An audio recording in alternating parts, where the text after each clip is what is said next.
Chapter 1. Alice Burton, Greenville, Florida. The night sky loomed above like purgatory, sitting behind the canopy of trees, hiding the stars behind a thick covering of smoke rolling off the major cities as they smoldered and cooked off whatever was left to burn. Ash sometimes fell like snow in large flakes, bringing with it the smell of char drifting in on a breeze to make Alice's nose itch and wrinkle where she sat near their campfire. The evening was warm and dry, with a faint murmur of birds and insects chattering around them to break up the eerie stillness. Sarah sat on a stump to Alice's right, and Jake squatted on a log across from her, all three with hands and arms covered in dirt from digging to make a Dakota campfire. Both kids were slumped over, shoulders hunched with exhaustion, Sarah with her head resting on her arms while Jake picked idly at a twig. The camping pot sat on a tripod grill about 10 inches above the flames, the contents bubbling around the top in a rich brown gravy poured over canned stew, peas, and corn, everything thrown together, because Alice was too tired and hungry to deal with any MREs. Savory ripples rolled off the pot and made Alice's stomach grumble with an intense hunger. Granola bars and junk food only got a person so far, and they'd burned through those empty calories on their trek from the outskirts of Madison to a wooded area much farther west. "We have got to get a shovel," Alice said, breaking the silence. "3 shovels," Jake added. "I didn't know digging with knives and your bare hands could be so tough." "Well, it was worth it. This Dakota fire is good." "It should be," Sarah grumbled. "We dug long enough to make it." "I know it was hard work," Alice said, "but it was necessary." "I think I broke a fingernail." "You don't have fingernails." "Not anymore. I just have some little ones now. See." Sarah held up her dirt-encrusted hand, displaying chipped and broken remnants of her once well-trimmed nails. Alice held up her own filthy and bruised hands with a smirk. "Sorry, but we needed to make sure we couldn't be spotted from the road by anyone in the area. That's why I picked this natural defilade, so we could dig a larger hole and pile the excess dirt up around it in a ring." "Is that why we dug a second hole?" Jake's brow wrinkled. "Yes, for the airflow intake." Alice nodded and pointed at the smaller hole set about a foot away that connected to the main one under the soil, moving her finger along it as she spoke. "The fire feeds off the air from the smaller hole, drawing even more through to make more intense flames. Not only does it burn better, but it will give off less smoke, and the ring we built up around it will keep the light leakage lower." When Jake only nodded, she continued, "Hopefully it helps keep anyone else from finding us. Last thing we need are more people like the ones from that town." "Definitely." Jake tossed the twig into the fire and watched it crackle and burn as he leaned forward and rested his elbows on his knees. "I don't want to have to beat up anyone else with a pool cue." Sarah giggled and dropped her head on her arms. "Yeah, Mom. Beating up people with pool sticks is getting a little old." Alice allowed a mischievous grin and a chuckle to slip out before she sobered up. "I'm serious, guys. We've already had a few run-ins that have scared me to death, and I can't imagine you getting hurt because we weren't careful enough. We have to do better. Our lives depend on it." "I know." Sarah reached over, putting her hand on Alice's knee to give it a playful shake. "I'm just slap-happy right now from being so tired. We're serious." Looking deep into her daughter's dark eyes, Alice gave a satisfied nod and squeezed her hand. "You guys have done a great job so far, helping to defend us and making camps, and not complaining too much. We just have to remember that just because there aren't many people left in the cities doesn't mean there aren't still a lot of survivors out here in the more rural areas. That last group of people who shot at us should be a harsh reminder of that. "Where are we, anyway?" Jake asked as he itched his elbow. "Well, according to the signs we've seen, and my vague memory of driving through here on a road trip once or twice many years ago, we're somewhere near Monticello, moving closer to Tallahassee." She jerked her head toward the west, where an orange glow radiated from the distant city to make an eerie impression against the night sky. "You can kind of see it through the trees there."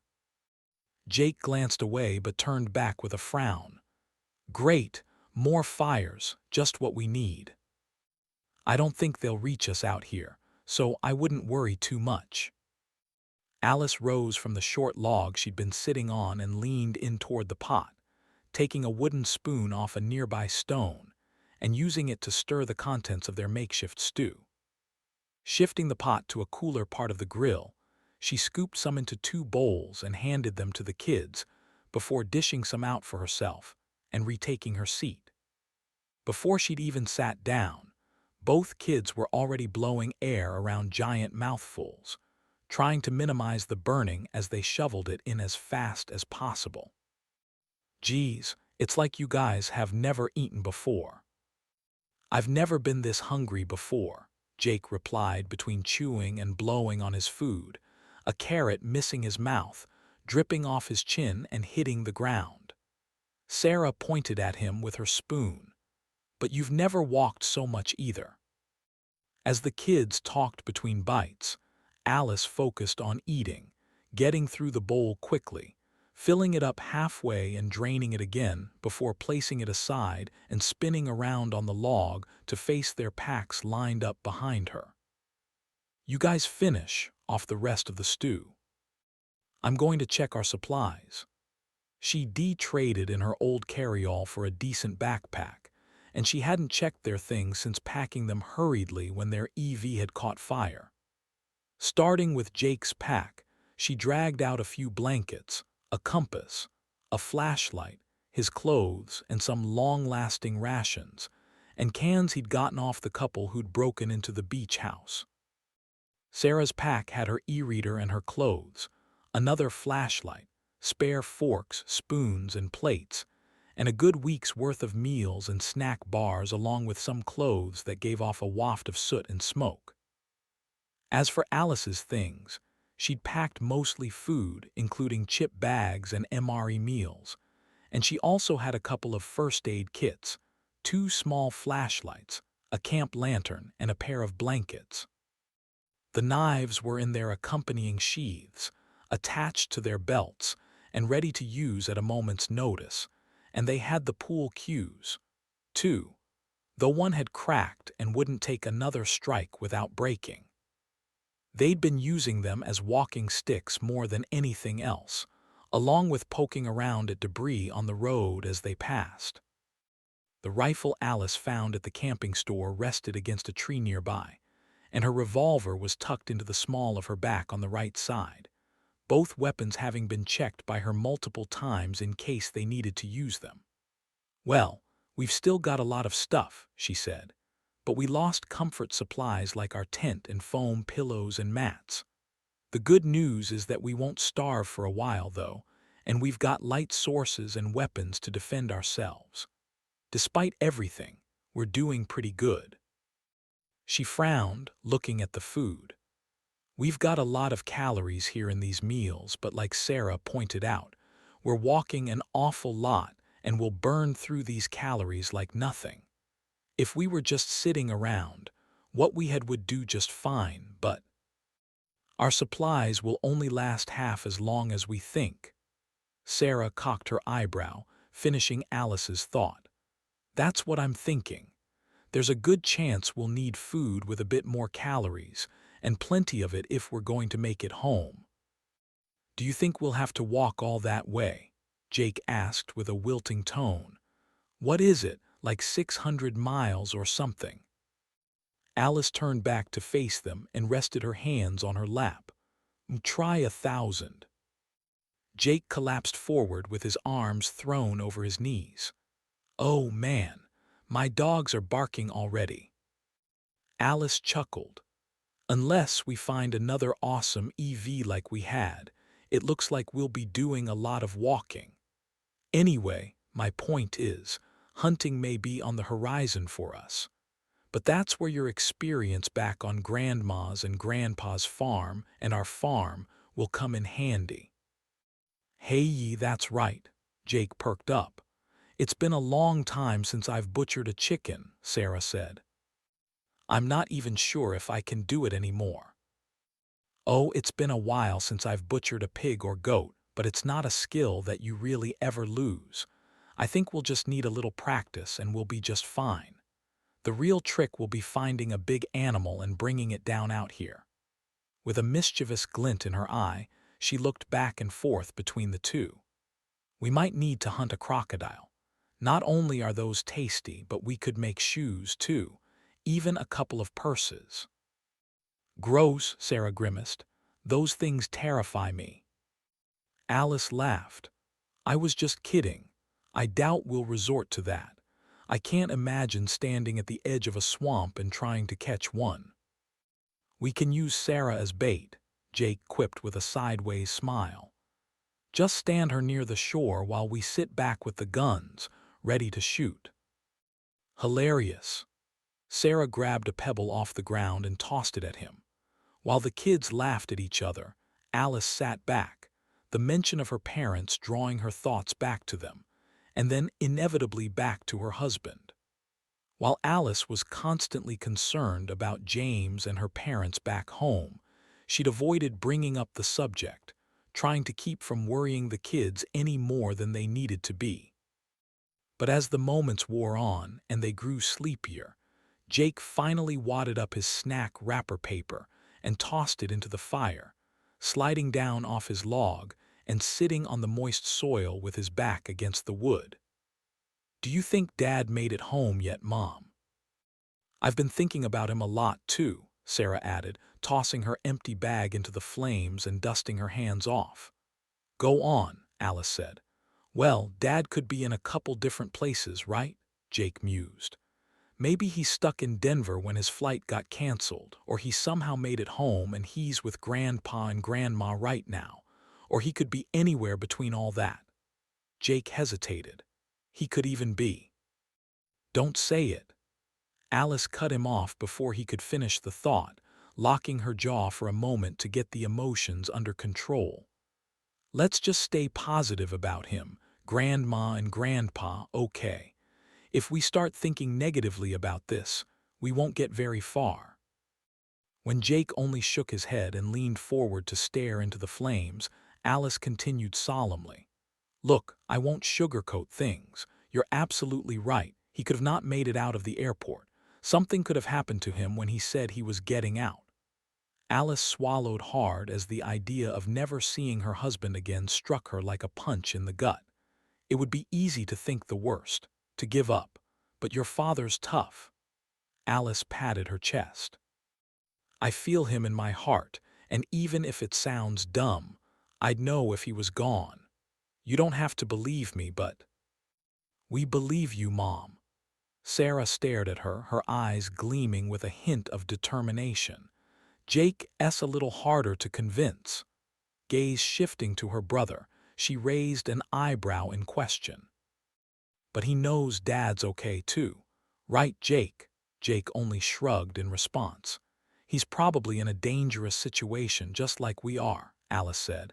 But to count your father out for any reason would be a big mistake.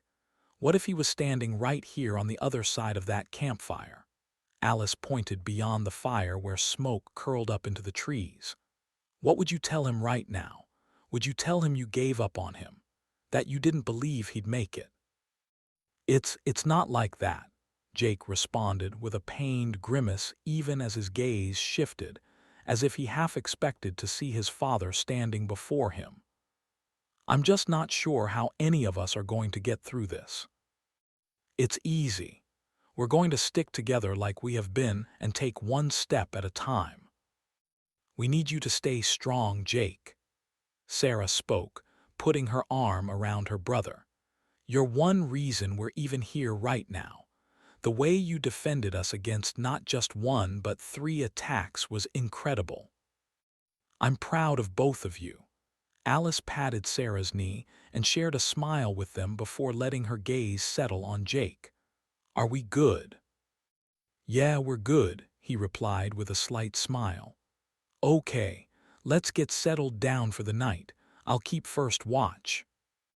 Jake and Sarah dug around in their backpacks for blankets and some clothes to roll up and put under their heads, and they laid down between the logs and the fire, making a bed of soft grass and leaves on the already moist soil before bundling up to keep the mosquitoes and bugs off them.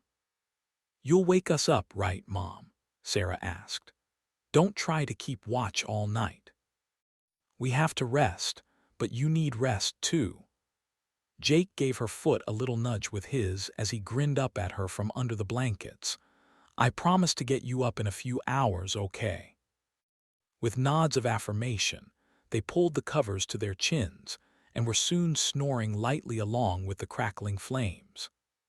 Alice stood with the rifle and made a quick round of the camp, climbing a short rise and gazing out across an open field of waving grass and rustling trees. Staring at the orange glow looming over Tallahassee and its surrounding neighborhoods, she swung around to the southwest and looked down on a narrow deer trail. Her mind drifted to James and her parents, random thoughts and questions about where they were and what they were doing, wondering if they could ever imagine Alice and the kids in the Florida woods, camping out and fighting for their lives.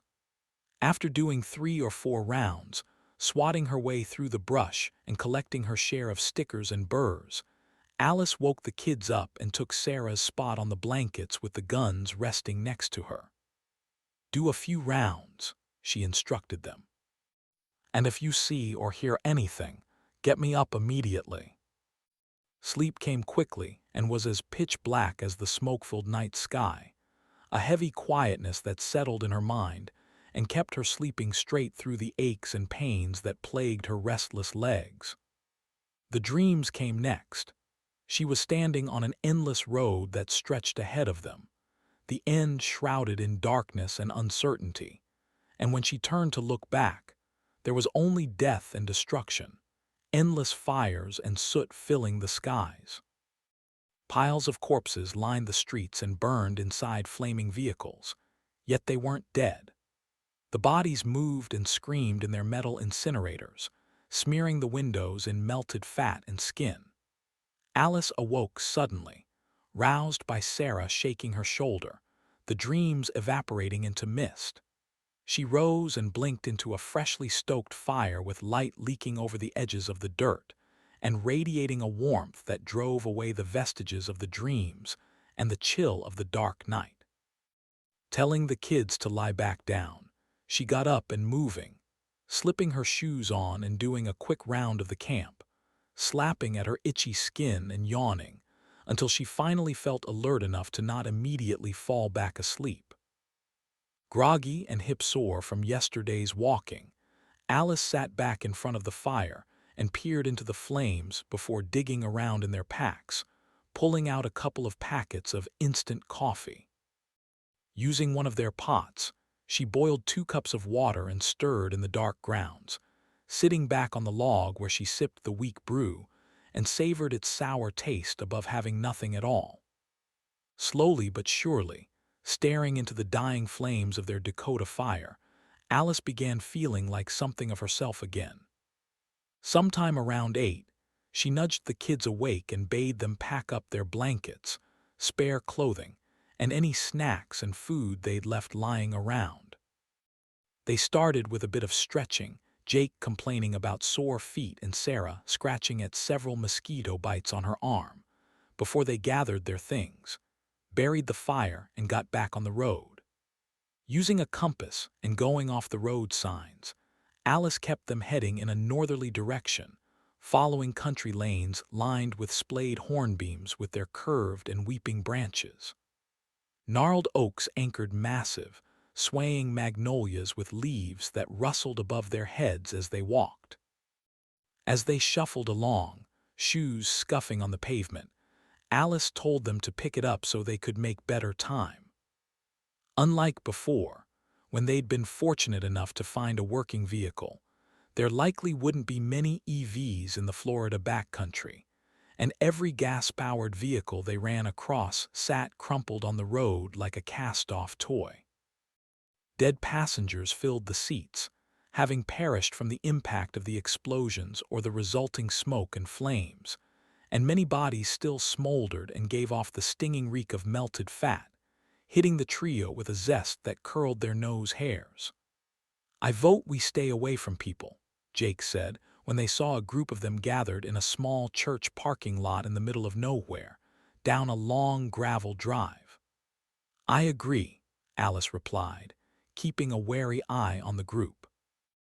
They cut across an open field with long grass and swaying trees bordering the edges, where a clutch of crabapple trees stood in the center of the field.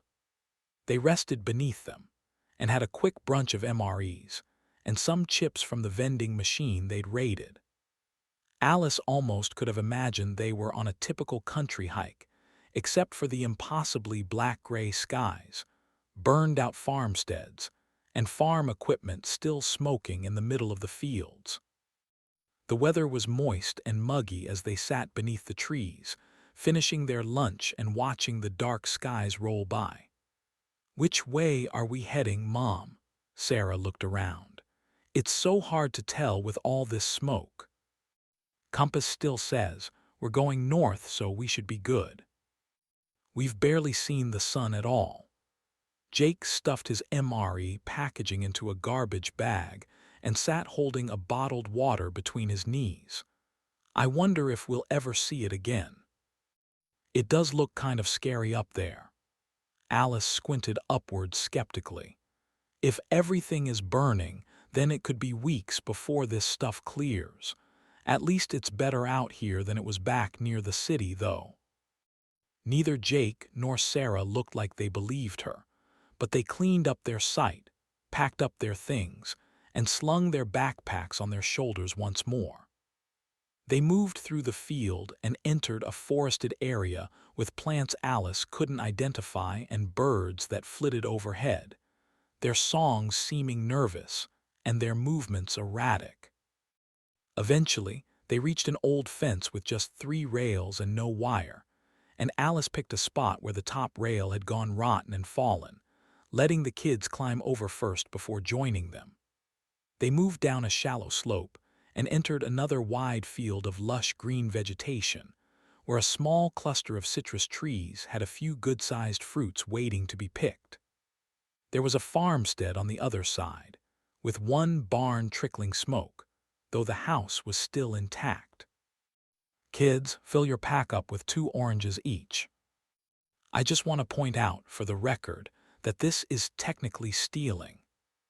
Sarah reached for a couple of brightly colored orbs and tugged them down, turning and putting them in Jake's backpack before grabbing her own.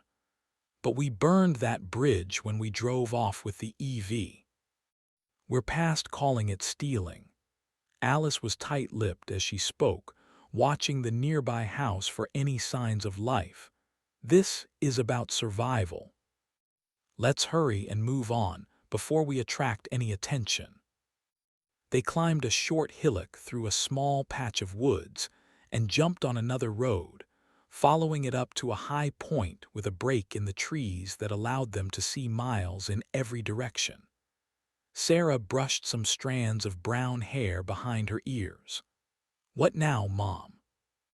The road was running east and west, and she took a chance and took them west, uncertain if it would swing them north into Georgia or south toward Tallahassee, where they'd be forced to go off-road again. They passed more farms showing signs of life, where people had built clusters of tents and shelters beside their burned-out husks of homes. There were groups of refugees trekking through the fields, talking in indistinct murmurs with the occasional shout or a child crying. If anyone spotted them on the road, they didn't seem to care, though Alice encouraged the kids to hurry by quickly and discreetly. "No staring or stopping," she said as they spotted a group walking along a tree line to the north. "Just keep on moving." Alice constantly adjusted her rifle and backpack as her shoulders grew tired and the muscles at the base of her neck tensed. There was comfort in their weapons and supplies, though, as a deterrent against the shadows of humanity that lingered in the woods and on the lonely back roads, and against nature itself. They'd gone a couple more hours along forested lanes with wooden fencing, and sometimes short brick walls when the road suddenly widened and swung them slightly north, bringing them to a spot of civilization where smaller farms and homesteads grew more frequent and closer together.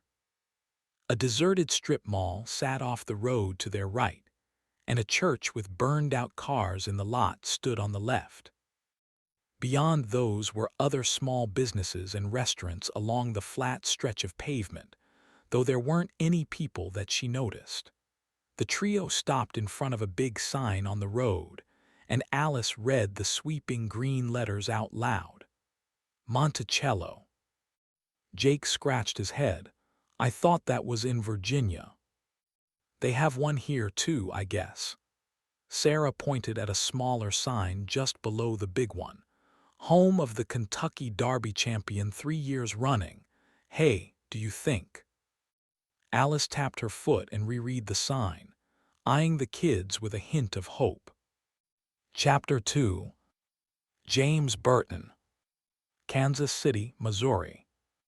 Staccato bursts of gunfire ripped the night sky, and blossoms of orange appeared on the eastern horizon, where the city's outskirts sat a mile from the camp.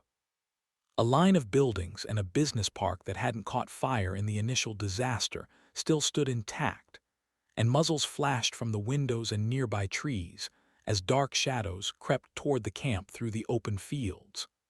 Fearful families fled inside their tents and zipped up the flaps as the military had ordered them, though even more were running away.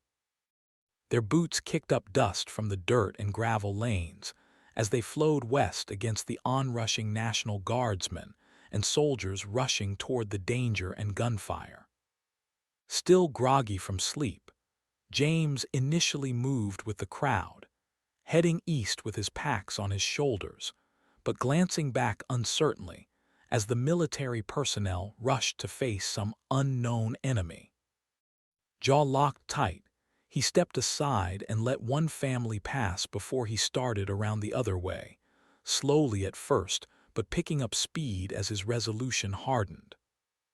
On the train, he'd held himself in check when an angry passenger attacked the guardsman who'd helped him, but standing by and doing nothing again was no longer an option.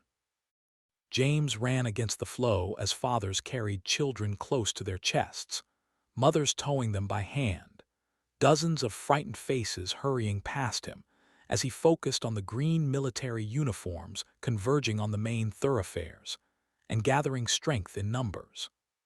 The sounds of rumbling tanks with squeaky treads echoed through the encampment, and Humvees roared along wider lanes in the center of camp, where they joined the Army infantry and National Guardsmen. A single mother with several children burst around the corner, the pile of them clashing with the military personnel, the two youngest taking a hard spill on top of one another in front of the rushing throng. James followed the military a few yards before he stopped and turned back to the crying kids, lifting a little girl and then a boy from the dirt, shooing them toward their thankful mother. "Go on," he shouted, handing them over. "Move east, but stay to the sides or they'll get knocked down again." The mother was nodding and gathering her children around her with sweeping arms, guiding them east and keeping close to the tents, ducking under tent strings as explosions and sharp cracks of gunfire ripped the air. With the family on their way to safety, James turned to chase down the guardsmen to the far side of camp where they dispersed between the fenced-in areas and sheds, and fell in behind a long row of sandbags, kicking up dust under a barrage of bullets. Ducking low and mirroring the movements of the guardsmen, James followed them to the sandbags, crouching low, scraping his knees across the hard dirt as tracers zipped overhead. A pair of guardsmen were setting up a large machine gun on a stand, pointing the business end into the darkness. An officer peeked over the sandbags and ordered the guardsmen to aim to the right and provide cover fire. Then he turned to another who held a radio and carried a bulky backpack on his shoulders with an antenna sprouting from the top. "Tell them we've got heavy incoming fire from the north. Skyscrapers and office park," the officer yelled at the radio operator. "Yes, Captain Ross." As the radio operator delivered the message, the captain's eyes fell on James, and he shook his head and pointed east with a shout. "Go back with the rest of the refugees." "What's going on?" James called, edging closer but still crouched low with his insides quaking as rounds zipped over his head. "Get out of here," Ross bellowed. "We've got attackers hitting us from the ruins on the city's outskirts." They ducked as another explosion shook the air, vibrating the ground, stirring up dust, and James started to think that what he was doing wasn't such a good idea. Still, against the bombastic sounds and chaos, he stayed rooted to the spot. "But who is it? Who's attacking us?" Ross scowled in annoyance. "Either gang members or militia. Does that answer your question? Now get out of here." "I want to help," James shouted over the gunfire and cries of guardsmen and soldiers as they repositioned and began shooting back. "I can do something. Tell me what to do." Ross stared at him with a flat gaze before turning to a guardsman who was about to run off, grabbing his arm and holding him back.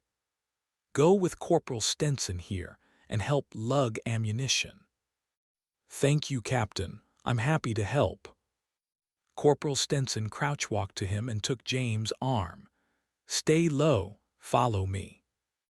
James nodded briskly and fell in behind the corporal as he dashed past the fenced-in generators and water processing units and flew down a row of civilian tents. They angled north, turning into the main intersection where two massive Humvees rumbled by, washing the pair in a cloud of dust, James stumbling and falling as the old, paint-worn armored trucks trundled by, one of them nearly clipping him. The corporal grabbed him and hauled him up, and together they jumped into the wide lane, only to leap back again as a bulky, groaning Abrams tank roared by with squealing tracks and an enormous turbine engine whining and cranking. James tripped on a tent string, twisted, and fell hard on his backside, eyes wide as another tank rumbled by, looming massively before him. Then he got his senses back and clutched the waiting corporal's hand. Stenson jerked him off the ground again and led him 2 more tent blocks up, where a mix of army soldiers and National Guardsmen were running everywhere, loading up Humvees that trundled off to the north through the narrow lanes. "Over here." James followed Stenson to a sizable concrete armory as military personnel came and went, carrying crates or rolling them toward the front line.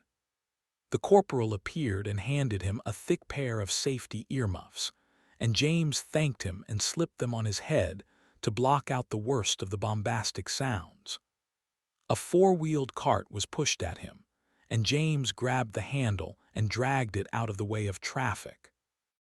The pair then turned inside, and each took the end of a massive crate, lifting the heavy artillery and shuffling out to the cart with it. On a 3 count, they heaved it onto the top shelf and returned for some smaller ammunition that read .50 on the side.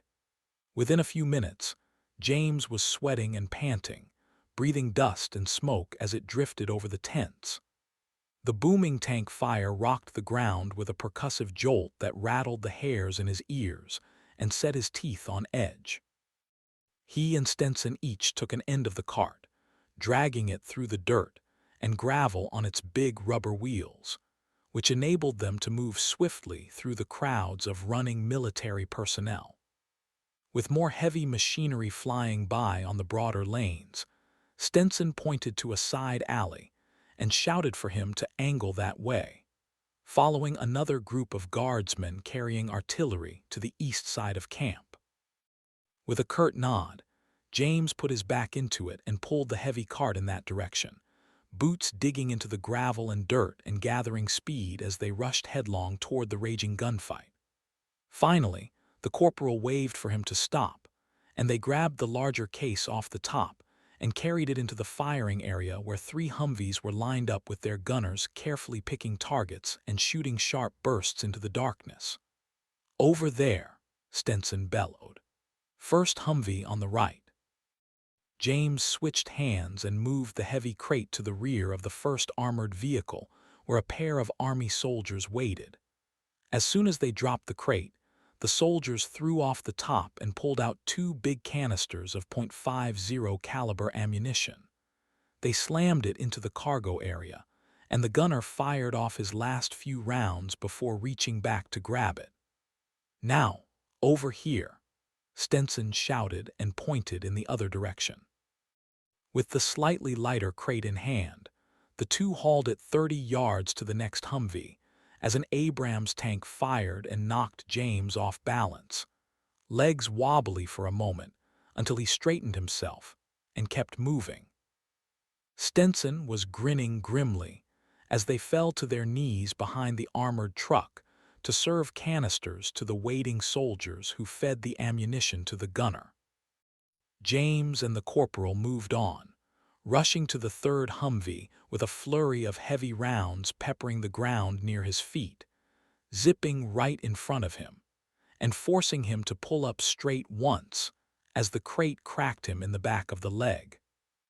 With a pained grunt, James leaned forward and made it the last few yards, where the waiting military personnel took the rest of what they had. Something whistled through the air as they ran with the empty crate back for more ammunition. Stenson dropped his end, grabbed James by the shoulders, and threw him down hard while landing on top of him. The tents to the west split open in a cyclone of kinetic energy, followed by a dense explosion that rattled James' teeth. The smell of burning canvas and flesh swept over them, punctuated by scorched plastics and other camp materials. Stifling a sneeze, James raised his gaze to see flaming tents and buildings with civilians and military personnel rushing in every direction. He started to run there when Stenson grabbed him and turned him back to the empty crate, and the two picked up their ends and sprinted out of the line of fire. Back at their cart, they hoisted their crate on top and pushed it again, jostling and bumping into other military personnel as they went. A generator building was hit, the explosion blossoming upward and riding a wave of orange flame and soot, the impact throwing James forward to fall against the cart. Sweating and covered in dirt and soot, he and Stenson reached the armory, picked up more .50 caliber ammunition, and delivered it to the Humvees on the front lines. When they returned to the arsenal for the third time, an army sergeant grabbed Stenson and shouted into his ear as he pointed at a tank 50 yards farther north, bathed in floodlights at the edge of the camp. The corporal turned to James and hollered over the noise. "We need to take some shells to the tanks." "Did they run out of shells already?" "A lot of our tanks and APCs weren't loaded yet," Stenson explained. "We've been so busy setting up the camps." They ducked as another explosion ripped through the camp 100 yards north of them. Once the dust and sound settled, the corporal finished what he was saying. "We weren't expecting anything like this. They've got friggin' explosives, man." The sergeant pointed toward the armory's west side entrance. "The rest of you men get this ammunition out of here. The last thing we need is for this to get hit and this ammunition to cook off. Let's go, people, move." James swallowed hard as he and the corporal received a massive cart with even bigger crates already loaded. The lead officer patted Stenson on the back and pointed east toward the tanks. The corporal nodded, and shouted that he understood before gesturing to James to take the other side. Together, they wheeled the tank shells into the narrow lane and hauled them along with the traffic flow heading east, watching others return from the explosions and ricocheting bullets with shell-shocked expressions and dusty faces. Weaving the cart past the chaos, they angled it across the open space and fenced-in buildings as the tank fired another round into the night, the impact sending a jolt through the hull with dust flying from the tank's joints. The shot shook the ground beneath James' feet, his knees buckling slightly before he put his head down and dug in, dragging the cart behind him with Stenson pushing hard. They parked the ordnance by the armored hull, and the corporal grabbed a phone on the back and called to the tank crew inside. A hatch flew open, and a crewman crawled across the turret, dropping onto the hull and rolling off to land between Stenson and James, all of them throwing themselves against the tank with a grimace as tracer rounds filled the night sky with color, and booms and crackles made it hard to hear. "I'm the loader," the man said, clasping hands with Stenson. "Private Sepulveda." "Great, Sepulveda," Stenson replied. "We've got some shells for you. I'd normally hug you, but we're having some problems up there." "What's the problem?" "The gun won't fire. We think the firing pin is jammed." James uncoiled from his crouch to face the loader. "Can you fix it?" "None of us can," Sepulveda said, "but we're trying to find a mechanic now." James crouched lower and stared at the idling vehicle, shouting above the noise. "Let me give it a shot. I'm pretty good with things like that." Sepulveda glanced at James doubtfully, flinching only slightly when a burst of rounds pinged off the tank's armor. When the shots passed, he shook his head. "A civvy can't help with this. I've got a doctorate in mechanical engineering." James bellowed above the battlefield noise. "Just let me look at the damned thing and see what I can do." Sepulveda stared at him a long time before saying, "Commander Halliday will tear my head off, but it's worth a try. Come on, we'll go through the loader's hatch." Waving him up, the private climbed onto the hull and then atop the turret to holler into the tank. Finally, he gestured for James to come up, pointing and yelling for him to put his feet inside the hatch first. There was a moment when James was climbing up and felt naked and vulnerable, bullets flying overhead, a couple striking the armor with metallic pings. Then he was slipping into the tank and falling as the gunner caught him. Sepulveda landed next to him and crammed into the tight space. "This is Commander Halliday," Sepulveda said, motioning to a man buckled into a narrow seat above the crew, "and our gunner, Private Gutierrez." "I'm James. How can you help us?" Halliday spoke flatly from his perch. James looked between the gunner and the commander. "I hear you've got a problem with your firing mechanism." "The pin is jammed," Gutierrez said, flipping out a small hatch on the gun barrel. "Let me see." James leaned closer, taking a flashlight from Gutierrez and shining it on the mechanism. While there were some pieces in there he didn't understand, he saw the problem right away. The firing pin is completely rusted through, and so is the activation mechanism. Gutierrez shifted her gaze to Halliday. "They de-mothballed this damn thing for so long, and we didn't have any new tanks around. All the good ones went up in flames." Halliday leaned in closer, staring hard but hopefully at James. "Do you think you can get it working again?" James probed with the flashlight a little more, sweat beading on his forehead in the cramped quarters. The only thing keeping him from panicking was that they'd left the loader's hatch open, and if he looked up he could still see the night sky, tracers filling it with color. "I might if I had some tools." "Right behind you," Sepulveda said, shifting in the tight space and showing him a bag of supplies hanging from the nest frame. James rifled through the contents, shifting aside screwdrivers and wrenches before finally settling on a 5-pound mallet and a can of spray lubricant. Turning back to the main gun, James asked Gutierrez to hold the flashlight while he shot the aerosol grease inside the mechanisms, using his finger to rub off the old rust and grabbing a rag from behind him to work around the firing pin and any other areas that seemed stuck.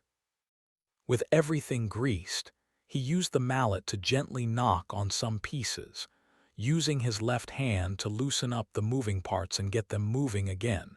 And when everything was smooth and functional, he wiped off the excess lubricant and stood back. That might do it. You could probably give it a shot. He switched positions with Sepulveda and squeezed against the wall while the crew cycled through their firing procedure, Gutierrez peering through her targeting sights and shifting the turret with a whining sound to move the barrel a foot to the left. Sepulveda grabbed a shell from the cargo area behind them, locked the shell inside, and threw a latch upward. Up. Halliday barked fire. On the way, Gutierrez engaged the firing mechanism, filling the turret with a muffled boom. The shot was like a blast of wind, and dust swirled in front of James' eyes as he swayed against the loader with a grin. Well, that was something. Nailed it, Halliday bellowed with his eyes pressed to his targeting periscope. Took out that entrenched position in that burned-out building. Gutierrez pumped her fist and slapped James hard on the shoulder, knocking him back as his smile grew wider. "Great work," Halliday called down. "No problem," James laughed, still shaky with his neck throbbing from the concussive force of the fired shell. "Now get up there and hand some more shells to Sepulveda." "Yes, sir." Holding his breath, wincing at every shot fired their way, James climbed out of the hatch and quickly rolled off the turret onto the hull. "Hand me a shell, Stenson." The pair formed a chain, Stenson passing shells to James, and James turning and climbing onto the turret to hand them down to Sepulveda. One after the other, they emptied the case, and James slapped the top of the turret and jumped off the back. The loader's hatch slammed shut, and the tank pulled off, firing again as it rolled, James shaking his head at the brutal force of each shot. Peering eastward into the distance, he spotted the building they were after, the second shell striking the front to send ripples through the structure, the brick facade shuddering before it collapsed straight down in a burst of flames and smoke. "Very nice, James," Stenson nodded, impressed. "It was nothing. Just a rusted-over firing mechanism. Just glad I was able to help out." They each grabbed a crate end and put it back on their rolling cart, pushing it toward the safety of the rear lines. For the next 2 hours, James and Stenson ferried supplies and ammunition from the concrete armory to various units on the eastern flank, breathing exhaust fumes and smoke, ducking and sometimes diving to their bellies in the dirt when return fire ripped through the canvas tents and tore them apart. As they worked, the wounded were brought back to first aid tents that had been reserved for the civilian refugees, but had turned into trauma centers for the troops. James took orders and carried them out without knowing who was giving them, though he quickly got into the flow of the work as the heavy armor pushed off whatever mysterious forces were attacking. The two-man team ferried medical supplies or cleared entire areas of tents, putting out fires and pulling corpses from the wreckage to leave them smoking on the side. At the city's edge, the business park was engulfed in flames, occasional rounds spitting from dug-in positions and aimed at the tanks pressing in. The tree line was blazing, and the smoke from the constant barrage of tank shells and incendiary rounds picked apart an enemy James couldn't see. His knees quivered, his back straining and aching from his previous journeying, combined with the lugging of heavy crates for hundreds of yards in every direction. When they got back to the armory, he leaned against the wall and squatted with his shoulders pressed to the concrete. Coming around the corner, Stenson waved weakly and crouched beside him. "Hey, buddy, you look thirsty." James swallowed dry, nodded tiredly, and gladly accepted the canteen the corporal handed him.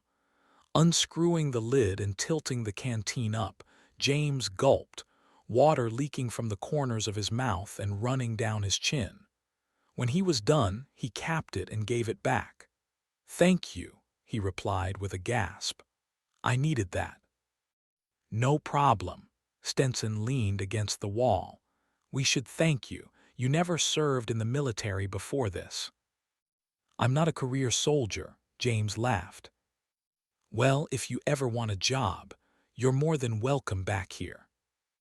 The two stared at each other and then burst into laughter, Stenson swallowing hard from the canteen as the sounds of sporadic gunfire continued.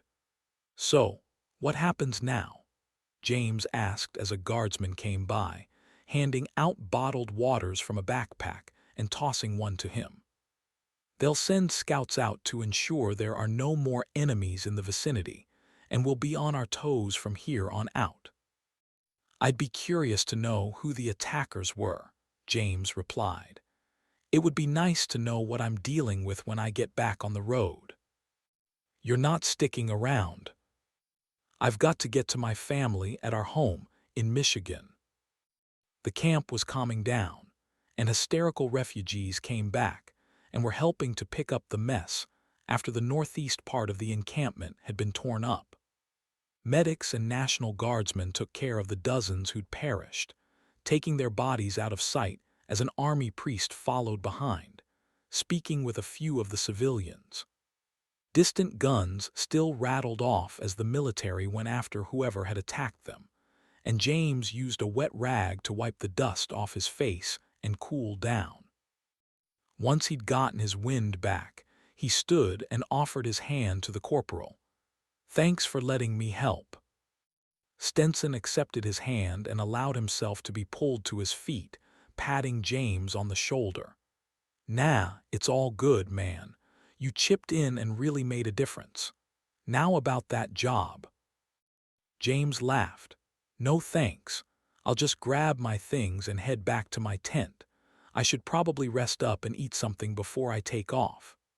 James circled to the front of the armory, excusing himself as he bumped into the milling guards who'd been placed at the entrance. Having seen him around and working with the ordnance, they nodded and let him pass. James spotted his backpacks tossed in the corner on an empty shelf, and he picked them up and shrugged them on his shoulders. Stepping outside into the stark floodlights, James turned in a circle and tried to decide where he wanted to go. He started toward Stenson to ask for directions when a chorus of happy howls and cheers erupted from the wide truck lane east of them. A group of familiar army soldiers were striding up, Commander Halliday laughing and patting Gutierrez on her shoulder, pointing past her at James. "Looks like you've got some fans," Stenson said, coming up with a grin. Sepulveda jogged up with his arms wide and a broad grin. "Leaving already, man?" "I'm afraid so," James replied, leaning in as Sepulveda embraced him, broke off, and whacked his back. "But you just got here," Sepulveda said. "The army could use a guy like you to help maintain our equipment." Gutierrez swung at him playfully and gave him a friendly shove. "You were amazing, man." "You got us up and running when we were dead in the water," Halliday agreed. "We would have been sitting ducks if not for you." "Man, that was incredible. And to think the captain wanted him out of here." Stenson shook his head and crossed his arms. "You weren't so bad yourself, Corporal," Halliday said. "You got James acclimated in record time." Stenson laughed. "He's a quick learner." Other guardsmen and soldiers smiled and nodded at the group appreciatively, enough for James to realize word must have gotten around about his repair of the tank's main gun. Halliday glanced at Gutierrez. "Any recruiters around? We need to get this guy signed up." I'll run and get one. The gunner laughed and slicked back her dark, sweaty hair. I'll get him assigned to our tank, and you can ride beside our driver. Just happy I could help, James replied sheepishly, looking for a place to escape the attention. The group settled down, and Halliday wrapped his arm around James' shoulder. Seriously, friend, where are you heading next? I'm heading back to Michigan, he replied gruffly. Like I was telling Corporal Stenson, my family is meeting me there, so that's where I have to go. I understand, the commander said. If I were you, I'd be doing the same thing. Do you need anything? Honestly, I could use a ride, James laughed. Wish we could help you with that, Halliday grinned. But there's not a lot of available vehicles. Anything else? I guess I could use a rifle too, if you can spare one. Halliday patted his shoulder again. Are you kidding?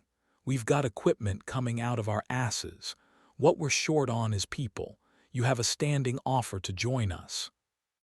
Gutierrez beamed. Are you sure we can't convince you to stay?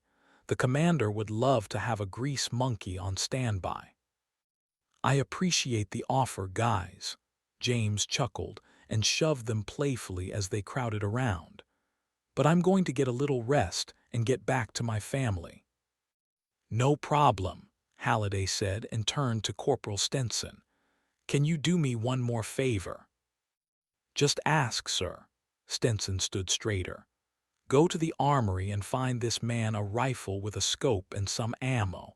Let them know I approve it. Anything he needs, give it to him. Yes, sir, Stenson replied.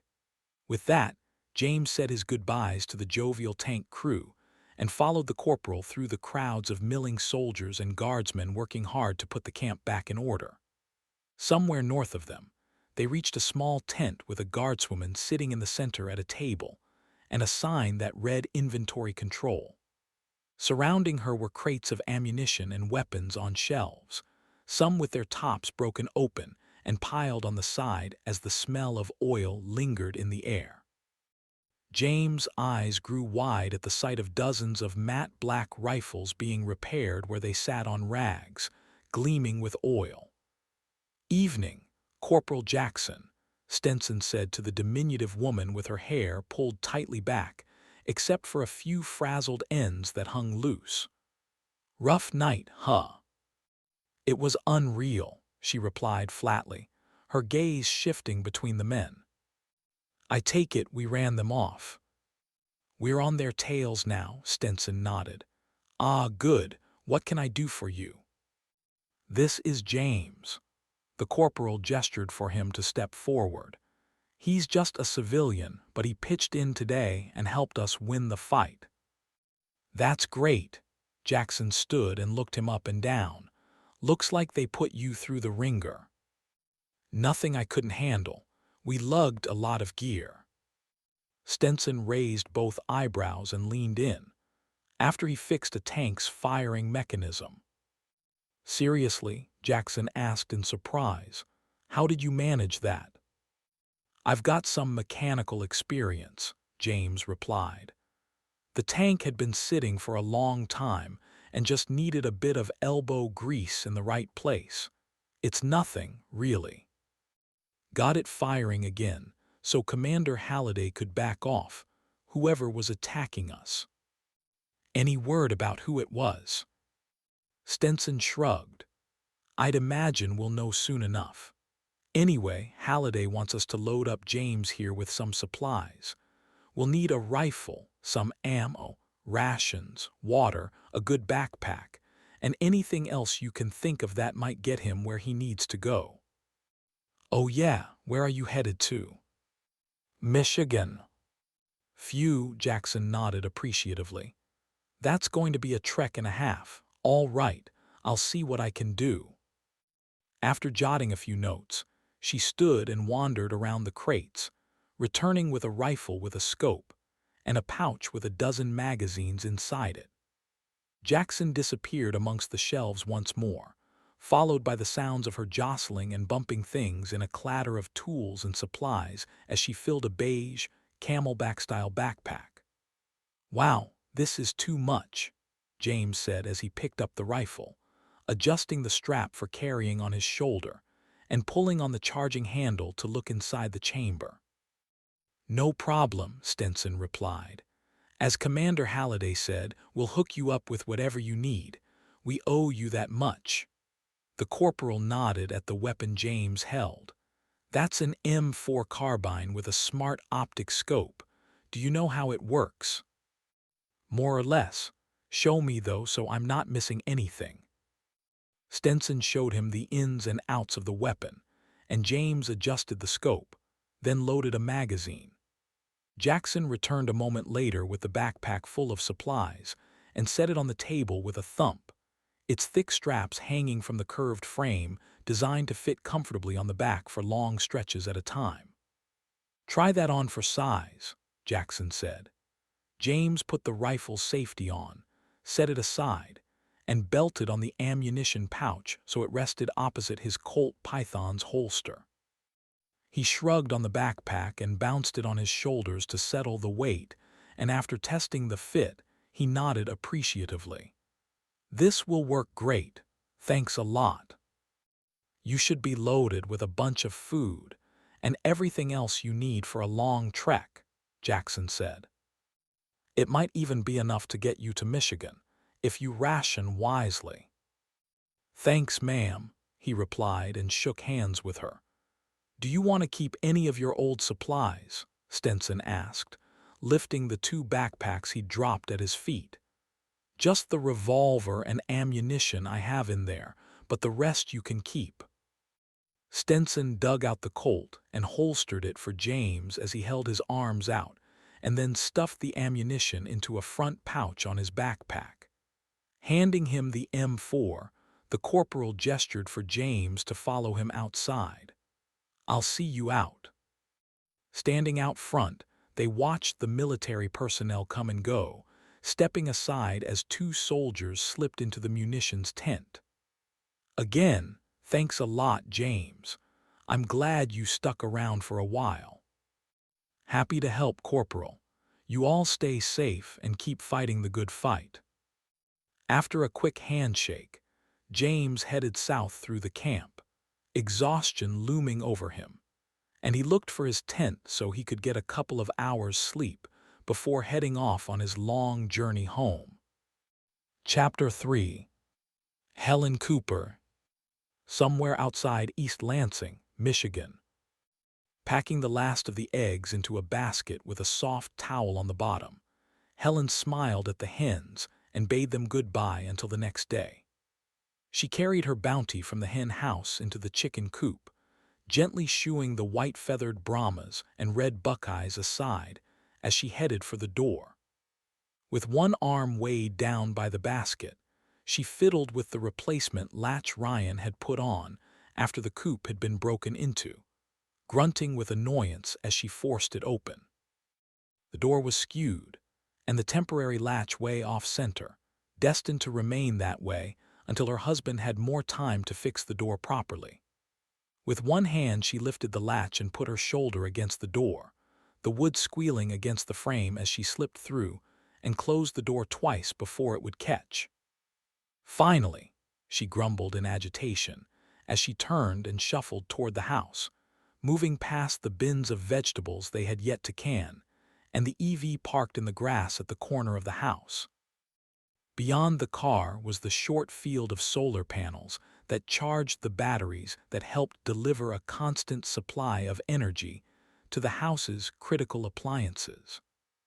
Ryan had placed several poles in the ground already, designing a framework to add more solar panels, which would give them double the square footage and increase their power generation. The new panels were still in their boxes and resting against a cart, and Ryan was supposed to connect them later, once he'd finished working on fixing up his prosthetic. Squinting upward, Helen gave the sun a dubious glance, its golden beams shining down through cracks in the clouds that were mildly discolored by lingering smoke from clusters of homes and buildings that were still smoldering or had recently caught fire. At least it wasn't the glowing orange sky from the first night that still sent shivers of unnatural fear up her spine whenever she thought about it. The big plan for the day was to start canning some of the massive amounts of potatoes they had on hand, and she'd already brought some inside, forming a path through the vegetables so she could get to the back door. Popping it open, she stepped inside and walked over to the far end of the counter, setting the eggs down and putting her hand against the refrigerator to feel its vibration. With a quick detour, she checked the laundry room to verify that the freezer was working, too. Ryan must have tweaked the power so everything could stay up and running, she thought. With a smile of pride and affection for her husband, she turned to the stove and looked over the canning supplies. 7 one-quart jars she'd already cleaned and left in neat rows. The lids and ringers, the jar lifter, and debubbling tools which comprised of a plastic spatula and a thin stick the diameter of a straw. She'd already filled the pressure canner and a side pot with water. All she needed to do was cut the pile of potatoes over on the cooking island. Helen was adamant about not only canning the food, but making it look good, too. So she always peeled them, blanched them, and added a hint of lemon to help keep their bright coloration. Before starting, she washed her hands and ventured into the basement to see what Ryan was up to. Down the dark stairs she went, avoiding hitting light switches that wouldn't work and shuffling across to James' workshop, where Ryan had found some things to fix his prosthetic foot. The door was cracked with faint electric lantern light leaking out, and she could hear him moving around and mumbling to himself like he always did when he needed to focus. Knock, knock. She called as she gave the door a double rap and pushed in to find him sitting at a low desk in front of a small laptop screen, the monitor light casting a bluish-gray haze across his chest and face and giving his white hair a glow. He'd taken one of the 3D printers and had it on the desk next to the laptop and was glancing up at it as she came in. "Hello, dear." He swiveled in his chair with a wide grin. "How do the eggs look?" "I filled a basket too full, so we may need to work eggs onto the menu in a big way." "Not a problem. What about the extras?" Helen stepped in farther and touched her index finger to her chin. "We could mix some eggs up with the dog food and let them have anything we can't finish. Supposed to be good for their hearts anyway." "What do eggs have that's good for a dog's heart?" Ryan pursed his lips and wagged his finger. "Taurine, right." "That's it, yes." "What about milk? Can we give them some of that too?" "I don't think so. Not unless you want to give them diarrhea or something." "Negative on the dog diarrhea," Ryan replied as he turned back to the laptop and printer. Helen stepped closer and crossed her arms, looking around the room at the single electric lantern and the printer's blue LED light. "I hate that it's so dark down here. You remind me of some evil scientist working on a creepy experiment." Ryan turned quickly with a ghoulish expression. "It's alive. It's Aliev." Both of them chuckled, and he looked back at the screen. "Seriously, I wish we could turn on more lights, but I had to limit our electric use so I could run the laptop and printer." "Have you made any progress with whatever it is you're working on?" "Actually, yes." He rolled his chair to the side. "Here, look." Helen stepped closer and leaned in to peer at the pieces of his prosthetic placed in a neat row in front of the printer. "Is that the part?" "That's it," he replied, pointing to one piece sitting off to the side with a clear crack in it. "I unscrewed the socket, and that's what I'm going to replace. This whole setup is pretty awesome, and I found enough PETG filament to print the replacement part. It might not hold forever, but it'll work for now. And if I need to make a new one, I should have enough filament for that. Whatever PETG filament is. Ryan chuckled.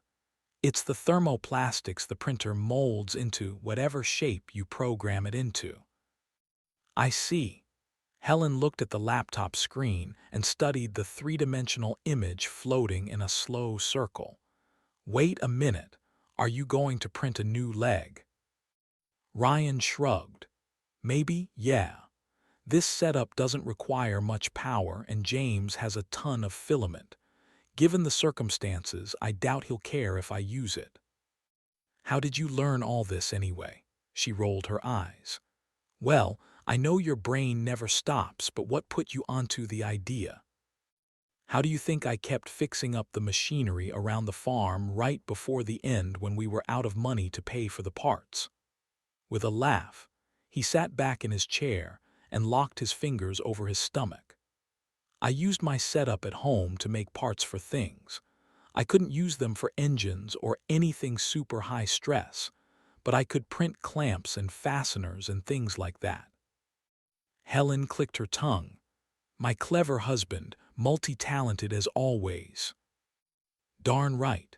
I'd rather be a jack of all trades than a master of one. Well, come on, Jack. I need some help with the canning upstairs. Meet you in 20 minutes. I need another 10 to finish printing the part. Then I'll get my prosthetic reassembled and working, hopefully. Helen had finished peeling the potatoes and was getting the water heated in both pots when Ryan came up, moving swiftly in from the hallway to come up behind her as he wrapped his arms around her waist. Wow, honey, she said, leaning to her right and planting a quick kiss on his lips. I hardly heard you squeaking at all. I'm not. Backing up, he spread his hands and marched across the kitchen and into the great room before turning and coming back. The printer made the piece perfectly, though I had to finagle some things to get the threads right so it would screw on properly, but it's on tight and completely functional. You're barely limping at all. Ryan bent over, put his hand on the plastic prosthetic sleeve that rode up his thigh, and rapped on it with his knuckles.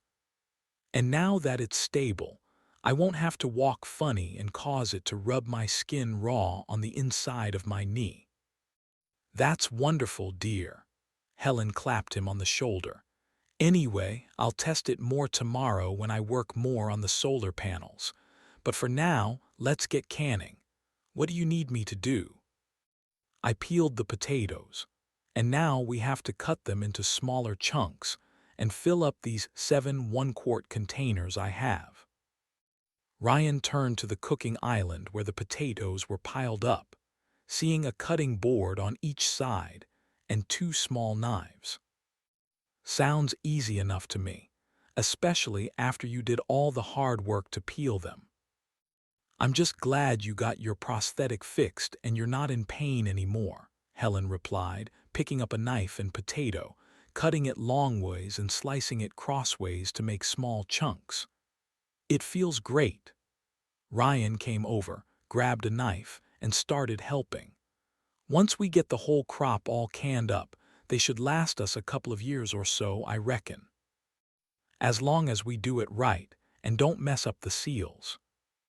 I'll follow your directions to the letter, Ryan said as he focused on his cutting. They quietly sliced potatoes as the water boiled. Then Helen added a teaspoon of salt to each quart jar before using a wide mouth funnel to drop the potato chunks inside the first one. As Ryan finished filling the jars, she took the lids and ringers and soaked them in hot water. By the time she turned back to the cooking island, James had all 7 filled to the brim. What next? He asked. Now, we just need to pour hot water into the jars, leaving about an inch at the top. Leave that to me. Ryan crossed to the stove, grabbed a couple of pot holders, and picked up the smaller pot of hot water, bringing it back to the jars and filling them up. Thank you, dear. Just leave about an inch from the top. It's been a while since I've canned potatoes, but I'm pretty sure that's how I've always done it. You got it. Ryan filled each quart jar as instructed and carried the pot back to the stove, setting it down and returning to the cooking island. Now we have to get out the air bubbles. Helen took her debubbling stick and pushed it to the bottom of each jar on the sides and in the middle, shifting the potato chunks so any trapped air would rise to the top and release. When she was done, she put the stick aside, and together she and Ryan put the lids on and screwed the ringers until they were finger-tight. Almost there. Using jar lifters, they put the 7 quarts into the pressure canner where the water was boiling about 2.5 inches on the bottom. Helen put the cooker lid on and turned it so the seal was tight. Then they waited for the pressure level to build. Once it reached 11 pounds, Helen set the timer for 40 minutes and stood back with a flourish. Voila! All done. Now we just have to wait until they're done and take them out to cool. Rinse and repeat a few times, and we'll make a dent in these potatoes before too long. Ryan glanced at the back door and wiped his hand across his face. That's a lot of potatoes to can. And that's just the start of things. We've got tomatoes, carrots, and beans, too. Why don't you have a seat and try to find something new on the radio?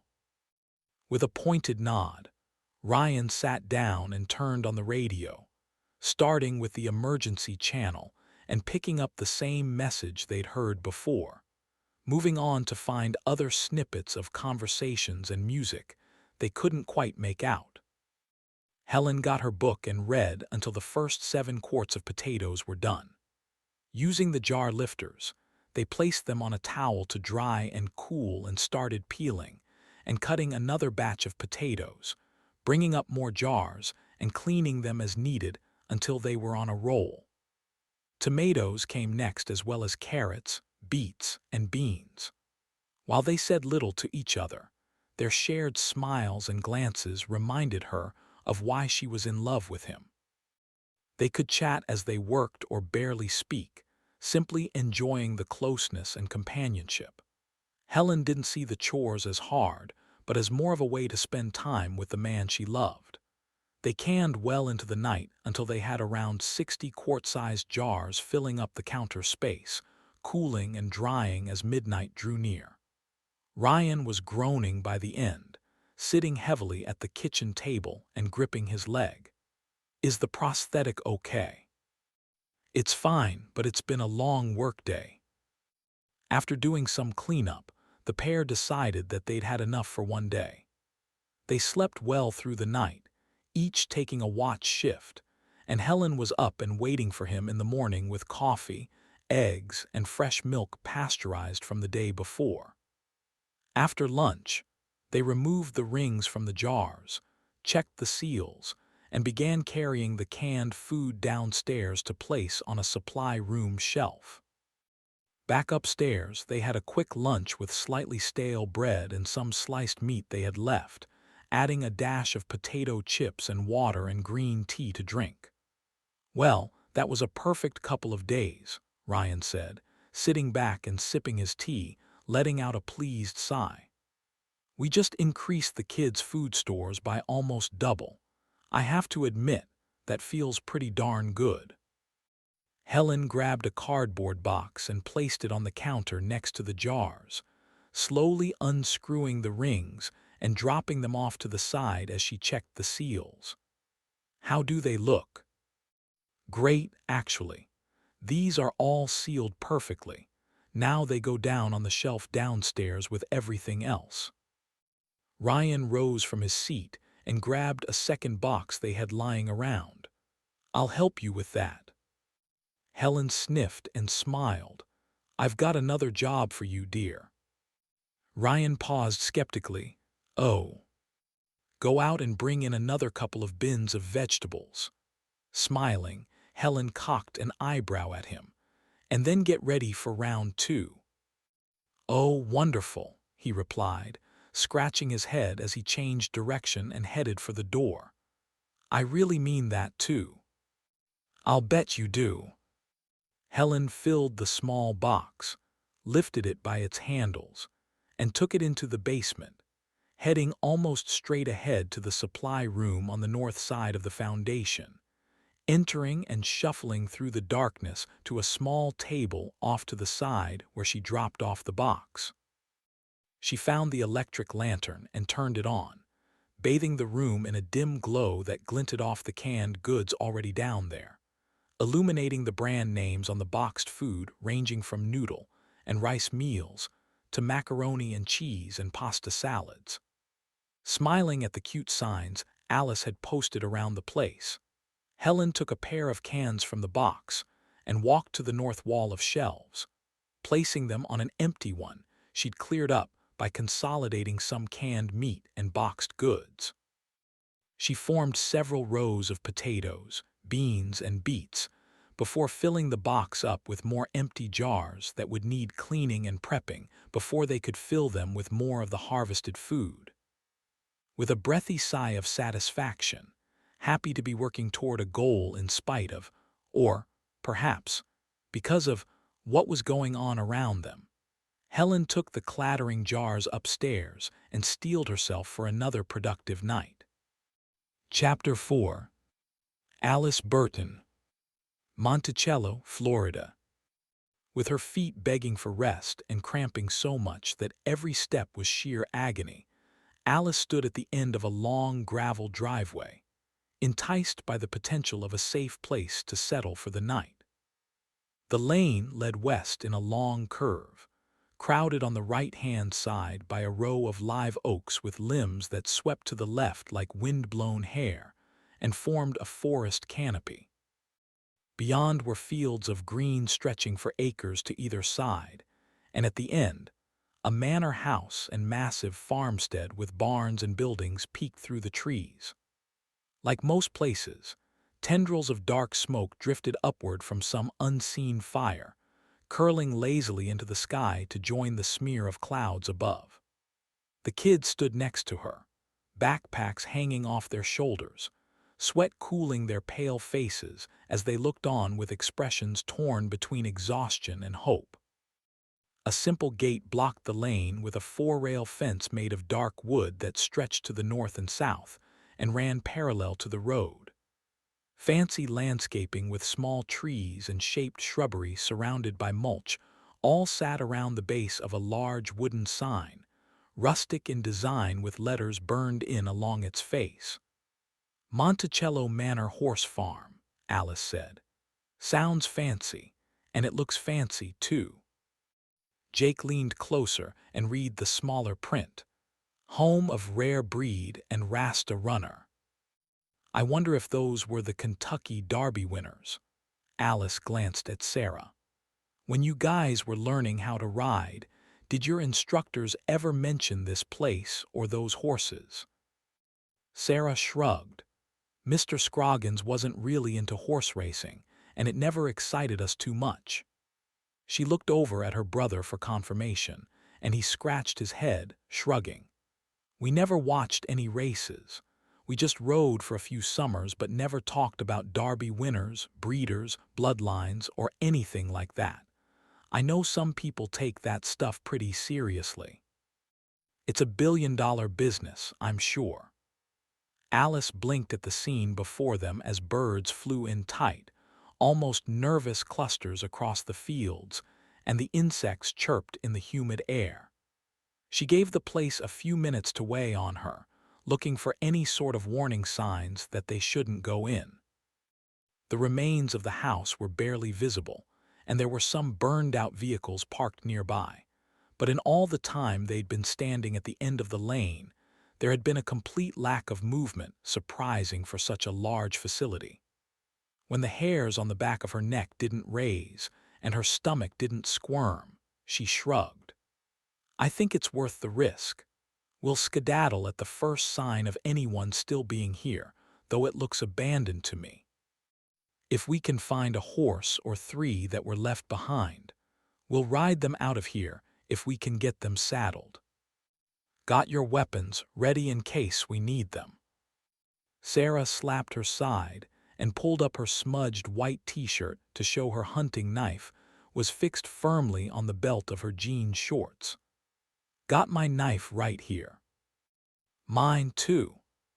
Jake mirrored his sister's move, lifting his black shirt to reveal a knife on his right hip. Alice had exchanged her rugged button-up shirt for a blue camisole to give her skin room to breathe in the heat, and they were all wearing jean shorts and tennis shoes.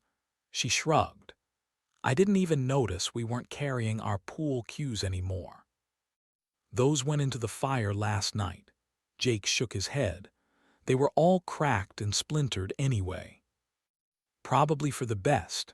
Alice checked her rifle to ensure it was loaded and ready to go. "Okay, let's go." Alice reached over the gate and pulled the latch up, swinging it wide on creaky hinges as they slipped through and started up the soft gravel lane. Outside of the soft crunch of the rocks beneath their shoes, silence enveloped them in an eerie embrace. Still seeing no signs of life anywhere in the fields or in and around the buildings, Alice strode faster and got ahead of them. "What if we find some horses?" Sarah asked. "Could we leave some food or something as payment? Or maybe leave our phone number if they want to reach us when all this is over." "That's even if we find any actual horses here," Jake replied. "If the people who lived here were smart, they probably already rode them away." Alice frowned. "And that's only if anyone survived the fires. Look there." A dark cluster of trees surrounded the main property up ahead, and the smoke was worse, with branches and leaves smoldering on trees close to the buildings that had caught fire. Off to the left along the fence rail, an old-style tractor with a rusted red frame, something they might have seen at an auction, had gone up in flames with its frame warped at an odd angle, and a lone figure slumped over the steering wheel, blackened to a crisp, smoke still coming off of it every time the breeze shifted. Sarah waved her hand in front of her face and grimaced. "That's awful." "As morbid as this sounds," Alice said, "it's good news for us. If there were any survivors, I doubt they would have left someone out like that. Looks like this place took some damage, and I bet we'll find a lot more dead people. But here, to hoping something survived out in one of the barns." "Right, I keep thinking it's still last week before we had to steal to live." Sarah nodded, tone somewhere between sarcastic and sincere, still struggling to come to grips with their new reality. "We're not barbarians," Alice replied, "and I would never condone hurting someone. But if there's something we need to survive, notice I said need, not want, and it's right there with no one guarding it, it's ours." "Finders keepers," Jake added. "Not exactly," Alice rolled her eyes, sighing. "It's more complicated than that. But we need transportation north to reach your grandparents and father, and we're going to find some. Come on." She stepped within the circle of trees that surrounded the central grounds, and the remains of the building took shape in the shade. They passed a couple of small tool sheds at the front of the property, each still standing with the doors shut and decorated with flower beds, with white gravel around their bases. There was a small barn with the name of the farm written on the side, and more fences sprouted up to section off the yard into training grounds with various paths that led to other parts of the farm. The main house had once been a beautiful plantation-style home, 2 stories high with a single long roof and 4 chimneys, 2 on each end. Additional sections had been added to both sides of the manor, and white railings adorned every porch. Pathways split off from the front walk to the back of the home, or curved through the gardens that sprawled in all directions, packed with well-trimmed bushes, rustic benches, and flowers of every color to give the grounds a rugged vibrancy. Fire had ravaged the place, scorching the new white siding with soot and burning holes that still smoldered and leaked cinders when the wind breathed through. The middle section had collapsed on itself, forming a toothy black grin, and the grand porches on both levels were just crumbles of wooden planks piled in on themselves to feed what must have been a raging bonfire. The foliage immediately around the base was wilted and brown, and the grass smoldered and popped with vivid heat. Only a few rooms on the left side were untouched by the worst of the flames, giving hints to what the grand structure must have looked like before its collapse. Alice stopped at the stone pathway leading to what had been the front porch and scanned off to the left. I see a few small buildings still standing over there, but those that burned down must have housed a generator or vehicles, and I bet that's where the fire started. There's a detached garage over on the right, Sarah pointed out past the barn to the east. That went up too. See the cars inside. Alice nodded at the sight of two cars mixed in with the fallen timbers and rubble, just husks of frames and smoldering rubber, greasy black smoke rising from the collapsed rafters into the sky. Looks like they owned a pair of motorcycles, too. Scanning back to the left, Alice spotted more shapes, and she gestured for the kids to follow. Let's check around to the back where the barns are. Leaving the main driveway, they took a soft gravel path off to the side that swept between flowering dogwood trees and well-manicured lawns, with two large garden areas grown into the landscape. There were colonial-style benches, a fountain in one, and even a small graveyard on the right, closer to the home's backyard. A dozen or so gravestones hugged an oak tree that could have easily been 100 years old or more judging by its thick, twisted branches and rough bark, with deep, winding grooves thick enough to run her fingers through. The path circled sharply to the right and behind the house, where it forked off into multiple tracks that led to smaller sheds and training corrals barely visible between the trees. One medium-sized barn had been razed to the ground, the husks of two tractors lying in the wreckage. A stall that appeared to have once held a diesel tank like the one they had back home had gone up in flames, leaving charred plastic parts scattered everywhere that might have once belonged to golf carts or ATVs used to maintain the property. Jake bent and picked up a piece of metal with a logo on the front, shrugging and tossing the scorched piece off to the side with a clatter. "This place must have been amazing," Sarah said. "It reminds me of something I read in one of my books. I always wanted to live in a place like this." "That's why we built the farm the way we did," Alice replied, allowing herself a wistful smile. "The ponds, the fields, we were just getting started too. I sure hope everything is going okay up there." "I don't see anything that would have had horses here, Mom," Sarah said as she looked around at all the paths leading to different parts of the property before stepping toward a sign amid a scatter of rubble, knocked halfway over with the lettering on the front scorched as if hit by something that had been aflame.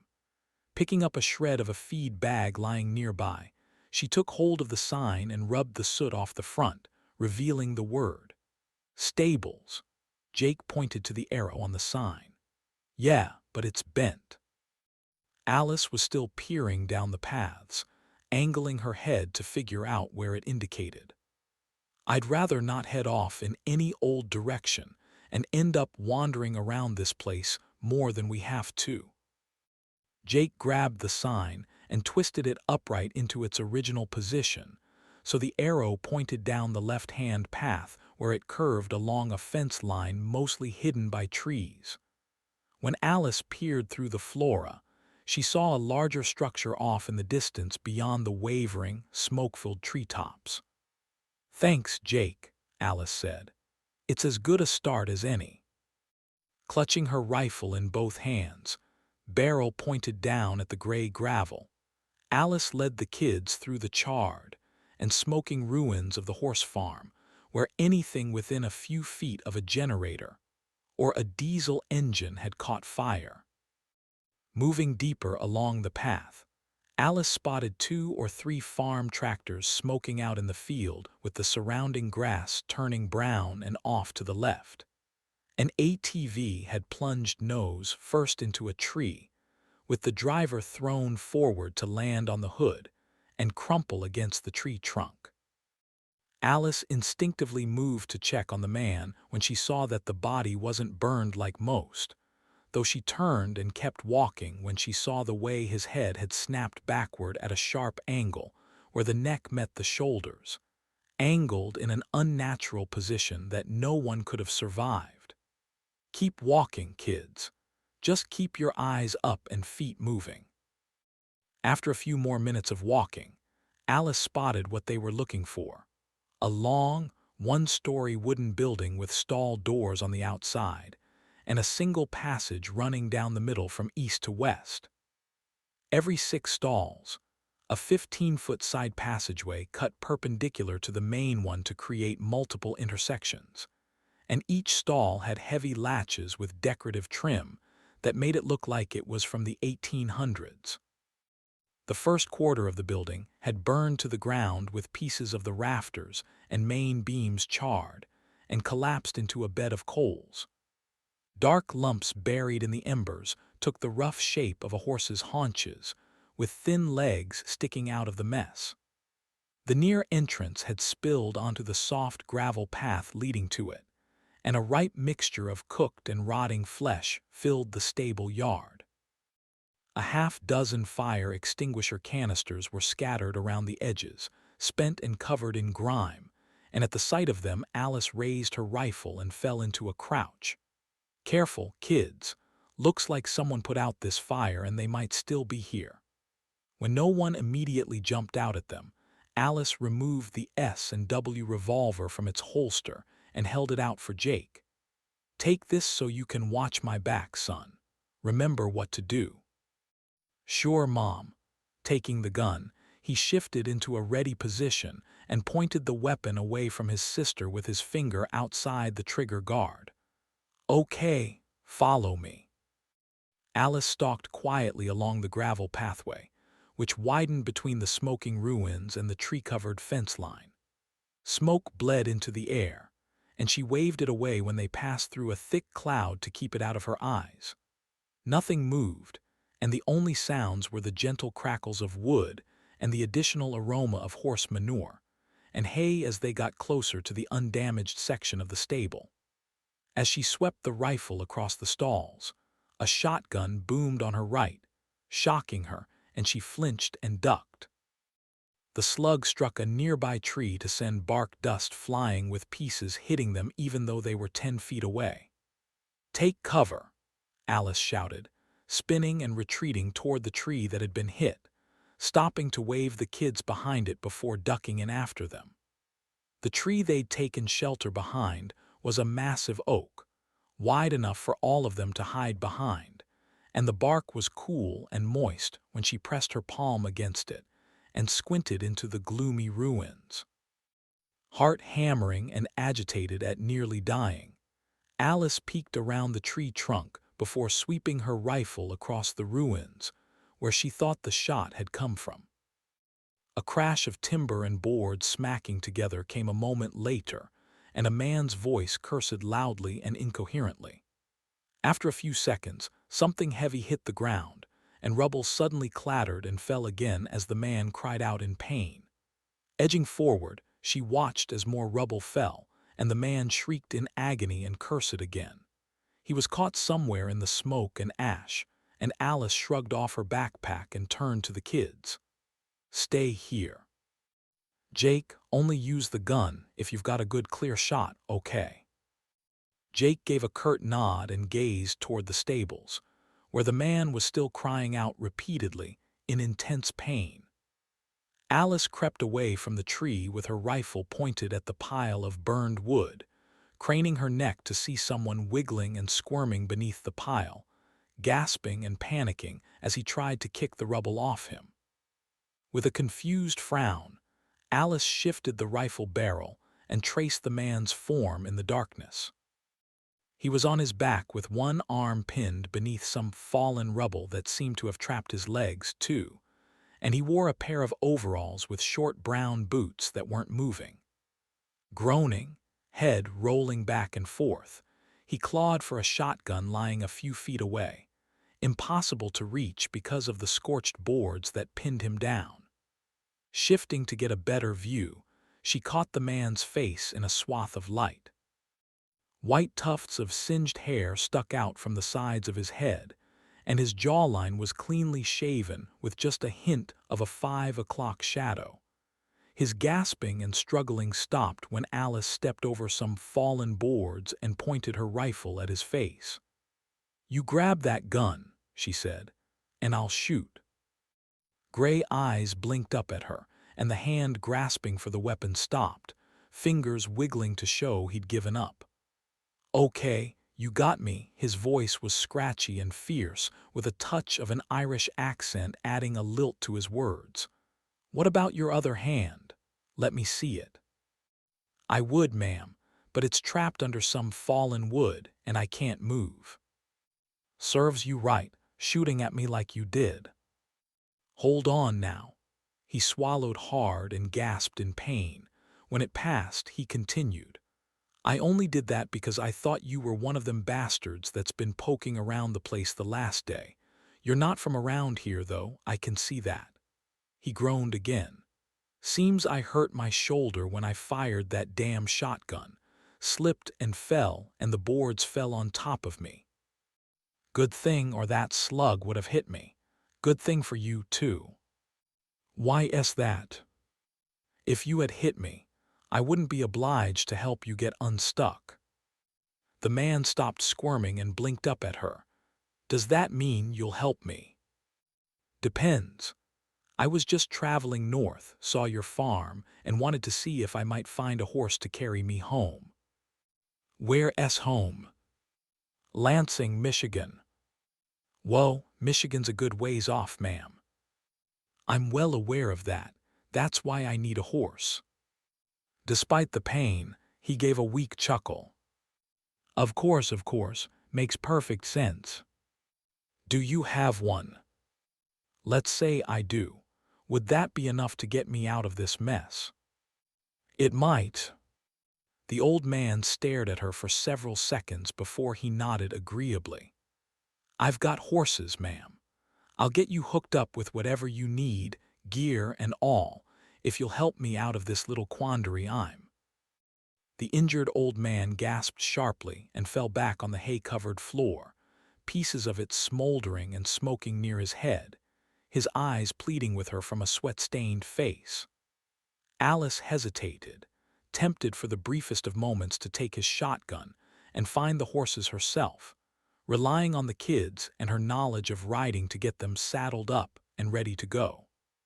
Leaving the old man to die, though, wasn't in her nature, no matter how brutal and cutthroat the world had become.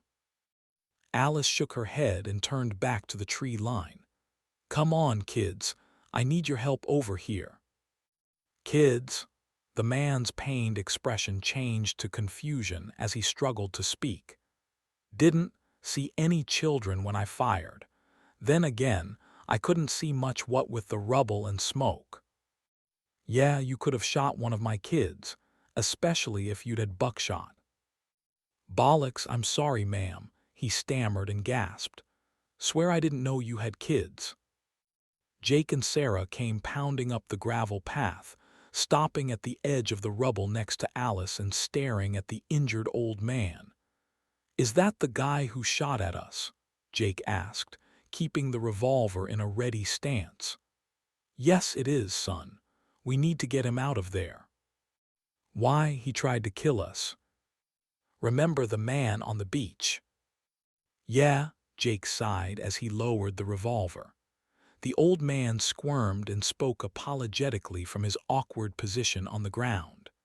"Like I told your mother, it was a mistake. I thought you were some nasty buggers that have been creeping around the place. That's all, I swear." "Just relax," Alice said. "We'll get you out, don't worry."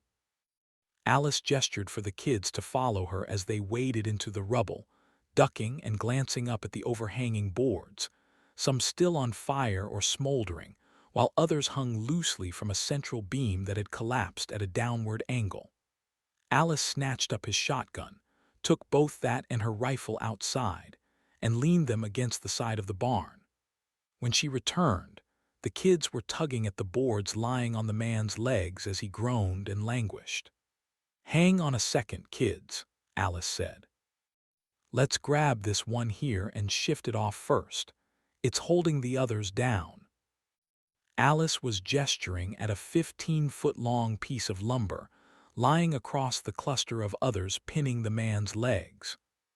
Between the three of them, they found a safe place to step and took up positions on either side of the board, the kids squatting while Alice stood taller and gripped the board where it was about waist high.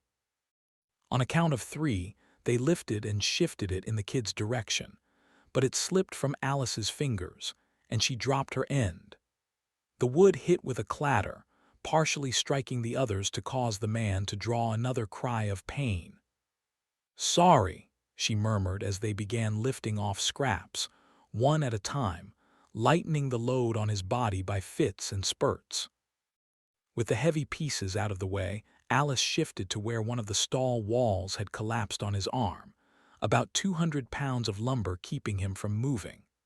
All three of them squatted and lifted with their legs, raising the slab of wood high enough for him to jerk his arm back and hold it against his chest with a sob of relief. With his arm free, he was able to shuffle backwards with Alice's help, getting his legs free as well. "Oh, thank you, thank you, thank you." He chuckled in pain, panting as he sucked air through his teeth. "I thought I'd lose the old limb for a minute there." With a nod to the kids to go back outside, Alice ducked between fallen lumber and stood near the man's head, kneeling by his right shoulder. "Do you think you can move? Is anything broken?" "Don't think anything's broken. I can move, yes."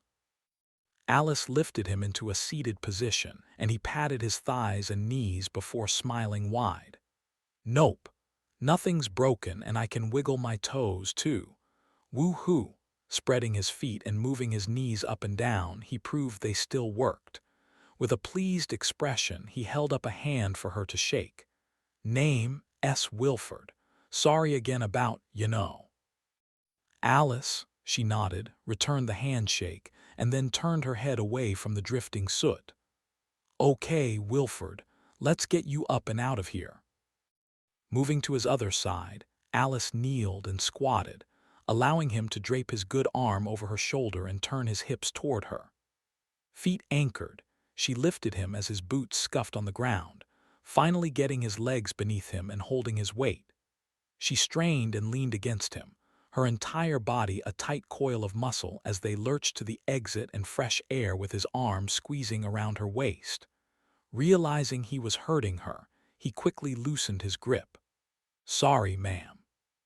Thought I was going to go straight back onto my bum again." "I've got you."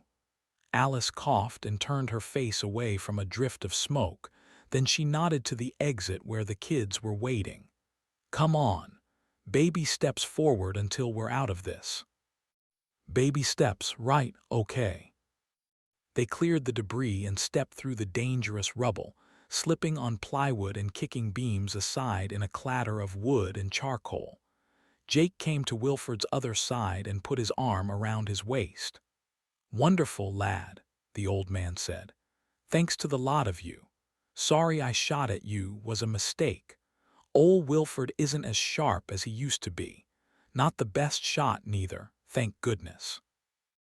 "No problem, sir," Jake replied. Despite his obvious pain, the man's jolly yet self-deprecating demeanor drew a grin from the kids. Alice flashed them a look and motioned to a soft spot in the grass next to the tree they'd been hiding behind. Sarah sprinted ahead, threw her backpack on the ground, and grabbed a blanket from the top, spreading it as Jake and Alice helped Wilford along. They turned him, eased him down, and left him sitting, rolling backward for a second before his legs kicked straight. "Oh, thank you, young lady. That was quite nice of you. In case you missed the introduction, my name's Wilford. What's yours?" "I'm Sarah, and that's my brother Jake. What were you doing hiding in there?" Don't you know it's dangerous to be in a burned-out building? Indeed I do, especially now. Ah, thank you, young sir. He accepted a bottle of water from Jake, twisted off the top, and drank deeply as rivulets of sweat and soot dripped down his face. When he was done, he wiped his arm across his lips. I guess I could have avoided all this if I'd given you folks a wave. Anyone out to rob the stables wouldn't have two fine children with them, or be helping me now, would they? Who are you? Alice asked, standing with her feet spread and her hands on her hips. Do you work here? Indeed. I am the head groundskeeper for Monticello Manor, or was until the bloody thing burned to the ground. What's a Brit doing all the way across the pond, working at a Tallahassee stable? Not to sound rude or anything. Brit, Wilford looked indignant. If you hadn't just saved me, I'd consider that an unforgivable insult. No, ma'am, I'm Irish. Been many a year since I've been back home, though. He sighed wistfully, then refocused on her, waving absently. No, no, no, not rude at all. Seems an astute question given the distance between our two lands. I'm a quality groundskeeper from my youth. Been working here for 20, 30 years or so. Or at least I was. Suppose I'm not really one anymore, am I? But you weren't a horse trainer. No, no, but there's more to raising a competitive horse than just the training. It's the atmosphere, the ambience, if you will. He waved his hand in a flourish. I always kept the stalls spotless and knew every horse by name. I even had my afternoon tea with them and sometimes read to them. You read to the horses, Jake laughed. That sounds silly. It might seem that way, young sir. Raising his finger high, Wilford pointed at the boy. But like classical music soothes the soul, hearing a calm voice reading the classics seems to comfort the horses and keep them in better spirits. But it's just a small thing I do, or did, around here. His jolly demeanor faded as he looked past Alice and scanned the ruins of the stables. I couldn't save them all, but I did what I could. Alice stepped aside and followed his gaze, frowning with a deep sense of sorrow. Oh, gosh, Wilford. I'm so sorry you lost some horses. His voice was low as he stared into the recent past.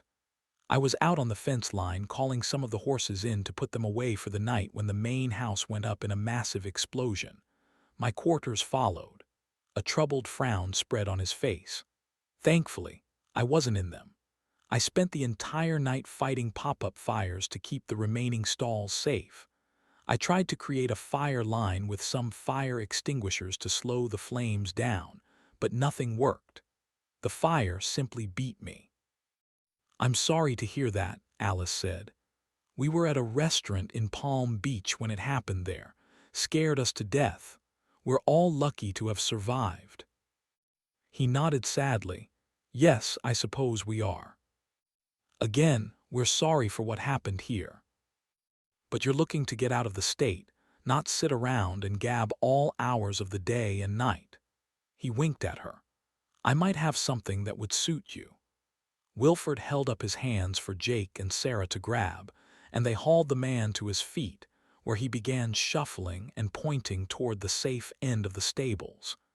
They'll get you where you need to go and farther if you treat them right. We all have riding experience, Alice explained, but we might need some help saddling them. Oh, no problem there, he replied with a wave. I've set up new quarters for myself at the unburned part of the stables, at the end of the building. And you have no problem with us using them?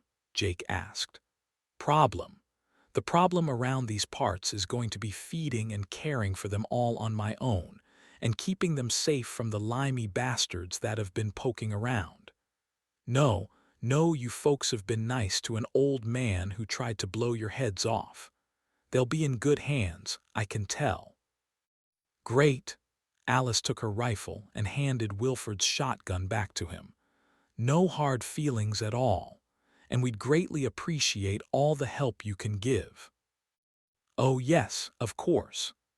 Waving again, he shuffled along the southern wall and the external stall doors, a big smile on his face as he angled off to the left, away from the burned structure toward a fence line hidden by trees and foliage. "Where are we going?" Alice asked. "Oh, just over here real quick to talk to a couple of friends. I hope you don't mind." "You're the boss." Confused, Alice glanced at the kids and clutched her rifle tighter, following on his heels as he took a narrow path through the trees. The man moved faster than she would have expected after injuring himself, stepping between a cluster of bushes and leaving them behind as he disappeared into the green. The next thing she heard was his voice calling out, filled with pride and joy. "Ah, there you are, my beauties, Peppercorn and Dawson, my handsome boys." Alice and the kids emerged from the greenery to see Wilford, standing next to the fence with his arms thrown around the necks of two massive stallions, whose heads hung over the rail as they nuzzled him and nickered affectionately.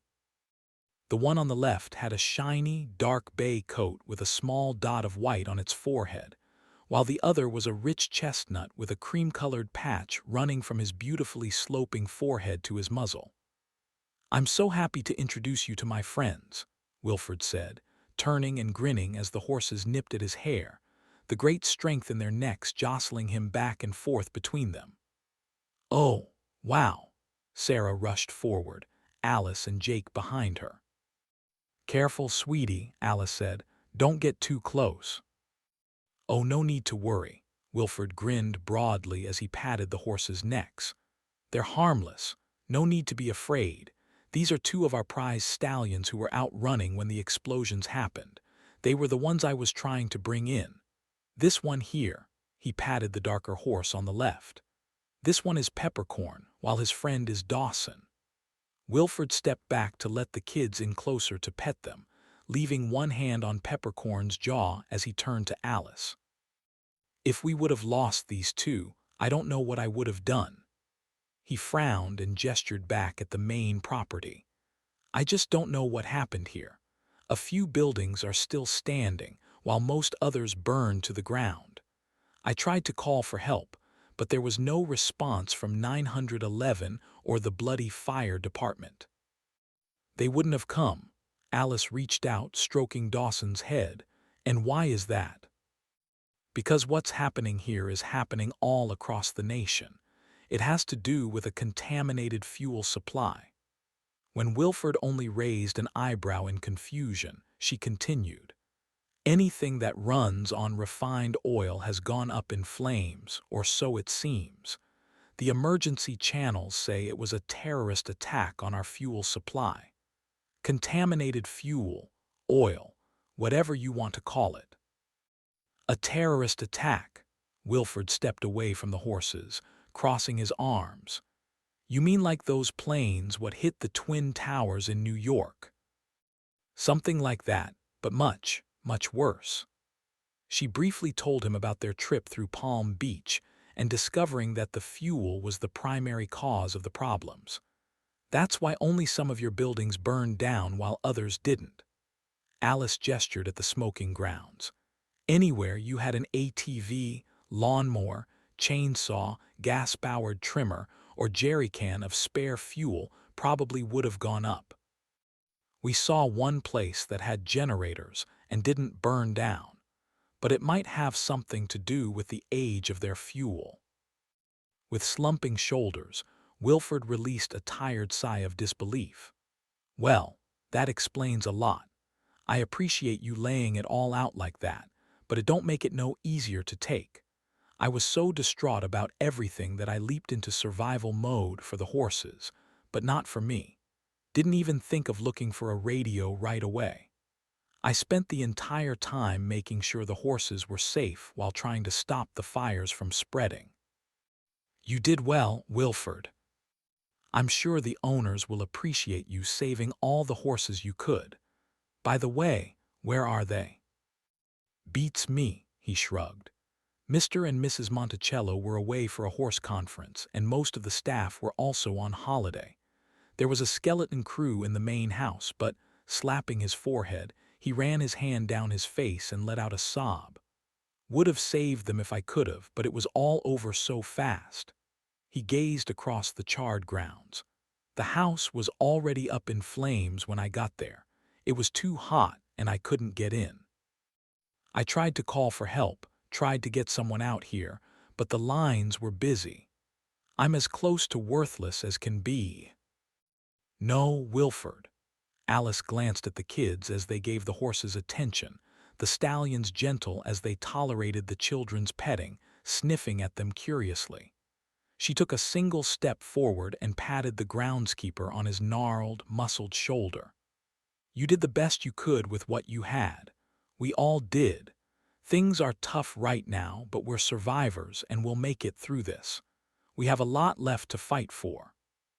Thank you, Alice, Wilford replied. That takes a little weight off my soul to hear you put it that way, and it gives me hope, too. Gesturing back to the stables, he nodded. You wouldn't want to come in for a spot of tea, would you? I've even got some biscuits I salvaged from the rubble of the main house. I know you folks want to get moving, but tea always puts the world in a much better light. We really should get going. We've been walking all day, Mom, Sarah interjected, turning even as she hugged Dawson's brown neck. Shouldn't we take a break before we leave? Jake agreed as Peppercorn strolled along the fence line away from them, seeming to have had enough of the kids' attention. Yeah, just an hour or so, Mom. Please. Alice reluctantly nodded, giving in to her own exhaustion as much as she did to her children's pleas. I guess it would be okay.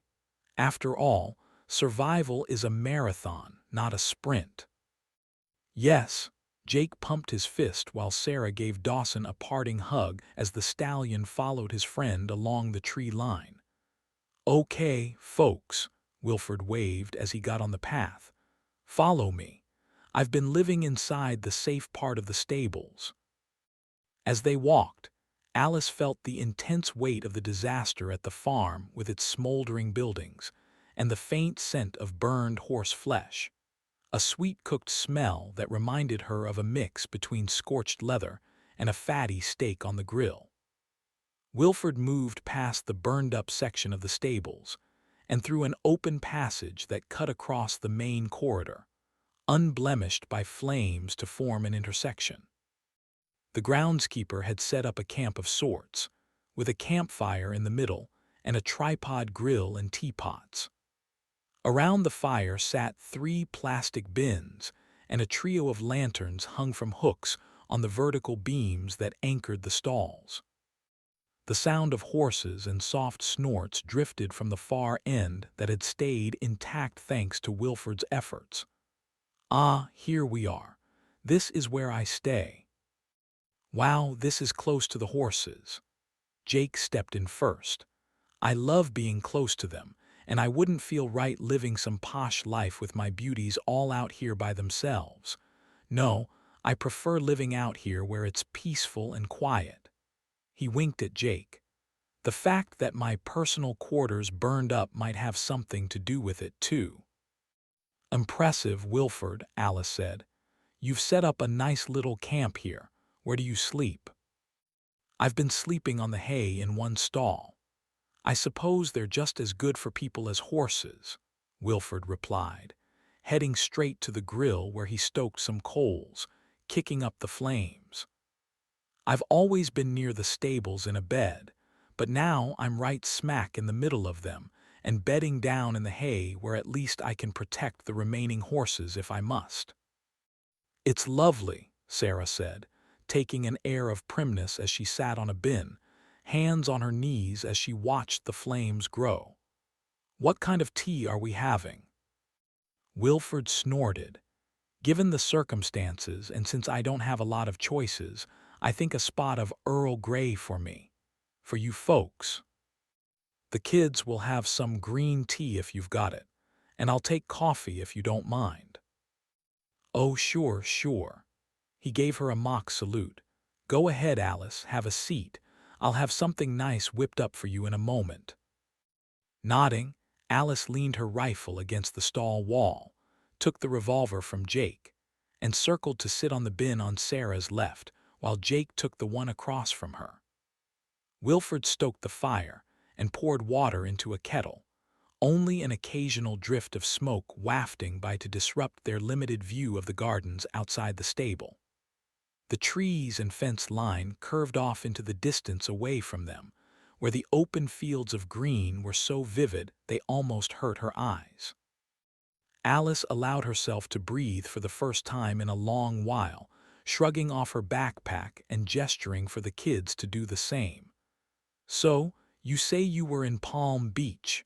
Wilford hung a kettle of water above the fire, stirring the coals with a stick. "Vacationing. Ever been there?" "Can't say I have. Never been much of a beach person, and I always had plenty to do here on the farm. Mr. and Mrs. Monticello always urged me to go on a trip sometime, but I only ever traveled back to Ireland to visit family and friends and see the old farms I used to work at. We walked about 30 miles up the coast until we found an electric vehicle to drive," Alice said. "That's when I realized what was happening with the explosions had to do with the fuel. Well, that and the emergency broadcasts. Very perceptive. Were you ever able to reach anyone on your cell phone?" "Nope." She took the phone out of her pocket and placed it in her lap, powering it on then shutting it off again. "Still no connection." "Based on what you told me about the state of the country," Wilford put loose tea into an infuser, which went into the kettle to steep. "Doesn't seem like anyone will get any help soon." "That's exactly right. It's also why I can't be too hard on you for being protective and shooting at us. I'd have done the same exact thing. Still, it's something I regret, to be sure." Wilford started heating water in the second kettle. "But here we are, eh? At least we're friends now." "That we are," Alice agreed. As he finished making the tea and coffee, Alice told him a little more about their farmstead outside East Lansing, and that her parents were busy house-sitting, but she didn't know if they were okay. She did the same about James, who could be anywhere between Colorado and Michigan, as well as the messages she'd received from him. Wilford responded with polite noises and gestures of affirmation to show he was listening, finally handing out the steaming tea to the kids. "Sorry, but the coffee is just instant," he said apologetically, holding up a small can of coffee crystals. "I'd take 3-day-old grounds at this point. Instant sounds wonderful." When everyone was settled, he took some dry rags and poured hot water on them where they hung over a small rack, letting them cool a moment before handing them out. With one in hand, he wiped his face clean to reveal chapped cheeks from fighting the fires, a sharp contrast against his wise gray eyes. Accepting a warm rag, she cleaned her arms and face, sighing as days of grime washed off. Wilford flashed them a friendly smile. "There's sugar and cream for your drinks and spoons to stir with. Alice, here's your coffee. Again, sorry it's not gourmet." "Some of the best coffee is the worst coffee," Alice chuckled, sipping hers black and nodding in satisfaction. "This is fantastic, Wilford. And now for the biscuits." From a bin, he dug out a plastic bag of biscuits, square and round shapes that looked more like cookies but with fancy designs on the edges. Alice took one, finding it soft and sweet against the bitterness of her coffee. "Thank you." Wilford remained kneeling as he passed some to the kids and met Alice's gaze across the fire. "They don't go too poorly with coffee, but better with tea for certain. The Monticellos always went out of the way to have some of these biscuits made for me. A few things from home. That's what set the Monticellos apart." Wilford bit into a cookie and followed it with a sip of Earl Grey, his eyebrows arching in pleasure. "How many more horses do you have out there?" Jake asked as he chewed another biscuit and got close to the end of his cup of tea. "After I got the initial fires under control, not full control, Mind you, I realized I needed to get 2 mares and their colts out to the secondary stables right away, as they were too close to the lingering smoke and all. It was a tight fit, but we managed. Sounds awful, Jake replied. That's right, young sir, Wilfred confirmed. I was scared out of my gourd. How will you take care of them with everything burned down? Alice asked with her cup held between her knees. We've got enough feed for now, and I can always put them out to graze around the fields if we need to, but there are a fair number of them for one person to watch over. The old man's eyes watered as he finished a chunk of a biscuit and washed it down with the rest of his tea. If you're willing to spare 3, Alice said, we'll take excellent care of them. Of that, I promise you. If you can't, though, I understand. Since getting to know the man, Alice's commitment to doing whatever was necessary had wavered ever so slightly. Forcing the old man, Wilfred, to give up some of his charges was no longer as cut and dry as it had been when they'd first met him. He smiled faintly, placed his cup aside, stood and brushed crumbs off his hands. Now that you fine folks have had a spot of tea, I'll show you what I'm thinking. He winked at the kids. I'm positive I can come up with something to suit your needs. Yes, yes, some fine animals for you to ride. Finishing her coffee, Alice placed the mug down and stood, taking her rifle from where it rested against the wall and gesturing for the kids to follow Wilfred as he shuffled outside into the bleak gray light. Chapter 5. James Burton, Kansas City, Missouri. Someone shouted and waved at James as he walked through the east side of camp in search of his tent so he could lie down, and he returned the gesture, wondering who they were. After leaving Stenson and the tank crew, a deep weariness had set in, and his knees were wobbling even worse from the exhaustion, far worse than when he worked out or spent all day on his feet on the farm, and all he wanted to do was put his head down and close his eyes for a minute. There he is. James looked around and spotted some people rushing down the lane to meet him, moving past milling refugees still recovering from the camp attack. With an embarrassed heat rising to his cheeks, James stopped and waited as the 2 guardsmen he'd first met at the front gate approached, the female officer who'd checked him in and the man with the light blue vest who'd given him his extra supplies. Smiling, James half-waved embarrassingly. "Hello, Mr. Burton," the young woman called. "We were hoping to catch you before you left." "Oh, I'm not leaving yet," James explained. "I had planned on getting a few hours' rest before heading out."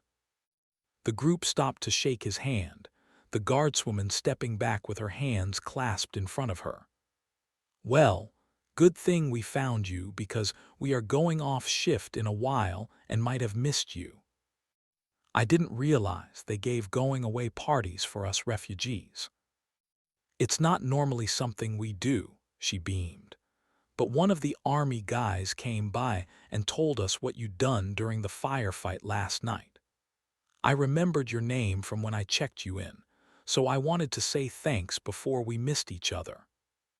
Like I told Commander Halliday and Corporal Stenson." James shook his head and made a helpless gesture. "I just did what anyone else would have done." The other guardsman scoffed. "That's not true. No other civvies just ran in there during a firefight and offered to lend a hand. Everyone else either hid or ran away." "Can't blame them. They had families to protect and the soldiers told them to run. I just saw the threat and felt compelled to rush in." James kicked at the ground. "It could have ended up poorly, but that was a chance I was willing to take." "We're proud of you," she said, "and we're glad we're the ones who checked you in. You ended up being a big part of defending this camp, and Corporal Stenson wanted to ensure you had everything you needed before hitting the road." "I've got everything I need right here." James hiked his thumb at his backpack. "You all hooked me up pretty well." Turning, she gestured to her friend, and he held out a package and a thick steel rod with a slightly rounded handle and a blunt end. "Well, here's a little extra for you." "Thanks." James took the package and what appeared to be a metal walking stick. "What is all this?" "There's some extra food and water purification tablets in the pack," he said. "And the stick thing, well, you'll see what it is. It's a combo tool if you know what I mean." James raised an eyebrow. "Oh yeah, I've seen those before. Seriously, thank you so much for all this. I'm sure I'll put it to good use."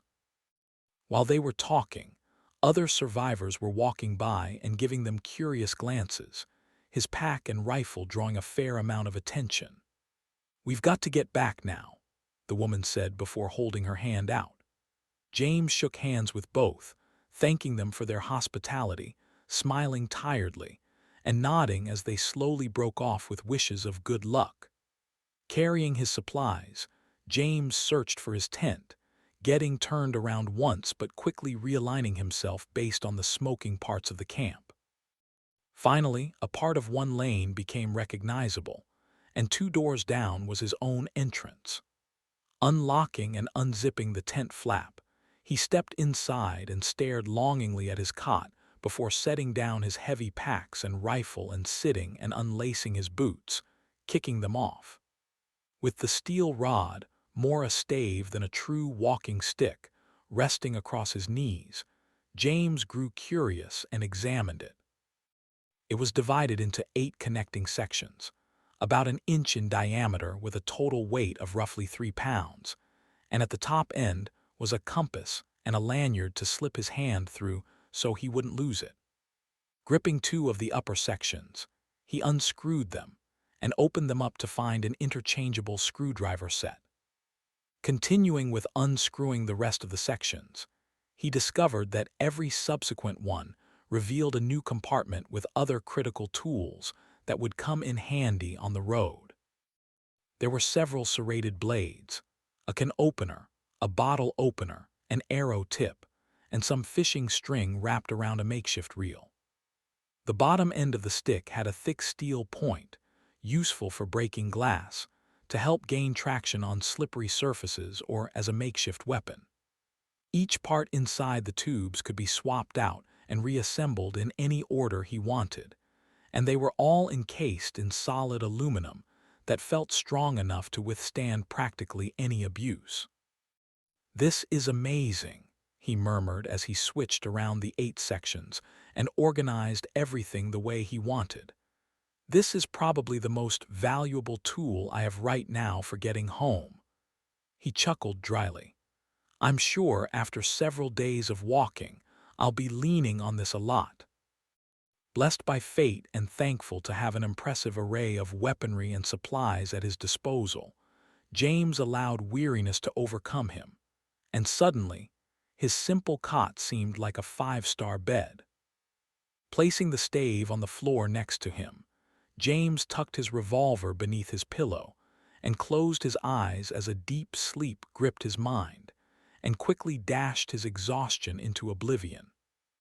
James woke to a soft morning light filtering through his tent windows and the sound of fresh voices reaching him through the thin tent walls. "We're so blessed," a woman was saying. "This place is a miracle." "Yeah, they've got everything here," a man replied. "We should be safe." A tiny girl's voice interjected with something James couldn't hear, but the woman responded, "That's a good question, honey. I don't know why those tents at the edge of the camp are burned down." "It could be that something caught fire," the man chuckled nervously. "But they've got it under control. I wouldn't worry about it too much. Let's get you some breakfast." Grinning at the new arrivals that had made it to safety, James swung his legs off the cot and placed them on the floor, leaning forward with his elbows on his knees, rubbing his tired eyes. He didn't know how long he'd slept or even when he'd fallen asleep, though the quiet warmth that filtered into his tent and the mentions of breakfast indicated it was sometime in the early morning. More voices passed by outside, the excited murmurs of weary people who'd found their first sense of safety and security in many days. And James' heart went out to them as he recalled his own similar feelings when he'd entered the encampment. While mysterious forces had attacked them the night before, with people in charge like Commander Halliday and Corporal Stenson, everything would be done to protect the survivors, no matter the cost. With a yawn, he crossed to the tent flap and unzipped it, stepping out into the morning sunshine and smoky skies. There was a faint hint of ash in the air from the previous night's battle, and small crowds milled along the lanes, from military personnel to civilians. What appeared to be 24 new families entered the camp, lonely figures with slumped shoulders and hopeful voices like the ones he'd heard coming in. While they seemed cautious, most were smiling and pointing out different parts of the camp with community showers, bathroom facilities, and mess tents. Almost everyone had a new backpack, bursting with supplies and comfort items courtesy of the guardsmen at the front gate. A man shouldering a new backpack walked beside a young woman, likely his wife, and like many refugees, they appeared tired and road-worn, their clothes stained with soot and mud. Parts of the man's t-shirt burned on the edges, and the woman's thick mop of dark hair was tied up in a messy bun. "There's not a lot of people here," the man said, glancing around at the sea of tents and refugees standing at the entrances like James, watching as the newcomers entered. "We're lucky to be alive," his wife replied solemnly. "Bless these folks for taking care of us." "No kidding. Who knows where we'd be if not here?" Smiling, James tied the tent flaps back so his door stayed open, nodding at other people walking by. A small girl went by with her parents, and he tried making a face at her, her open-mouthed laughter giving him a rush of relief and happiness. Going inside to his basin, he turned on the trickling faucet and filled it about halfway. Dipping his fingers into the cool water, he splashed it on his face with a sigh and washed up as best he could while refugees walked past his tent, some glancing inside as they murmured to each other and guessed at what their temporary shelters might look like. He brushed his hair back with wet fingers, soot coming off it and his clothes like he'd been standing around a campfire all night. Promising himself to hit the mess tent for some coffee, James cleaned up and started putting his things together, tying up all the loose ends on his new backpack before sitting on his cot to re-examine his walking stick. Taking the pieces apart, he spread them on the ground at his feet, looked them over, and reassembled them into a single, long piece again. He stood and shoved the pointy end into the soft dirt and used it to leverage himself off the cot, taking experimental steps around his tent and swinging it like he was attacking someone. Nice moves. Nice stick, too. James stopped thrusting, seeing an older man standing in his doorway, grinning and gesturing at James' weapon. "Oh, thanks," he laughed at being caught swinging it around and held it up. "It was a gift." "Multi-tool." "That's right." James used it to hobble up to the man. 8 pieces, complete with a compass and a fishing pole. "Nice," the older man replied, so tall he had to stoop to peer inside the tent, his gray hair parted on the side and wearing a collared shirt that was burned in spots and singed around the sleeves. One of those would be worth its weight in gold these days. "Yeah, I guess it would." James smiled in response, then walked over to his cot and finished putting his boots on. "It should come in handy where I'm going," James told the man, slipping his boots on and lacing them up. With his walking stick set aside, James gathered his new pack, slid his arms inside the straps, and rolled his shoulders to settle the weight. "Whereabouts are you headed?" "Michigan. What about you?" James slung his rifle and reached for his revolver beneath his pillow. "Where are you coming from?" The man's eyes widened when he saw the Colt, and he nodded slightly in approval. Nice piece. I'm from a mid-sized town west of here called St. Joseph. I was working at a local shipping hub when everything blew up. He shook his head dejectedly. Craziest damn thing I ever saw. Nothing but fires and a lot of people. The man swallowed hard and looked aside before turning back to James with a smile that sat uncomfortably on his face. Let's just say it was bad. I want to say that I couldn't imagine that, James replied grimly. But unfortunately, I get what you're saying. I guess you're heading out now. Nodding, James pushed past the man and stepped into the gray morning light, where the sparse refugees headed toward the mess hall or settled in their new tents. Faint tendrils of smoke still rose from the northeast side of the camp where their attackers had struck, though the emergency crews had done an excellent job dousing the flames and keeping them from sprouting up again. That's right. The man held out his hand. Roger. Good to meet you, Roger. I'm James. They shook, and Roger followed him onto the main thoroughfare leading through the camp. Sorry, we couldn't talk long. I imagine this is how it will be for all of us, James replied, glancing up into the morning sky. Meeting people briefly before moving on is what I meant. I got your meaning, Roger said with a nod. Until the military figures this out, I guess it'll be mostly camps for everyone for now. I'm afraid so, James replied. They stopped at an intersection and stepped aside to let a family by, exchanging nods and hesitant smiles as strangers walked side by side. I guess I'll be heading out now, Roger. Good luck to you, James, and I hope you get some use out of that stick of yours. James laughed, me too.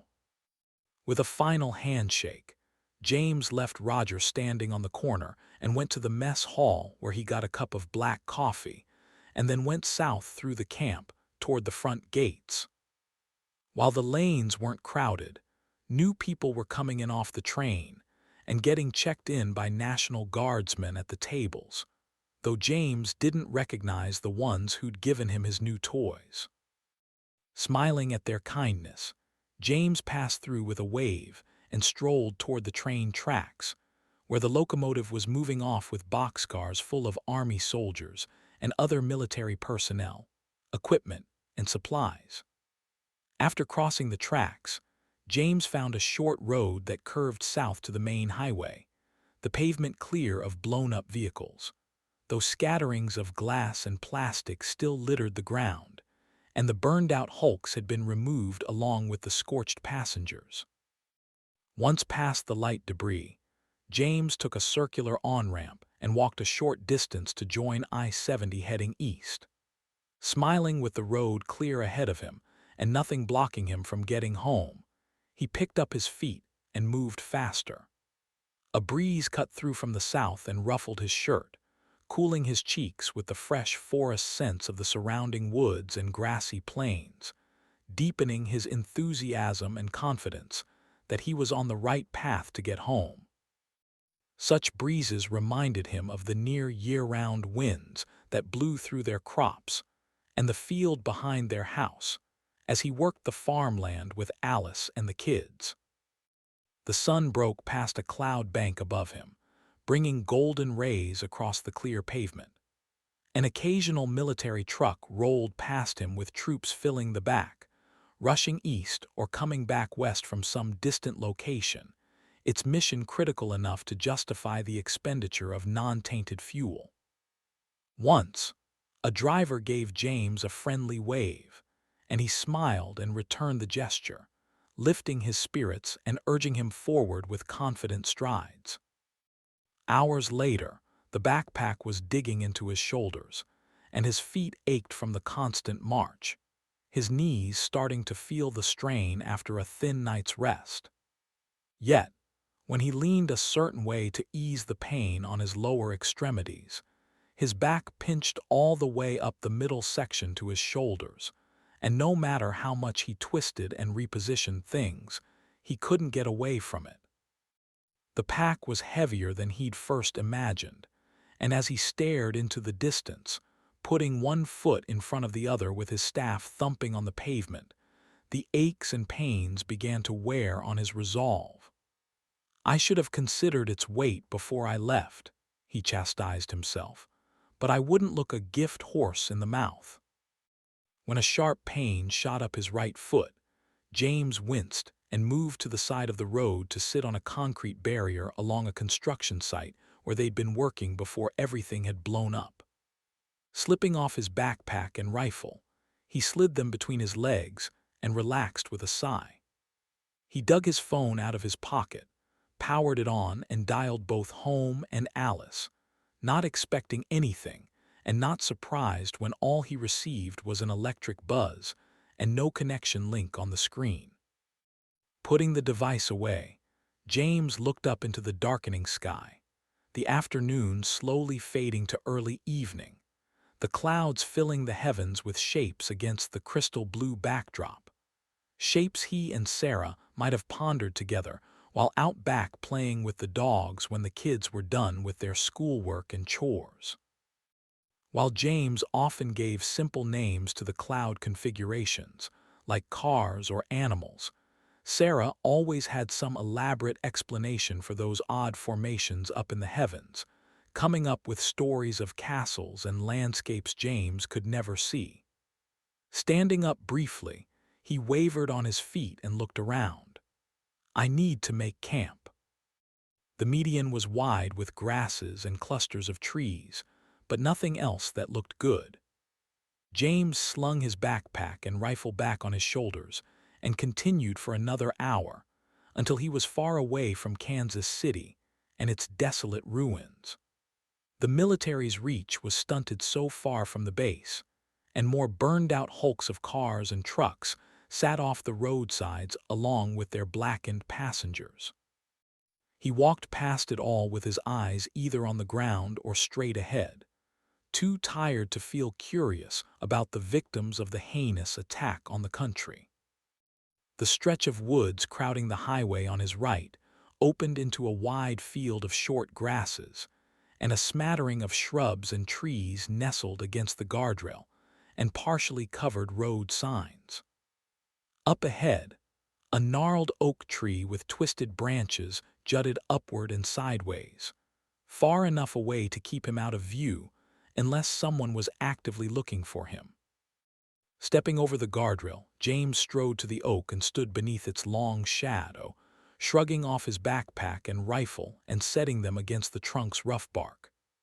Digging through his pack, he pulled out a chicken and dumpling MRE, a bottled water, and the map Stenson had stuffed into a side pocket of his backpack. He leaned on the tree and slid down, sitting with his feet in front of him and the map in his lap. Unscrewing the bottle cap, he tilted it back for a long drink before setting it aside to start heating the MRE between his feet, then turned his attention to the map spread out across his lap. Tracing from where he thought he was on I-70 heading east, the Mississippi River stood out as his biggest obstacle. He had to assume the bridges were down, and he might have to cross by boat or other means. Moving his finger farther east, he traced a path to St. Louis and grimaced. I definitely want to avoid going there if I can. Any major city would either be a pile of burning or burned rubble. Worst case, they could have people like those that had attacked the refugee camp, and anyone willing to go to those lengths to survive in the cruel new world they lived in would see James as an easy target. Tracing ahead with his finger, James settled on a country road that would take him north to Highway 24 and then east again to a town called Hannibal. He tapped on the spot bemusedly. I wonder if there's a place called Claris nearby. Anyway, from there I'll figure out how to cross the river and make sure I stay far away from Chicago. No way in hell I'm going near that place. It's bound to be worse than St. Louis. Steam rising from the MRE between his feet drew his attention, and after a quick check, the main portion of the meal seemed sufficiently warm. He obeyed his growling stomach and opened the pouch, mixing up the contents and scarfing them down. After several bites, he stirred some chocolate beverage powder into a tin cup with some water, ignoring the grainy bits of undissolved mix as he rested his head against the gnarled tree.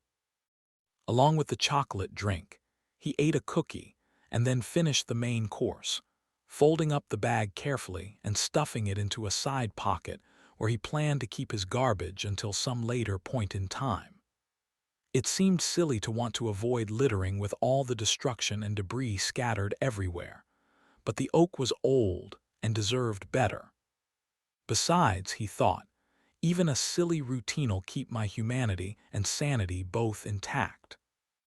Behind him to the south stood a small field of corn nestled in a gentle curve against the distant trees, and he shouldered his pack and rifle, picked up his walking stick, and strode through the shin-high grasses up the bank and into the corn rows.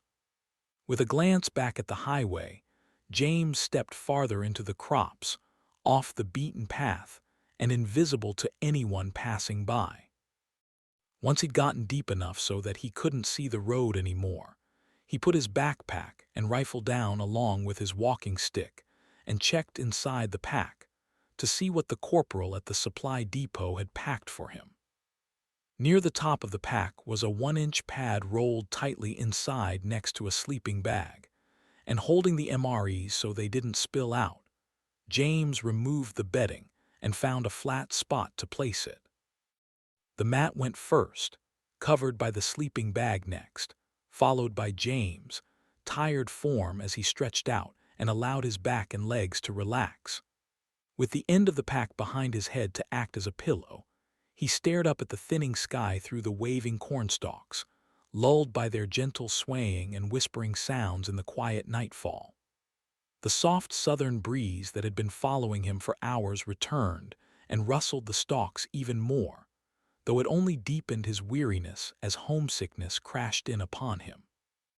As night came on, all James could think about was home, the last familiar place he remembered.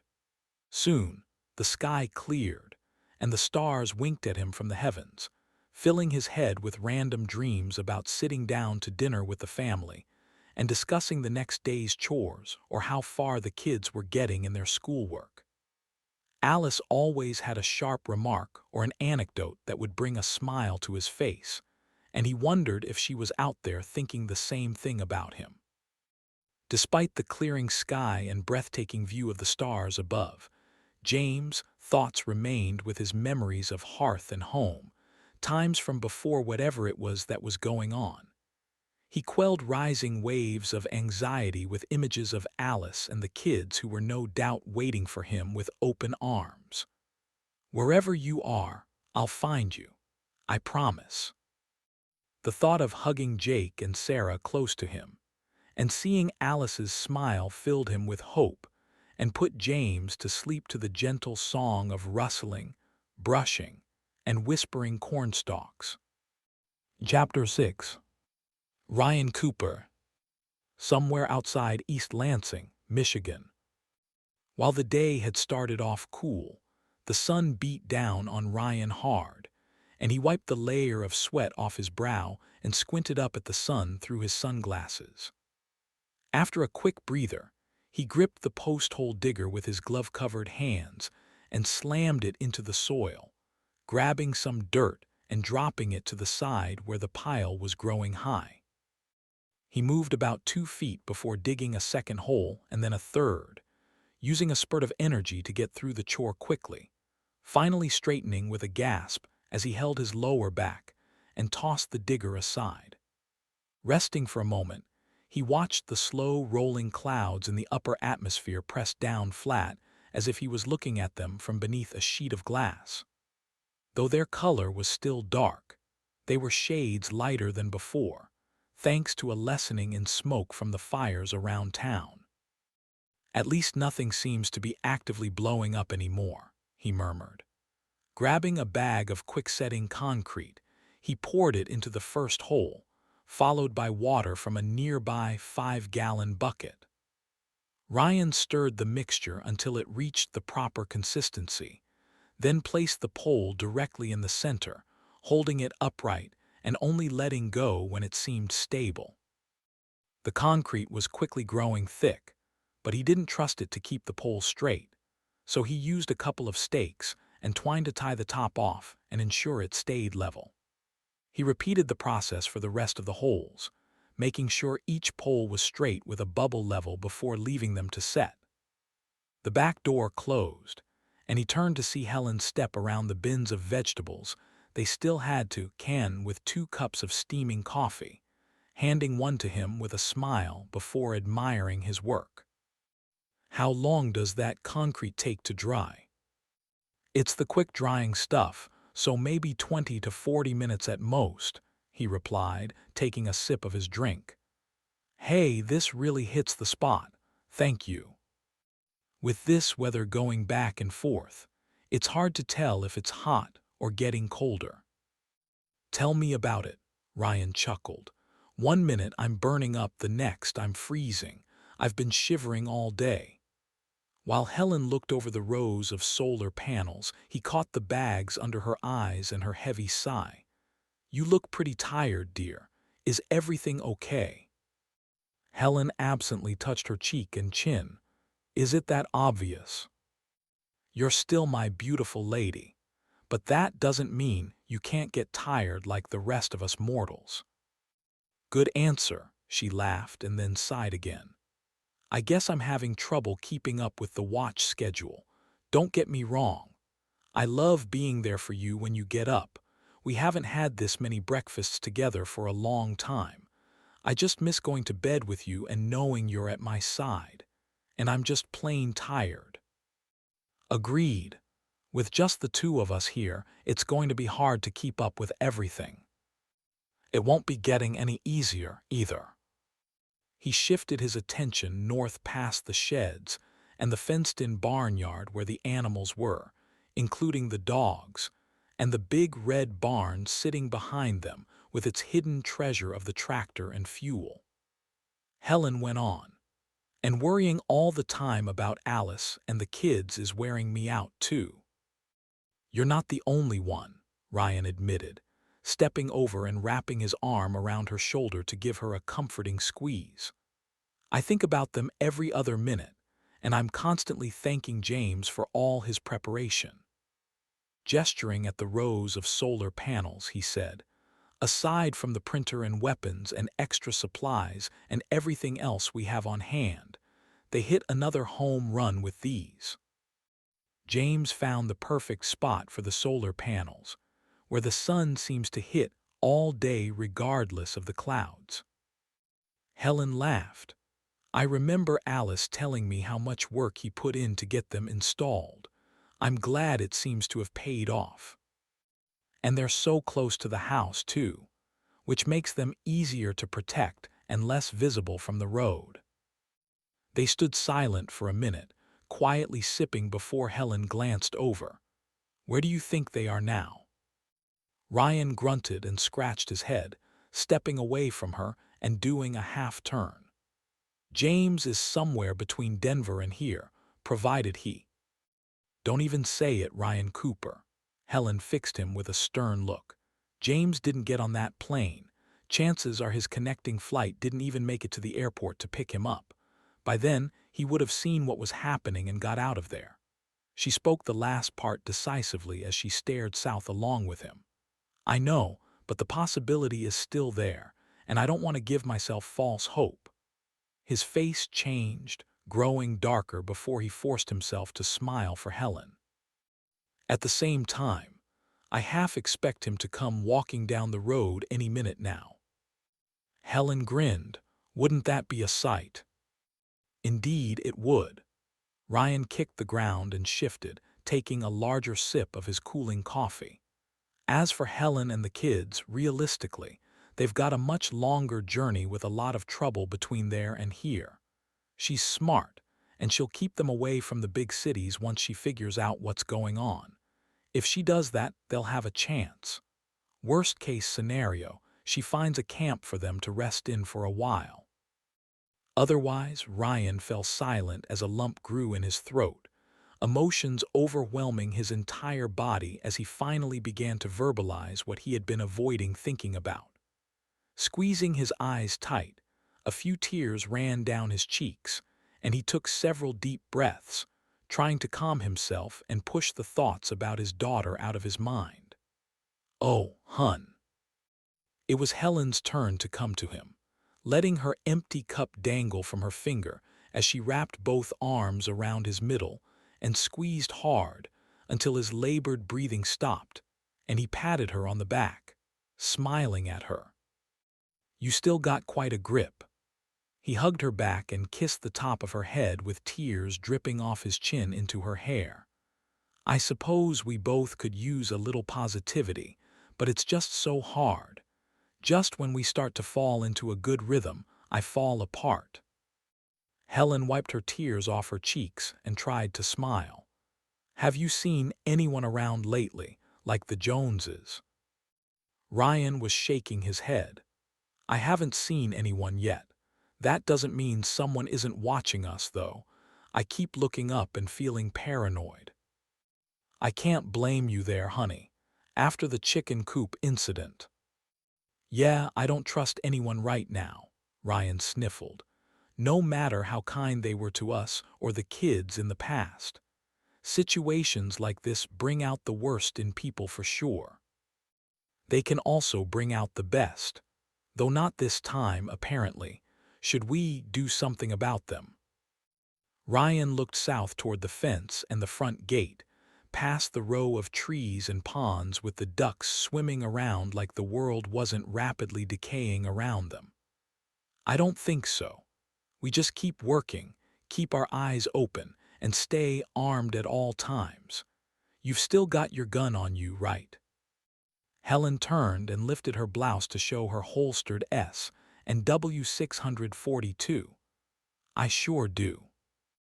"Excellent." He gave her another squeeze around her shoulders. "If someone comes on the property that isn't blood, I'm leaning heavily in the direction of shoot first and ask questions later, no matter how hard that might be to do if it's someone that we or the kids know. I can't say I'm a huge fan of that idea, but I think it's probably necessary given everything." She smiled up at him, her eyes misty. "I know what's valuable to me, Ryan Cooper. I won't let you down." With an appreciative nod, Ryan turned back to his work, stooping to press his finger on the hardening concrete and using the bubble level to check that everything was still standing straight. "How much do you have left to do here?"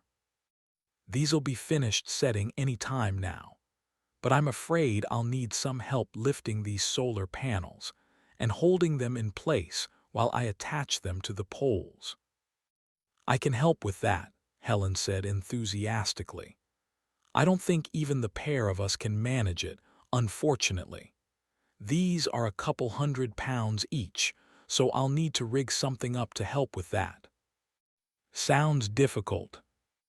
"Not really. I'll use the fork attachment on the tractor to hold the panels by rope so I can swing them in small degrees to where I need them." He frowned. "I don't want to use the tractor because it's going to make noise, but I'm afraid it's the only way." "You want me to keep watch while you do it?"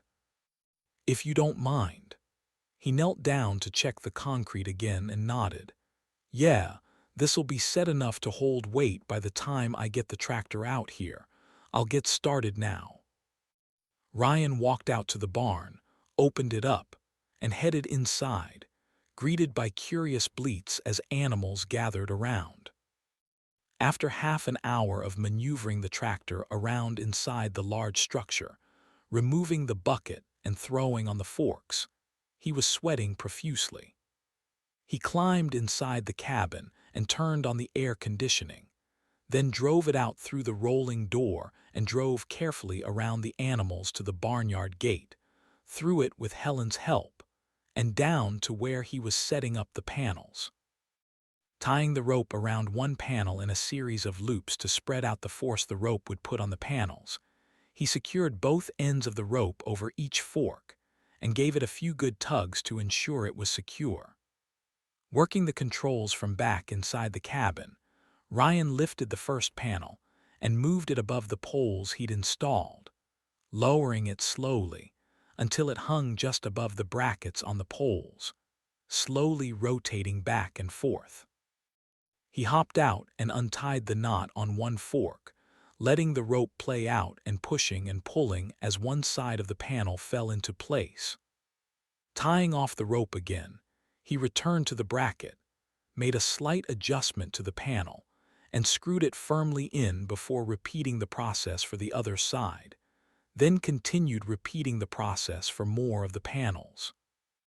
While Helen stood watch nearby in the yard with her hair blowing in the breeze, he finished working, going around to check that each connection was tightened, as even a single loose bracket could cause the entire structure to shake itself apart in the next strong windstorm that passed through.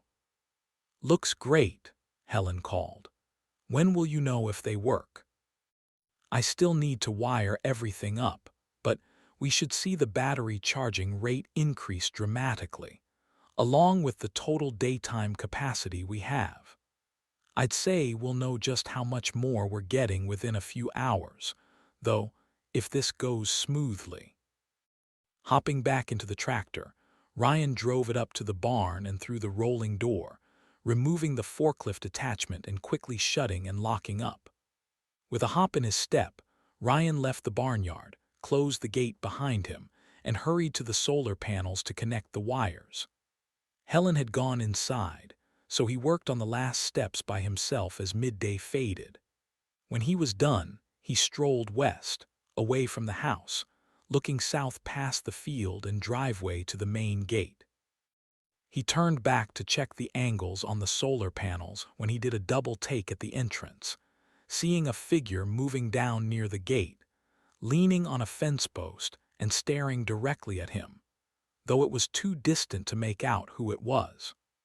For a long moment, the two stared at each other before the man at the gate turned and walked out of sight to the southeast toward the Jones.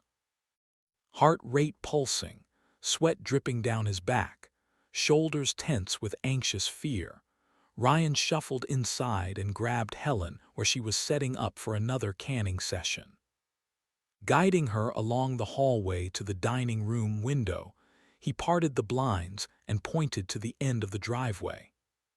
Helen had followed him wordlessly, blinking at his pale face and hushed silence, though she finally spoke up.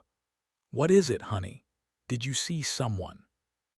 "Yes, I saw someone down by the fence, and he didn't even try to hide. He looked back at me for a few minutes, turned around, and left." Ryan shrugged. "Was it Mike Jones?" "I don't think it was, but I can't be sure." He shook his head as his expression deepened to one of dark doubt. "And I can't tell if it was the person who tried to get our chickens, either. In any case, it's clear they heard the tractor and are getting damn curious about what we're doing here. Sounds like they're trying to sniff around." "Undoubtedly," Ryan growled. "We need to be ready in case they decide to try something more drastic." "I agree. I think we need to step it up. How far do you want to take things?" "Well, the M&P15 has a scope, and it's pretty easy to fire. You'll take that rifle, and I'll go downstairs and get the Winchester .308. That's got a scope, too, and we'll need them if we're doing long-distance shooting." "Keep them at a distance," Helen affirmed. "Got it next." Ryan let the blinds fall shut and turned away from the leaking light into the dark dining room, pacing toward the hallway and back again. "Given the layout of the house and all the ways in, I think it would be helpful to board some of them up. We don't have to do it all the way, just enough to keep someone from getting in easily.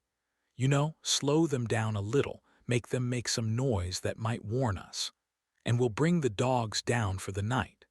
How does that sound?"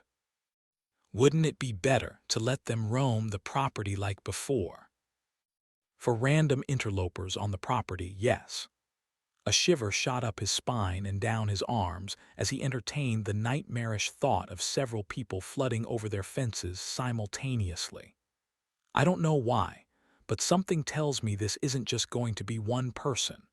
They probably know a decent amount about the place. The dogs are obvious, but who knows if they're friends with the kids? Maybe they know about the guns, too. Ryan was speaking a mile a minute, pacing around, tapping on his leg with nervous energy. Doesn't matter. We'll handle whatever happens, but we need to get prepared. Sounds like a plan, honey. What can I do? Help you board things up? Turning to the dining room table, he picked up the M&P15, checked to see it was charged, and handed it to her. No, I'll grab the supplies from outside and start doing that. I want you to watch my back. You really think they'd try to come in the daylight? I have no idea when, or even if, anyone will come. But we're done taking any chances. Upstairs gives you a vantage point on practically all the approaches to the house, so you'll be in a good spot up there. Helen accepted the weapon, the large rifle looking strangely natural on her diminutive frame. I've got you, honey. With a brisk nod and a quick hug, Ryan exited through the back door and rushed out to their smaller shed near the fenced-in barnyard, where a wheelbarrow and scrap wood James had were leaning against the walls and sitting on a shelf on the right side. He picked out pieces of wood of varying sizes and loaded them into the wheelbarrow along with a dirt-covered cordless drill, long wood screws, a hammer and nails. Then he wheeled the supplies to the house, looking around in all directions, half expecting someone to come out of the trees or from the back of the property at any second.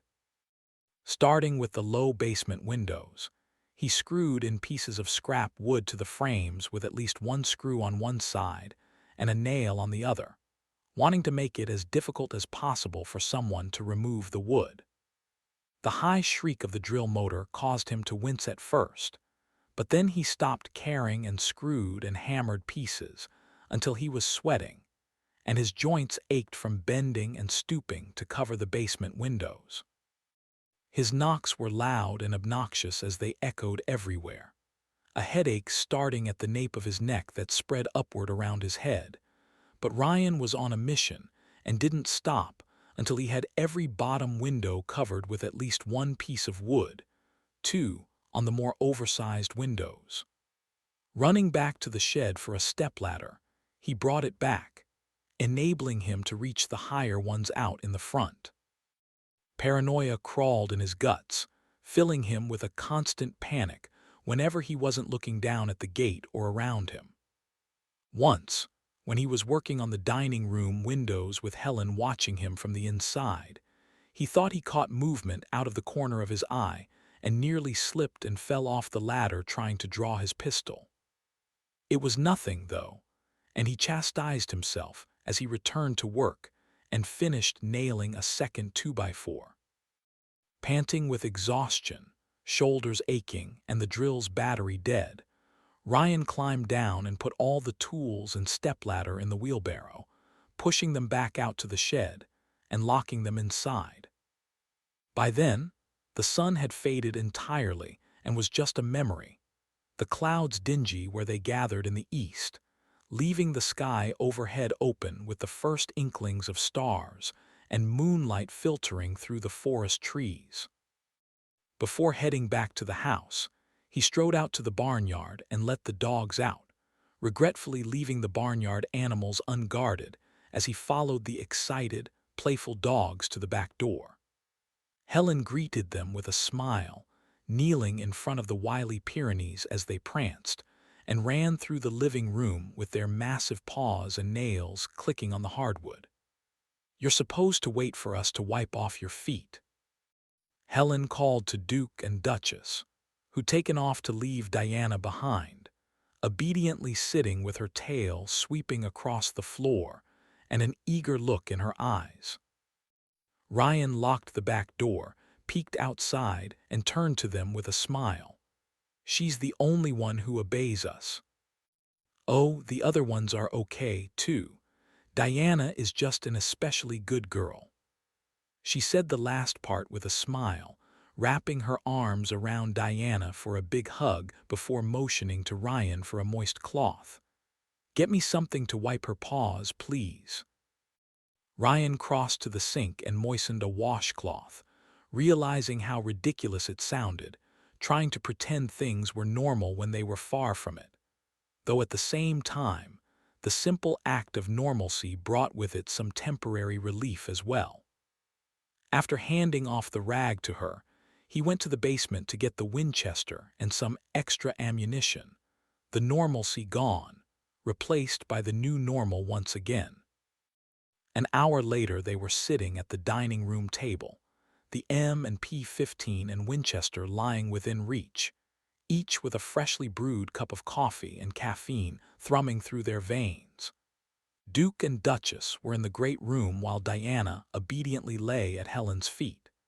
They'd put a small electric lantern way back in a corner where it shed a desperate, meager light across the room, just enough for them to see by so they didn't trip when walking around. Ryan took another sip from his cup. "I'm so jacked up right now," he said with a laugh. "It feels like I'm using the restroom every 10 minutes. Not near that much, dear, but I'm pretty wired too.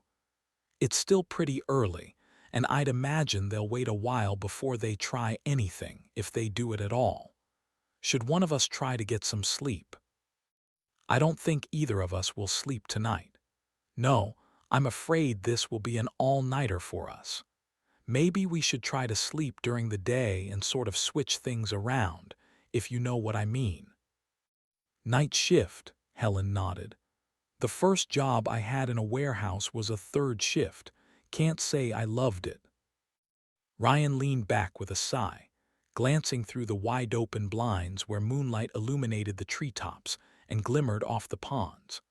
The dark shapes of ducks floated by, one suddenly flapping his wings and rising briefly from the water before settling again, causing Ryan to sit up nervously for a moment before he purposefully relaxed his shoulders, letting them fall forward in a slouch. "At least we have clear skies tonight. There's plenty of moonlight and starlight to see by." Helen glanced outside. "It's one of those weird nights that looks like near daylight." "That's the full moon for you, but it also brings out the crazies, if you know what I mean." "I do." As the minutes ticked, Ryan continued glancing through the blinds and moonlit night, searching for shadows and movement, but finding nothing.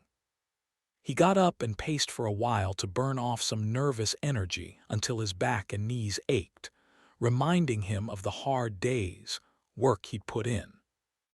Bleary-eyed and feeling paper-thin, Ryan returned to his chair and rested his face in his hands, slowly drawing them down as if he could wipe the weariness away. When he saw the blinking lights at the far end of the driveway, it took him a few seconds to realize it was someone moving around, their light bobbing in the darkness. Snatching up his binoculars with a huff, Ryan burst from his chair, pressed the binoculars to the blinds, and peered through them. "Are they coming?" Helen asked, turning from one side to the other as he moved past her. "I think so. The idiots are using flashlights on a night like this."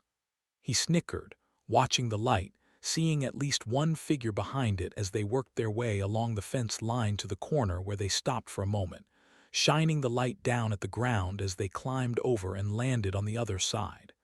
Nostrils flaring, he cursed silently. Damn people can't stay on their side of the property line. Hanging the binoculars around his neck, Ryan went to the table and picked up the scoped Winchester, checking yet again to ensure it was fully loaded with a 10-round magazine and one in the chamber. "I'm glad James had this in his safe." Holding onto the weapon with his left hand, he nodded to Helen, and then at the M&P15 she carried. "Do you have what you need?" Helen was up and already reaching for the gun, checking that it was loaded and had one in the chamber. "I'm ready," she said, her voice shaking slightly. With a calm breath, Ryan stepped toward her and gave her a quick hug. "It's going to be all right. Just go and watch my back from the upstairs window. Leave the dogs down here for extra protection and just try to keep me in sight." "Okay, I will." They'll probably skip coming to the house and go straight toward the barn to see about the tractor. I may move around the house to track them, so you may have to switch to a back window. You can only see the side and front of the barn from that vantage point. If I lose sight of you, I'll assume you're circling to the backyard." Still trying to sound confident, Helen's voice faltered and she fell against him. "Be careful, Ryan," she whispered. With a nod, Ryan turned and went to the front door, unlocking the deadbolts and stepping outside, listening as Helen shut the door behind him and softly locked it. Half crouching, Ryan spun toward the quiet darkness and walked off the porch with his Winchester gripped tightly to his chest. The sounds of crickets and frogs were deafening, clashing with each other, yet somehow forming a symphony in the soft night breeze. As his eyes got used to the darkness, Ryan moved along the front walkway, staying low against the short retaining wall and looking toward the southeast part of the property where he'd seen the man enter. Squinting into the night, huffing as he shuffled down the walkway, he searched for a sprig of light, the bobbing of a flashlight beam or lantern, or just a flash of movement which would give the intruder or intruders away. Just as he reached the driveway, he caught sight of the intruder off in the distance, moving through the trees at a cautious pace. Sometimes he'd stop and point the light toward the house, though it was too weak to reach Ryan where he stood near the driveway, his crouched form blending in with the bushes and pines scattered around the structure. Glancing over his right shoulder, Ryan barely saw Helen peeking through the window with the curtain pushed aside a few inches, before he moved out of her line of sight. Ryan forced down the butterflies in his stomach as he crept over the pavement and around the northeast corner of the house, stopping next to some vegetable bins and kneeling to calm his breathing. Still 50 yards off, Ryan focused on the shadowy form, watching as it slunk toward and behind the barn as he suspected they might. When he was sure of their direction, Ryan left the cover of the house and stalked after the figure, walking quickly but not putting too much pressure on his prosthetic. The last thing he needed was to break it and end up disabled in the middle of the backyard, a sitting duck for anyone with a weapon. The dark shapes of the outbuildings grew more defined in the moonlight, and Ryan cross-stepped to his left, mirroring the man's movements, losing sight of him in the woods for a moment before his light blinked into view again. Ryan reached the first shed, paused, slipped along its front, and peeked around the corner to locate the man again, the sound of his own breathing and pounding heart impossibly loud in his ears. Judging from the man's direction, the intruder was more focused on what was in the barn than anyone sneaking up behind him, and Ryan grew bolder, hurrying past the sheds and chicken coop until there were only 35 yards between them. The intruder was still moving through the woods, blinking in and out of sight. Then he crossed over toward the barn where he fell into the shadows. Ryan shifted to the right and cut across some open ground, trying to swing around and come up from behind. Something shifted in his prosthetic, and it slid on his leg, causing him to lurch, and Ryan fell forward onto the yard and laid flat in the grass. He raised his head slowly, spotting the sheep and goats off in the barnyard, clustered together in the moonlight and bleating in annoyance. Squinting, heart racing, Ryan searched the shadows but couldn't see anyone either along the fence line or in the woods. While he had the back of the barn covered, Helen had a much better shot of the side and front. He looked through the scope and then pulled away to peer into the darkness, watching intently, and after a stretch of anxiety, there was a movement by the barnyard fence. Ryan's breath caught in his chest as he put his eye to the scope and tracked the man as he walked along the side of the barn toward the roll-up door. His flashlight was pointed at the ground, but the reflected light gave Ryan enough to see that he carried a crowbar in his right hand and wore a shotgun slung on his shoulder. "The bastard means business," he growled quietly with annoyance. While he couldn't be 100% certain, the man seemed too small to be Mike Jones or anyone else he knew from the neighborhood, though there were plenty of Alice and James's neighbors that he hadn't met. Eye pressed to the scope, he tried to breathe steady and track the man through the mesh between the fence rails, but his only clear shot was at the man's knees or waist, and the intruder was crouching in such a way that it would be a tough shot to take. "Is there just one of you?" Ryan mumbled, his soft words coming out in puffs of moisture with each breath, the grass cool under his bare arms as he tracked his target, trying to decide what to do. Ryan shifted his rifle to the right, searching the darkness for anyone else, glancing over his shoulder along the tree line toward the other end of the property, but seeing no movement. When he looked at the upstairs windows of the house, he couldn't see Helen in any of them. Either she'd found a new target in a different location, or she was keeping to the shadows to stay undetected. Turning back to his scope, he tracked the man past the roll-up door to the corner of the barn where he started prodding at the door with the crowbar. Without knowing if there were more intruders, he was loath to give away his presence or just open fire willy-nilly. Ryan groaned, adjusted his grip, and shouted, "Hey, asshole, stop right where you are and drop your weapons." The man froze with a soft curse that Ryan heard from where he was lying, but the intruder made no move to drop either his crowbar or shotgun. "I've got you in my sights," Ryan shouted again, watching carefully for signs of movement from other locations around the woods or barn. "It'd be an easy shot. Drop it." Instead of doing what he was told, the man turned slowly toward Ryan with his hands raised, searching the darkness in vain for Ryan's position. Looking back to the house, still seeing no sign of Helen, he shouted again, "Last chance. Drop the rifle or I shoot." The man's head ducked low as he continued looking for Ryan.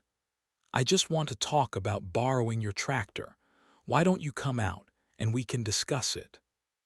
"We don't have a tractor to lend out," Ryan called straight back to the man in a low tone. "No more towel." As Ryan was speaking, the crowbar hit the grass with a soft rustle, and the shotgun whipped up, the man firing a blast from his hip in Ryan's general direction. Buckshot zipped by overhead as Ryan pressed his face into the grass, inhaling sharply in surprise.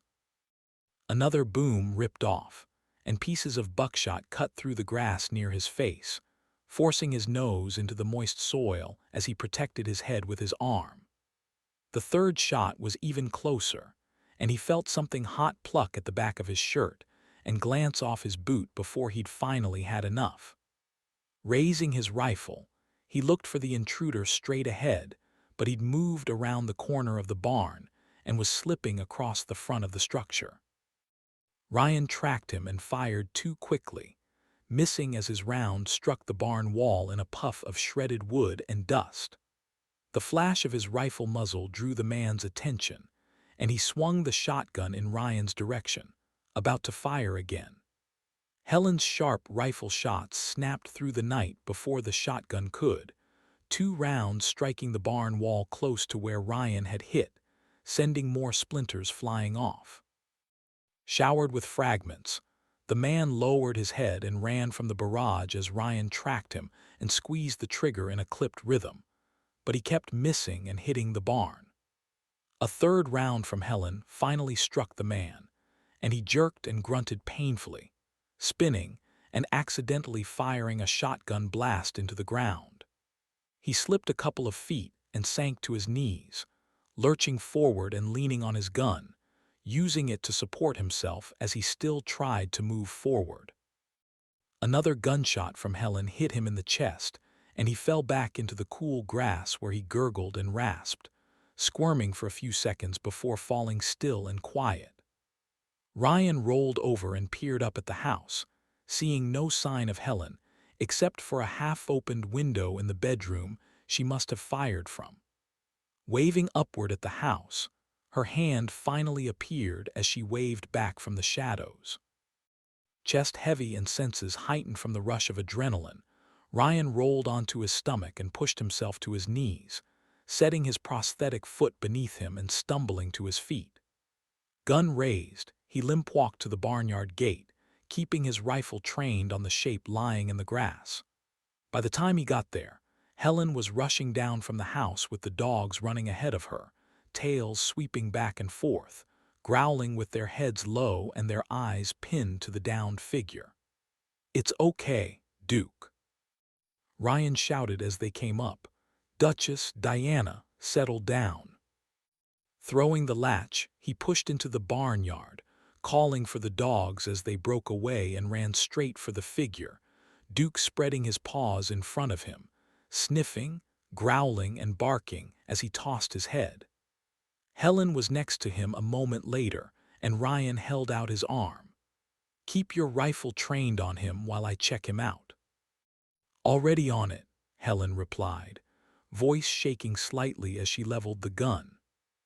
Staying off to the side, Ryan stalked closer, taking a small flashlight out of his pocket and shining it at the blood-stained grass and up the barn wall where splatters of dark crimson stained the siding. He settled the beam on the still figure who wasn't moving or breathing as far as he could tell, but the shotgun was trapped under him, so Ryan shuffled over and put his right foot on the barrel before kneeling beside the man. Blood saturated his black jacket and formed a pool that was spreading across the soil, and the man's pale cheeks were stained with red smears, a soft hole caked with gore marring the side of his head in the temporal region. Ryan started to touch it, but drew back. "You got him in the chest and head." Taking the man's shoulder, he turned him over and stared into the man's blank eyes. "Yep, he's dead. Superb shooting, honey." Helen was looking off to the side, her rifle barrel raised toward the sky as she avoided the sight of the man, her shoulders trembling as she tried to get her breathing under control. "Hey, now, it's okay." Ryan shifted away from the dead man. "You saw what needed to be done and took care of it. Nothing to be sorry." "I don't feel bad about what I just did." Helen hissed venomously, not at Ryan, but at the body lying on the grass as she gestured at it and wiped away a tear. "No, sir, I don't feel bad about him at all. You, though, the bastard shot at you and I could have lost you, and I'm worried he might have brought company with him, or they could be coming as backup." The dogs weren't acting like anyone else was nearby, though Ryan stood and flipped his flashlight off as he scanned the yard for movement. While he saw nothing suspicious, Helen's words had him back on the alert, a fresh rush of adrenaline causing his heart to race anew, and a lightness spread through his chest as he started to breathe faster, bordering on hyperventilation. Feeling unsteady, he took a deep breath, focusing back on the present, turning back to Helen, working his jaw back and forth as he slowly nodded. Judging by what he was going after the tractor, based on what he said, that's not a bad assumption. Let's drag him out of sight and get back inside to regroup. We've got a long night ahead of us. Chapter 7.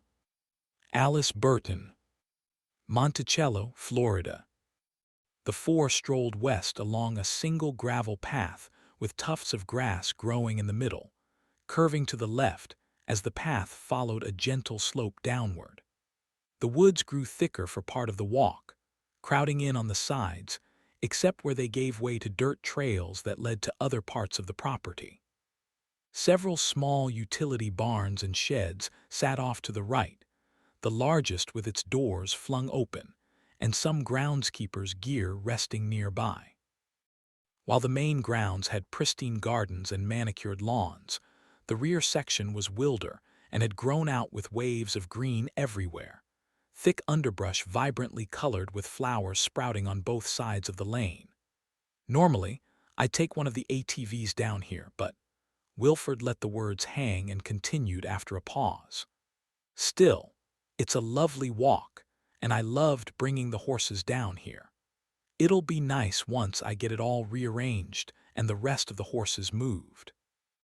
Alice wasn't expecting much, figuring that the secondary stables were out of sight and mined for a reason. But when they came to the bottom of the valley, where a building half the size of the main stable stretched out into the woods, its beauty was undeniable. The gravel lane led through a grassy yard and up to the east side of the structure, the space south and west clear of all vegetation and trees to leave a broad pasture with a training corral and light poles. The structure was extensive, with a big open front door topped by a raised roof and two beams that stretched its entire length. The wooden sides were painted what had once been bright red, its fade from time and wear giving the building a dignified appearance. While it was older than the other building, the grass was trimmed back and worn down to the dirt around the place, kept as neat as any other part of the property they'd seen. A single beige horse stood out by himself in the pasture and grazed, and hearing them approach, he raised his head and shook it, swishing his tail across his flanks in what Alice took was excitement over seeing his caretaker. Sarah got out ahead of them, practically skipping on her way there, turning and smiling as she called back to Wilford. "How many more horses do you have in there?" "You'll see soon enough, little miss. Just hold your horses," he chuckled happily. Pun intended.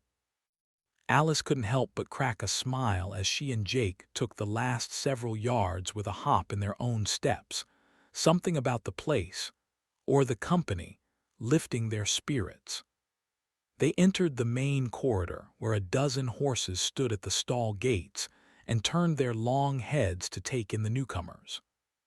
A couple of them snorted and whinnied at the sight of Wilford as the group stepped inside the cool, moist corridor, the smell of manure and hay filling the air, along with a heavy animal musk that reminded Alice of their farm back home and her childhood doing work on her parents' farm.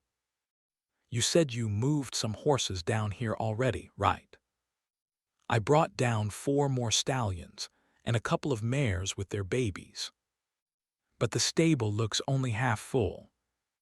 Wilford shuffled off to a side room near the entrance where a small desk and a workbench with hammers and tools beauted the wall. "Well, these are where the grade horses are kept.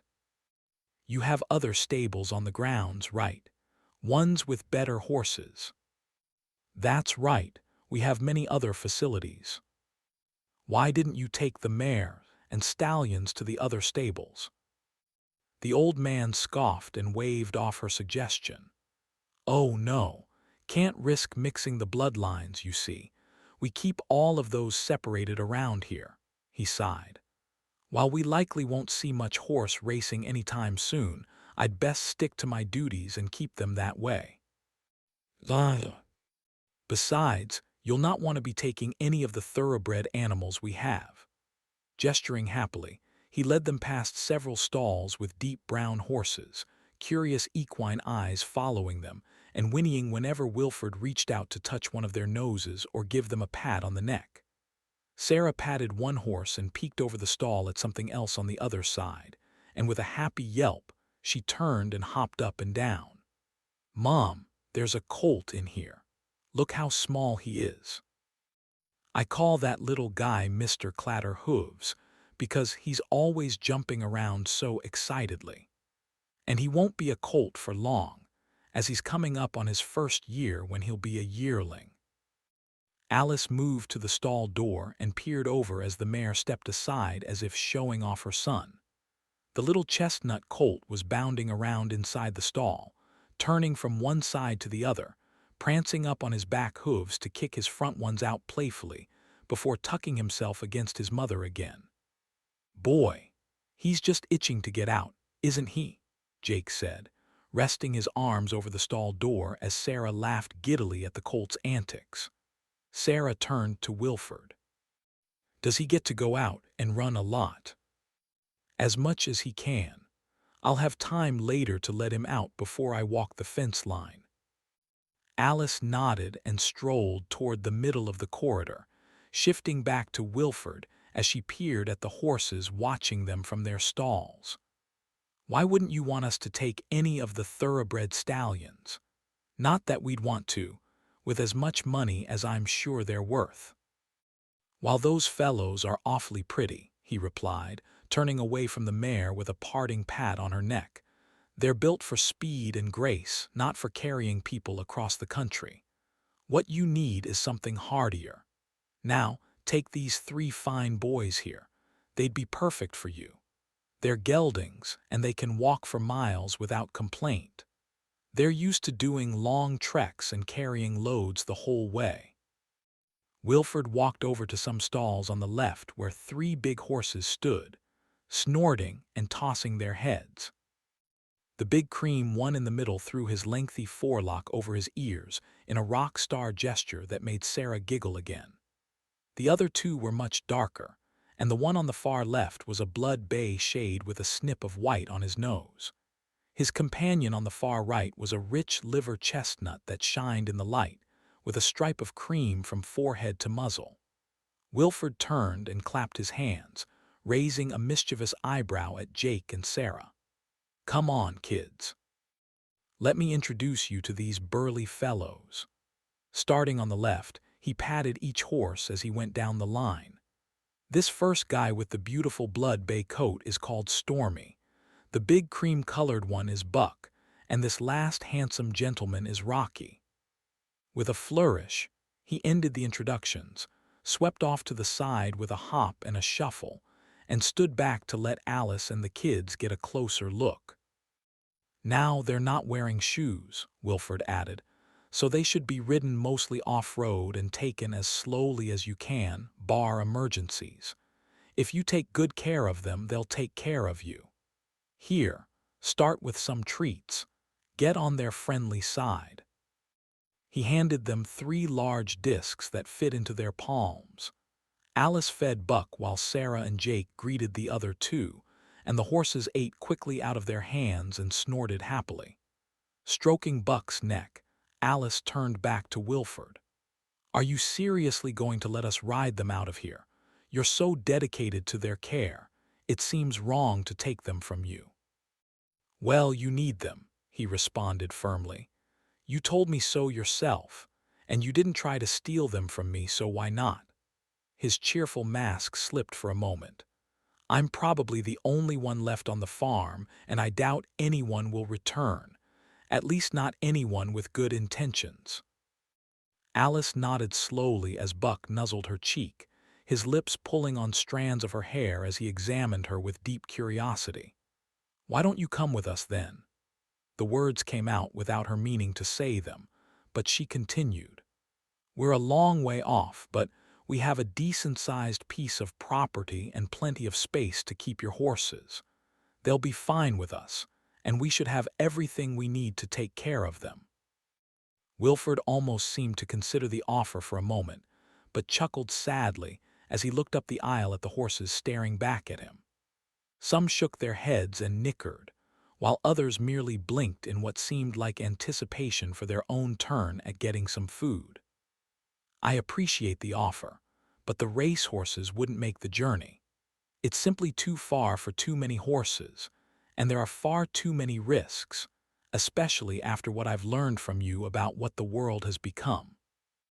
No, I'll stay here and protect the rest of them while I can, hopefully better than when you showed up.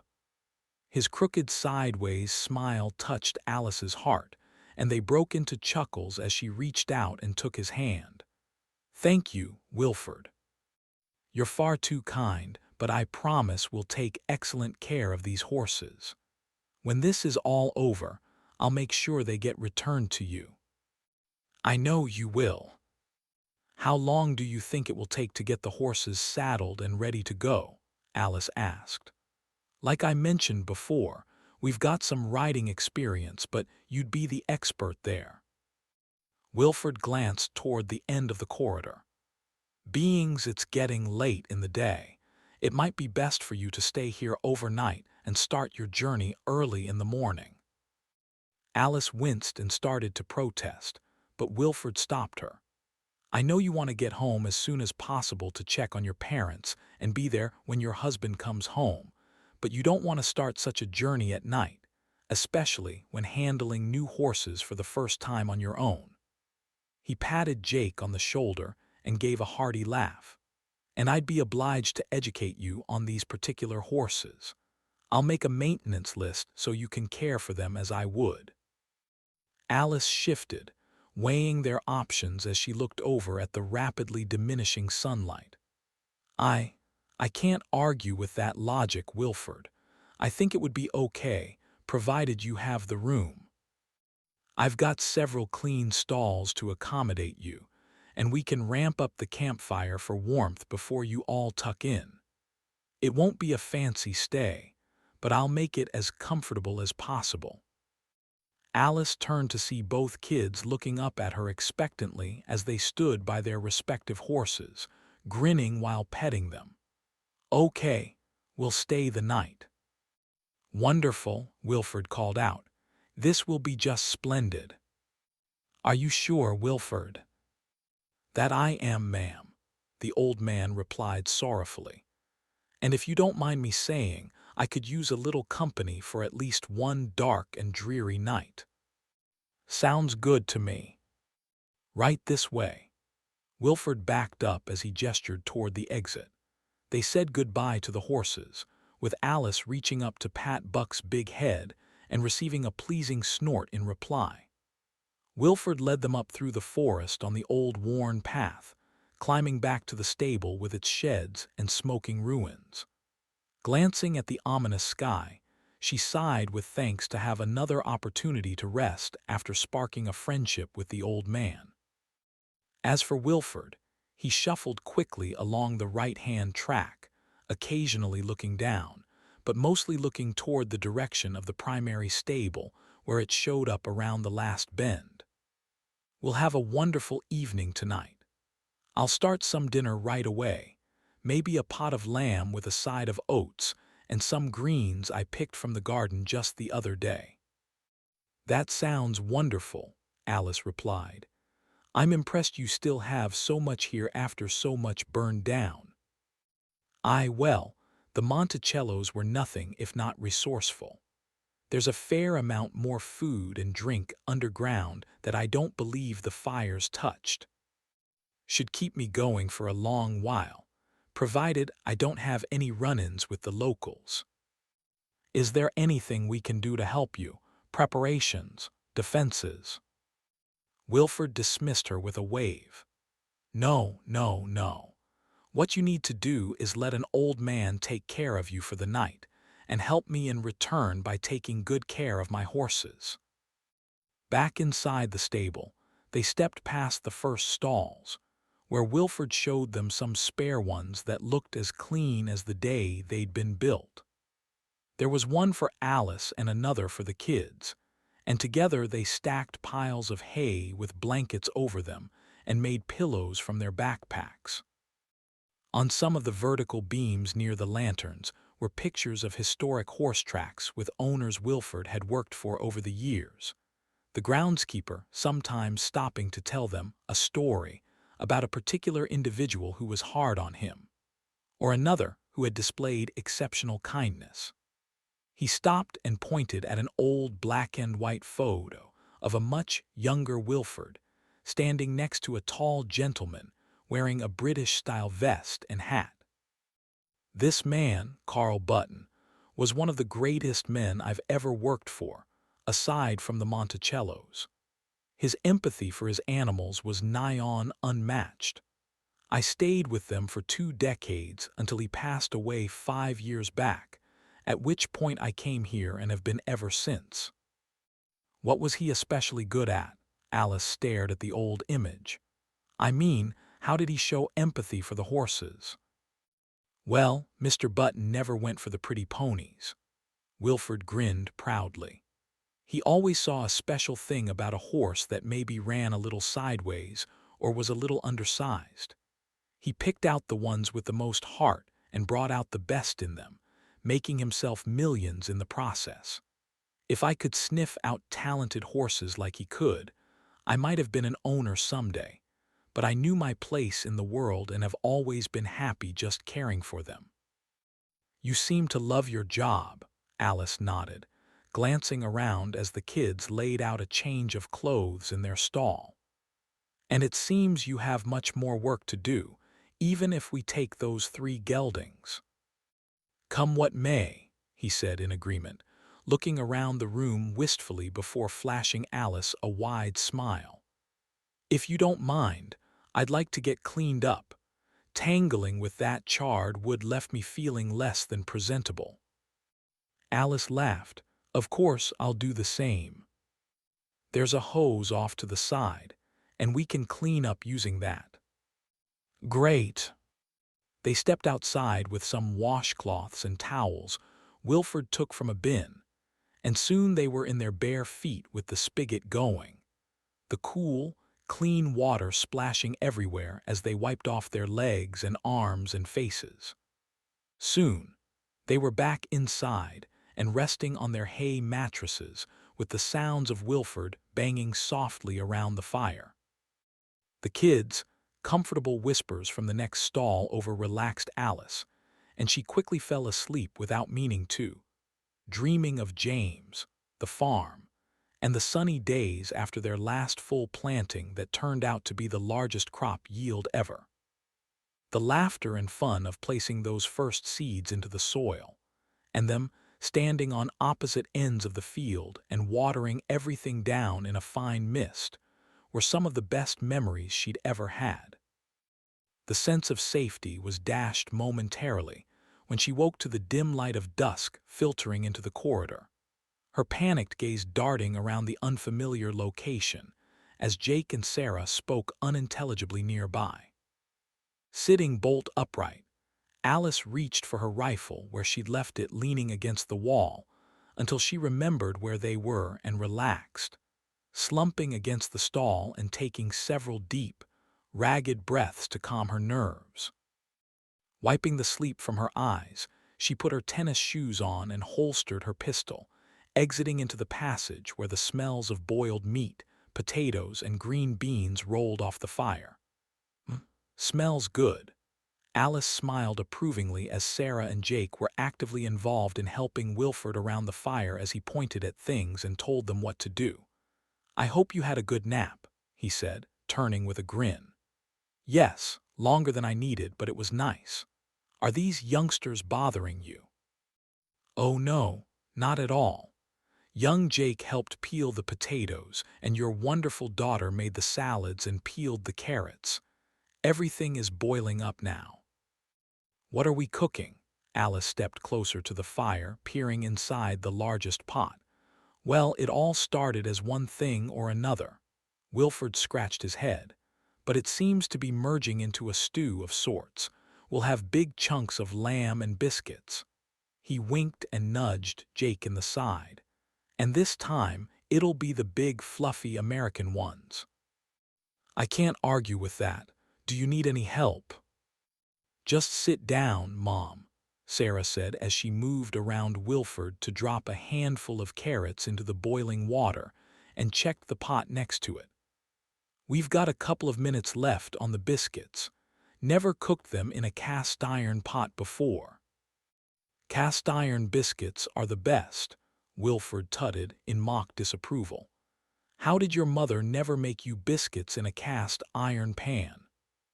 Hey now, Alice snorted in amusement and sat on a bin, twiddling her thumbs as she watched them work. With that kind of talk, I'm definitely going to just sit down. We've got it, Mom. Jake dumped a little more flour into the stew pot. That's it, young Jake. The old man stirred it in, flour to thicken things up.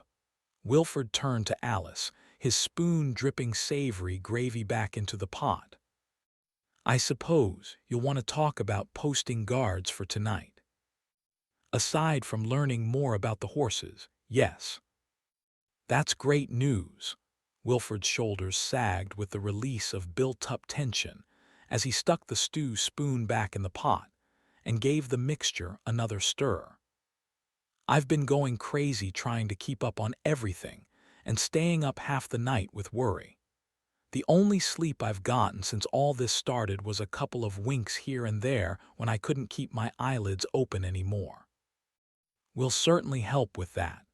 The kids can take a shift and I'll cover the rest.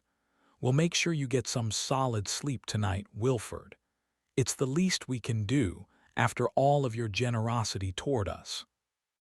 Soon they were all sitting around the campfire as the sun went down, the light casting along the stable's main corridor and spilling out the side exits. Wilford talked to them about the horses they were taking as they all spooned in chunks of lamb, potatoes, and carrots, giving Jake pointers about Rocky being unruly and that he shouldn't shy away from commanding the horse firmly. If you don't show mastery of old Rocky, the groundskeeper pointed out, he'll take advantage of you. It's just like one horse I used to ride when I was learning, Jake said with a nod. Don't worry, Wilford, I'll be able to handle him. Just remember, horses are smart creatures. If you want to control them, you can't use force. You have to outsmart them. They talked a little more about Wilford's time as a groundskeeper, all of his favorite horses, and the beautiful, expansive farms he'd worked for over the decades, most notably the Button Farm, the one he was most proud of. After dinner, he served green tea for everyone, and Alice's eyelids drooped several times while she was sipping hers, until she finally gathered herself together and drained the cup. I'll take the first watch. She stood suddenly and entered the stall for her rifle, forcibly shaking off the sleep. When she turned to go out, Wilford was waiting for her at the entrance with a grateful smile, speaking softly to her. I don't know you, ma'am, but I keep thanking the heavens above that I missed when I shot at you. Thank you for doing this. Alice patted his shoulder. Wilford, you don't have anything to thank us for. A bit of company is no trade for 3 strong horses, a bed for the night, and a delicious meal. Ah, see, that's where you'd be wrong. Even in the best of times, that wouldn't be such a bad trade. In these times, though, it's me who's the lucky one. We appreciate it, Wilford. Thank you. Just make sure you put your head down for a few hours, okay? That I'll do. Bidding the kids and Wilford a good night, Alice stood by the fire for a moment and then strode into the dark evening to stop on the soft gravel lane. She turned to her left and right, the oppressiveness of the sky heavy above her, not even the quiet chirping of the insects putting her at ease. Turning left, she walked east across the grounds past the stables where dense areas of seething red-orange glows kept the air warm and brushed off cinders to flutter upward like fireflies into the night. Alice wandered the grounds for hours, moving along the fence line in the cool evening, taking a vaguely circular path around the stable. Peppercorn and Dawson were awake out in the field, their muscular shapes comforting in the night as they stood stoic against the cloudy sky with neither moon nor stars to provide much in the way of light. Aside from her rifle and revolver, Alice had a flashlight they'd found back in the department store outside Orlando. Using it sparingly, the bright beam cutting through the darkness whenever she got off a path or gravel lane. She went west again, back down to the secondary stables to look in on Buck, Rocky, and Stormy, smiling as the young colt pranced back to the protection of his mother after she ruffled his short mane. Moving east away from the secondary stables, Alice walked up the track to a small garden near the burned-out farmhouse to sit on a wide decorative stone where she'd paused a few times during her rounds. Knees drawn up to her chest, She stayed in the spot for a couple of hours with her rifle beside her, cheeks chilly as the wind picked up. With no moonlight to measure the passing of time, she could only give her best estimate on when to return to the stables and wake either Jake and Sarah or Wilford for the next watch. Before heading back, she began one more patrol of the premises, starting with the rear of the property where the tool sheds and other small buildings still stood. She briefly flipped on her flashlight to get her bearings, leaving the garden area and returning to the gravel path toward the stables. And faintly in the distance, remnants of their small campfire spilled from the stable corridors, promising warmth and a few hours of sleep. A strange noise from behind caught her attention, and Alice quickly turned and slipped toward a tree in one of the garden patches. Crouching and squinting around the tree, Alice spotted a brief flash of light near the main house. She tucked her flashlight away and retraced her steps, angling north into the more extensive gardens, creeping behind trees and partial walls of latticework and vines, operating more by feel than any sort of sight. 3 lights winked up by the farmhouse, shining around the burned-up ruins with one splitting off and heading toward the sheds and smaller barn with Monticello Farms written in bold. Someone shouted in the distance, and 2 more flashlights flipped on and ran back to the first one, the 3 beams converging on the barn's lettering. Alice crept across the grounds, stepping through the gardens she'd passed on her patrols, intending to circle around to get a better idea of who they were dealing with. A pair of voices burst from her left, followed by a flashlight beam cutting directly in front of her. Holding back a gasp of surprise, she retreated behind the trees, squatting by a cluster of bushes with cold sweat running down her face, hoping she'd moved quickly enough to avoid being spotted. The light beam passed over the bushes and toward the stables before shifting the other way, and Alice peeked up to see 2 men walking by, their silhouettes showing them both with rifles in their hands.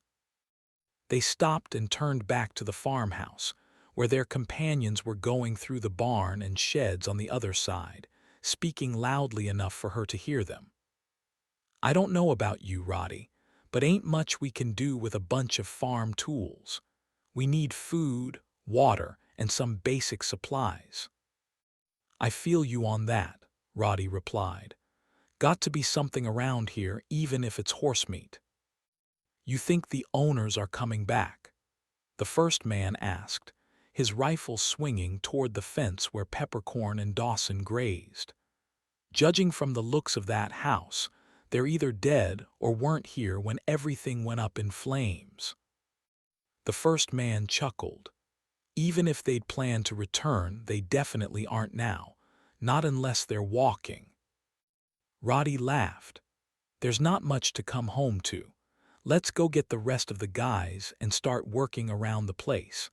Got to be some horses or cows or something around here we can use."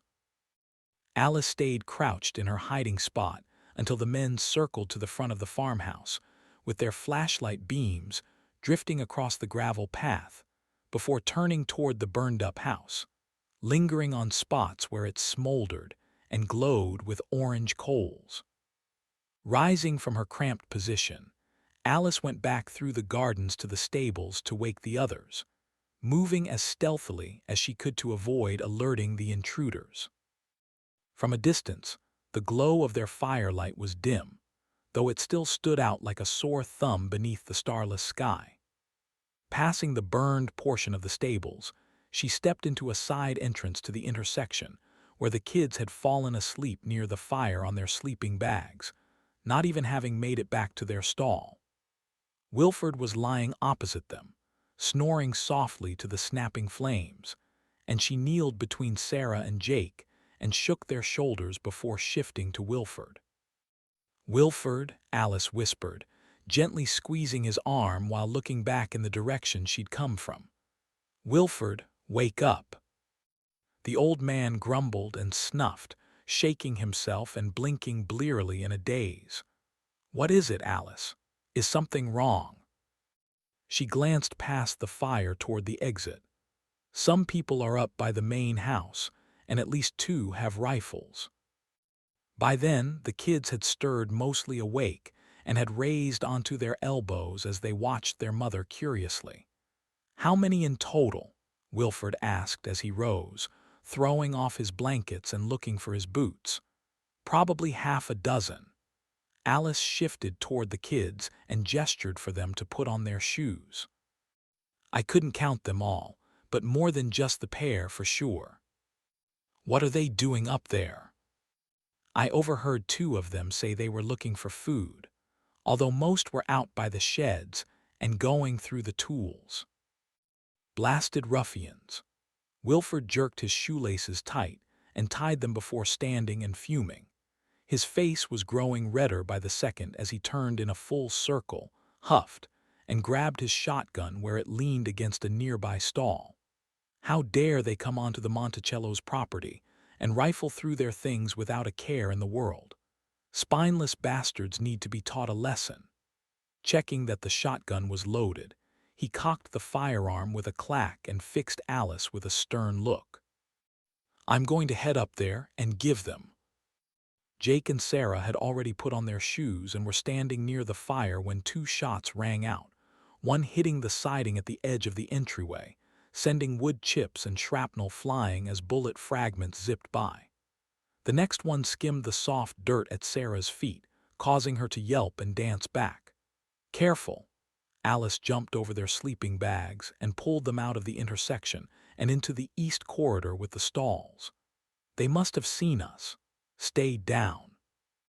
Stepping between them, Alice stood at the corner and peeked into the south passage where 3 flashlights were splitting off to the west, while 2 more stood in the trees near where Peppercorn and Dawson had been located a short time earlier during her patrol. Shots rang out, ricocheting off the pots sitting near the campfire, causing Wilford to jump into the western corridor across from her. Here, Jake, take the revolver. Resting her gun against a stall door, Alice took out her revolver and an autoloader from her pocket, handing them to her son. Sarah, do you still have your knife? Yeah, Mom, for all the good it will do me. Wilford watched the lights of the intruders across the firelight, nostrils flaring and eyebrows bushed up. He started to come across to join the other 3, but Alice waved him off. No, Wilford, she said. I saw some moving around to the west side, so we need someone over there. They could come in from the north, too. With an expression of barely controlled rage, Wilford gave a string of curses, barely understandable through his thick accent, and retreated, glancing along the west corridor before moving to the near corner and looking up through the north passage. A second later, he jerked the shotgun to his shoulder and fired a blast into the night. You bastards better get off my property, he shouted, or I'll sting your arses with buckshot. Curses and laughter replied, and Alice shared a worried look with him as the sound of footsteps grew louder around them. Chapter 8. James Burton. Fayette, Missouri. James' boots shuffled and scuffed on the rough back road as he wound through the Missouri countryside. The 2-lane highway quiet, but for the sound of the close-pressed trees waving in the wind, and the cry of birds singing to one another in the cool morning shade. Telephone poles and power cables laced together a string of small, single-story farmhouses just off the road or nestled in the dense green fields. Many were burned to the ground with blackened walls and collapsed roofs, looking rotted and sore like scabs on the hillside. Still others were intact, quiet, old-style structures with porch swings and clotheslines in the side yards, pink flamingos, and tiny gnomes standing in overgrown gardens. James stayed away from them all, always conscious of the rifle on his shoulder and revolver on his hip, warily watching every property he passed, feeling unseen eyes on him the whole time though he never spotted a single person. He crossed short concrete bridges and passed alongside rusted guardrails for miles without rest, with only the occasional cornfield or farmstead to break up his monotonous journey. There were spun-out vehicles on the roadside, twisted, and incinerated in ditches with glass scattered on the shoulder, pieces of red and gold plastic, aluminum trim, fenders and tires blown out and seared to leave the pungent odor of burned rubber lingering in the air. Occasionally, James ran across an explosion in the middle of the road, some old tractor or a pickup truck left there, with the remnants of their passengers being picked over by avian scavengers. James passed them all with his head down, mind and heart numbed to the sight of so much death, the thoughts of his wife, kids, and home driving him onward. As the sun rose higher and the wind died down, James wiped the sweat off his brow, suddenly wishing he had asked the guardsman for a hat to keep the sun off his head. Ahead was a gas station and a few other structures nestled against the surrounding cornfields, the corn rows stretching off to his right, the ears still growing at the tail end of what would have been the last harvest of the year. Off to his left, a few gentle hills were covered in leafy green trees, thick clusters of oaks, maples, and spruce that grew right up to the first set of buildings, including a small motel with a row of rooms facing the road, and some old concrete structures with signs on the front or up on poles. The gas station stood on the right with its dirty signpost perched high above the highway, leaning precariously and blackened on one side. A mess of exploded vehicles and debris spread out in front of it across the road, partially blocking the way through. At least 2 cars had blackened sides, one a long Buick while the other was a pickup truck split down the middle by the detonated gas tank. As he moved toward the center of the road, he could see around the corn rows to a diner off to the right with a gravel parking lot filled with burned-up cars and an expansive front window with smudged, dirty glass. The closer he came, he picked up the nervous chatter of horses and loud, agitated voices. Slowing his strides, James craned his neck past the lot to see a pair of black buggies nosed into a wide alley on his side of the highway between the gas station and diner. One was a smaller buggy that could fit a small number of people, while the other was a larger, sturdier wooden supply wagon, covered with cloth. An unseen voice rose into an angry shout, followed by another man pleading in a softer voice, and James clenched his jaw and eased to the right-hand shoulder. The arguing intensified with a second man's stern voice joining the other agitated one, threatening and growling as the tension thickened. James slipped to his right into the corn rows, crunching through the soft-packed earth and dry leaves that had fallen off and weathered, heading eastward to get in behind the gas station, where the field cut around the buildings. Stepping lightly and using his stave to brush stalks out of the way, James came even with where he thought the horses and buggies were, and crept forward until he could see what was happening between the swaying stalks. The 2 vehicles were just in sight, the smaller a typical black Amish buggy with its red turn signals jutting from the frame, and the larger supply wagon with its sturdier sides. Each was driven by a pair of well-maintained horses with shiny chestnut coats and smooth leather bridles. 3 Amish men stood in front of the horses, an older one out in front with his hands raised while 2 younger ones held the horses, reins behind him, and tried to keep them calm, looking nervously between themselves. The Amish leader was arguing with a trio of gruff men dressed in jeans and boots, 2 on the right wearing hunter's flannels and holding rifles, while the man on the left wore cream-colored long underwear beneath a black t-shirt, a gleaming stainless steel pistol in his hand. The Amish leader gesticulated, frowning from a gray-white beard that hung midway to his chest and rode scruffily up his jaws, though his upper lip was clean-shaven in the traditional Amish style. "Please, don't do this," he pleaded in a wavering voice. "At least spare our horses so we can drive our families to safety." "Don't tell us what to do." The lead hunter bristled in his red and black checkered shirt, a camouflage hat perched perfectly atop his otherwise bald head. "You're in no position to give anyone orders. You're nothing but a bunch of freaks from the Stone Age. Now, hand over what you've got and we might let you live." "Please don't." The Amish leader sidestepped to stay in front of the brutish hunter. The man raised his rifle and acted like he was about to strike the Amish man with the weapon's stock, causing the soft-spoken man to flinch away with his arms thrown up as the trio of thieves laughed. The hunter glanced at his friends, scoffing and chuckling before addressing the Amish leader again. "Next time you get in my way, I won't hold back. I'll crack you right across the head and knock that stupid hat off your head. I'm serious." When the Amish man only slowly stood back up and raised his hands again, the hunter nodded satisfactorily. "Now, let's see what's inside those carts of yours." The man in the long underwear and shirt started to circle to the buggy door, but a younger Amish man with a black beard stepped in front of him and threw his hands up to shove him back, while the other young man with light reddish facial hair blocked the second hunter as he tried to get around to the right. "Please, sirs," the leader spoke again, glancing back with a pained face.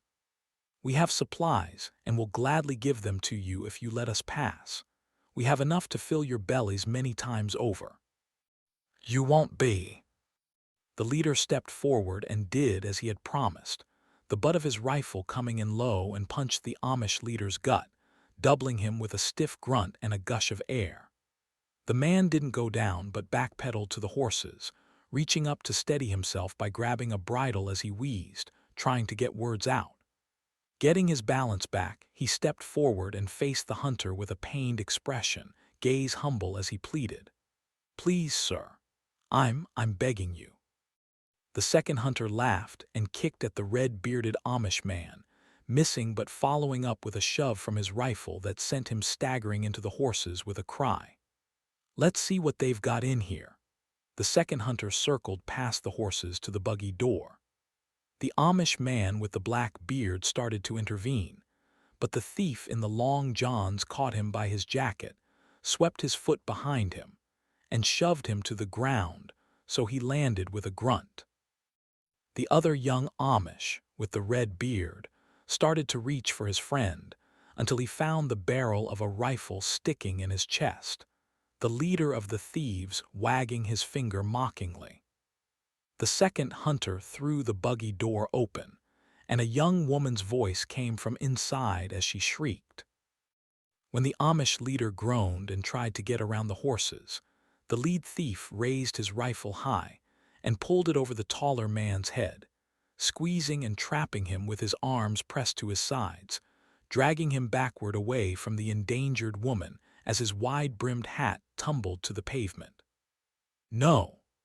the Amish man called with a choke and a gasp, swinging his tall form back and forth, but unable to break the hunter's hold. The second hunter pulled a woman from the buggy, with several others shrieking in a sudden caterwaul of protest. He had her by the collar of her dress, pale blue in the morning light, her bonnet flying off and silky gray hair flying free as she struggled to get loose. For a moment she broke free, until the man snatched a handful of hair and dragged her away. James watched everything happen with a nervous fear gnawing at his gut. A part of him told him to move on, seeing as he'd be no match for three men with guns, and the commotion was more than enough of a distraction to allow him to slip by unmolested.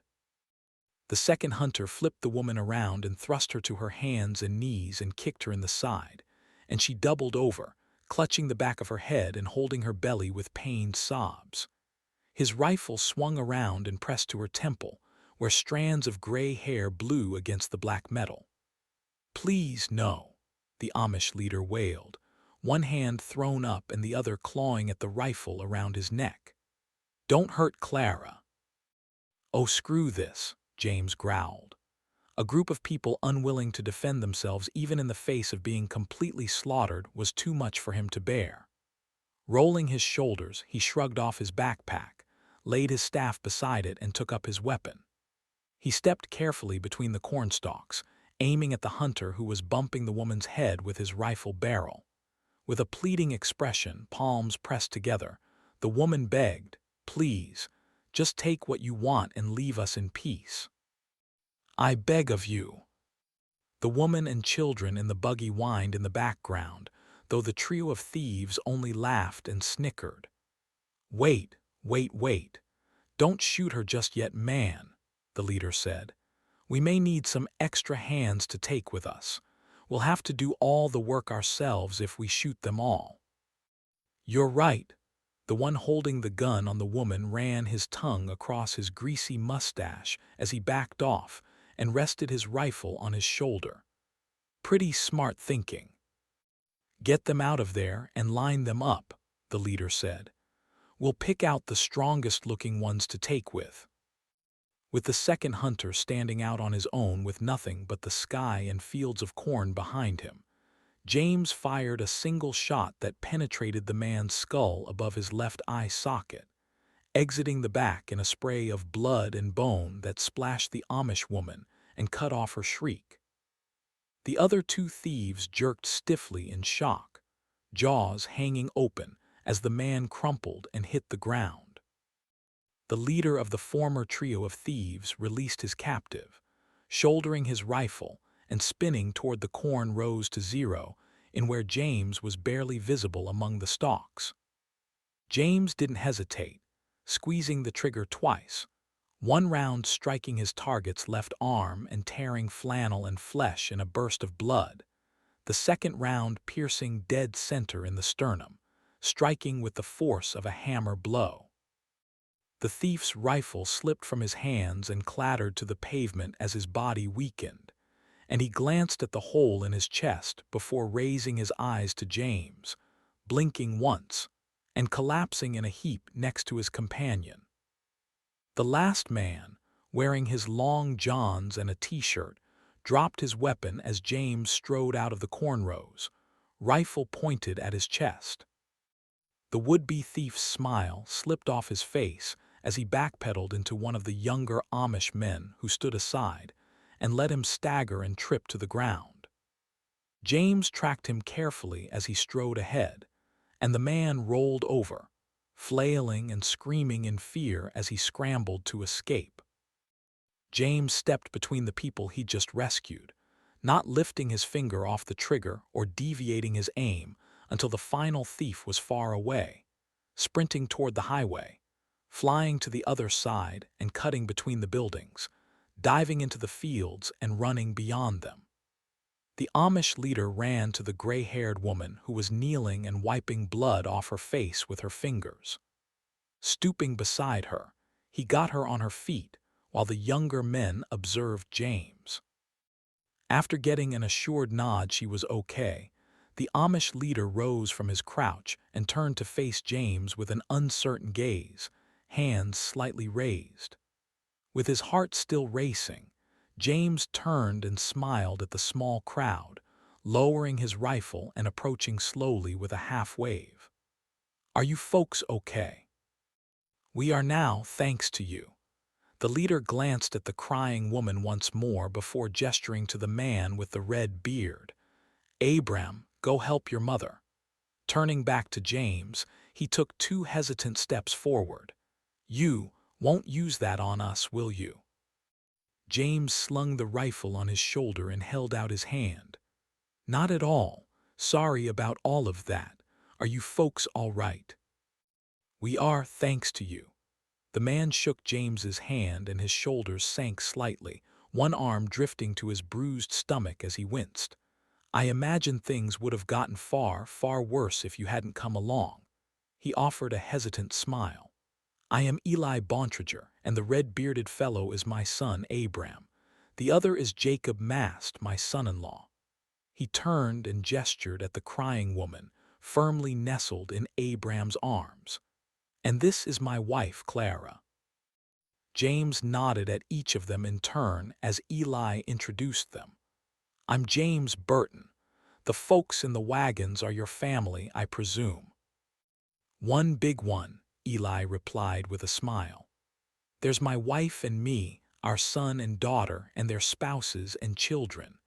The women and children are in the back, of course. We tried to shelter them from harm, for all the good it seems to have done." Past Eli, the curtains were drawn behind the driver's seats so no one could see in. "I'm glad everyone is okay, Eli." Abram turned and handed Clara off to a younger Amish woman with red hair who stepped from the buggy, her expression frightened, and a cry lifting from her mouth when she saw Clara's blood-speckled face. "Are you okay, Mother?" She rushed over and wiped the flecks off, stopping as if fearful of touching her. "Yes, Esther."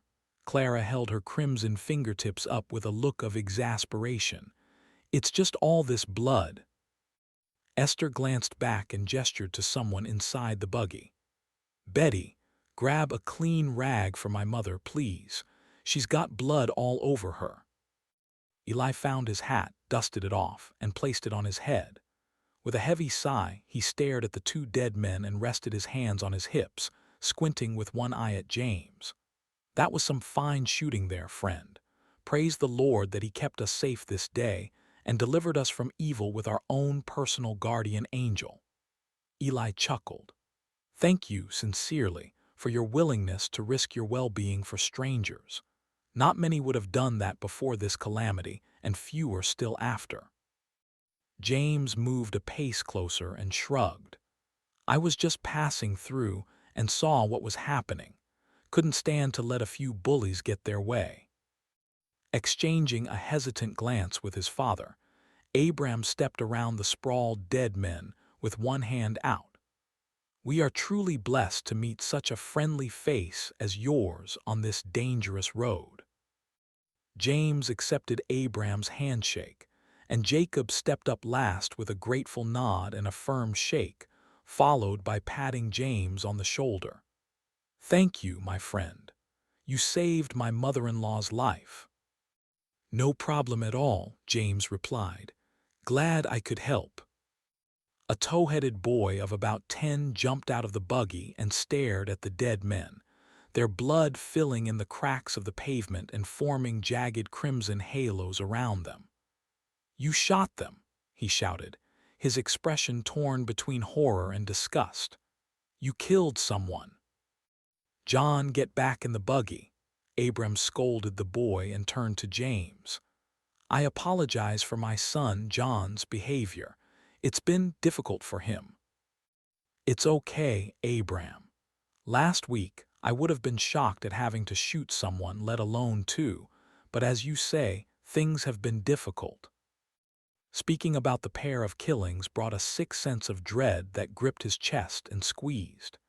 He rolled his shoulders, loosening his upper body, trying to breathe evenly and calm the shakes in his arms as the remnants of adrenaline faded from his veins. "You say you were just passing through?" Eli asked, his gray eyes piercing from a thin face filled with age and hard work. "Whereabouts are you headed?" "I'm on my way to Michigan to get home, outside East Lansing, actually. How about you folks?" "We have family out east in Indiana." Eli took off his hat and wiped his sleeve across his sweaty forehead, squinting into the eastern sky. "We knew the road would be long and tough, but we did not expect bandits like those to come upon us so quickly or violently." Abram stepped up. "I just don't understand, Father," he said. "We would have given those men whatever they wanted, but some devil got inside them and wouldn't let them see reason." "There's a lot of reason missing from the world right now," James acknowledged with a sad smile, Eli raising an eyebrow and nodding imperceptibly in agreement. "I am of the mind that people should work together and not against each other," Eli added. With a pat on James' shoulder, he nodded fervently. "Thankfully, you came along. A genuine miracle, an angel sent by the Lord our Father. You rescued us from certain death. Swallowing uncomfortably at the repeated praise, James nodded at the wagon. Seems like you could have used one of those shotguns you have hanging in your buggy there. Why didn't you defend yourselves? Did they ambush you before you had a chance? Eli and Abram exchanged knowing looks before Eli explained. Violence is not our way, James. The shotguns are for hunting and hunting alone. It goes against our beliefs to raise them against another human being. Not to disrespect your religion or yourselves, James said, but you may wish to revise your way of thinking given what's happening out on the road. I've seen far, far worse than this in the places I've been. Believe me, it's only going to get worse. The Amish looked amongst themselves, sharing a confused look before Eli replied. How could changing our beliefs help us? We should stand more firmly for what we believe in these trying times. The Lord always tests us, and how firm would our faith be if we turned our backs on it just because we have been threatened? Threatened? James couldn't stifle a chortle of disbelief. Your family could have been slaughtered right here where those two dead men lay if I hadn't come along. Eli glanced at the corpses, though instead of being alarmed by James' words, he merely smiled knowingly. And that is a fulfillment of our faith, James. Our Lord has protected us with you. Biting back a harsh retort, James lowered his tone. I'm a man of faith, Eli, not your flavor of it, but I am a believer. And while I respect what you're saying, I still think you should reconsider your stance on self-defense. You may not always have a guardian angel waiting in the wings. With a nod, he started to turn away. Well, folks, I'm happy to have helped, but I need to get back on the road. My things are just there in the cornfield, so I'll wish you good luck and be on my way. And I'd advise you to leave as soon as possible in case the guy that got away comes back with friends. With a sharp inhale of surprise, Eli twisted to stare across the street where the escapee had gone. Then he looked at his son. James is right, Abram. I hadn't even considered that more men might come back to test us again so soon. James returned to the cornfield and found his backpack, shrugging it on and adjusting his carbine, leaving the two men to talk while he prepared to get back on the road. Eli was gesturing at the highway and then at James, while Abram stood with his hands on his hips, shaking his head. Grabbing his walking stick, James walked over to wish them a last farewell. Okay, guys, I'm going to head out. Good luck to you all. Abram looked as though he was going to speak before Eli held up a hand and turned, squaring up to James with a smile. Why don't you come with us? No thanks, James smiled thinly. I don't want to be a bother. Won't you even consider it? Eli gave an expectant glance at Abram, who seemed reluctant at first, but stepped forward with a more enthusiastic nod. It's the least we could do in exchange for your help, Abram agreed. We have plenty of food. James jerked his thumb at his backpack. Thanks, guys, but I've got all the supplies I need right here.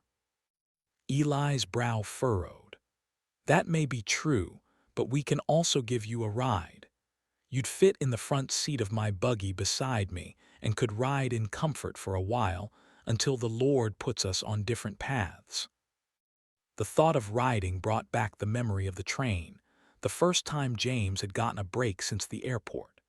His long march through the Missouri back roads had done him no favors, his aching heels and arches, ankles and knees still sore from the previous day. On the other hand, riding with a larger group might prove even more dangerous, with the horses and clattering wagons drawing the attention of more nefarious souls. Eli pressed. Tell me, friend, where are you going? What is your next stop? We'd planned to try and cross the river at Hannibal and head to Indiana from there.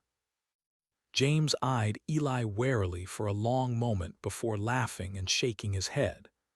"You won't believe this, but Hannibal is actually the exact spot I'd planned on going next." Eli grinned broadly, lifting his hands and tilting back his head. "Do you see? This is clearly an ordained meeting, my friend.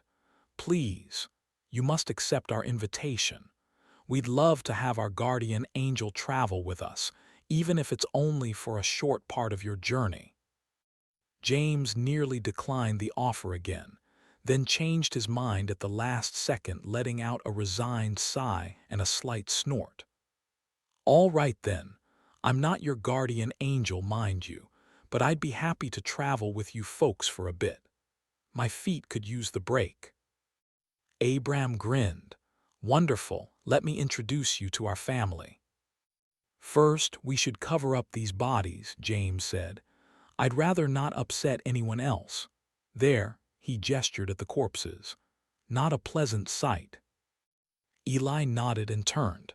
"Clara, could you? I'll get some old throwaway blankets."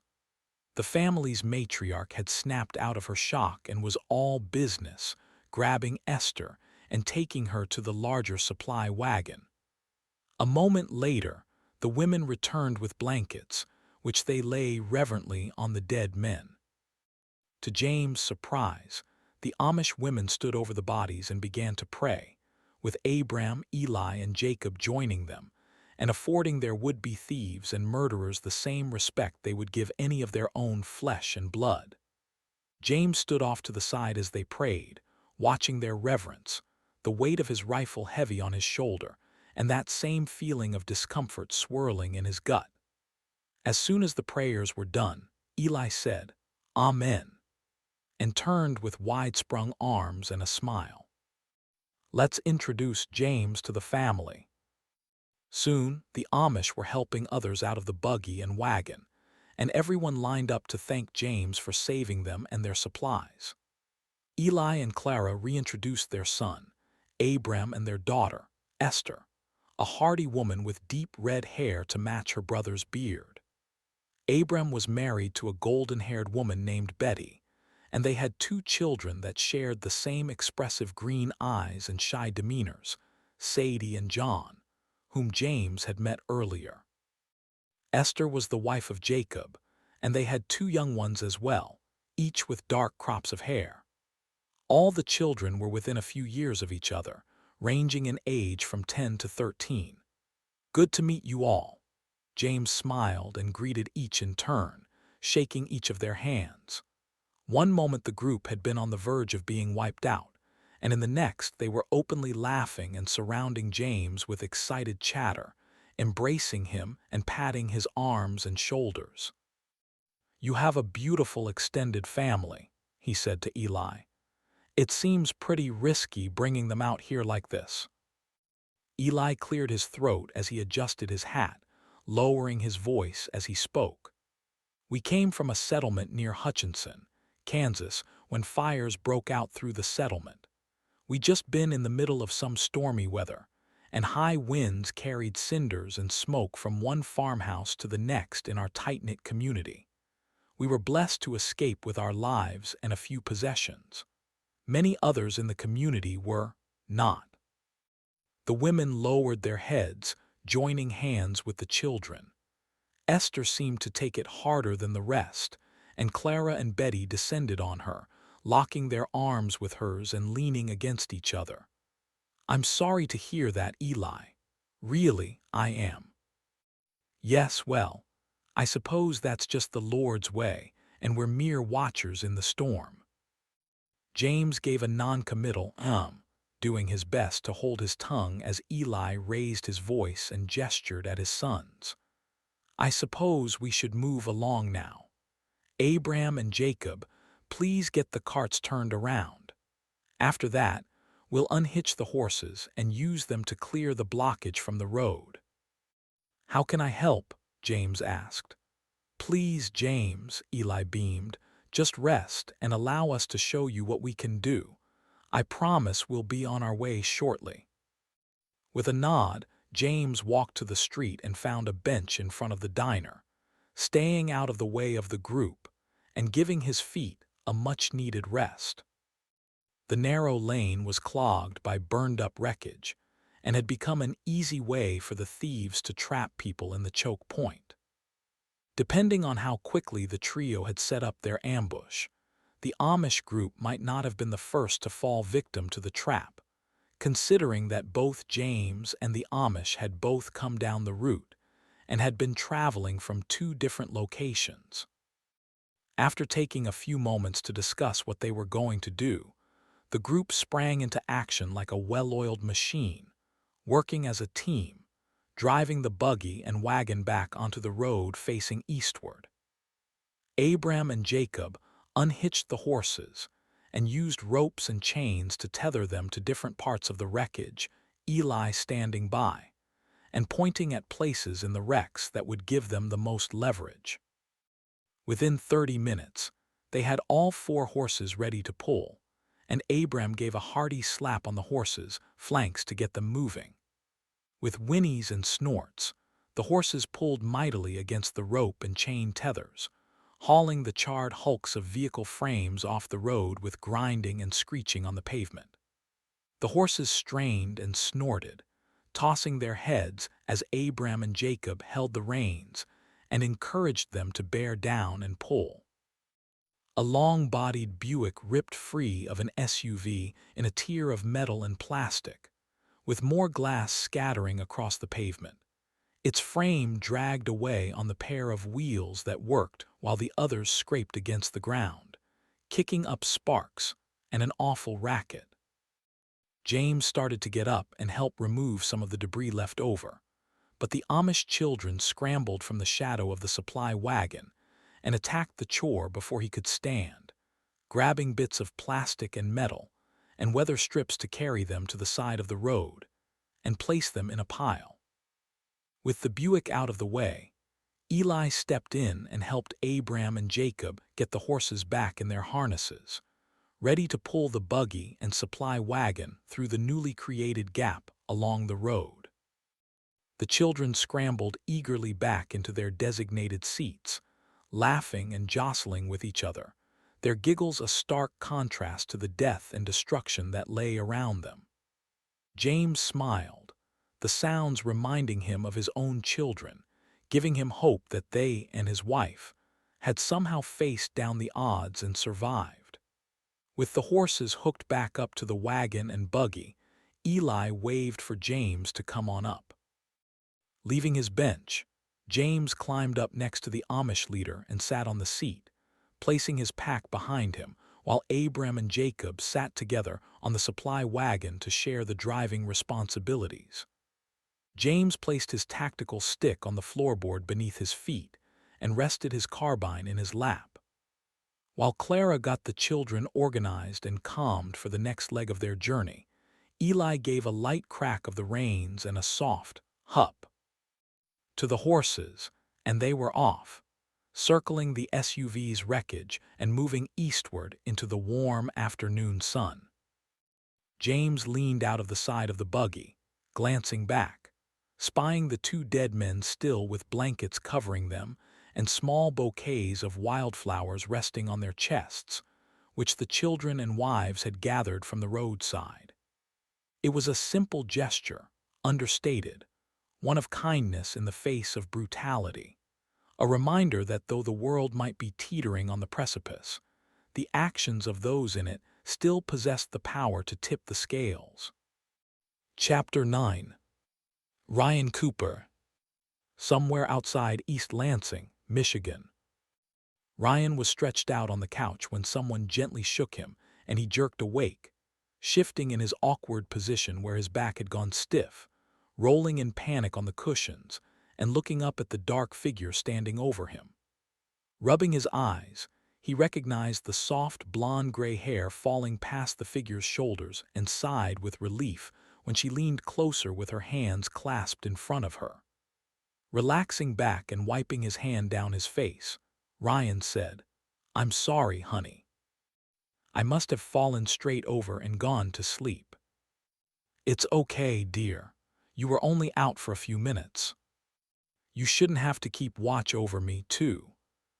Hauling his legs off the couch, he placed his feet on the floor and sat up with a groan that was half backache and half disappointment at himself for falling asleep. "What time is it?" "It's around 6:45, and it's daylight now." Helen stepped back to show sunlight streaming through the cracks in the boarded-up windows. "We're in the clear for the moment. Want something to eat?" "Absolutely."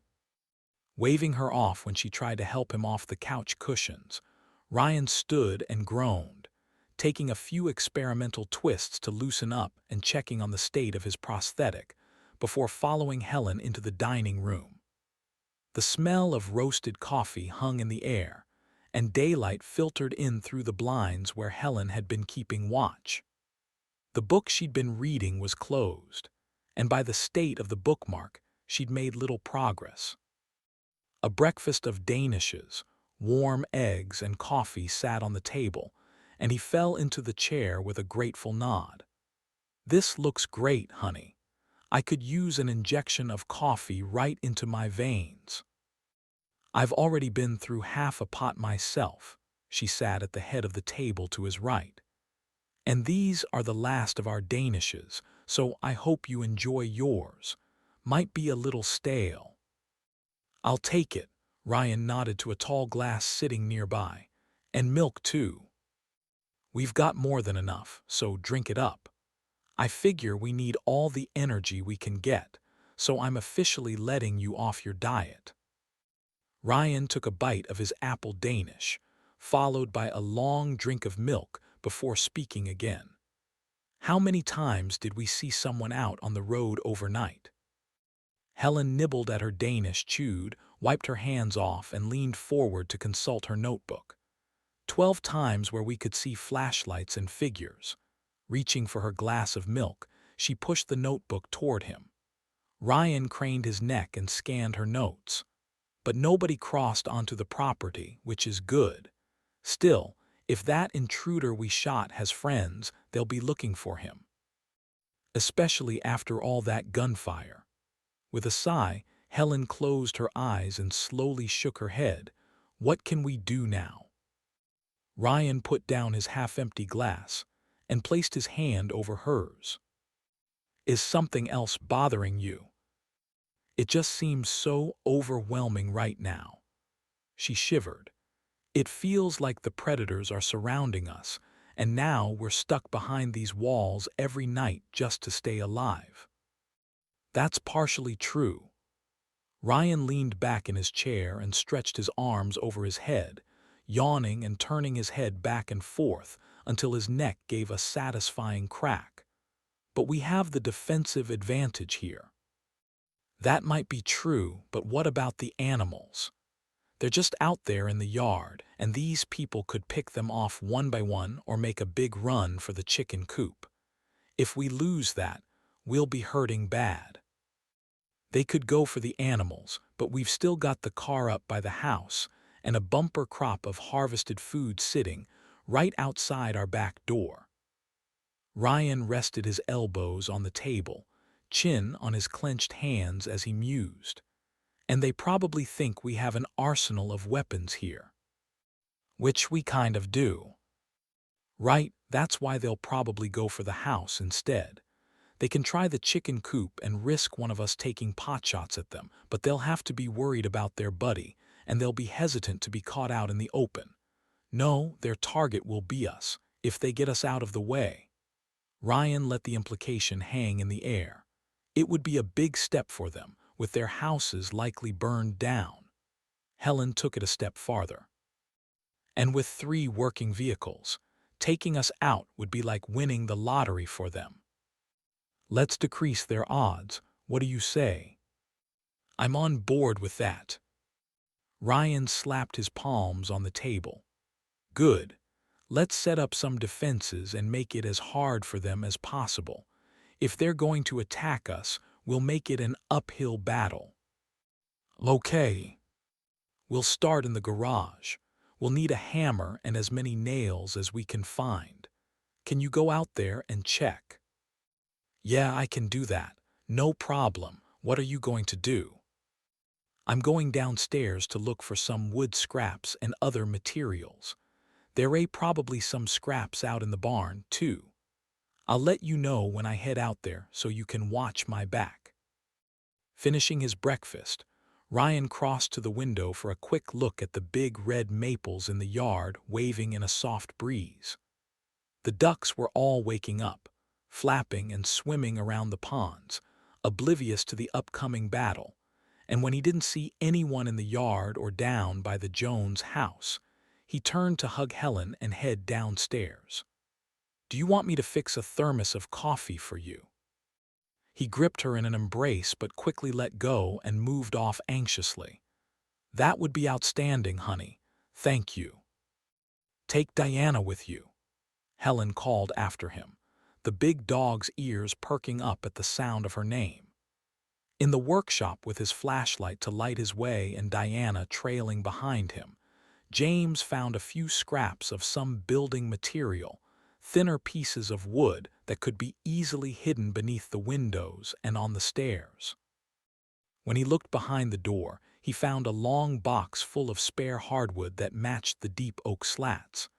With those under one arm and the scraps in the other, he exited the workshop. The big dog was cumbersome and bumped him excitedly as he went upstairs, and Ryan shoved her aside with his hips and snapped his fingers to get her out of the way. Come on, Diana, he scolded her. You're going to kill me if you keep getting underfoot. How'd you like to read those headlines? Man with bum foot trips over dog on stairs, breaks neck. Then again, with no more newspapers, maybe you're the reason all this is happening. Ryan chuckled as he reached down and ruffled her fur good-naturedly. Yeah, you big lug. You're the reason for all this, aren't you? Usually the quieter of the three dogs, Diana seemed especially agitated as she followed him around, though Ryan chalked it up to his own nervous tension rubbing off on her.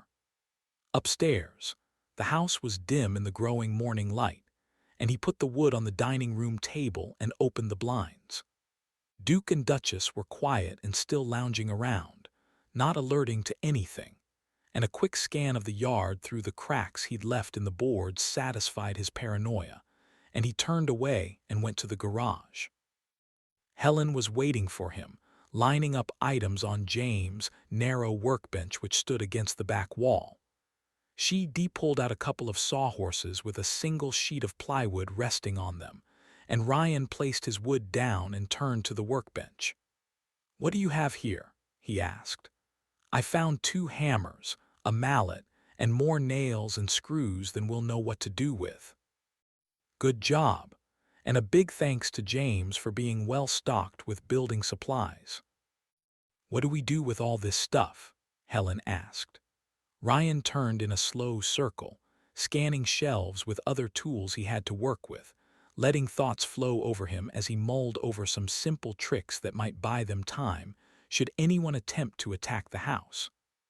We don't have a ton of time to get very elaborate, and we've already got the lower windows covered. I found some hardwood slats we could put some nails through and set up in the laundry room.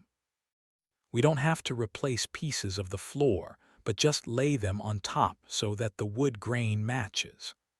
If someone comes through the garage and into the laundry room, they'll be stepping on nails.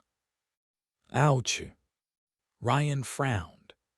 The only problem is that we've got to be careful because the dogs will be running around in the house, so we have to keep the laundry room door shut. Gotcha.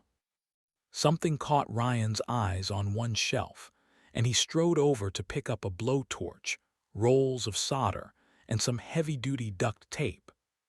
Hefting them with a grin, he said, "We could solder razor blades to the outside doorknobs, and I've got an idea for the steps out there, too." Helen made a disgusted face before it changed to a wicked grin. That sounds terrible. Where did you get such awful, amazing ideas from, Ryan Cooper? Remember when the catalytic converters were getting stolen every other day back on the farm, and then the thefts suddenly stopped? Ryan, she gave him a slap on the arm, laughing. You did. A sly smile spread across his face. There was a lot of blood on the ground. The catkins stopped going missing, too. Funny coincidence that. You're terrible, so we need razor blades. Yep, they'll be in small boxes where he keeps the box cutters, and there'll be some inside the knife handles themselves. While you look for those, I'll try to find some epoxy glue and stakes. Helen had been looking through workbench drawers when she stood and fixed him with a narrowed eye. Epoxy glue and stakes. What other torture devices are you thinking up? Ryan grinned. Don't worry about it. Just find me those razor blades and we'll be in business. I'll head out to the shed here in a minute, so keep a weather eye out. In James' downstairs workshop, he found the epoxy in a bin with duct tape and other sealants and glues. Sticking the tube in his pocket, he went upstairs and out the back door, taking Duchess with him as he searched the sheds where they kept the garden tools. As he suspected, there was a bucket of wooden stakes, wire fencing, and wood scraps. As he carried them to the house, Ryan scanned their surroundings, checking for any signs of movement in the woods east of the property and out past the solar panels and field they'd recently harvested. Sweat was trickling down his sides as he returned to the garage, panting, limping, and finally stopping to catch his breath. Found some razor blades, Helen said, holding up a small box of them and gesturing at 2 box cutters she'd taken apart and gotten the blades from as well. I say we have a good 40 or 50 of them. You're going to put them on the outside doorknobs, right? Exactly. If anyone tries to grab the doorknob in the dark and throw their weight around, turning sideways, he mimicked gripping a doorknob and throwing his shoulder forward. They'll get a big surprise. Are you going to tell me what those stakes are for? Helen faced up to him with her hands on her hips. Area denial barriers, Ryan replied flatly. And those are. We've got those 2 red maples right out front and several in back they could use for cover if they approach the house, and I want to deny them that space. When Helen only looked more confused, Ryan explained.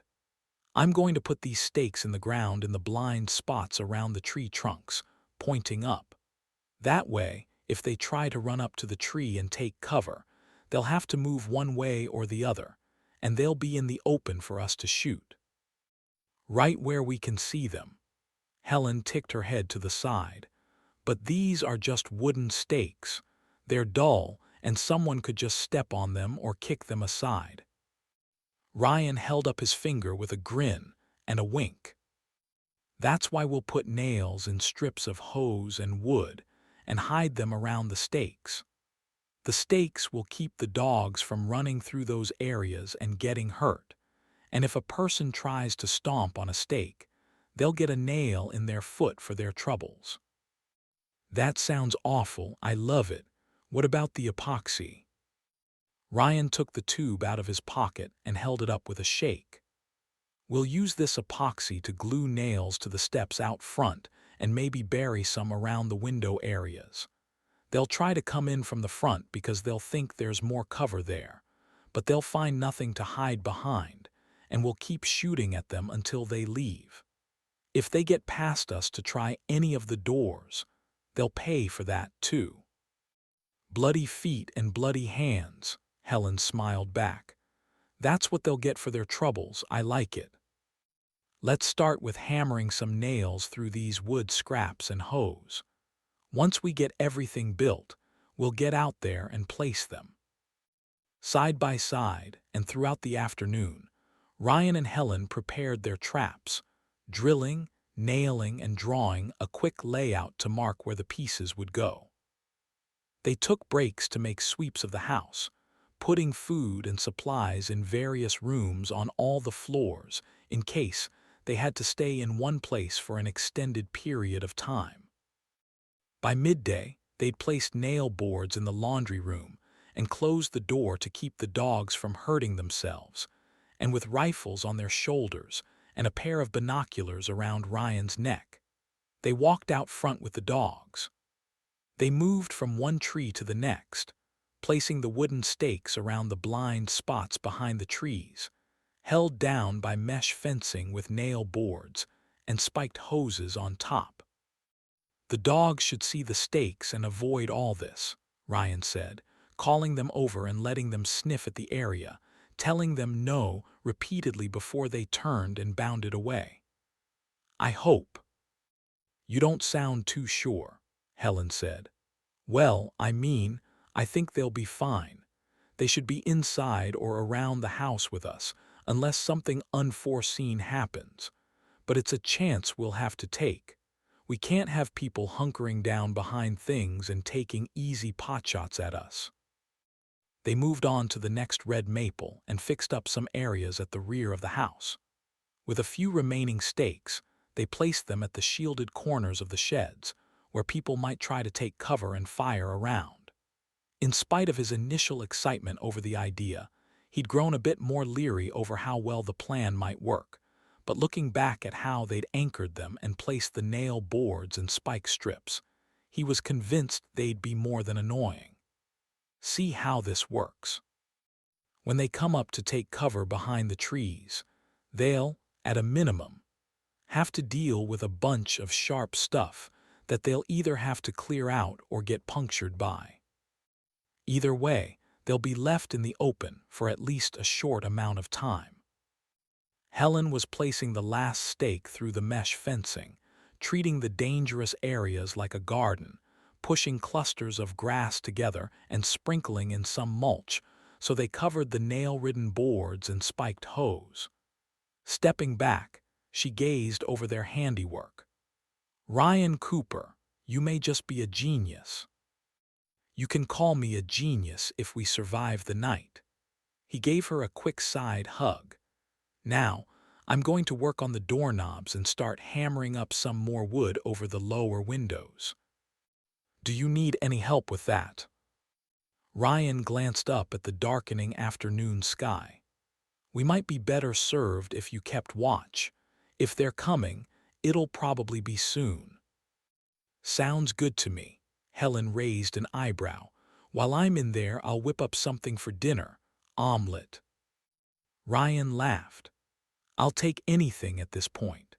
Keep the dogs close, and do us a favor and double-check on the food and water we spread around the house on all the floors, just in case we end up having to stay in one spot for a while."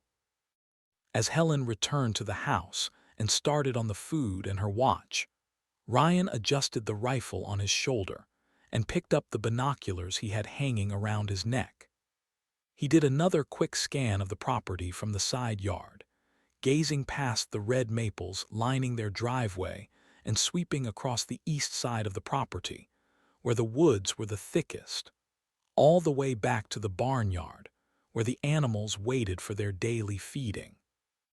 The chickens clucked loudly, annoyed at being penned up in the coop all day, but letting them wander was out of the question until things settled down.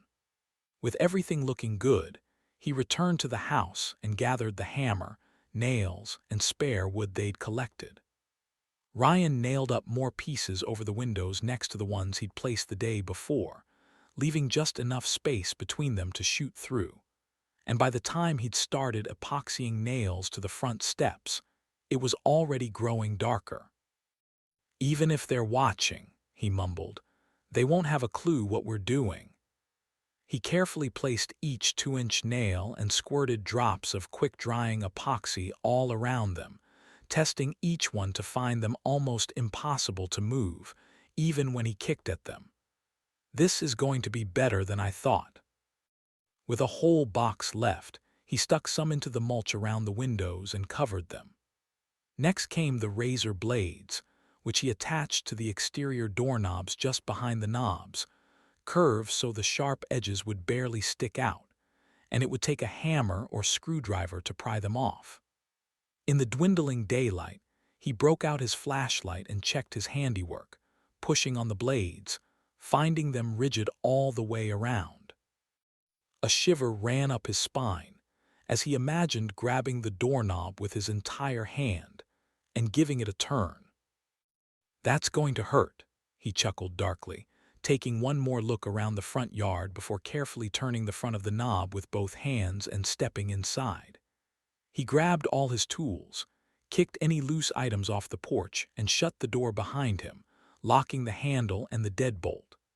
Helen stood by the dining room table, setting out some plates with cheese-covered omelets and home fries, her rifle lying across the table for ease of access. "Dear, that smells wonderful. You all finished up?"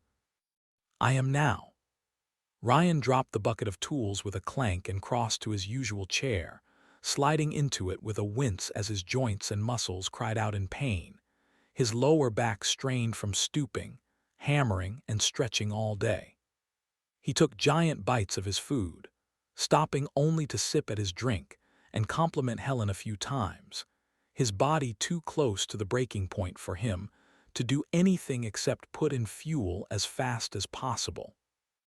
"You should stop making such good food."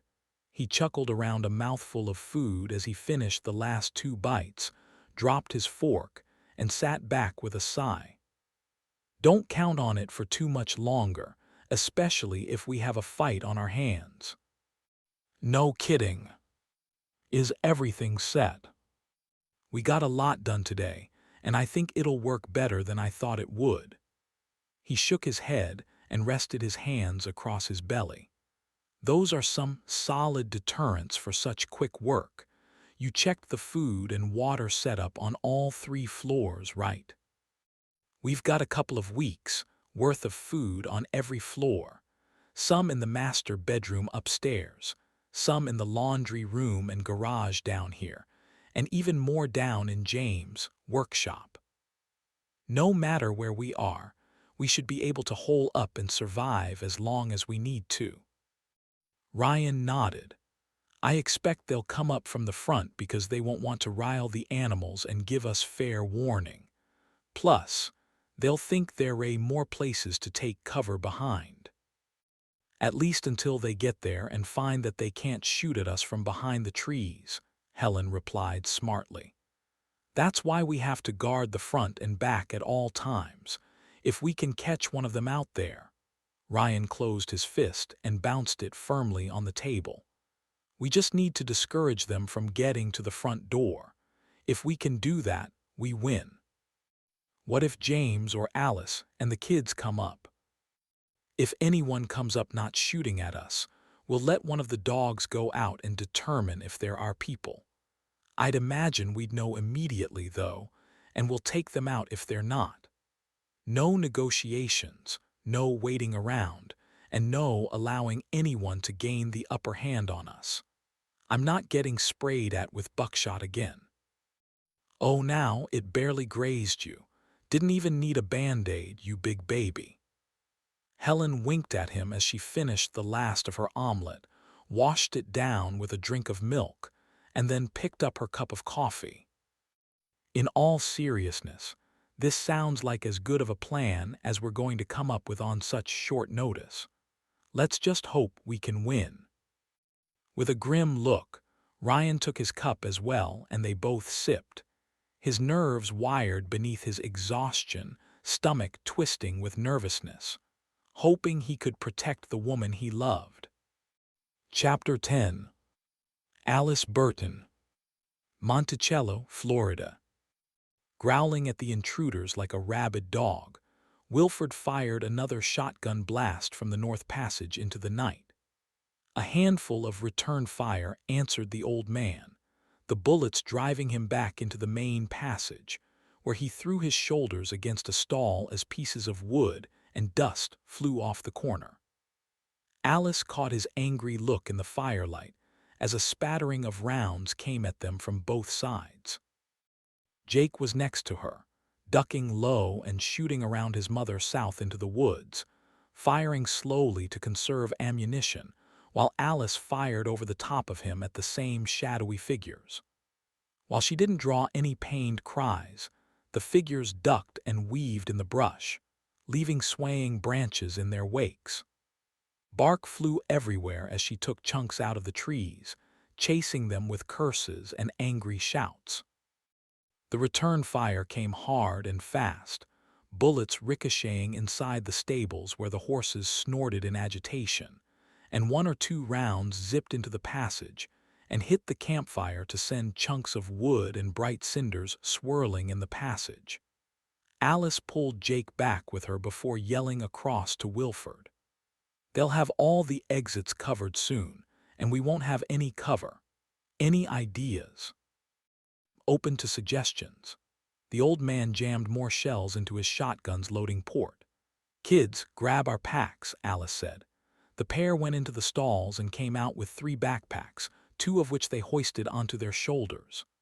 "We're coming over to you," she called to Wilford, shoving Jake and Sarah across the intersection past the campfire and into the west passage with Wilford, guiding them past the annoyed horses who whinnied and bumped the stalls as guns boomed. "You folks, get on out of here." Wilford sent a blast flying before shuffling behind them, chased by a barrage of return fire. "I can handle these ruffians." "No, you can't," Alice laughed darkly, stopping at the next intersection and peeking around the corner. She gestured for the kids to wait a moment and then leaped into the passage, firing south before nodding for them to follow. "What are you doing, Mom?" Jake was silhouetted in the shadows with Sarah coming behind him and clutching his arm. They passed through 2 more intersections toward the western exit, and the attackers mirrored their movements, shooting into the passages and churning the air with hot lead, rounds striking the walls and flying out the opposite side. They sprinted through the next intersection beneath the barrage of gunfire, Alice stopping them with a gasp and gathering them around. "Wilford, you're going to stay here with me." Her gaze shifted to the kids. "You guys will slip out the west exit and head down to the secondary stalls where our rides are waiting." "No way." Jake lunged toward the intersection behind them, swung his gun around a corner and fired south, then turned back.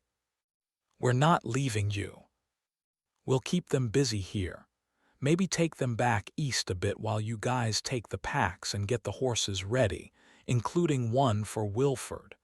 We'll be right behind you in a few minutes. Understand?" "Are you sure, Mom?" Sarah asked, holding her knife in front of her helplessly. "I'm sure." Alice bit her lip. "And if we're not down there in 15 or 20 minutes, you've got to get away." "No way, Mom." Sarah grabbed Alice's arms and tried to hug her desperately. "We're not leaving without you." "You won't have to." Alice nudged the girl away with her rifle and stared at them firmly. "But if we're not down there soon and the guns stop firing, that means we're gone and you need to run. Understand?" The pale horror on their faces broke Alice's heart. "Just go," she growled, giving them both a hard shove. "We'll be down soon." Jake paused with moisture reflecting firelight in his eyes, then he nodded. "Okay, we'll need a few minutes to get them saddled and tacked up. We'll hold them here. Just go before they surround us even more." The kids took the 3 packs and sprinted down the main passage out the west exit and into the night. Alice held her breath as they ran across the open space, finally breathing a sigh of relief when the kids reached the end of the gravel lane and disappeared into the woody darkness. After watching them go, Alice stood at the nearest intersection in search of lights and signs of movement to shoot at. She saw a couple, and without the distraction of worrying about the kids getting hurt, took an extra few seconds to steady her aim before firing at a shape near the tree line, finally drawing the cry of pain she'd been searching for. "Okay, back the other way." Alice and Wilford shuffled east along the passage, shooting north and south at the moving figures and reloading as they went, drawing their attackers back east away from where Jake and Sarah had run. Stopping at the intersection with their scattered campfire, Alice slipped her Ruger around the corner and fired 3 times, chasing lights that sprinted across her field of vision. Then she was out of bullets and retreated to reload with a scattering of rounds from her pocket. Wilford stood at the corner across from her and peered into the north passage, his shotgun echoing as they tried to hold the junction against the tightening noose. The return fire was withering, shots zipping in like angry bugs, turning the air into a hornet's nest of hot metal and wood chips, cinders and charred wood flying up as they pulverized the campfire logs. He turned to her with sweat trickling down his face in the orange campfire light. "Alice, you must go with the children. I will not let you stay here and sacrifice yourself, when you've got those two, to get all the way across the country to their father." Alice charged her weapon with a clack, raising it to her chest and getting ready to shoot when she crossed the intersection. "And I'm not leaving you here to get killed," she retorted. "We just have to hold them off a little while longer before we make a run for it. How many shells do you have left?" "3 slugs and some buckshot and birdshot shells." "You better save that buckshot for when they get closer," Alice said, with a sideways grin that felt maniacal on her face, a sudden core of resolve hardening in her gut. "Jake and Sarah will get those horses ready for us. They just need a few minutes more." Wilford chuckled and nodded as he peeked around the corner and tracked the fluttering shadows that ran by, pulling back at the last second to address her gruffly. "You could die here with me. You know that, don't you, lass?"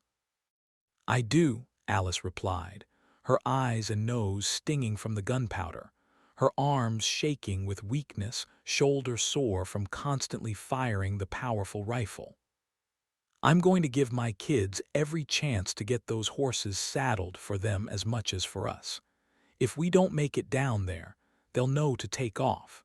So just shut up and keep shooting." Grinning madly with sweat trickling down his face, Wilford ducked low, swinging out with his rifle raised, firing another slug that elicited a sharp cry of agony and a furious flurry of return fire. Faint gunshots echoed in the night as Jake and Sarah hurried to get 4 horses saddled and packed up. An electric lantern gave them a soft light to work with, and the smell of manure and hay crept up Jake's nose as he tried to tack up Rocky in his stall with the door closed.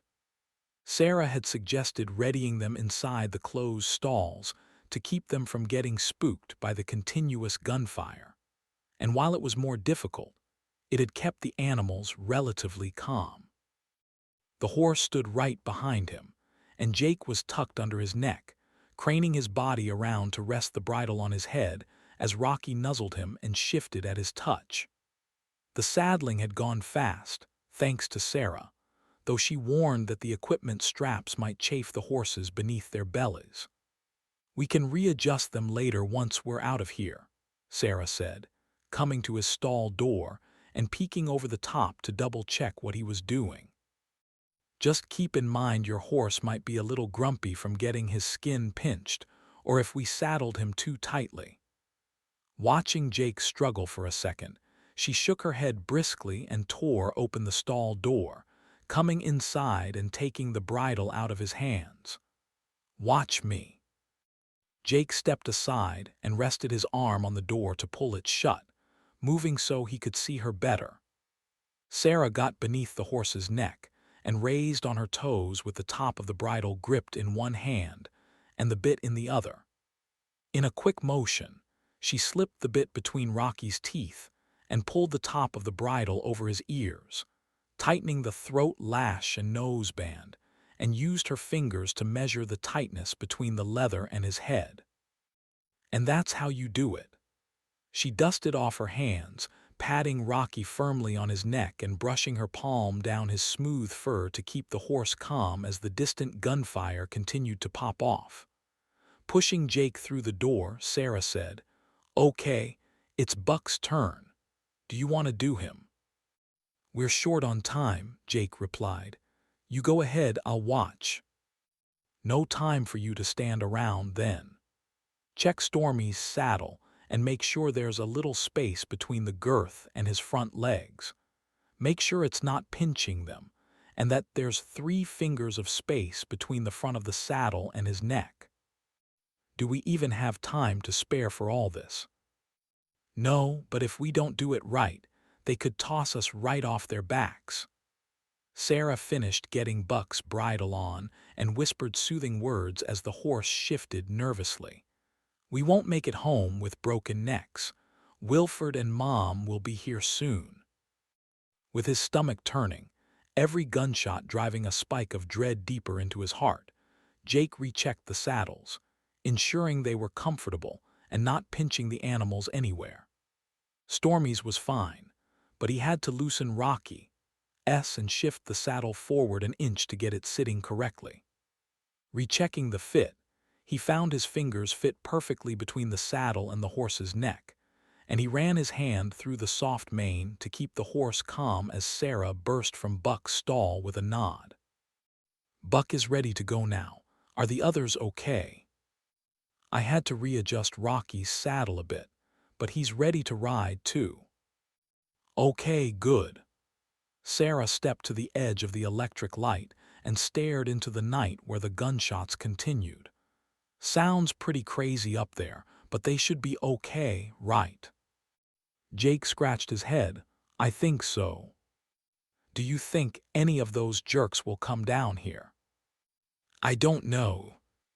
Do you even remember how to ride? Yeah, I do, he scoffed, then grew nervous.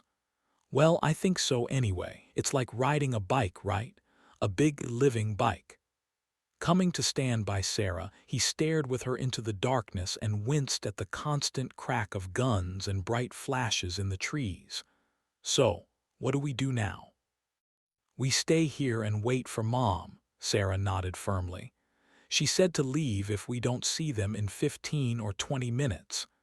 Jake grimaced as the gunfire picked up like bursts of popcorn. Only if the gunfire stops. Sarah gulped. That would mean there. Don't say it, Jake replied miserably. Just don't say it. Alice adjusted toward the flickering light from the sputtering campfire, where pieces of it had been scattered by stray bullets from the attackers. She kicked embers aside and peeked around the corner, pointing her Ruger south. The enemy had stopped firing for a moment, and her heart was somehow racing faster than it had been when they'd been under heavy fire. Watch out, Wilford, Alice said. They're going to rush us soon. The old man racked a shell with a jerk of the shotgun's forearm. I get that feeling, too. Want a break for the stables? Yeah, we should. A man left the cover of the trees and sprinted toward the stables with a pair of pistols in his hands. Alice led him by half an inch and squeezed the trigger, her bullet zipping fast to strike him in the gut, twisting him, and sending him to his knees, guns dropping as he clutched his middle and kneeled there, screaming through blood-flecked lips. Another man rushed in behind him, shooting back at Alice, his rifle flashing in the darkness. Not bothering with the wounded man, she extended the Ruger and fired it with a sharp crack. The man who had been rushing in screamed as his shoulder exploded in a red blossom that sprayed into the air with pieces of flesh flying off, his body twisting as he stumbled and fell so that he almost landed on his wounded companion. Consumed with pain, he clutched the remnants of his shoulder and squirmed on the ground as the other man stared at his bloody hands in disbelief, both of them screaming incoherently. Barely noticing the caterpillar crawl of sweat down her face, Alice clenched her jaw and raised her rifle, putting another bullet into the man with the wounded shoulder to silence him for good. Wilford's shotgun boomed again, and Alice snapped around to see a burly man with shoulder-length hair stagger through the darkness at the edge of the campfire light, his chest smoking and torn open. After stumbling 5 steps, the man pitched to the ground and lay still, wheezing and groaning. Nice shot, Wilford. Alice shouted at the top of her lungs as she whipped her gaze to the south where dark figures moved at the edge of the light. She hoped her gloating would discourage them, though judging by the gathering shadows, they were merely preparing for another charge. Wilford hollered back in a ragged lilt. "Bloody right, Alice. I've got a shell for each one of these bastards. Let them come." Glaring into the darkness, he shouted, "Come on, rats." As soon as the angry words left his mouth, he turned to her, whispering, "Let's go to the stables." "Right." They began their slow retreat along the main corridor, swinging the rifle and shotgun back and forth along the passages where shadows loomed. The attackers cursed and barked commands back and forth as the wounded bled out on the gravel paths. "I've got 5 bullets left." Alice kept her voice low as she reloaded on the run. "3 myself." Wilford huffed and shuffled hard to keep up as he loaded his last shells into his weapon. "Sounds like more are coming too." Could be they were nearby, heard the gunshots, and came to help their boys. "We need to conserve our ammunition." Alice raised her rifle as they crossed the next intersection, spotting 2 men running toward them. She started to fire but pulled back at the last second, allowing them to reach the wall before turning to meet Wilford's gaze. "They're right outside the stables," she whispered sharply. "They're about to rush in. Get ready." "Fire when you see their eyes," Wilford agreed with a snarl as he hunched over his gun and leaned around the corner to the north, looking like a soldier and not the groundskeeper he was. Things grew quiet but for the fire still crackling in the darkness and the scuffling of boots and whispers beyond the firelight. The kids' faces entered her mind, and she wished that she and Wilford would have left sooner, but it was far too late. "Climb on the backs of those horses and go, kids," she whispered to herself. "Don't wait to see what's happened to us. Just take what you have and disappear into the night." Like an ill omen, Alice sensed the enemies were coming a second before they actually did. There was a sharp scuffle of boots, a barked command, and the attackers rushed them. But a clatter of frantic hoofbeats and heaving, snorting breaths grew louder, drowning out the sounds of the attackers. At the edge of the firelight, deep at the end of the stable, 4 horses came fast right up the main corridor. Jake seated on Rocky and bouncing awkwardly in the saddle, half twisted as he held the reins and tried to steer. Rocky tossed his head, nostrils flaring and snorting, eyes wide with raw panic under the withering gunfire. Sarah rode just behind him on Stormy, her pale face and skinny frame seeming to float in the air with the muscled beast blending with the darkness and rippling beneath her. Behind them came 2 more horses, each kid leading one by a tether, the corridor packed with charging horseflesh and snorts. Alice charged across the intersection to get out of the way, throwing her left shoulder to the corner and raising her rifle. The men who'd made it to the stables were charging inside, the one on her right sliding along the wall with a pistol raised and getting a bead on Wilford. "Wilford!" Alice screamed. Alice and the man fired simultaneously, Wilford ducking and spinning away as her own round struck her target in the chest. The projectile went through the soft tissue like a hot poker through butter, spraying the far wall with red, and he gasped like he'd been gut-punched, blood trailing down him as he slid to the floor. The man coming along the inside wall on her side was on her, and Alice jerked back into the main corridor to avoid a pistol blast to the face, tripping and falling onto her backside. She tried to pull the charging handle to reload the Ruger, but the man rounded the corner and stood over her, looking surprised at his choice of easy targets, finally pointing the weapon at her face. Suddenly, the man launched forward with a bark of pain, his body sprawling, windmilling past her, the result of Rocky's broadside clipping him in the shoulder and back of the head.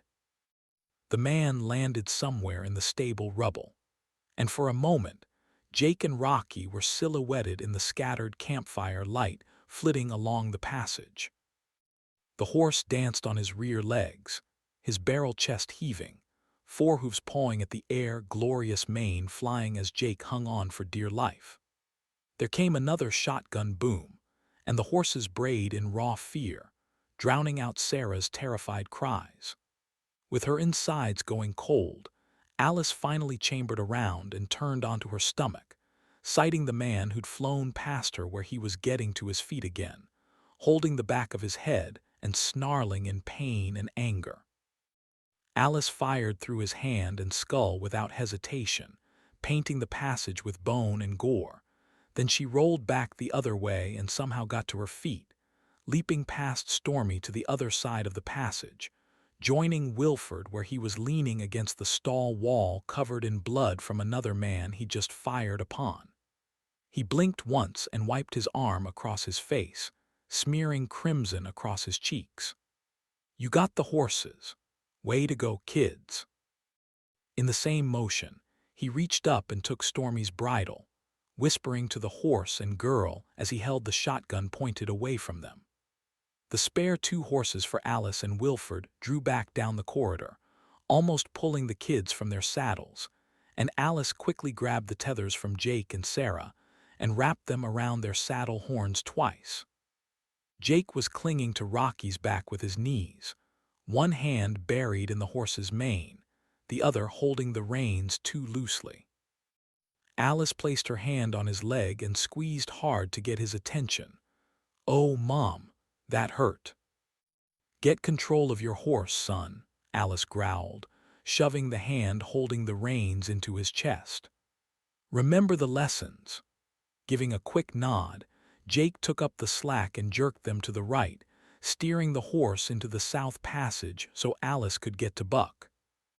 With musk, dust, and the metallic scent of blood swirling in the air, and the other animals in the stalls whinnying and thrashing against the weakening walls, Alice grabbed Buck's saddle horn with one hand, jammed her foot into the stirrup, and said a silent prayer that she wouldn't launch herself off the other side and break her neck.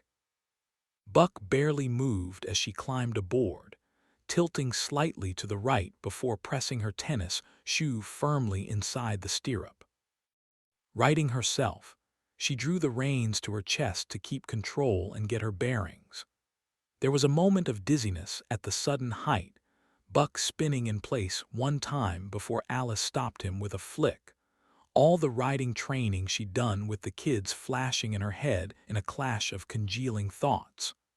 The horses jostled and bumped each other in the enclosed space, and a thoroughbred kicked backward to crack their stall wall. She tried to guide Buck to the left, but his big shoulders knocked Sarah's horse to the side with an agitated grunt. Wilford swung his leg over his horse's saddle and angled him toward an exit. "We'll be crushed in here, Wilford," Alice shouted, trying to reach across Sarah to get the man's attention as shadows shifted in the flickering light, snorts and gunshots and curses blending into a cacophony of battle sounds. Wilford had a wild look, squinting at an attacker and drawing a bead on them near the North Passage. The old man cursed low before raising his voice in challenge. "Come on then, you bastards. You can't hide in the darkness from Wilford." He fired what might have been his last shotgun shell, and the blast set the horses leaping in every direction. Jake's horse turned and trounced over the fire, sending cinders and grating scattering. The pair slipped to the side, crashed into a stall wall, and charged into the south passage and into the night.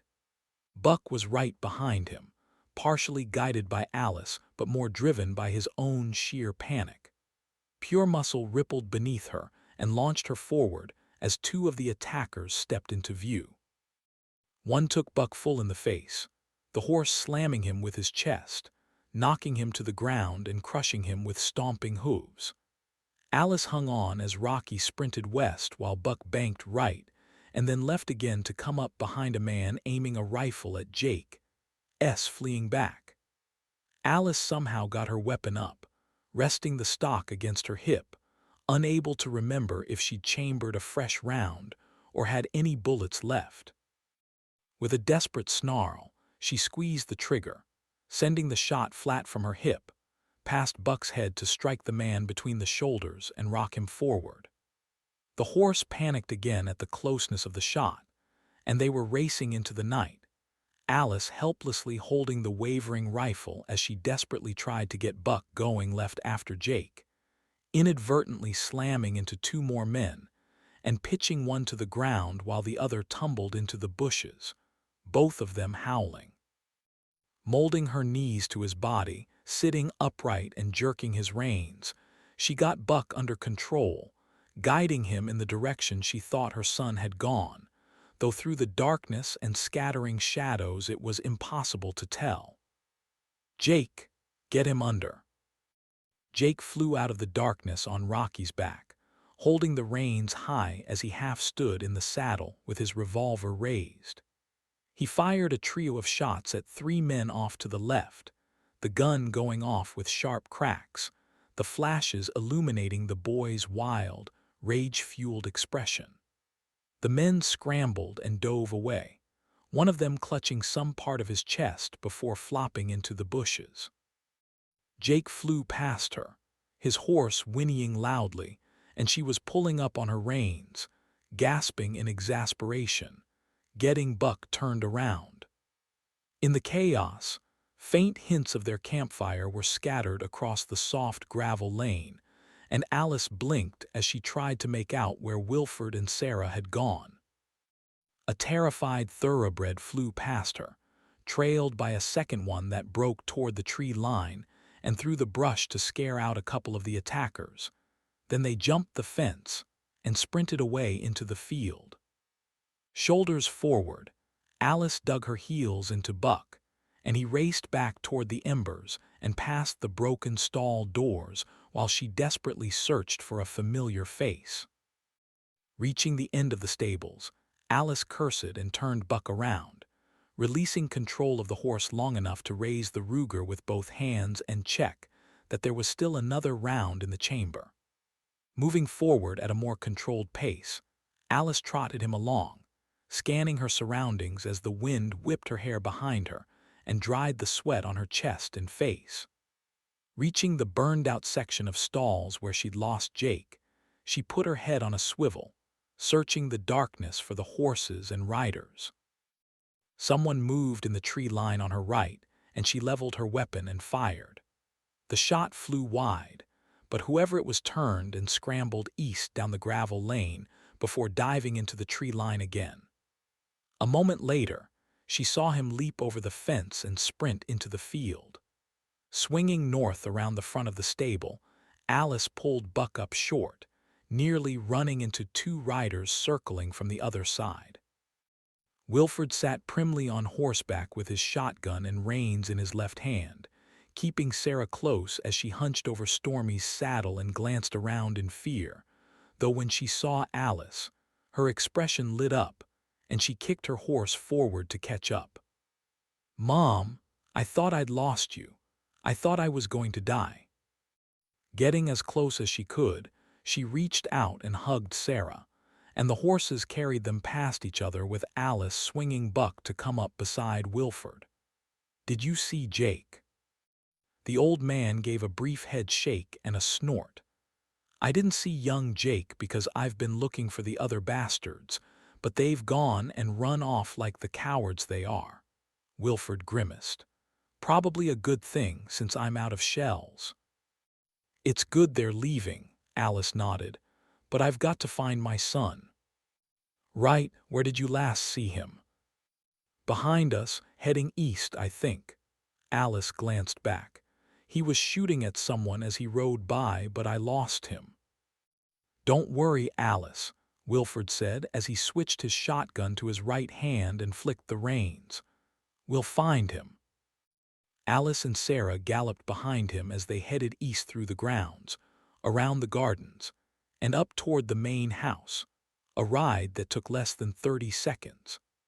Alice spied several shadows sprinting off to the east and down the exit lane, a couple climbing a fence with Wilford shouting after them not to return if they knew what was good for them. With the powerful horse under her, Alice felt herself come alive, and swung the rifle one-handed out into the darkness, daring someone to challenge her. She shifted her hips for a more relaxed ride and fell into the normal locomotion of horseback riding. She raised her mouth to the cool night air and hollered, "Jake, Jake, where are you?" Sarah and Wilford joined in, and soon their shouts and cries were echoing through the treetops, along with the soft clattering of hooves as they moved past the eviscerated mansion house. In the circular driveway, where the husks of 3 vehicles sat with their insides blown everywhere, Alice turned Buck in a circle. "I don't see him anywhere. Do you think Rocky would have gone into the tree line and jumped the fence, maybe?" "Now Rocky is easily spooked, but I don't think he'd do that, not with a rider on his back. He's a smart horse, and he'd know better." "We should split up," she said, "as much as I hate to do it. I think those looters have run off, don't you think?" "Most of them have," Wilford nodded. "But I wouldn't put it past one to linger around for a while to see what they can swipe up from the scraps of our fight." "Mom," Sarah shouted and pointed toward the east. "Jake, I think that's Jake." A lone figure on horseback was walking back to them, the thin figure holding his side, leaning forward in the seat. With panic rippling through her guts, Alice kicked Buck into motion and bolted down the lane toward her son. "Jake." When she got closer, Alice drew Buck up short, breathing a sigh of relief when Jake lifted his head and fixed her with a grin. Pulling Rocky to a halt, he waved with his offhand, revealing that he wasn't injured, but was holding his gun and the reins against his stomach in a relaxed posture, keeping his horse firmly under control. "You're okay, son." Alice rode closer, missed him, then spun Buck around to grab the boy's shoulder. "Yeah, I'm okay, Mom," he laughed. "I just got caught up chasing one of those guys out of here, ran out of bullets." He held the revolver up and wagged it. "I even swapped out the autoloader while I was riding. Can you believe that?" Sarah laughed with tears watering her eyes, waving as she came trotting up with Wilford. "You scared the heck out of us." "I guess I'm a cowboy," Jake replied with a delirious chuckle, as if he didn't believe it himself. Wilford was beaming at the boy, reaching out to give his shoulder a good whack as he went by. "Good show, Jake. You did wonderfully." "We all did." Alice held up her reins to see her hands were shaking. "That we did," Wilford said with a tone of determination. "But I need to check on those thoroughbreds in the stables. Once they're secure, I'll find any extra shotgun shells that might be lying around the place and go round up all the horses that got away. I'll bring Peppercorn and Dawson in, too. Especially with those thieves running around who said, and I'm sure I heard them talking about this, they wanted to eat them. Damned savages." "We'll help you." Alice nodded and gestured to the kids to get in line behind Wilford and head back toward the primary stables. "Nonsense, Alice. You 3 need to get going. No sense in sticking around here, especially with trouble lurking so close. Come, let's make sure you're squared away." Once they returned to the campfire, Wilford got off his horse and tied it to a post by the building, scowling when Alice and the kids dismounted with him. With charred wood and coals scattered all the way outside, the 4 used their feet to kick the hot pieces into a pile. "You can't be serious about staying." Alice shouldered her rifle and knocked a smoking ember in with the others. Standing on the other side, Wilford swept more into the pile and shot fiery glances at the surrounding woods. His gaze drifted from the east lane to the fields where the thoroughbreds had jumped the fence. With flaring nostrils, he said, "This place is my home, and there's nothing that can drive me away from it. I'm sure you understand that. You shouldn't put yourself in danger because of your pride." "It's not just about pride, Alice. It's about these horses and who will take care of them when the world's coming down around us. I'll certainly not stand for them being roasted on a spit." Alice swept some coals into the pile as Jake and Sarah picked up scattered bins and supplies and took them back inside to the stalls Wilford called home. "Why don't you just let them all go?" Alice asked, hands on her hips. "They'd survive on their own just fine, I'm sure." Wilford shrugged. "Maybe, maybe not.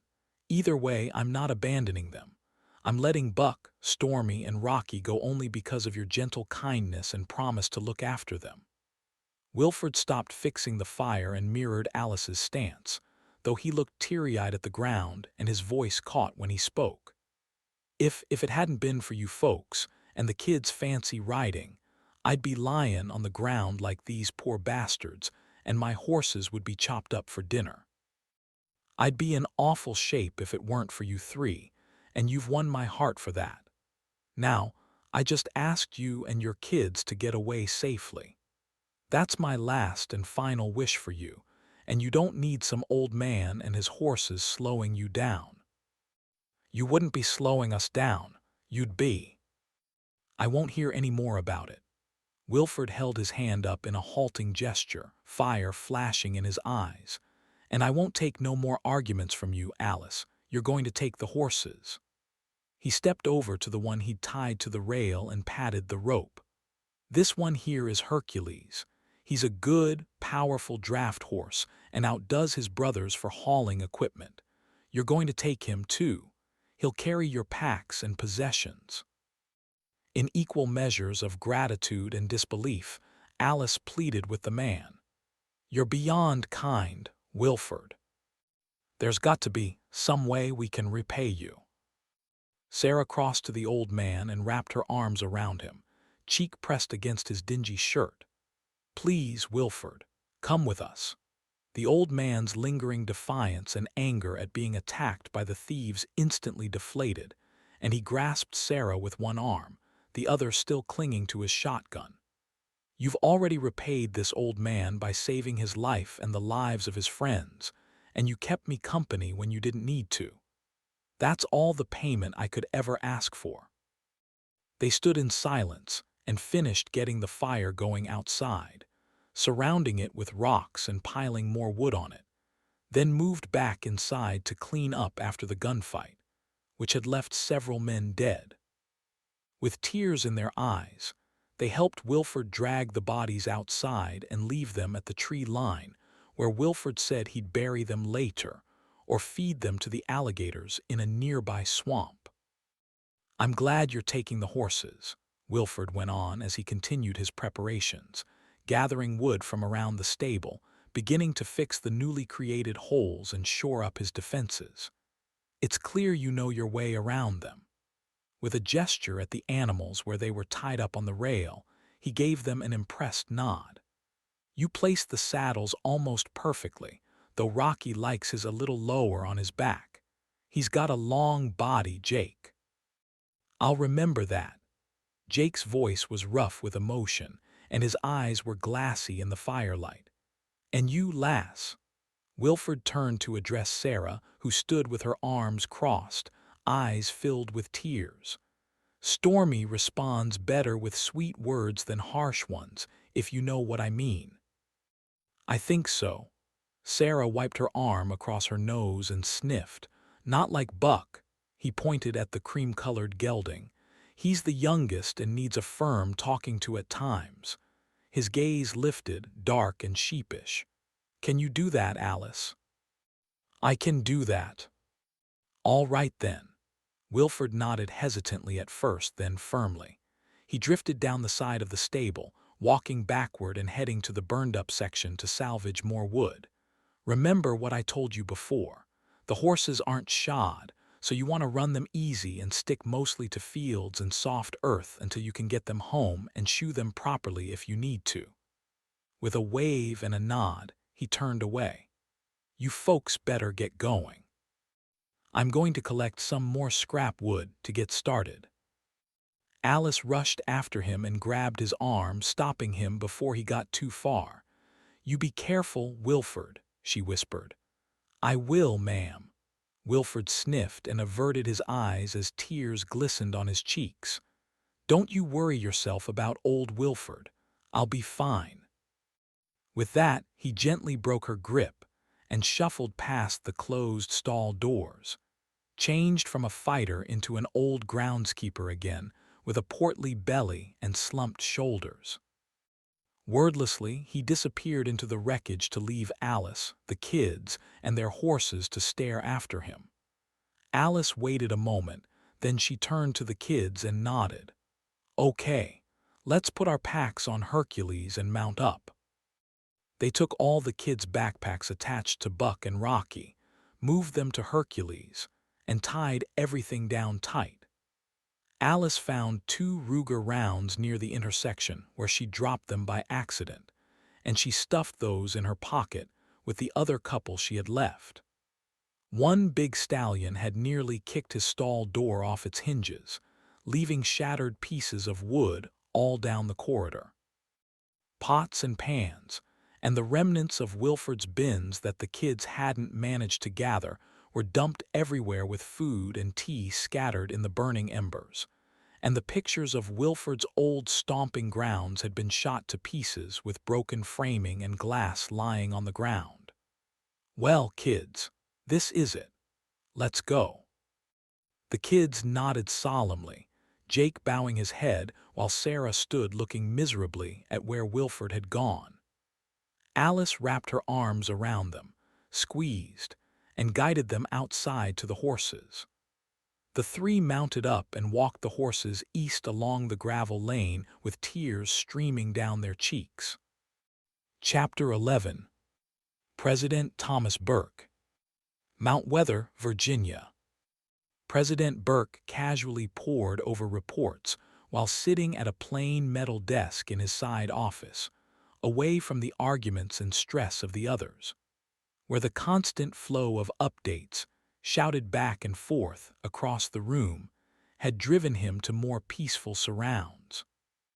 His office in Mount Weather was hardly built for comfort, its thick army green walls carrying vibrations from upstairs, heavy booms as massive doors closed and opened, the movement of equipment and materials throughout the facility that felt more like a prison than a refuge. Still, it was a place of security where he had time to gather his thoughts and sit quietly until the next meeting, as the best strategists they could find still living tried to come up with answers to the earth-shattering crises they faced. A single picture of himself and his wife sat near his monitor, and was one of the few things he'd been allowed to bring from the bunker in Washington. The 2 of them were smiling with their arms around each other on a sunny California beach, with the beautiful waters spread out behind them beneath the blue sky, on a vacation they'd taken before he'd been sworn in as president and began bearing the weight of the world on his shoulders. There was a terse knock on his hard steel door, echoing slightly in the room devoid of carpet and tapestries, just a single United States flag behind him, with emergency communication gear nearby. He'd forgotten to ask if any other presidents had ever worked from the Mount Weather office, though even if they had, there was no doubt that none had faced a situation like his administration was facing. Still, Burke didn't complain, not even to himself, as he perused reports and orders that constantly flooded down his screen. With a sigh, he tore himself away from the monitor, straightened, and raised his voice.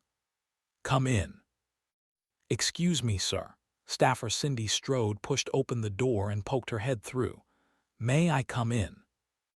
Between her strained smile and the tears standing out in her eyes, Burke gripped his chair in anticipation of bad news. "Yes, of course, Cindy. Step on in." "Thank you, sir." The staffer entered quietly and shut the door behind her, wringing her hands as she came to stand before his desk. "Please, sit down." Burke gestured to another chair just like his, sitting directly in front of his desk. "Thank you, Mr. President." The staffer lowered herself into the seat, her hands still trembling as she took a few deep breaths. "What is it, Cindy? More bad news?" She nodded wordlessly, caught in a terrible trap she couldn't escape.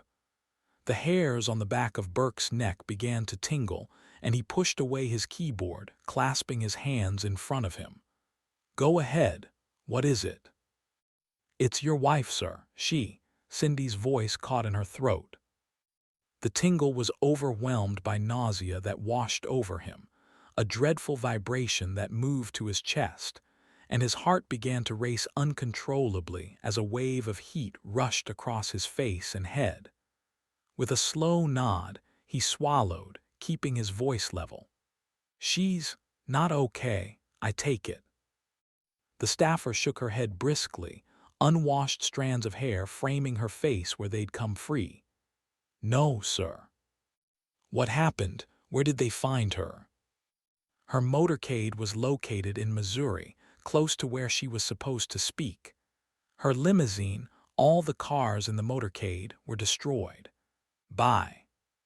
He was already nodding, his jaw working, voice rough as the room contorted around him, growing smaller, the waves of heat and nausea growing stronger, making it difficult to think or speak.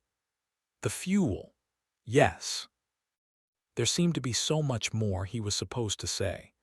But the news had settled over him like a cloud of poison, squeezing his head in a vice, chest heaving, breaths coming shallow, heart thudding in his ears.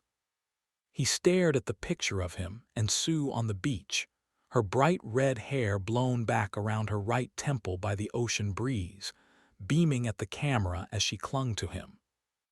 It was just them from the waist up, Sue with a summer blouse on and Burke with a button-up shirt, but there was so much more he remembered from that day.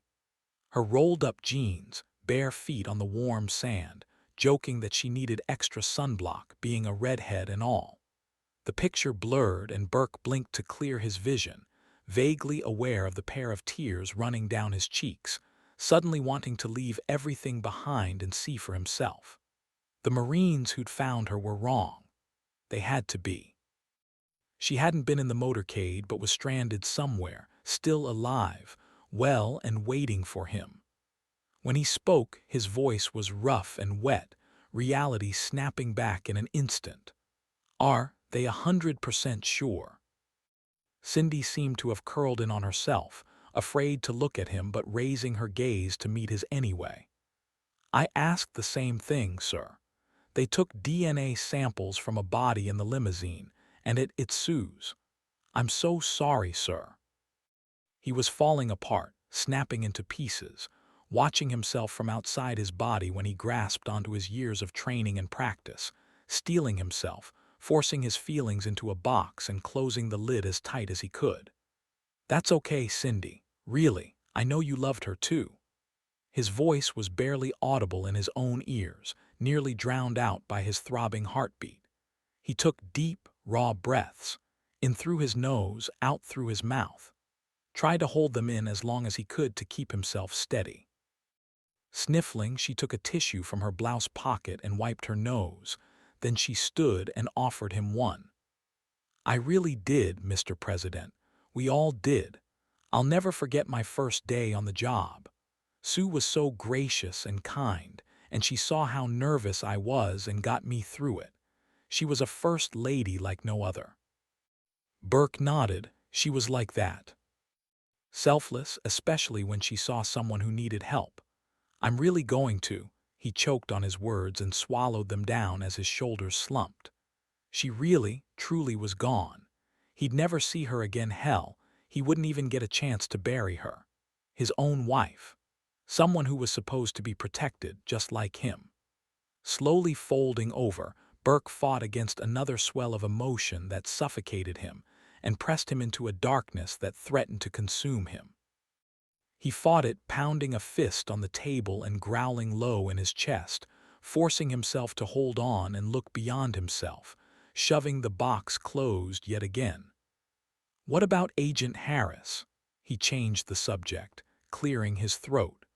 "Marines were looking for his family in Blacksburg. They have any luck?"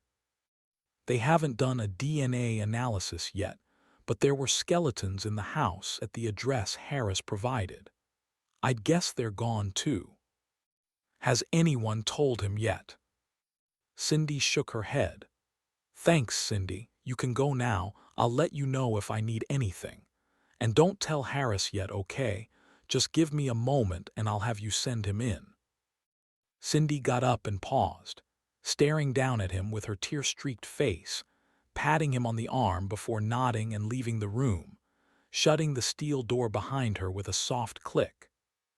With the picture in one hand and a tissue in the other, Burke let the tears flow, silent as they streamed down his face, blinking them back several times and thinking them done before they came again, only stopping when his face was soaked. For a long time, he couldn't take his eyes off Sue's face, lost in the many wonderful moments they'd shared. After a while, he sighed deeply, put the photograph back, a few inches closer than it had been, and pressed a button on an intercom to his right. Cindy. Yes, sir. Can you send in Agent Harris? I will, Mr. President. I'm not sure where he is exactly, but I'll let Colonel Crow know you want to see him. Thank you. Burke took a few moments to wash his face in a small metal sink in the corner, drying it as he stared at himself, his eyes still red, his face far gaunter than he could ever recall it looking. It wasn't long before another knock came at his door, and the president returned to his desk, calling for Harris to come in. The agent wore his same dark expression, a mixture of quiet strength and patience, always observant, always on the edge of action. You wanted to see me, sir. Shut the door and sit down. Yes, sir. Harris sat with his back straight and shoulders square, hands resting on the arm of the chair, neither relaxed nor tense, but patiently waiting for the president to speak first. Burke reached into a side drawer and took out a bottle of bourbon and 2 glasses, inadvertently clinking them together as he set them beside his keyboard.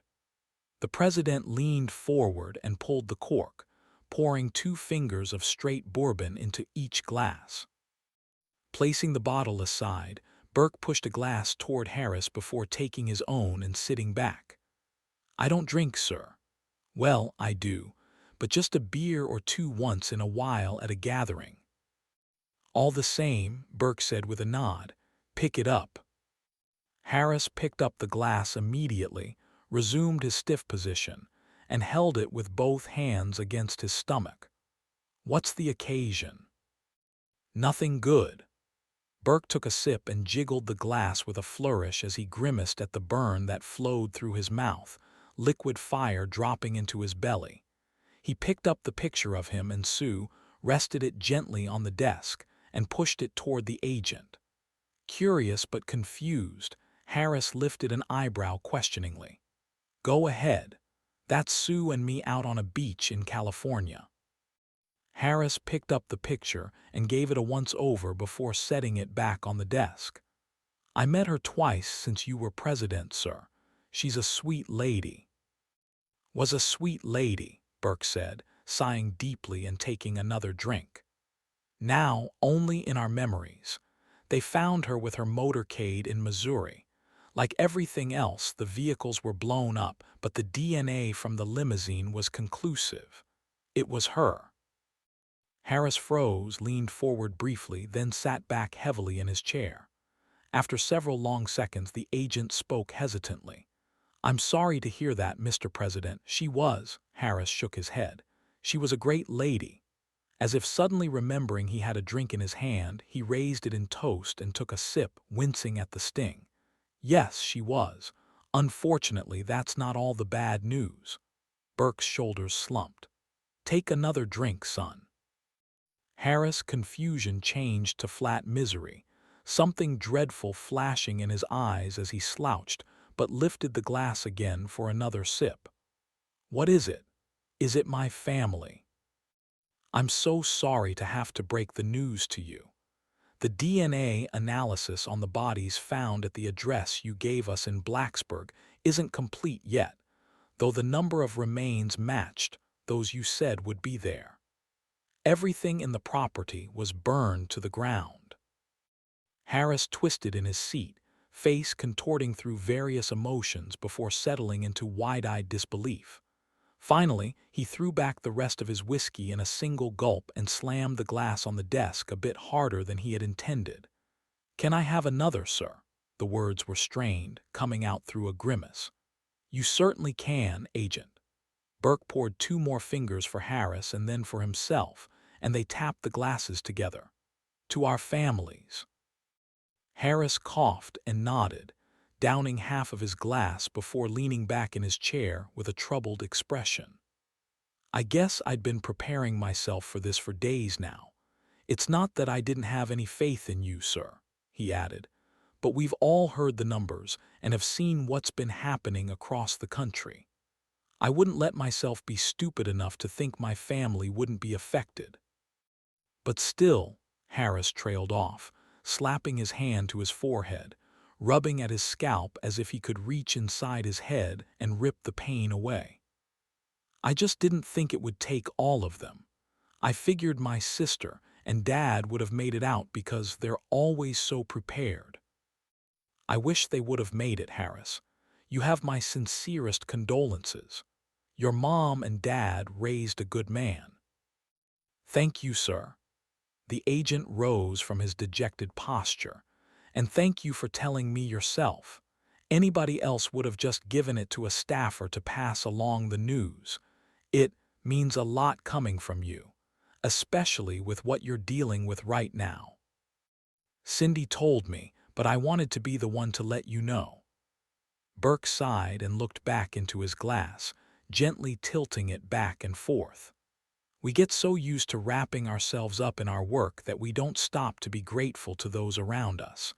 I loved Sue deeply, but I didn't believe she could ever be hurt." "Same here, Mr. President. I figured that once this initial wave was over and you were safe with no more threats, I'd beg a little time off to go see my family and they'd be fine." Harris smiled as his expression turned wistful. "Figured I'd come up in a Humvee with a couple of Marines and march up to the front door. Maybe the garage would be burned down, but the family would be fine. I'd go inside, and everyone would pile on with stories about what happened, and I'd brag about how fancy I was hanging out with the president." The two locked eyes before breaking down into sad chuckles, and Burke took another sip of whiskey. "This attack," his voice grew cold. "Whoever did this had the obvious intention of taking everything from as many people as they could, but today it got personal." Harris was nodding, one hand clutching his glass of whiskey while the other clenched his fist on the arm of the chair, squeezing, relaxing, and squeezing again as the sadness inside him changed to rage. "Me too, sir. I never imagined I could be so angry and numb at the same time."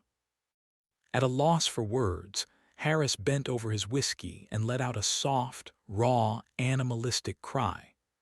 Burke moved around the desk and put his hands on Harris's shoulders, feeling the man quaking beneath him, trying to hold himself together.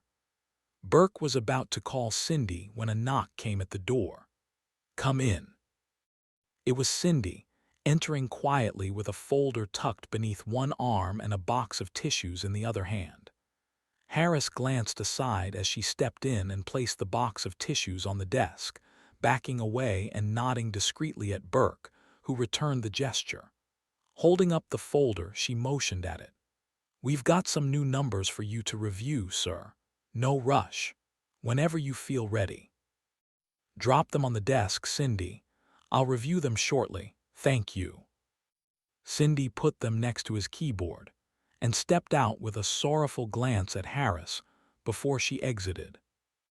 Once she had gone, Harris stood and put his empty glass on the desk, taking a deep breath and steadying himself. "I'll be going now, sir. I appreciate. If you don't mind, I'd like you to stay." Burke swung back around to his seat, pulled the folder before him and flipped it open to the first page. When Harris didn't immediately respond, Burke gestured to the chair. "Please, Agent, I could use a little company right now." I am not sure if I can, Mr. President. Colonel Crow has a list of things for me to do. List of things that can wait. He raised an eyebrow. Or did I suddenly cease being the commander-in-chief? Please. Sit. Burke gestured to the chair again before turning back to his documents. Harris returned to his seat, and Burke pushed the whiskey bottle toward him, Harris pouring himself another quarter-glass full before leaning forward with his elbows resting on his knees, staring at the floor. Burke scanned slowly through the pages, hoping to find something positive, but only seeing a lot of rehashed data. Still nothing much on the contaminated fuel, he sighed, and gave a protracted exhalation of relief for something to focus on, something that helped to keep the compartmentalized box closed. And we're now estimating the new global death toll will be 4 billion by the end of the week. Stopping, he took another drink and let the sting bring him back to the moment before chuckling darkly and pushing the glass aside. I guess the good news is those numbers will slow once the urban areas burn out. Most of the survivors will be out in the country, where there's not a lot of heavy infrastructure. Harris took a drink as well. How are people going to survive out there? They'll undoubtedly be more adaptable to life without modern infrastructure, especially in third-world nations. In the Western world, people will eventually run out of supplies, and if they don't tear themselves apart, they might form small communities. I don't honestly know. That's not my forte. It's none of my business, Mr. President, Harris said. But what can you do to help people? Not you specifically, but you know what I mean. Burke rubbed his chin and took a deep breath as he studied the next page, full of highlighted highway corridors across the United States East Coast that he traced with a finger. We'll keep up the supply distributions as best as we can. Heaven knows we have enough of the stuff to give out. If we don't have the trucks to deliver goods, or the people to drive them, we can set up supply drops at key locations near major highways and hope people can find them. We'll certainly get word to them, as best we can through the emergency broadcast system. That sounds like a good plan, Harris agreed. I believe that if you do it long enough and consistently, people could migrate to these areas close to the drop-off points. I guess that would be a good thing, right? If people know where to go, maybe they can help each other out. Safety in numbers, if you know what I mean. Burke shrugged. I'm hoping it's a good thing. But whenever you put angry, displaced people together, things get pretty ugly. At least any trouble would be contained in certain areas, and those drop-off points would be easier to police. His eyebrows creased as he pushed the papers aside and took up his whiskey. The crazy thing is that our biggest issue is having too many supplies spread across a few people. Anything perishable will go to waste, Harris finished the thought. Exactly. Well, maybe they won't fight over supplies then. There'd be more chance of them working together if their bellies are full. Burke laughed and nodded. That's the idea. Make sure people are clothed and fed and that they're safe. Figure the rest out later. Of course, we'll start with the camps we've already set up and continue supplying them while we stabilize the other drop-off points. Yet another knock came on the steel door. There was a half-second pause, and a second, more urgent knock. Come in, Burke called, putting his whiskey aside as he shifted his gaze to the door. A young man in a wrinkled white shirt and tie pushed in, breathless as he held the door open with his other hand clinging to the door frame. Sorry to burst in like this, Mr. President, but General Pulaski just arrived on horseback with some news. Horseback? Damn, send him in. Burke was motioning at the staffer to come in when Pulaski pushed past the man, bringing with him wafts of smoke and ash. A closer look revealed parts of his uniform singed around the shoulders and on his right side. Helmet and pair of goggles in one hand, He brushed back his mop of gray hair where it was burned in spots, only adding to the reek filling the room. Staggering slightly, he gave a stiff, pained salute. "Mr. President." Burke and Harris both rose from their chairs, taking in the officer with wide eyes.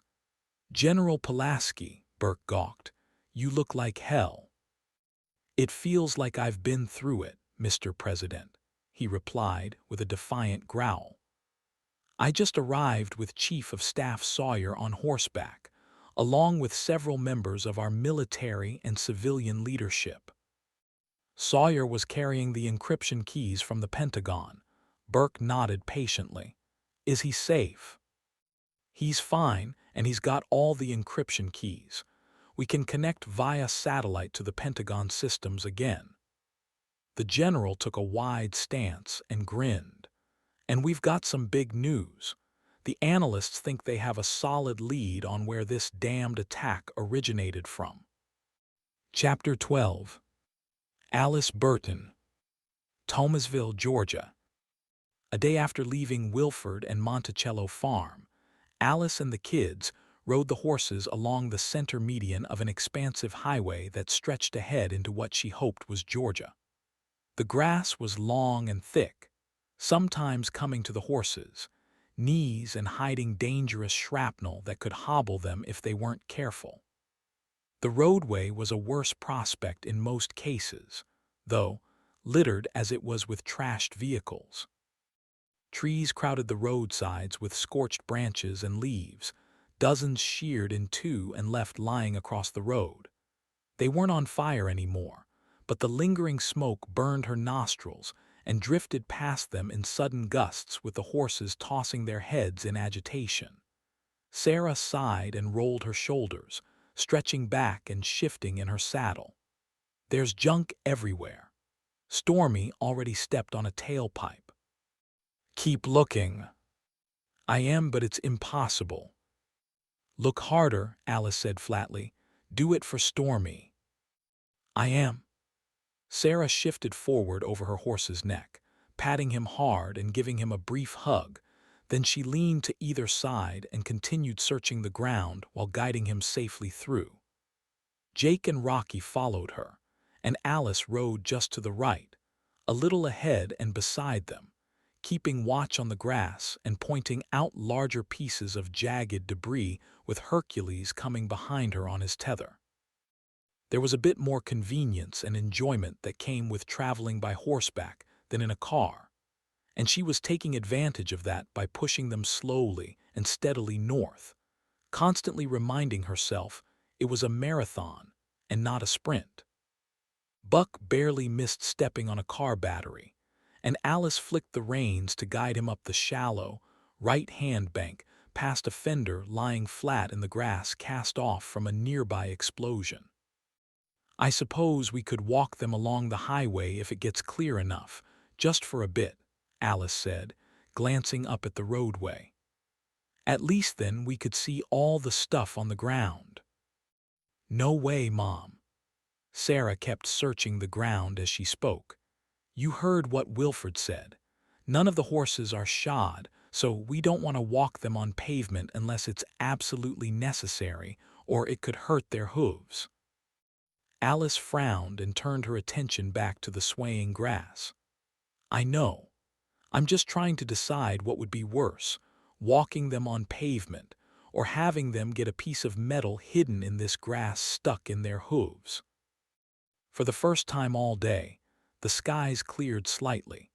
A mix of black and gray streaks stretched thin across the atmosphere, making it impossible to differentiate between rain clouds and smoke.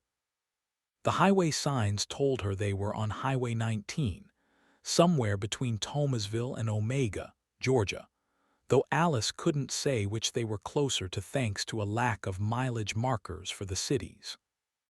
Going beneath an overpass, Alice guided them up to the next road, and they crossed the intersection while avoiding a small scattering of debris from a nearby van explosion. There were bodies, charred remains that left the sickly sweet scent of cooked flesh clinging to the air, and they moved back to the median as soon as they passed by. The morning shifted into the afternoon, and the weather grew muggy with moisture trickling down Alice's face. With her shoulders and back straining from hours of riding and craning her neck, she snapped her fingers and gave a low whistle to call Jake and Sarah, who'd gotten a little ahead of her. "Hey, kids, what do you say we stop here for a bit and take a break? There's a trickle of water down the center of the median the horses can drink from, and we'll dig around and see what we have left in our packs to eat." "Sounds good to me," Jake said, swinging off Rocky's back and leading him down the slight incline to the shallow valley of the median where the stream ran south. The horse immediately bent and drank from the water while Buck nibbled at the surrounding grasses as soon as Alice was off his back. Sarah brought Stormy up and let him graze next to Buck, as Alice and the kids moved up the bank a short way and took their packs off Hercules, who then joined the other 3 horses at the water's edge. Alice nodded. "We need to keep an eye on them. We don't want them wandering off or getting spooked and running. What if we used some rope Wilford gave us to tie onto their bridles and around rocks or something?" Sarah asked as she looked up at the horses with her backpack between her knees. They should be okay," Alice replied. "It's pretty quiet out here, so they'll be fine now. We can hobble them properly later to keep them from walking off." Falling to her knees to start searching through her pack, Alice looked up the road both ways and shook her head. "We haven't seen anyone since those looters at Wilford's yesterday. The highway is completely deserted. It's weird just how few people are around." Sarah took out a couple of blankets and spread them out, and the trio sat so that they were facing the horses.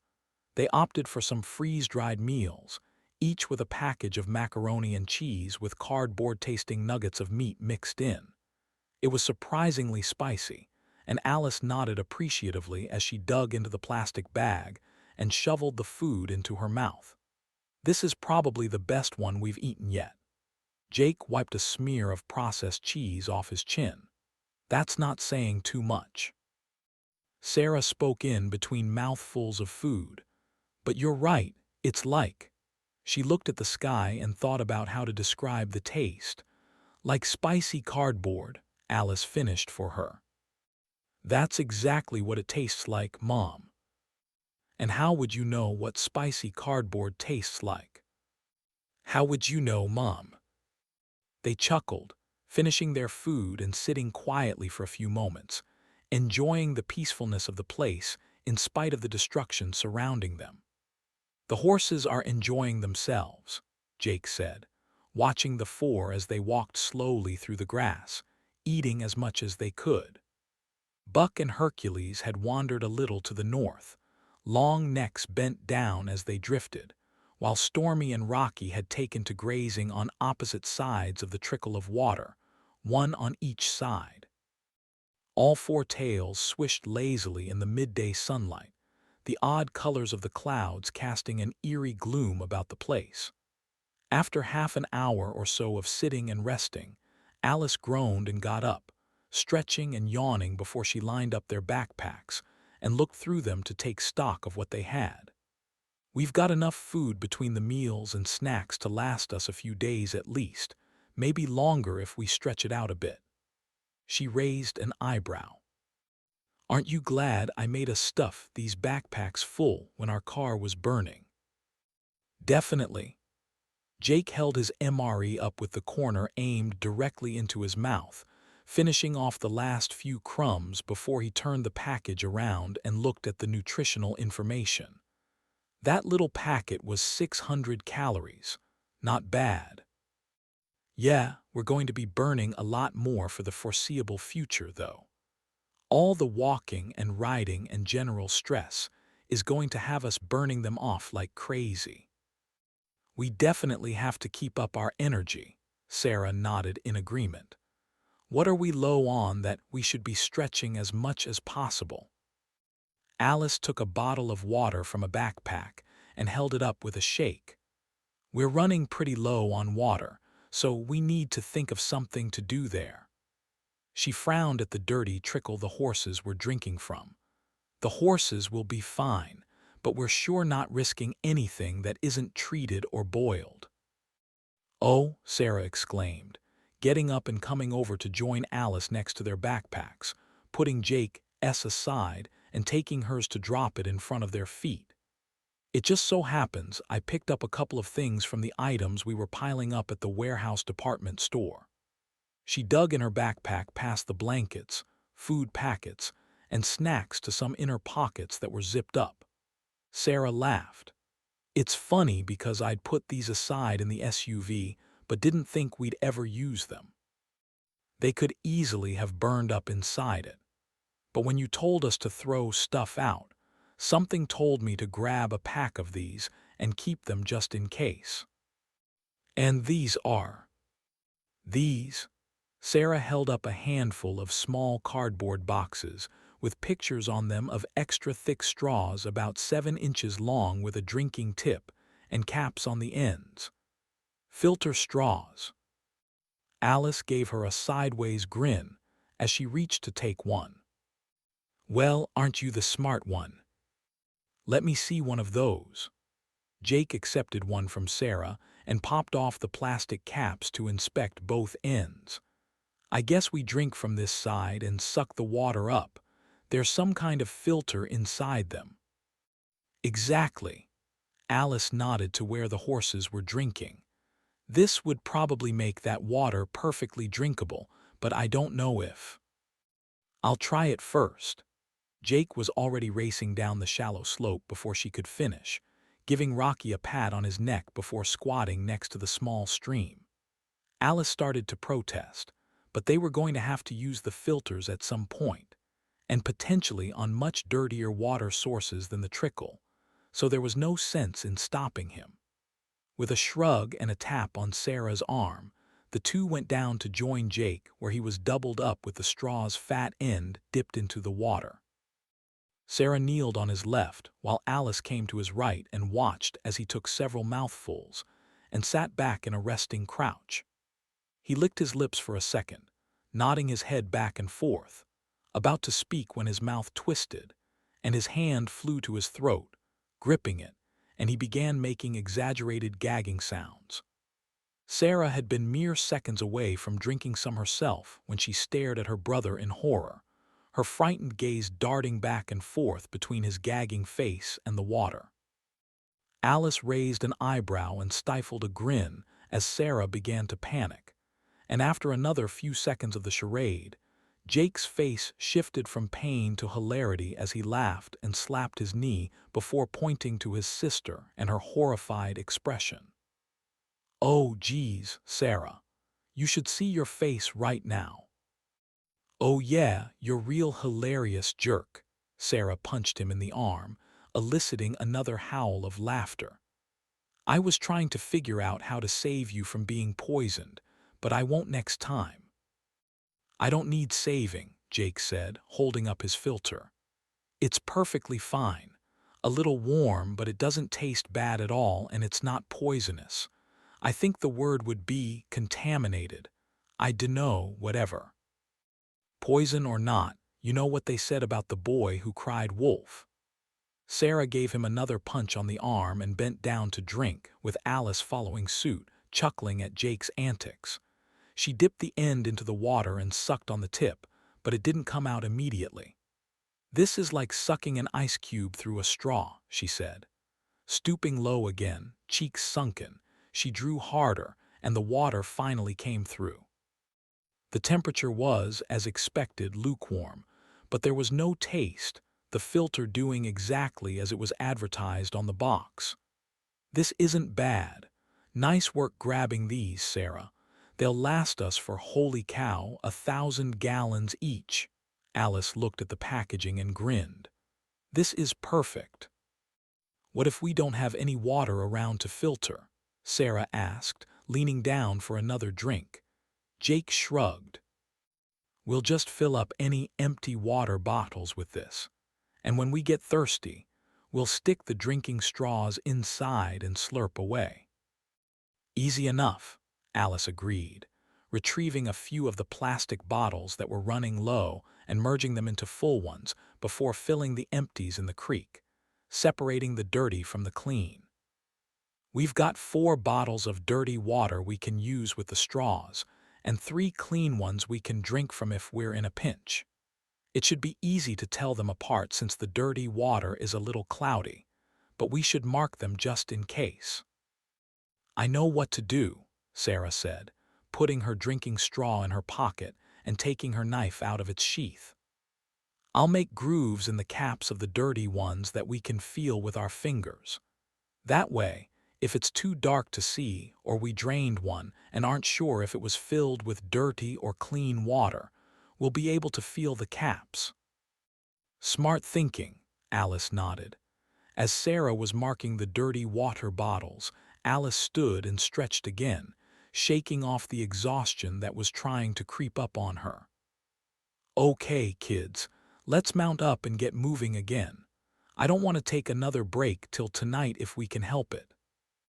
Yeah, we've got about 1 billion miles to get home. Jake grabbed their packs and began fixing them to Hercules, saddle using rope, and a combination of knots he and Sarah had learned as more parts of their lessons for riding and caring for horses filtered back into their minds. The afternoon wore on as they traveled beneath the swirling skies, the flat Georgia landscape giving way to occasional hills and farmlands divided by highways and old country roads.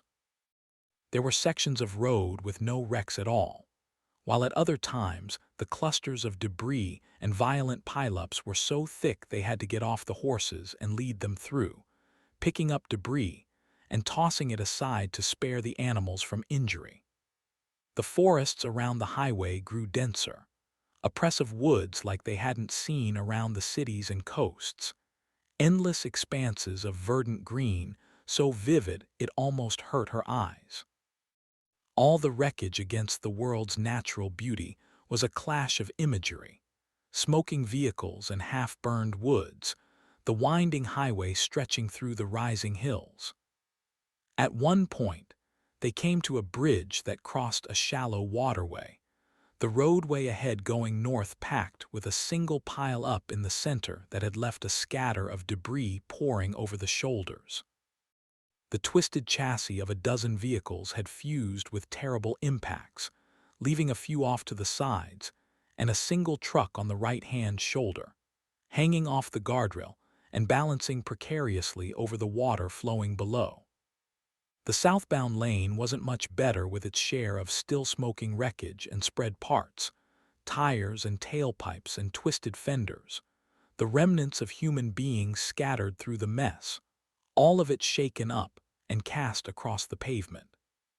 Forced out by the median coming to a close, they headed up to the road again, stopping at the edge of the bridge where Alice looked down and saw the sharply sloping land dip 50 feet into a fast-flowing river. Oh, what a mess! Sarah stared at the wreckage on the road. Are we going to go through that? The only other option is to get off the highway and cross at the water. That could take hours or even all day. Alice frowned and focused on the span ahead where it stretched 200 yards to the opposite side. No, we need to cross here. We'll only be on the road for a bit, and I see spots to get through the wrecks. It shouldn't be hard on the horses at all. It looks rough to me, Jake squinted. I mean, that's a lot of dead people.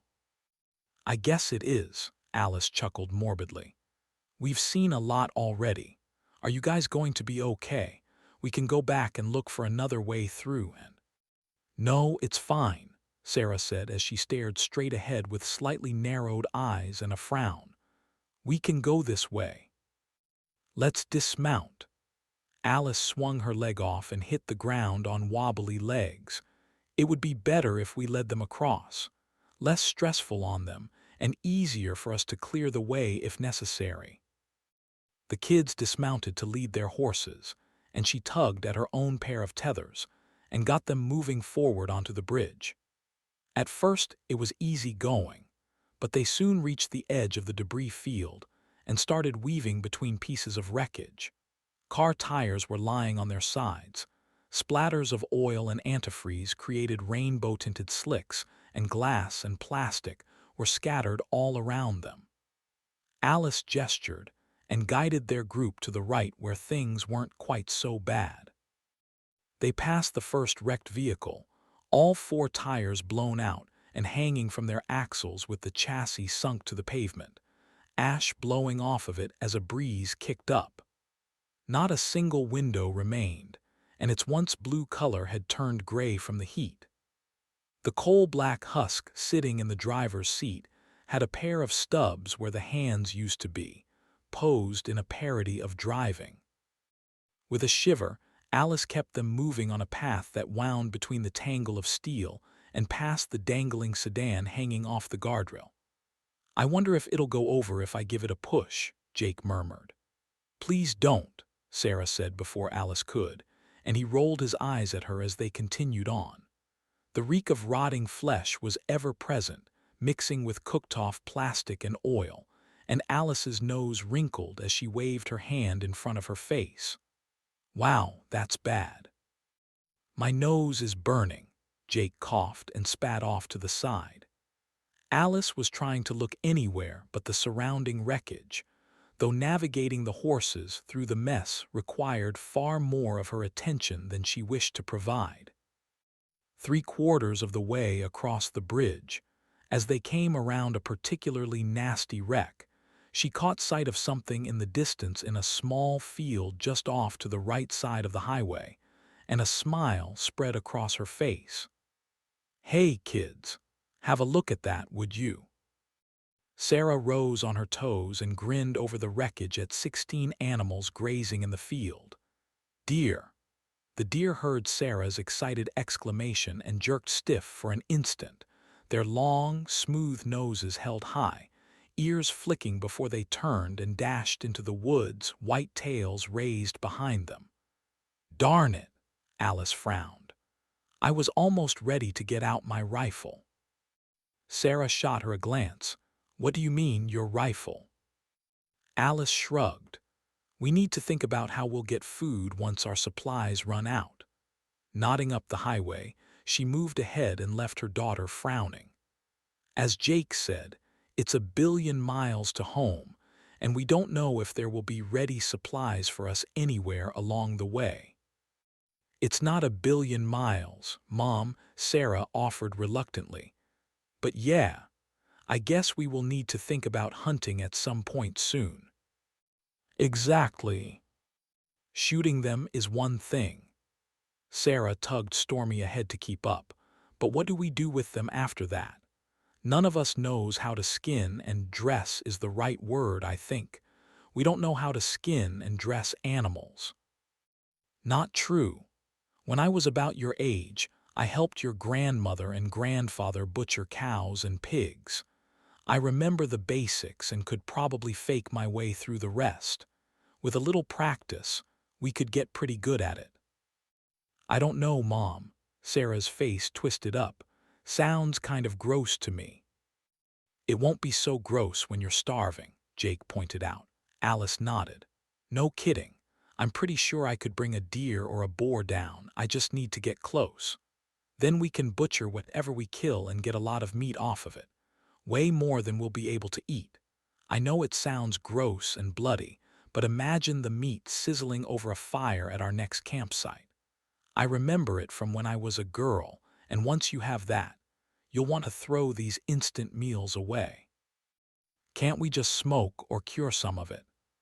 Jake put his hand to his forehead as he searched the distant woods for any signs of the herd.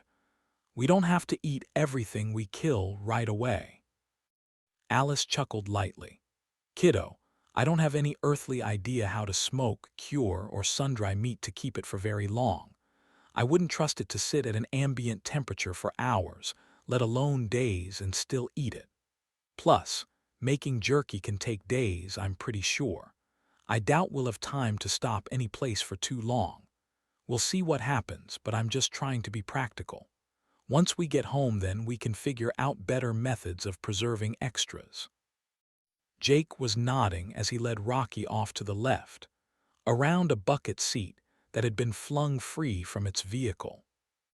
"Yeah, I guess you're right about that."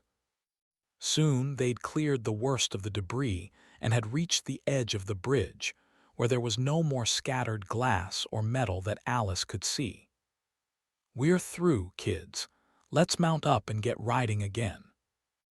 Jake mounted Rocky and went trotting out ahead while Sarah came next on Stormy's back, with a swath of sunlight shining off his reddish flank. Alice climbed into Buck's saddle and gripped Hercules' tether firmly, giving a soft click of her tongue to nudge them forward back down onto the median and the soft grass. The strip of green was almost perfectly flat and short, likely tended to by highway road crews just before the world had gone up in flames. Relieved at not having to crane her neck and search for debris in the tall grass for a while, Alice relaxed back in her saddle and let Buck's natural motion carry her north. Chapter 13. James Burton. Hannibal, Missouri. The soft scent of forest green and honeysuckle drifted through the warm afternoon, the sky full of patchy clouds, pure white against stark blue heavens, and a welcome relief from the streaks of black and gray. Sunlight shined down for long stretches in bright rays, bathing them in light and heat whenever the road turned so they weren't in the shade. Though as soon as sweat broke out on James' forehead, a cool breeze would blow through like a sigh, relieving him of having to wipe his brow. Eli was a quiet travel companion, the older Amish gentleman sitting straight in the seat with his feet resting on the footboard and his knees angled outward. The only movements he made were an occasional flick of the reins or a clearing of his throat. The man seemed fascinated with the beautiful sky and the surrounding landscape, preferring to focus on them rather than the continual destruction that he had to navigate around. In the back, Clara rode with Esther and the grandkids, and gentle screams, laughter, and squeals of delight came as they played games with one another. Along with the rhythmic hoofbeats and the smooth sound of rolling wheels, it made for a gentle, relaxing ride. A poke on his left shoulder made him turn, and Esther was behind him, leaning between the curtain with a piece of bread on a soft cloth cupped in both hands. What appeared to be bright yellow butter and thick maroon jam with bits of berries was smeared on top. "What's this?" James asked. Esther laughed. "It's sweet bread, homemade, the last batch we made before we left the settlement." "Oh, I couldn't eat your food." James shook his head, smiling appreciatively even as Esther's smile dropped. "I have plenty of my own. I don't want to take yours." Eli grunted. "Nonsense, James. You can have all the sweet bread you want. Not only do we give it freely, but the girls don't want it to go stale and spoil. Please, you'd be helping us out if you had a slice." With a reluctant sigh that vanquished Esther's frown, James accepted the bread. "Thank you so much. It looks great." Turning to face the road once more, he rested the bread in his lap, picked off a corner, and tossed it in his mouth, the sharp sweetness of the jam and the light underpinning of dough a welcome relief from the packaged or bulk-prepared food he'd been eating. "Wow, this is amazing." Esther nodded happily and disappeared behind the curtains, leaving the two men to chat. "Seriously, Eli, this is delicious." James struggled to speak as he finished the bread before wiping his fingers and mouth on the cloth. "My wife and daughters made this almost every day," Eli replied, "selling the best of it at the market in town. Little did I know it would become a commodity rarer than gold. I'll miss it when we can't make it anymore." "I guess it's not something you can make on the road, huh?" "Not without a good stove. We'll likely not get any more sweet bread made until we find a good wood-burning stove, which our relatives in Indiana should have." Eli cleared his throat gruffly and flipped the reins as he leaned back and turned to James. "You say you're heading home to your family." "That's right. My wife is Alice and my kids are Sarah and Jake." "Tell me about them," if you wouldn't mind. I would love to hear about your family." James squinted into the sun. "Well, Alice is about as strong-willed as they come. She can work in a field all day long and still smile at the end of it. A tough farm girl, I guess. They called her a tomboy when she was a kid, but I don't really see it. There's such a sweet, motherly side to her no one else sees but me and the kids. The relationship between a man and his wife is truly a blessing." Eli nodded. "What about your children?" "My son Jake is 14 and Sarah is 12. But by looking at them, you'd think they were twins. Same dark hair and eyes. They're thin kids but strong and wiry. They're still kids at heart. Haven't really seen much of the teenager ness in them yet, thank goodness." "Athletic, are they?" "Not overly so. Well, they both play sports, but they're not superstars. They tend to anchor the team and try to be solid role players mostly." "They sound like excellent children." "They are, and they're hard workers. We've got a little farmstead outside of East Lansing. Alice's parents are watching the property while we're away." "You're both away?" Eli asked with a quizzical look. "That's right. I was on a business trip to Denver, and Alice and the kids were in Florida, on vacation and waiting for me to get there." James took a deep breath and exhaled. "We had the whole thing planned out. Time on the beach doing silly stuff like making sandcastles and swimming, and I was going to rent a boat, too. I wanted to get the kids out in the ocean and let them see how big and beautiful it is. A whole week free of distractions, just hanging out together having fun." "Why, that sounds wonderful," Eli nodded curtly. "Have you ever been to the beach, Eli?" "Oh, yes," he chuckled. "You probably think we Amish don't vacation, but we do. And no, we don't take our buggies all the way there. Our elders allow us to rent buses which we take to popular vacation spots amongst the Amish. Being one with nature and all of God's creations is important to us." James was nodding. "That makes sense. Anyway, they were waiting for me, and that's when everything went up in flames." A forlorn look washed over Eli's face, and he patted James on the knee. "I am so sorry you were apart when this unfolded. I couldn't imagine being separated from my family like that, especially with the catastrophe that has befallen us. Do you think they're safe?" He gasped and glanced over. "My apologies, James. I didn't mean to speak so insensitively. Of course they're safe." "No, you're fine. While I've tried to stay positive, there's a possibility they could be in trouble. It's a simple reality that can't be ignored." Aside from the occasional wreckage and decimated homestead, the rural landscape was astonishing, with sweeping hills, clusters of trees, and vine-covered fences running parallel to the road.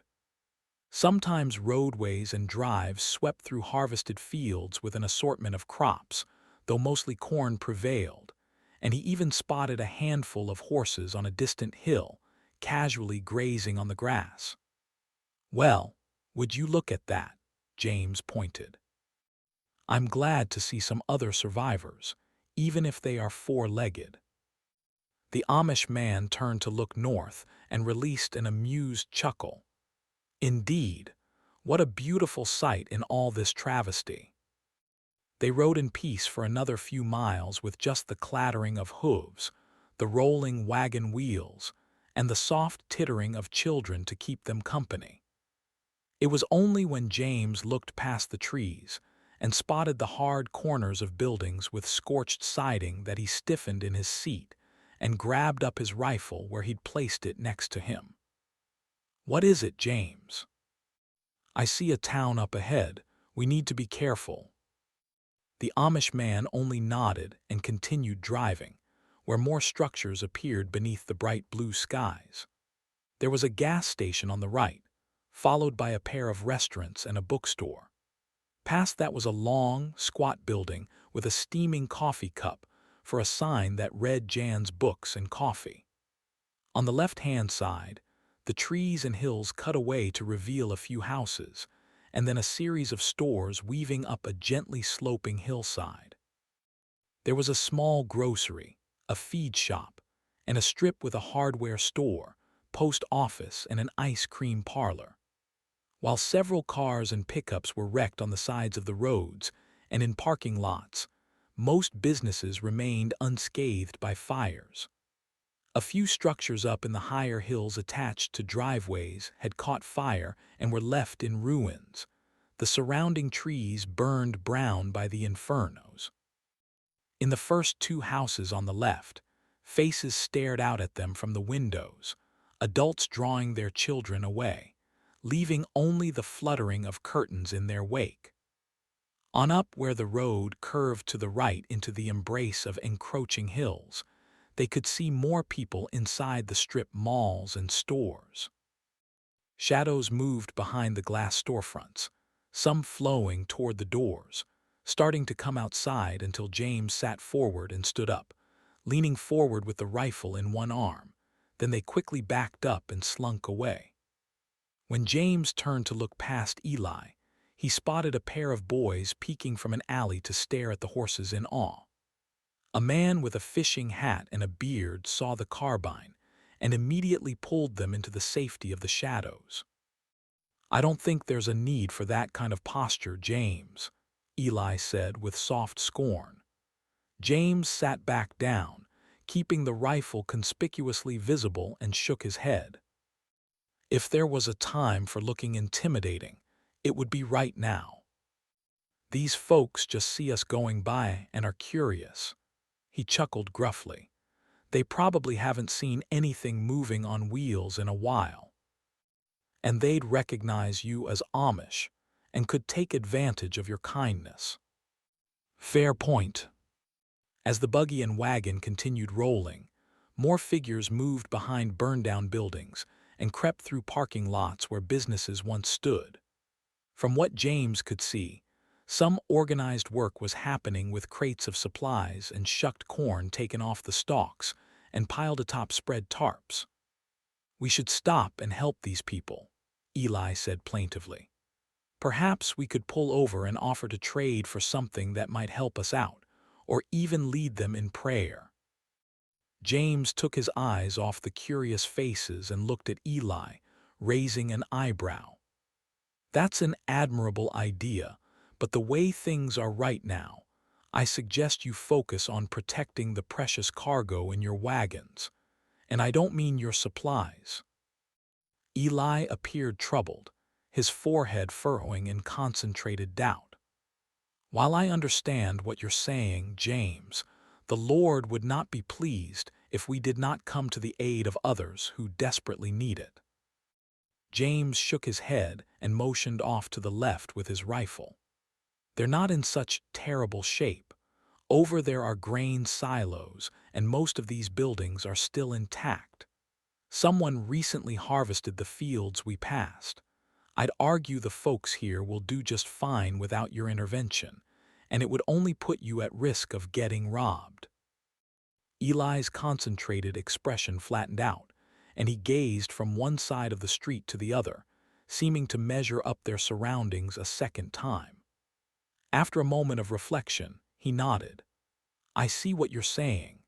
I don't see anyone starving, and there's no evidence of violence. Perhaps I should learn to assess situations like this more critically rather than have a one-size-fits-all solution." "Exactly. Use a sniper rifle instead of a shotgun." James grinned and winked at him. "Unless you really need the shotgun." Eli sat with a curious expression for a long moment, digesting the words before he finally broke into a belly laugh, shaking on the seat as his deep chuckling gripped him. After a long moment, Eli wiped amused tears from his eyes and sighed with cheerful satisfaction. "You've got a way of putting things, my friend. I get your meaning, and I'll be more discerning in the future. You're right about that precious cargo I carry. My children and grandchildren mean everything to me, and I would be nothing without them." "Thank you for that bit of wisdom." They neared the end of town, where more of the damage was visible. 3 separate buildings burned to the ground with the bones of vehicles scattered around them, scorched to the springs from the flames. The remains of 2 people were being picked apart by the sharp beaks of turkey vultures, their rotting flesh strung out across the pavement, and their bellies burst open in a gruesome display of scavenging. James shuddered at the sight, sitting back in his seat and lowering his rifle while Eli murmured a prayer as he urged the horses to hurry past the scene. With the town finally behind them and the curious faces fading from sight, Eli turned and parted the curtain to the buggy's rear compartment, nodding and speaking to the women. The Amish leader faced the road amid a bustle from the back, and soon Clara was reaching through between the men, a smile on her lips as she offered James something on a soft cloth. It was a darker, heartier slice of bread and several chunks of salted meat. "Won't you take some?" she asked, holding up the food with a nod. "I've already eaten from your stores." His gaze shifted from Clara to Eli. "I don't want to cut too deeply into your supplies." "Nonsense, James. I'll warrant you have nothing but military rations in your backpack, which can't sit well with a man who likes good greens and meat. The bread and cured pork are packed full of nutrients. If you eat that, you won't be hungry for a full day." "I appreciate the offer, but I just can't. Not when you have kids to feed." Clara offered the food more forcefully, raising her eyebrows in concern as if James didn't know what was good for him. "While our supplies are limited now, wherever we end up, we'll use the land. It won't be long before our larders are full again, and the children will work hard to keep their bellies full. Please, James, eat." James chuckled. "Well, I can't argue with that." Accepting the cloth from Clara, he placed his rifle aside and set the food in his lap with his knees together. With his hunger already stirred after the snack from before, James ate greedily, tearing off a rough piece of meat that appeared dry, but was perfectly seasoned and chewable, the bread slightly sweet with the rich taste of grains and a hint of sugar. A moment later, Clara returned with a tin cup full of water, and James accepted it graciously, sipping to wash down the food. "This is superb," James said. "This is what we hope to make on our own eventually. Alice was just getting to think about bread making, and I was seriously considering doing some hunting and curing my own meat." He shook his head and chewed slower. "We just didn't have the time." "The ways of the land take a long time to learn," Eli acknowledged. "But once the secrets are in your heart, they will keep you and your family fed forever, thanks to God's graces." When he tried to hand Clara back the tin cup, she held it steady with one hand and poured a cloudy brownish liquid into it from a pitcher. "What's this?" James sniffed at it and caught the scent of cinnamon and apples. "Smells good." "Drink," she urged with a smile. James did as he was told, taking an experimental sip from the cup as a burst of sweet tartness exploded through his mouth. "Apple cider." "Made by Esther," Clara nodded. "Do you like it?" James took another sip, the taste more intoxicatingly delicious than anything he could recall in recent memory. "It's great, more than great." "Thank you." Clara smiled and brought food up for Eli, and the Amish leader adeptly accepted it with one hand while holding the reins with the other, still driving while he ate. Gesturing to his backpack, which he'd placed just behind the seat, James said, "I must insist that you take some of my supplies, too. At the very least, accept a handful of preserved rations and high-calorie energy bars." Eli laughed. "Oh, James, I don't think we'll need any of that." "Why not? You could run into another situation with the bandits on the road, and you may only be left with a few things. While I don't have a lot of these rations, just a few will give you and your family enough calories to survive days on the road." James pressed when Eli only laughed and popped a piece of cured pork in his mouth. At the very least, try something. These are tried and true military supplies and would be good to keep on hand because they need minimal preparation. Eli turned. Clara, Clara dear. Clara pressed through the curtain. Yes. Would you help James retrieve something from his backpack? His gaze shifted to James in question. What do you recommend? How about dessert? James offered. A dessert, Clara looked doubtful. As good as our sweetbread. James chuckled and turned to gesture at his pack. Not even close, but they taste like brownies, and they're filled with plenty of calories and will keep in their packaging for years without going bad. Go ahead, Clara. Get some out. You know, James, when we can food, it lasts for years as well. Eli gave him a bemused expression. We've canned as well, and you're absolutely right.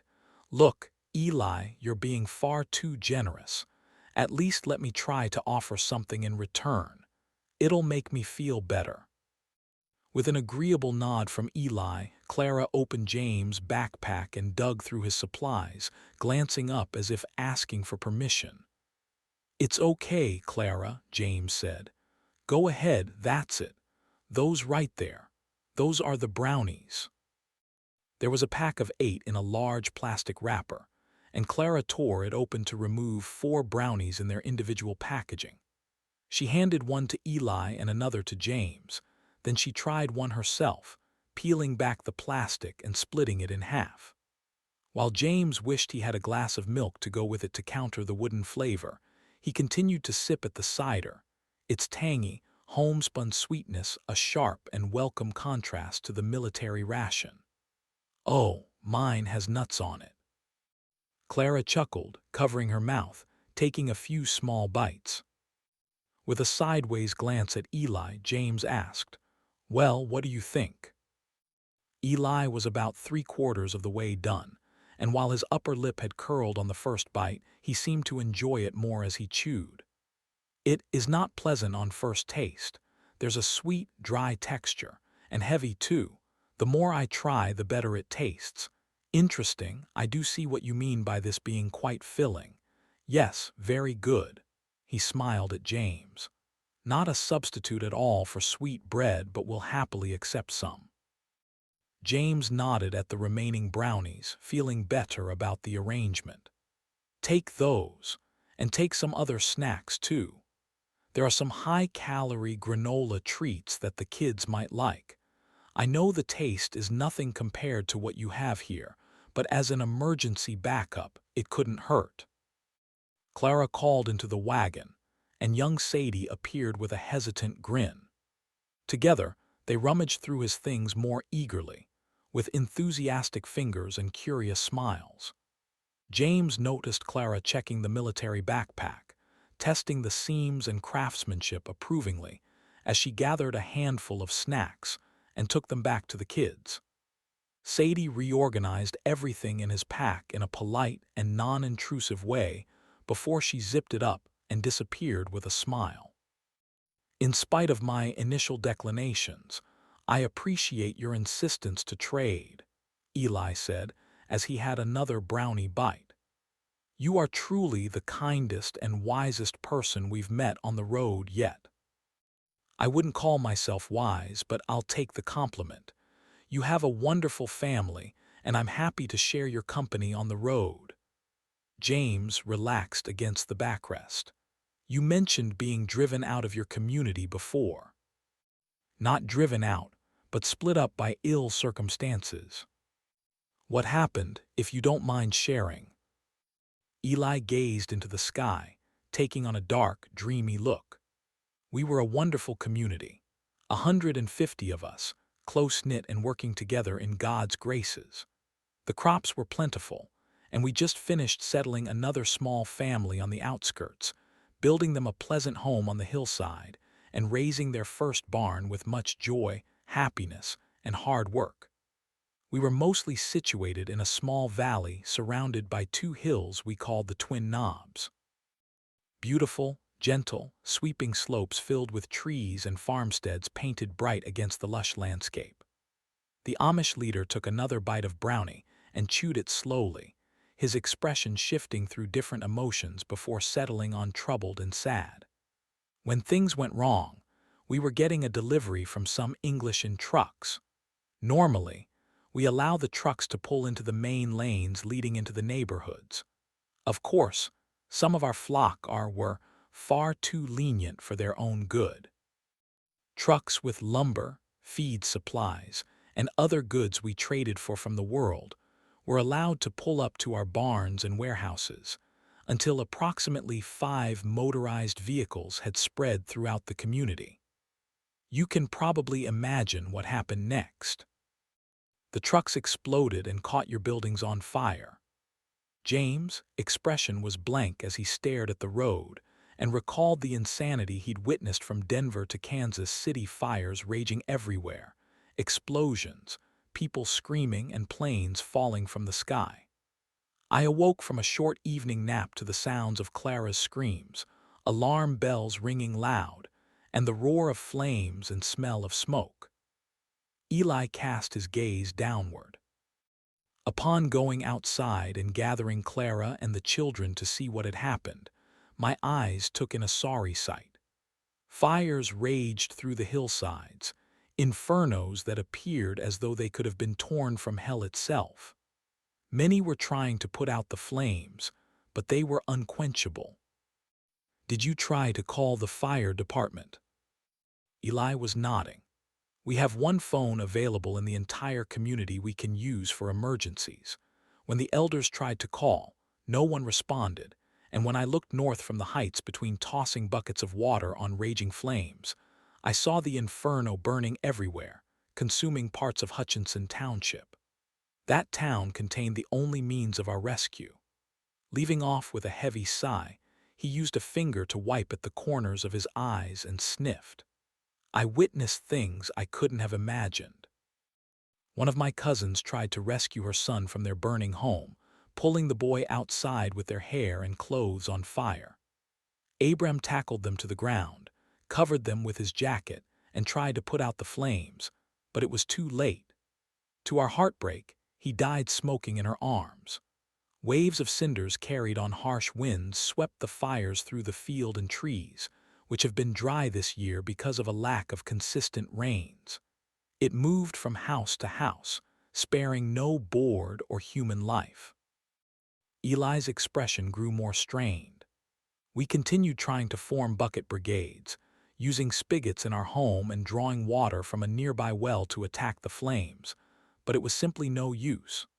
Some of our bravest cousins perished, entering raging homesteads where their brothers, sisters, and parents cried for help, only to succumb to smoke inhalation and heat. I tried to stop my cousin Jed, but he was feverish with anguish, shook me loose, and sacrificed himself to save his wife and daughter. He disappeared into the smoke, and we never saw them again. Seeing there would be no saving our community, and having already lost so many to the devilish conflagration. Eli's head dropped with sagging shoulders, and James patted him on the back firmly in solidarity, though the man's pain was beyond consolation. Finally, he took a deep breath and continued. "I had Abram and Jacob run to the other parts of our community and order them to load supplies while we did the same on our hill. We saved a few horses, this buggy, and the supply wagon and filled them with stores we had in our basement and larder, and we loaded up as quickly as we could to flee what I can only describe as an apocalyptic place. By God's good graces, we made it out." "What about the others?" "I'm afraid." Eli shook his head, and his voice trembled. "Abram and Jacob returned to say the entry lanes into the other sections of our communities were consumed with fire, barring every pathway and trail up the slopes to thwart any reasonable rescue attempt." Eli shifted uncomfortably in his seat and grunted to clear his throat. "I must confess that I'm plagued with uneasy feelings about what happened." James was nodding. Something like that happening to your people must be devastating. I can't even imagine what it must be like." Eli's pained expression of anguish twisted his features into a grimace. "We should have had better warning systems and a better way to manage the fires. We should have done more to get people out of there. I should have—" The man choked back a sob. His attempt at a stoic expression failed, succumbing to horror at the memory. "You should have what, Eli?" James asked. "What could you have done any better?" "I should have saved them, or—" Another sob broke from his throat. "I should have died with them." Clutching his shirt, wincing, he finally met James' gaze with bloodshot, bleary eyes. "The guilt plagues me terribly to this very moment. I don't know if it will ever leave me, and rightfully so. I've seen what those fires can do and witnessed entire cities burn to the ground. You're not alone in your grief or your feelings. You did what you could, and because of it your family still lives." Eli didn't seem to hear him. "For a moment back there with those bandits, I thought for certain it was the Lord's punishment for being weak and not doing more. At that moment, I thought I understood the Lord's will and realized my failings as plain as a blade of grass in the morning light."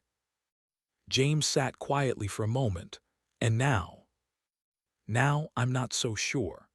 With your arrival and help, it seems God has changed his mind and sent an angel to us."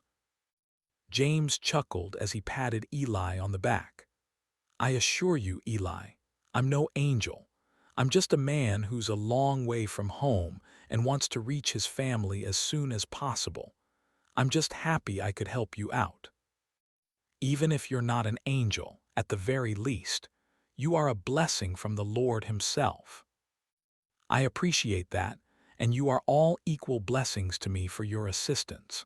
And look, what you're feeling is a natural response to what happened. You lost so many you were close to." James chose his words carefully. "It could be something like survivor's guilt, and I doubt it's something that will ever truly heal itself. The pain will lessen, though, I'm certain of that." Eli wiped his eyes again. "Perhaps by the Lord's graces, we'll find some kind of peace, though my heart will never be still after what I've seen." James reached to pat the man on the shoulder, paused, then let his hand fall, squeezing Eli's shoulder, feeling his muscles tensed beneath his coat. "I wouldn't dare to compare my experience in all this to yours because you've lost so much. When this disaster started, I looked out the window at the airport terminal where jets were falling from the sky and maintenance vehicles were launching straight into the sky after their gas tanks blew. Fire rained down on us, and people were dying everywhere. It was so. I can't even explain it." His heart hammered with the horrific memories as the words came out, and he tried to steady his breath. "With thousands of people in sheer panic, I barely made it out by jumping on the back of a transport cart that an airport employee was driving." Wiping the sweat off his brow, he snickered sadly. "You should have seen the look on his face when I climbed into the seat next to them. Poor guy probably thought I was going to rip his head off or something." Still drying his tears, Eli chuckled as James described the scene. "From there, I fought my way out of the terminal and into the street where everything kept exploding. The entire parking lot was just one detonation after another, with fire raining on our heads and more planes falling from the sky. And Eli, I'll never get the screams of those wounded and terrified people out of my mind." Momentarily taken aback by his own story, James let his hand rise to his chest to quiet his racing heart, the sounds and smells of that day lingering strongly in his mind, images of the furious flames embedded in his brain forever. "Yes, we both have similar feelings toward what happened." James rested his elbows on his knees and leaned forward. "My point is, Eli, out of everyone at that airport, I was one out of a few thousand or more, maybe, who survived that. I guess it would be easy to allow guilt and our emotions to overrun us, but I'll tell you the same thing I've been telling myself since this started. There's no room for guilt because this is about more than just us." He half turned and glanced into the back of the buggy. "It's about them, too. Our families are the most important things right now, and as long as there's a breath in our lungs, we must fight every step of the way." He stared at his rifle. "Even if it sometimes means stretching the limits of what we believe or believe we're capable of." Eli remained quiet, giving a thoughtful nod as he flicked the reins and leaned forward to contemplate James' words as they rode along the winding highway through a beautiful landscape, as long, black clouds drew into sight on the horizon. Chapter 14. Alice Burton, Omega, Georgia. "Keep riding, kids. Make sure we've lost them." 4 horses and their trio of riders burst from the thick woods and galloped into a wide grassy field that stretched before them. Around the edges were massive swaths of vibrant green and the distant shapes of fencing that helped define the border between the trees and grass. Alice glanced back with a ragged gasp, looking for any further signs of pursuit, waving for the kids to continue riding forward as she lagged behind. Hercules, rope lashed to her saddle horn to keep the riderless horse in line. Heading roughly northeast, they closed in on more trees that would provide cover, trying to keep Highway 319 on their left to avoid getting lost or losing their sense of direction. Alice's heart was pounding after they had barely managed to get away from a group of would-be thieves along the highway, her mind filled with fear at the thought of being dragged out of their saddles and beaten and robbed, or worse. The horses were acting differently as well, their heads tossed upward, nostrils flaring and tails whipping as they ran hard. They'd been walking for most of the journey, barely breaking into a gallop for hours on end, and their pent-up energy was palpable as they sprinted toward the tree line. Buck's well-muscled body felt like a mountain beneath her, and the way they'd fled swiftly from their slower pursuers made her breathless where she perched in the saddle. The shade trees fell across her vision, Jake and Sarah following each other ahead of her in perfect coordination as they picked a path and blew through clusters of bushes, leaping logs and turning on a dime to split between trees and cascading vines. Alice was more careful with Hercules in tow and fell behind, and by the time she caught up, the kids were picking their way down a shallow bank, working the horses right and left as they crossed a narrow stream, the water splashing up around the horses' hooves. Following in their tracks, Alice guided her horses across and flew up the next bank to enter another wooded section where birds shrieked and burst from the upper boughs, and small animals scattered in the brush as they thrust through. They continued galloping for a while more, trying to gain as much distance as possible, staying together in a staggered formation. Alice was so focused on keeping Hercules with her, she didn't see the tree line breaking ahead, and Buck suddenly leaped into another grassy field littered with bumps of deadfall and golden swaths of sunlight. Jake and Sarah were almost 100 yards ahead of her and galloping fast, forcing Alice to whistle and shout to get their attention. "Kids! Hey, kids! Wait, hold up!" Jake pulled Rocky up, breaking off to the left and swinging back the other way with a massive grin. Sarah slowed gradually, hair flying behind her as she turned Stormy slightly sideways before straightening again. Alice huffed, pulling on her reins. "Whoa, big boy, slow down, Buck, whoa." She caught up with Jake and Sarah after another moment, and together they walked more leisurely, allowing the horses to take a breather after their escape. "Man, we bolted out of there." Jake was still grinning, leaning forward and patting Rocky's sides enthusiastically. "Good thing," Sarah replied. "Those people were angry, and the way they looked at the horses." "No doubt they would have loved to have them," Alice agreed. But you guys rode like pros. There's no way anyone can stop us if we keep working smart like that. We can slip away as easily as you please whenever someone threatens us." Jake drifted closer. What was that last town, anyway? We barely started to get off the highway when they all came out of nowhere at us. "I'm pretty sure that was Norman Park, Georgia. Good thing we didn't go through the town center, right?" "Any idea where we are now?"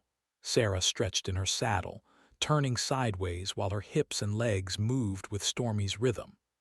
"I'm really not sure.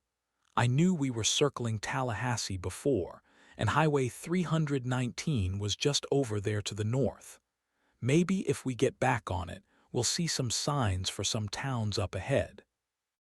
We don't want to be on the road, though. I'd be scared to go back on the median again after seeing how fast they were coming after us." "We can walk in the fields beside the road easily enough," Alice agreed. "Just keep an eye out for anything that might give us clues to what's coming up." They angled the horses due north and soon reached Highway 319 where it crossed in front of them, separated by a wooden-railed fence. They walked parallel to it until they came to a break, passing through and moving along the grassy bank at the roadside.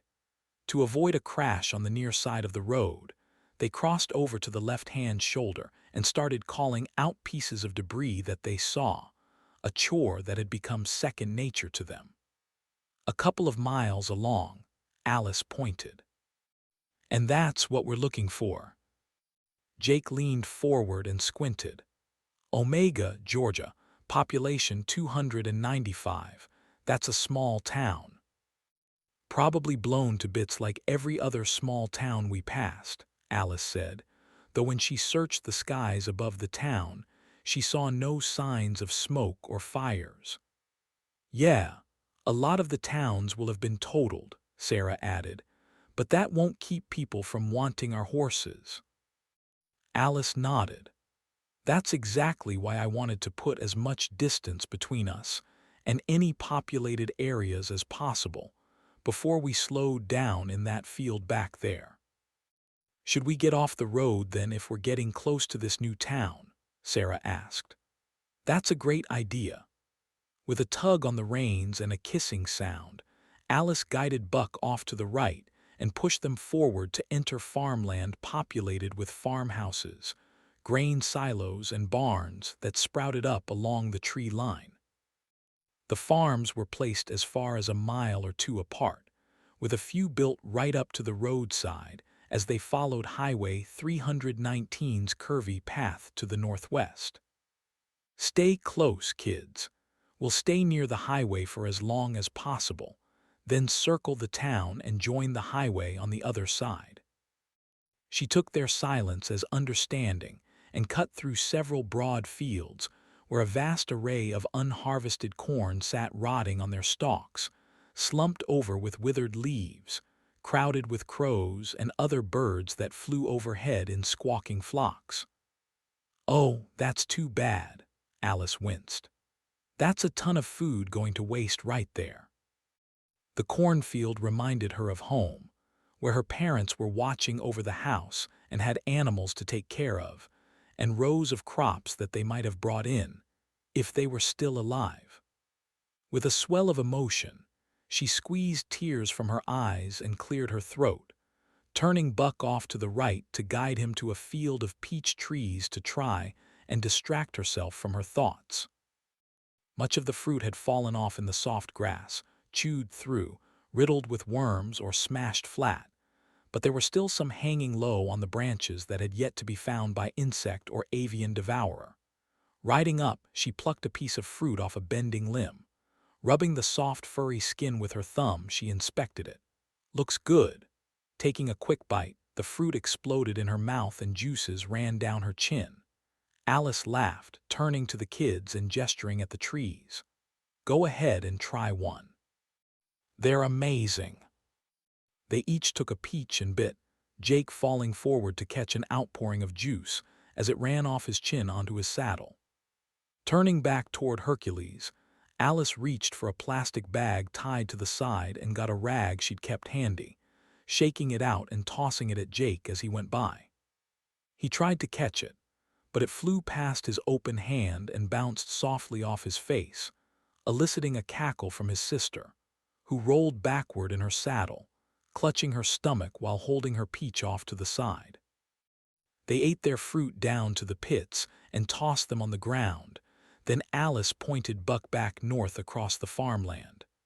Sarah wiped her arm across her mouth to get the last bit of juice before waving. "Wait a minute, Mom. Those were amazing. Why don't we put some in our packs? I guess you could try to wrap a couple up in a towel and carry them along. Just don't let them leak all over everything and come crying to me if you get ants all in your food and clothes." Sarah straightened. "Okay, I'll just take a couple as an experiment." Alice laughed. "God willing, there'll be a peach tree every few miles through the rest of the state." "Hey, it is Georgia after all," Sarah grinned. Alice waited for Sarah to pack a couple of peaches into her backpack before kicking Buck back into motion, drawing Hercules behind her and galloping smoothly across the plain. The following field over, almost a quarter-mile away, Alice spotted a farmhouse sitting off the road with smoke trickling from its chimney and a couple of barns and sheds out back. It was a newer model, single-story house with a brick face and a wide front porch, and out behind the barn, sheep bleated noisily. A dirt track led from the home to the main barn nearby where they were riding, a big blue construction with a gabled roof and the front door standing wide open. "Come on, kids," she called back. "Looks like someone's home. Let's hustle on past as quickly as we can." The kids followed as Alice kicked Buck up a notch, circling around to the side of the barn, staying away from where a few trailers and bales of hay were stacked under a carport. Next to that, a large boat with a blue hull sat on a trailer with a cover over the deck, its back end blown out where the engine had been, though the damage was limited to the rear section, leaving most of it intact. As they moved past the wrecked boat and awnings, Buck suddenly snorted and pulled sharply to the left, causing Alice to grip him with her knees to avoid falling off, tilting forward and just catching herself. A man came flying out from behind the carport, waving his hands and shouting for them to stop, and Buck pulled again. Getting him under control with a quick tug on the reins, Alice pulled her rifle from the makeshift scabbard she'd fashioned for it and swung Buck around, still pulling Hercules behind them. Whipping the weapon up, she leveled it at the man's head and tried to keep it steady as the horse walked to the left. Sarah had banked smartly away from the man, and Jake was backing Rocky up with quick steps, his revolver trained on the man's chest.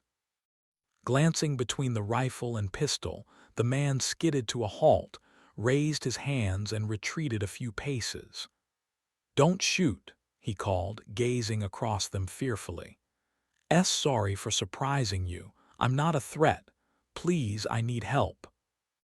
Alice peered over the man in his dirty clothing and worn appearance, his overalls stained with dirt, beard scraggly and grown out, and a red cap on his head above a pair of steely blue eyes that were shaded with an edge of panic. Alice kept the rifle trained on the man. "Come on, kids. Leave him alone. Let's go." The man lunged forward a pace, slapping his hands together, his voice growing more desperate. "No, you can't go. I need help. My wife needs help, please." He held his ground, yet still winced beneath the barrels of their weapons, taking a couple more steps in retreat before coming forward again, his whole body a ball of anxiousness. "He's got blood on his hands, Mom," Sarah pointed out. As the angle of the light changed, Alice spotted dark red smears across his palms and overalls. "Yeah, I see it. What happened? Did you hurt your wife?" "No," the words flew out of him in a torrent. "I wouldn't hurt a fly. It's my wife, Elaine. She's pregnant and giving birth." Swallowing hard, he waved at the house. "She's having a baby right now, but something's wrong. I was going to try to get to town for help. If you're heading south to Norman Park, most of it burned down, and the people aren't too friendly, as we learned." Against the barrels of their weapons, he came forward again, turning away from Jake and pleading to Alice directly. "Do you know anything about birthing? You're not a nurse, are you?" "I'm not a nurse." She squinted at him. "Wait a minute. You live out here on a farm and know nothing about birthing." "We only moved here last year," he replied tremblingly. "We came out here to get away from the city. We wanted to start a new life before the baby came. So no, I don't have a lot of experience. With another kid on the way, we just wanted a fresh start away from everything. We were making good progress before everything happened." "What did you do before you moved out here?" Alice asked. "I was an accountant before," he said, the panic rising in his voice. "Look, lady, I don't know what to do. Elaine is in the house right now in a ton of pain. I can't help her. If you can't help us, please just let me go so I can try to get help from someone in town." Buck's head drifted a bit, so Alice turned him back the other way so she could keep her rifle lined up on the man's chest. His face was soft aside from the scraggly beard, and while his hands showed little sign of outdoor work, his clothing was well worn in all the correct places. There wasn't much else rugged about him, and her instincts honed from the last several days warned her to take the kids and go. Yet something in his eyes and the pleading note of desperation made her pause. If there was a young woman inside the house giving birth, Alice could never forgive herself for not helping. Alice sighed with resignation. "Okay, we'll go back to your house and check on your wife. Hop on this other horse I've got and ride over." She raised the rifle and pointed the barrel at him. "But if you try anything funny, I won't hesitate to put a bullet in the back of your head. Got that?" "Yes, I've got it. Don't worry. I'm telling the truth. You'll see how much I need your help." As he was talking, he ran up between the horses until he finally reached Hercules. "Hang on." Alice gestured for the kids to swing around and grab their packs off of Hercules, after which the man mounted the horse awkwardly, swaying in his seat, taking the reins and jerking them around like he'd barely ever ridden. They took off, and Alice looked back to see him riding Hercules like a clumsy beginner, spine stiff and heels kicking at the horse's flanks as he nearly tumbled off the other side. Alice pulled tight on Hercules' line, settling the animal. "Easy there, boy. Hey, what's your name?" "Nate, my name is Nate." He clung to the saddle horn with wide eyes, the reins loose over one arm. "Okay, Nate." Alice shot the kids an uncertain look as they sped up, Hercules keeping up with her on the left thanks to some continued tugs from the lead. She glanced over at the bumbling rider. "Just focus on staying on. He'll follow next to me. Hercules is a big, strong guy, and if you don't pay attention, you'll end up tossed on your head." "Sorry." Nate settled down, shifting in agitation as she guided Hercules toward the farmhouse deeper on the property. They were there in about 2 minutes, and Nate slipped from the saddle, almost getting his left foot caught in the stirrup before he hit the ground, still holding on as Hercules dragged him a few feet. Stumbling away, he made a break for the house. "Whoa, whoa, whoa. Stop right there, Nate." Alice slung her rifle up, freezing the man in his tracks. Holding up his hands again, he turned slowly, expression falling into panic. "You don't understand. Elaine and the baby. They're in trouble. We've got to help her." "Sarah, Jake." Alice jerked her head at the house. "Go check it out. Jake, cover your sister." They both nodded and dismounted, hitting the ground and dashing past Nate toward the house, stepping hesitantly onto the first porch step before turning to give Alice a skeptical look. "Go ahead, Sarah." Alice leveled the rifle at Nate. "Your brother will cover you, and I've got Nate covered. Go on and check. Look through the window. Sarah crept dutifully toward the house with Jake close behind her, pistol at the ready, their gazes shifting between their mother and the window with its blinds drawn tight. Sarah went to the top step, one toe at first and then leapt up, glancing back with a frown. When Alice continued nodding, she turned to the window, cupping her hands against the glass to peer inside. Sarah slid along it, rising and ducking to get a better view. Finally, she reached the spot where one of the blinds was broken off, and she froze in place, her entire body tense. Before Alice could tell her to get away, Sarah exploded into motion, throwing a desperate shout back before sprinting to the screen door and ripping it open. "Mom, she needs help." Shoving her way inside, Sarah disappeared and sent Alice's heart shooting out of her chest. Nate broke into a sprint despite the weaponry pointing at him, hot on Sarah's heels for the door. "Son of a—" Alice muttered, throwing her leg over Buck's flank and dismounting as she yelled at her son. "Jake, tie the horses up somewhere. Then stay out here on the porch until I call you, okay?"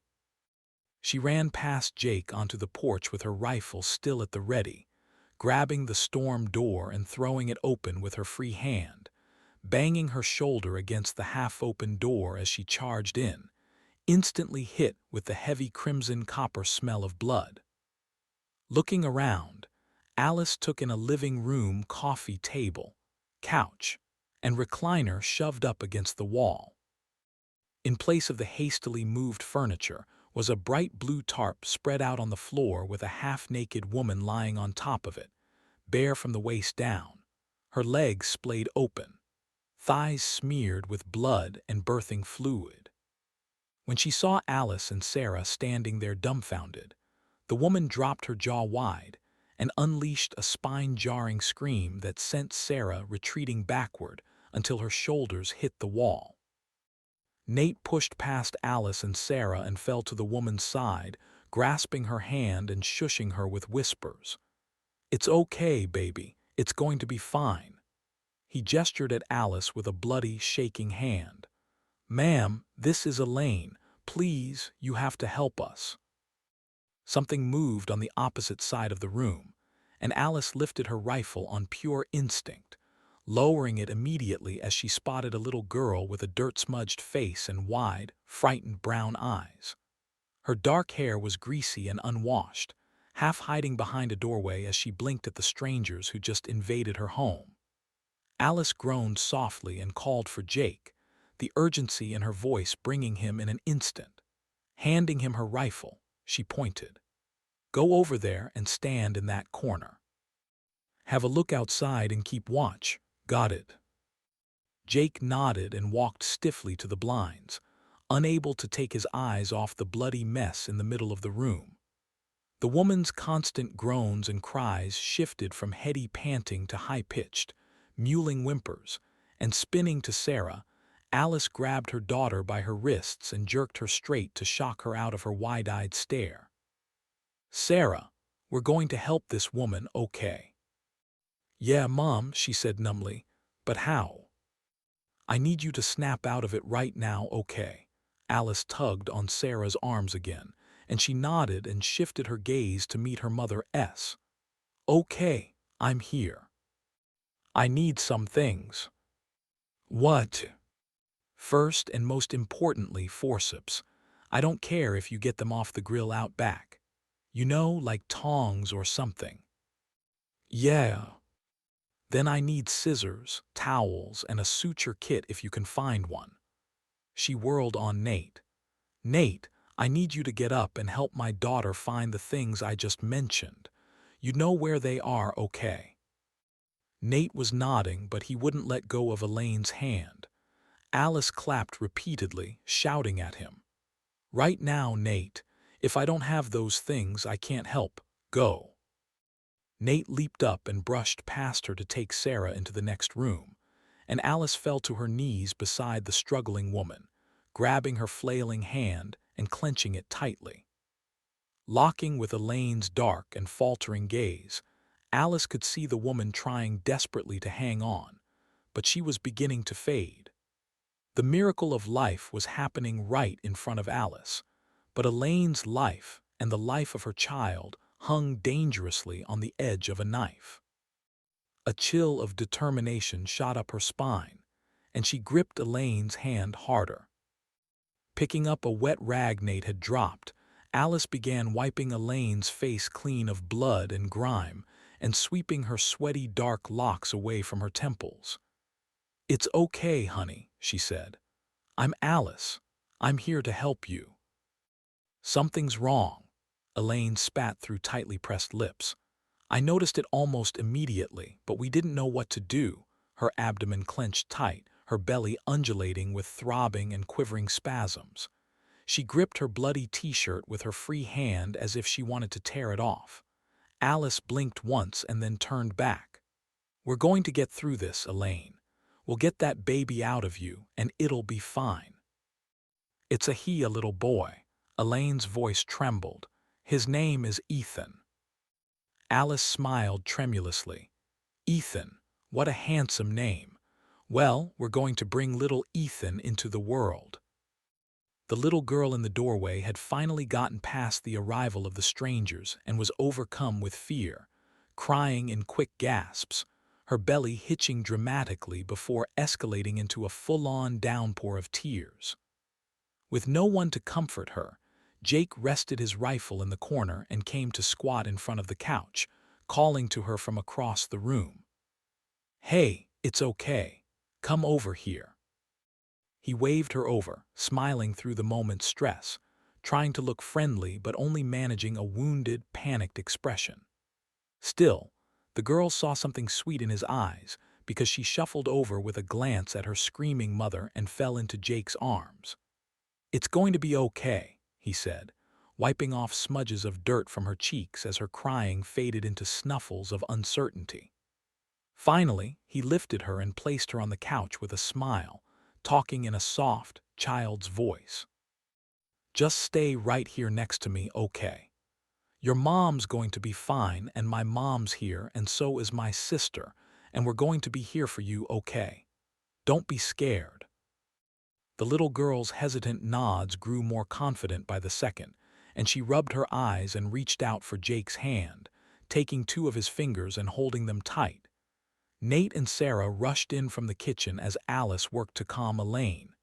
"Here's the stuff, Mom." Sarah placed the scissors, some clean rags, and a dusty first aid kit next to her. "There's a suture kit inside. It looks pretty old, though." "It should be fine." Alice nodded firmly as she turned to go through the kit and take stock of her supplies. "If it has nylon threads, those probably wouldn't have weakened over the years. Did you?" "We got some water boiling, 2 pans of it." Sarah shrugged. "I saw that on TV. I dunno what it's for." "Good girl." Alice's gaze lifted to Nate. "We need as many clean rags as you can get. Use the boiling water to sterilize them if you need to, and do the same to the scissors and forceps." Nate turned and showed her a laundry basket with several stacks of folded towels and washcloths. "We just did laundry before everything exploded in flames." "Good. Put it down right there." As Nate put the basket to the side and rushed off to sterilize the tools, Alice shifted her position to crouch between the woman's knees and gently lift her shirt. "I'm just checking things out, okay?" Elaine was nodding. "Is Ethan okay? Is he going to die?" "He's not going to die," Alice replied firmly, surprised to find the tick of a smile touching the corner of her mouth as she leaned between Elaine's knees to see a round, peach-colored head pushing out already. "Okay, this is going to be uncomfortable." Alice quickly slipped on a pair of gloves from the first aid kit and reached inside, gently pushing against the boy, feeling to see what the problem might be. "Damn it," Alice hissed. "I think the cord's around his neck." "Around his neck." Elaine's words came out in a howl as another contraction seized her. "It's okay. Just wait through this contraction, then I'll get it off of him. It doesn't feel tight, so I think he's fine. I can feel him kicking still, Elaine gasped. Good, that's excellent. As the contraction eased up, Alice used her fingers to slip around the baby's head and the cord, untangling it from what felt like his neck and shoulders. The space in the birthing canal immediately felt looser, and Alice pulled her hand out, leaning forward to look again. I think that, oh boy, here he comes. You're fully dilated, Elaine, and he's crowning. I think we're good. Alice glanced around at the group as Nate came back in before leaning in and trying to see how she could grip the baby without hurting him. She took hold of Elaine's knee and squeezed it. He's coming, but I need you to push with your next contraction. Can you do that for me, Elaine? Use the contraction and push hard with it. Elaine nodded, clenched her hands into fists, and tensed her entire, quivering form, legs and stomach straining, knees quivering, face turning bright red as she unleashed a harrowing, ear-piercing scream into the room. Chapter 15. President Thomas Burke. Mount Weather, Virginia. A Marine guard escorted Burke along a stretch of hallway in that same baked green color that was everywhere in the bunker, with Agent Harris right behind him and General Pulaski bulling his way forward at the front of the pack. They took a quick left-hand turn and descended a narrow stairway where the guards shouldered open a heavy steel door, allowing cool air to wash over them as they stepped into a well-ventilated chamber with the humming of computers and murmuring of military personnel. It was a well-lit space with blue system lights glowing from the darkness at the room's far end, as techs walked between rows of servers, connecting fiber cables up to additional gear they just wheeled in. Closer were sections of communications staff who relayed orders to distant military units via satellite, radio, or even horseback if needed. The room was awash with the odors of strong coffee and perspiration, and Burke noted with some amusement that almost everyone, even the most prim and proper ones, had tossed their jackets off, rolled up their sleeves, and unbuttoned their uniforms to give them some breathing space. Pulaski gestured for the president to follow him around a group he recognized as the Strategic Movement Team who were poring over maps and charting paths through ruined cities and highways, with Major Jasmine Spencer leading them, her people jerking to attention when the president came in. "Back to work, people," Burke said absently. Then he lifted his voice. "Everyone, back to work. Stick to the tasks at hand and keep working. Don't let me break the flow." Spencer's group went back to work, hunching over their maps and pointing at a path from Baltimore and Philadelphia. Pulaski led Burke and Harris between busy groups who were planning on how to section off other parts of the Midwest and South, and a separate team with a placard on the table that read California West Coast glanced up as he went by before returning to their work. The general led him to an oval table in the middle of the room with an empty seat at the head, which Burke took. Colonel Crow was on his right and Pulaski on his left.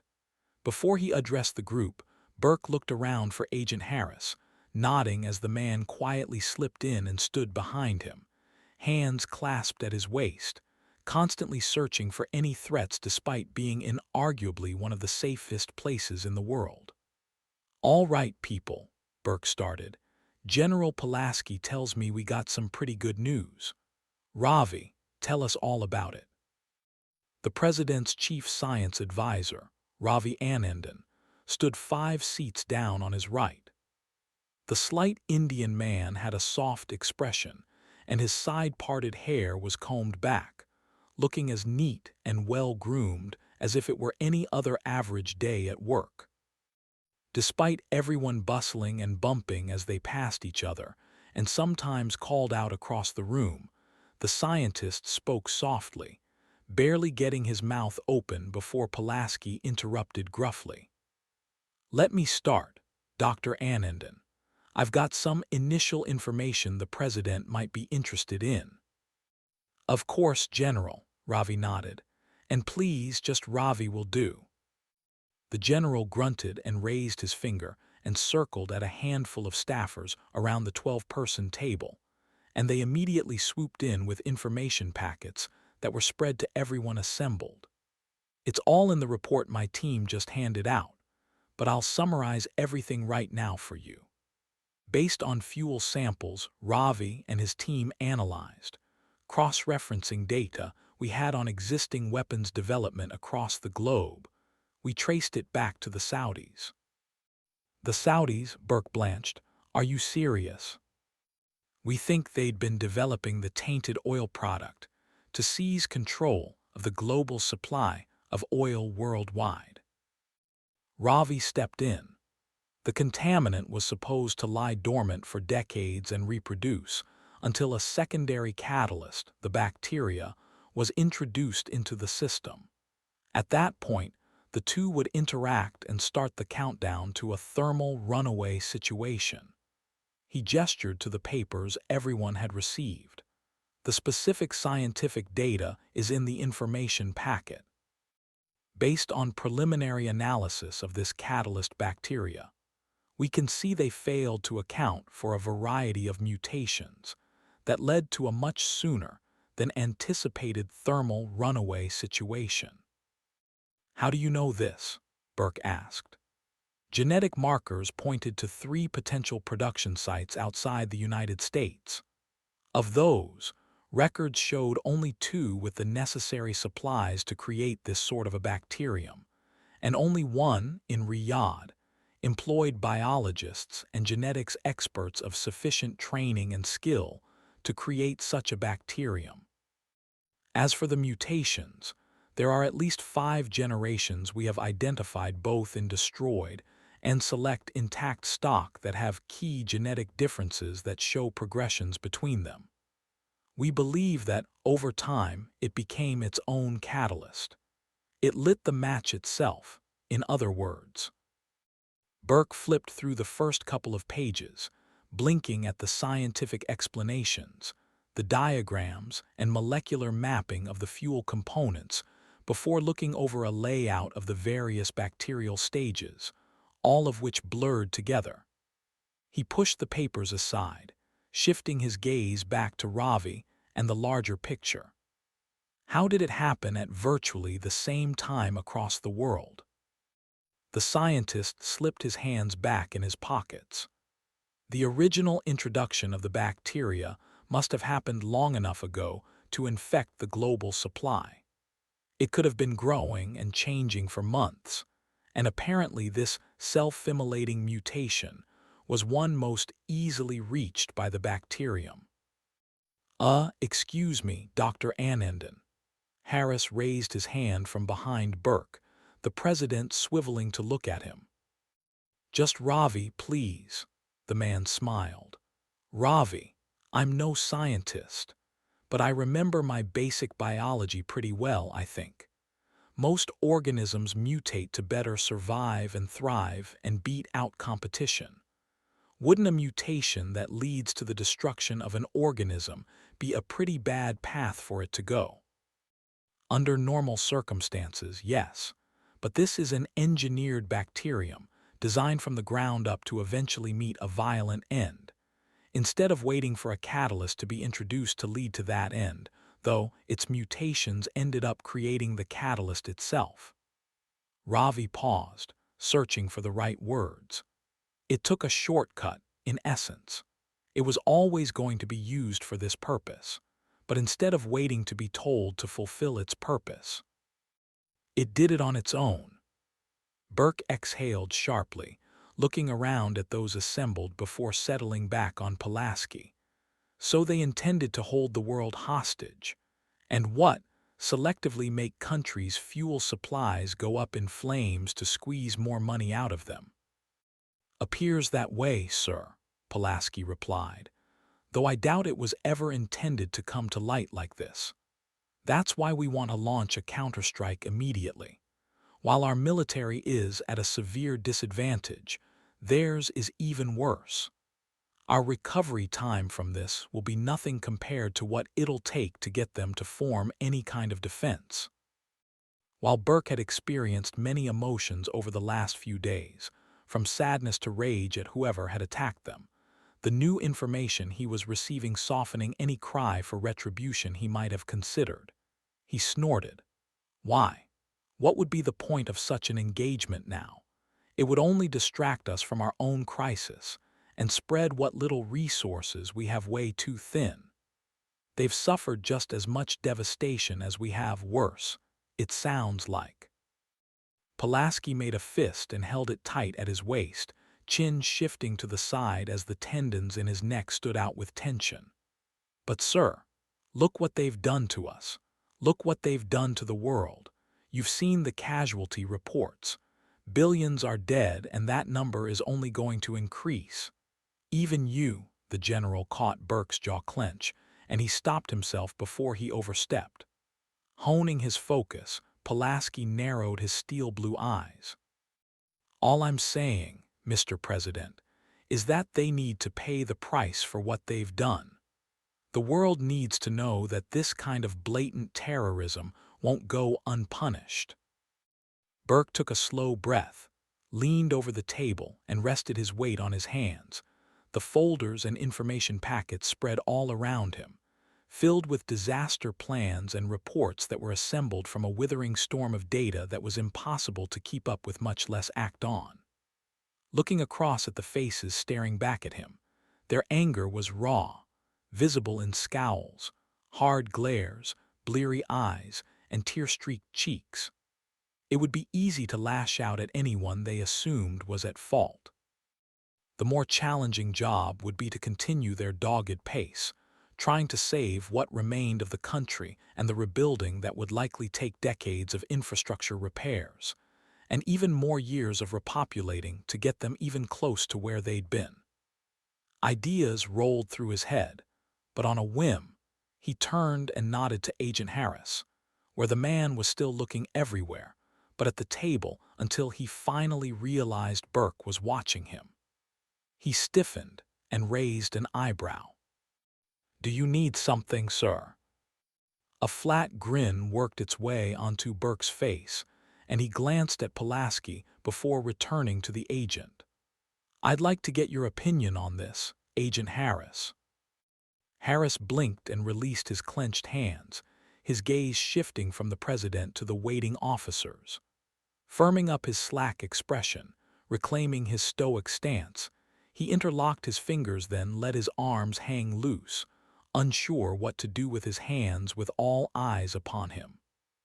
"Well, sir, I'm not a military expert, and I wouldn't know how to begin to address the situation." "You're not a military expert, Harris. That's why I want your opinion right now." Reluctantly stepping forward, Harris glanced at the maps and various packets lying all over the table, ignoring them and backing up to clasp his hands behind him.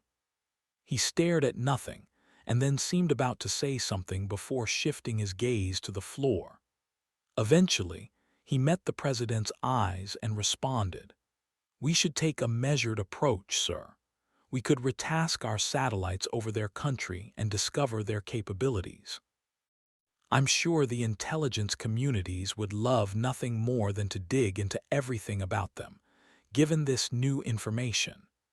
If it looks like they're hiding something more, or like this mutation was a deliberate attack on the world at large, we strike. Otherwise, let's focus our resources on helping our people, not killing theirs." Burke smiled as he chewed on the agent's words. "Take some time to gather more information before we strike. Makes sense. That's exactly why I wanted your opinion, Agent Harris." Turning to General Pulaski, he tapped his finger on the table with new confidence. "I want all eyes on the Saudis, General.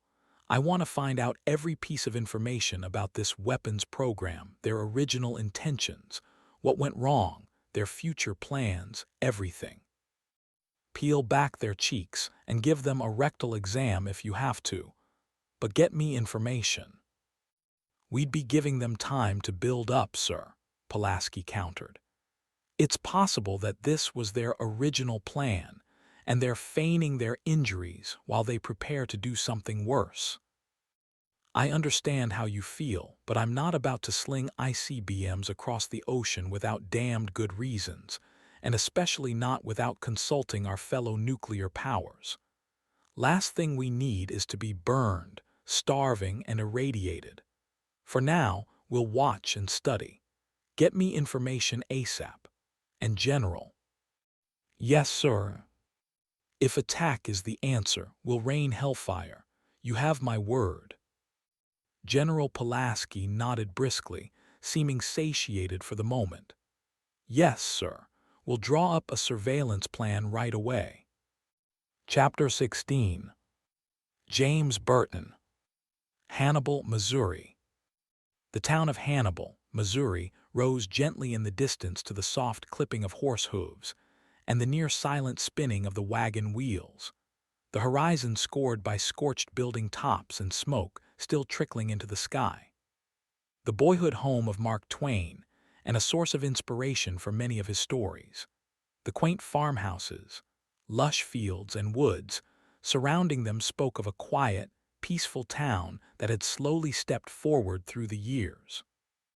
Remnants of a pizza shop stood on the left next to a flower store and an upscale coffee shop, and a corner entryway to a subdivision was demarcated with a brick wall with Orchard Grove engraved on it in golden script, half covered in soot and ash. Eli seemed intrigued as they arrived at the edge of town, the man leaning forward in his seat with a tighter grip on his reins as he squinted at the surrounding destruction. Entering by a road on the west side, the Hannibal Hospital had once stood on their right, its parking spaces dotted with destroyed cars and pieces that had fallen off the building in piles of brick and steel. Bodies lay amongst the wreckage, shot through and cut up by the flying shrapnel, with wide-winged turkey vultures surrounding them and picking at the corpses with their bloody beaks. "Oh, goodness," Eli stammered, quickly averting his eyes. James stared at the disaster with a cold, sad heart, taking in the building and looking for any signs of medical supplies they could scavenge, though the hospital was a pile of rubble, burned through with only parts of the corners standing. The rest had collapsed inwards in a pile of embers and broken floors, the layers pressed tight, forming an open pit where the hospital once stood. "What a shame," James whispered. "I wonder how many were inside when it happened." "Those poor souls." Eli's words dripped with sadness, choking on the words, reminded yet again of the destruction of his community. When the curtains parted and the riders in the back tried to look, Eli waved them back. "No, what's out here is too heavy for the heart. You don't want to see it. Please go back inside." As they entered a crowded main thoroughfare, heading for the bridge to cross the river, the initial fire damage became worse. All of the businesses had gone up in the conflagration, from small mom and pop stores to fast food restaurants, a small hotel and a bed and breakfast across the street, and a local gym, all changed into black rubble. Shadows of a few people were masked behind the drifting smoke, smudged faces of survivors living in makeshift hovels they had erected in open spaces away from the worst of the damage.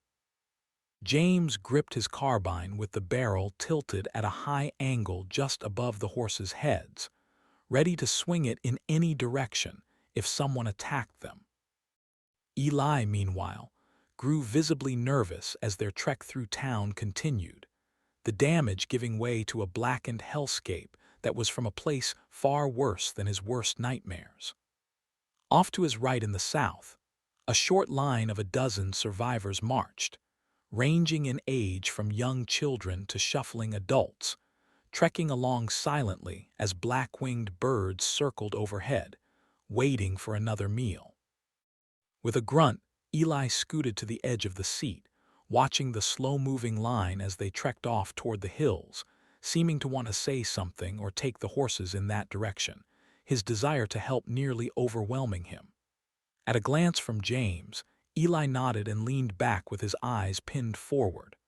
"I can't stop you from making the choice to help them," James shrugged. "I'd still advise against it. Your supplies aren't abundant enough and they could easily overwhelm us. It's your choice, though." "I know, but your wisdom is sound, and I see God's mission for me is to keep my own family safe from harm for the time being. We'll keep moving." Things grew worse in the middle of town, and the horses shook their heads and snorted through the stinging smoke, parts of the woods to the north still burning in isolated fires that were slowly spreading through the thick greenery. They approached a bank of smoke drifting across the road, and Eli gave the reins a flick to drive the horses through despite their discomfort. Abram brought the supply wagon close behind them in a clatter of hooves, hurrying to keep up. Covering his mouth and nose with his shirt and squinting, James peered into the gloom, barely able to see beyond 30 yards, searching the road for anything that might bar their path.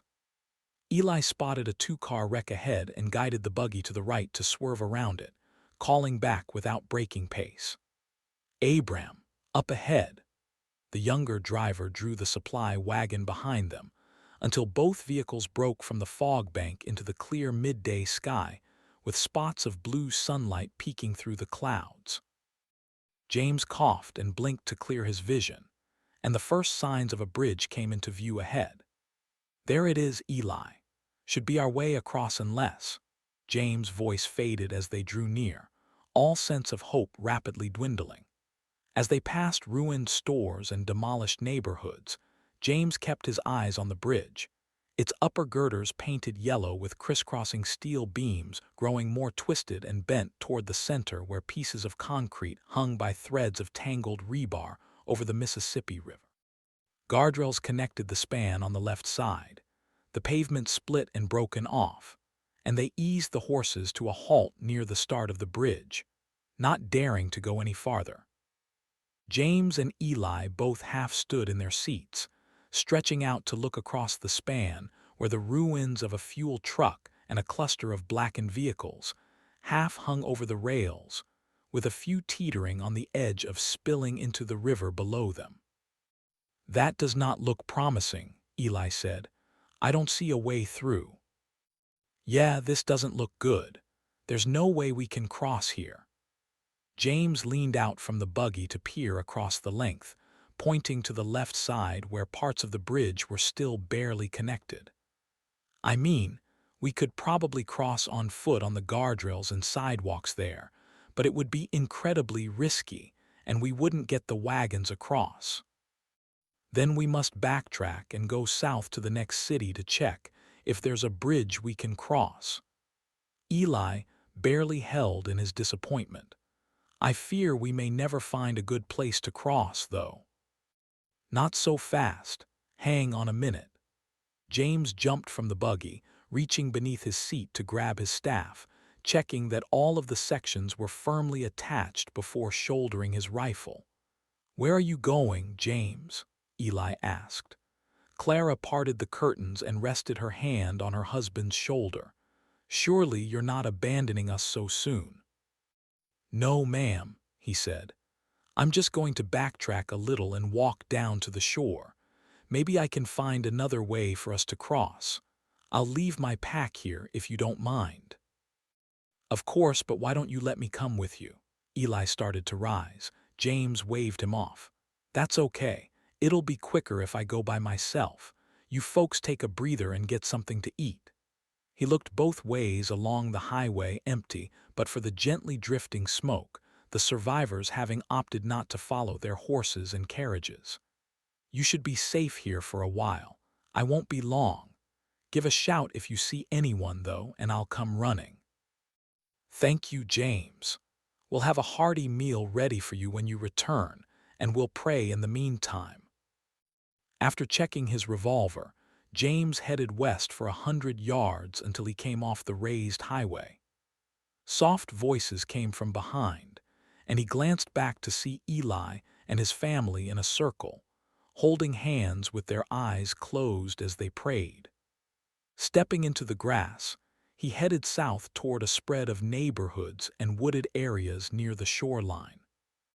As he walked, James idly knocked aside debris from destroyed vehicles, taillights and steering wheels, parts of engines he couldn't identify, and oversized bolts lying in the road, the titanium and aluminum alloy staff easily swatting pieces of plastic and metal aside. Searching the lurking shadows for signs of danger, James worked his way south until he came upon a concrete courtyard with a tall statue of two barefoot boys overlooking Main Street. One with his pant legs rolled up and holding a branch on his shoulder, while the other wore a wide-brimmed hat and carried a walking stick similar to James. "Tom and Huck," he whispered, smiling as he reached out to touch the statue. James turned south and took connecting paths alternating between gravel and pavement as he got closer to the river. Down a short, grassy slope, he found some railroad tracks running parallel to the waterway, and when he stepped up to the rails, the shoreline spread in front of him from north to south. All along the river were entry points for boats, small docks bobbing in the water and held up by floats with a few rowboats and fishing vessels visible, though anything with fuel on board had capsized to leave only parts of their hulls jutting above the surface.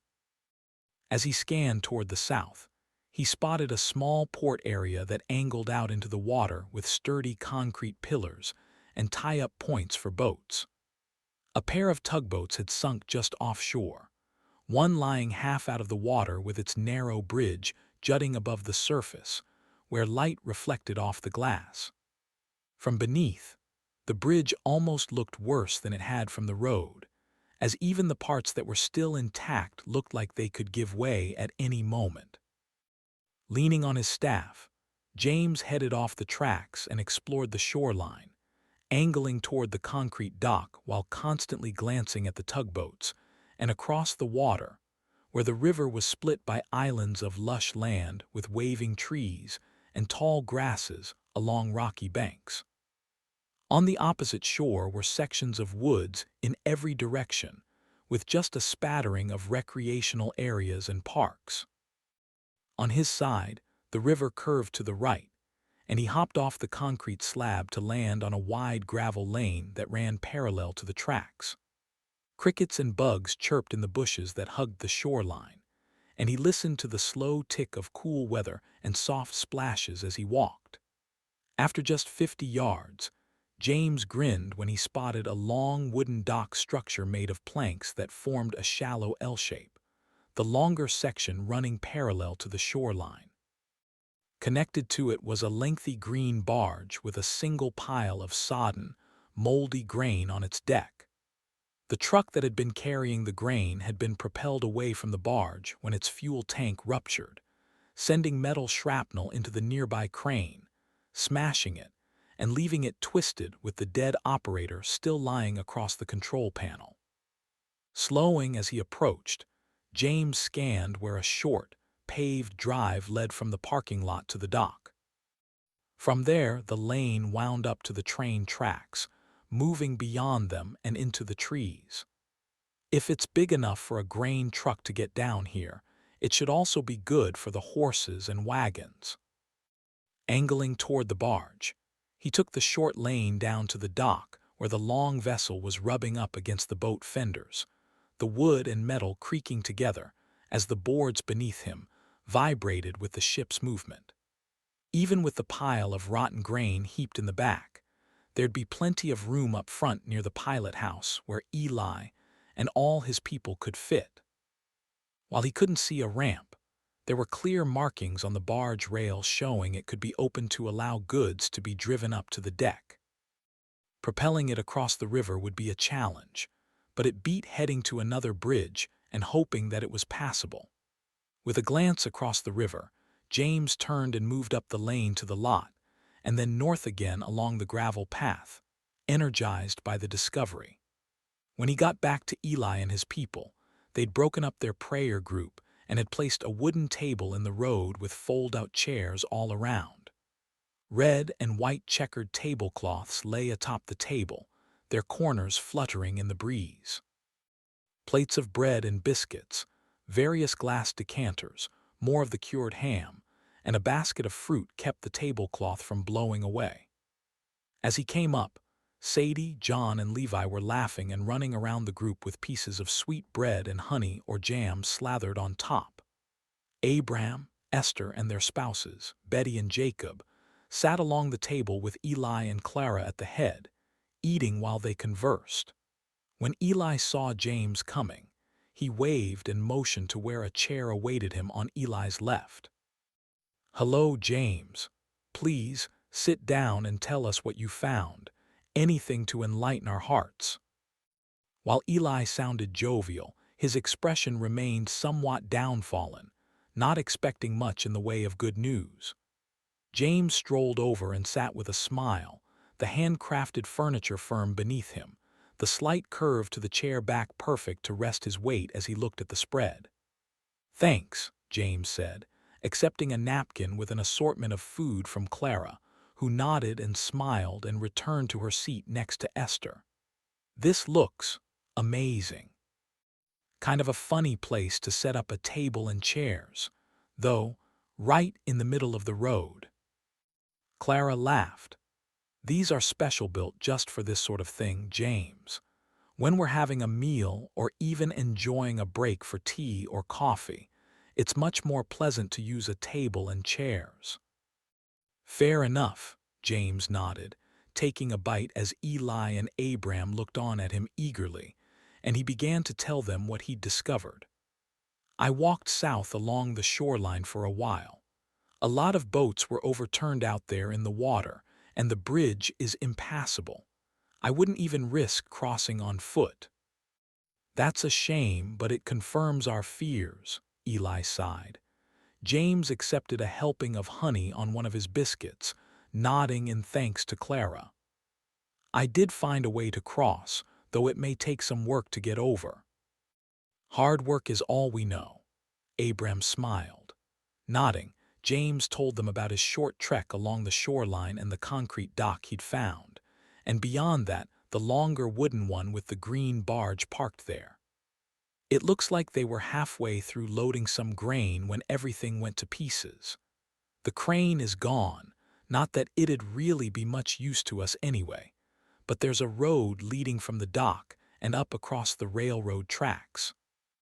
I didn't see where it connected or how we can get there from here, but I'm sure there's a way if we look around a bit." "Doesn't seem like a lot of work at all," Abram said.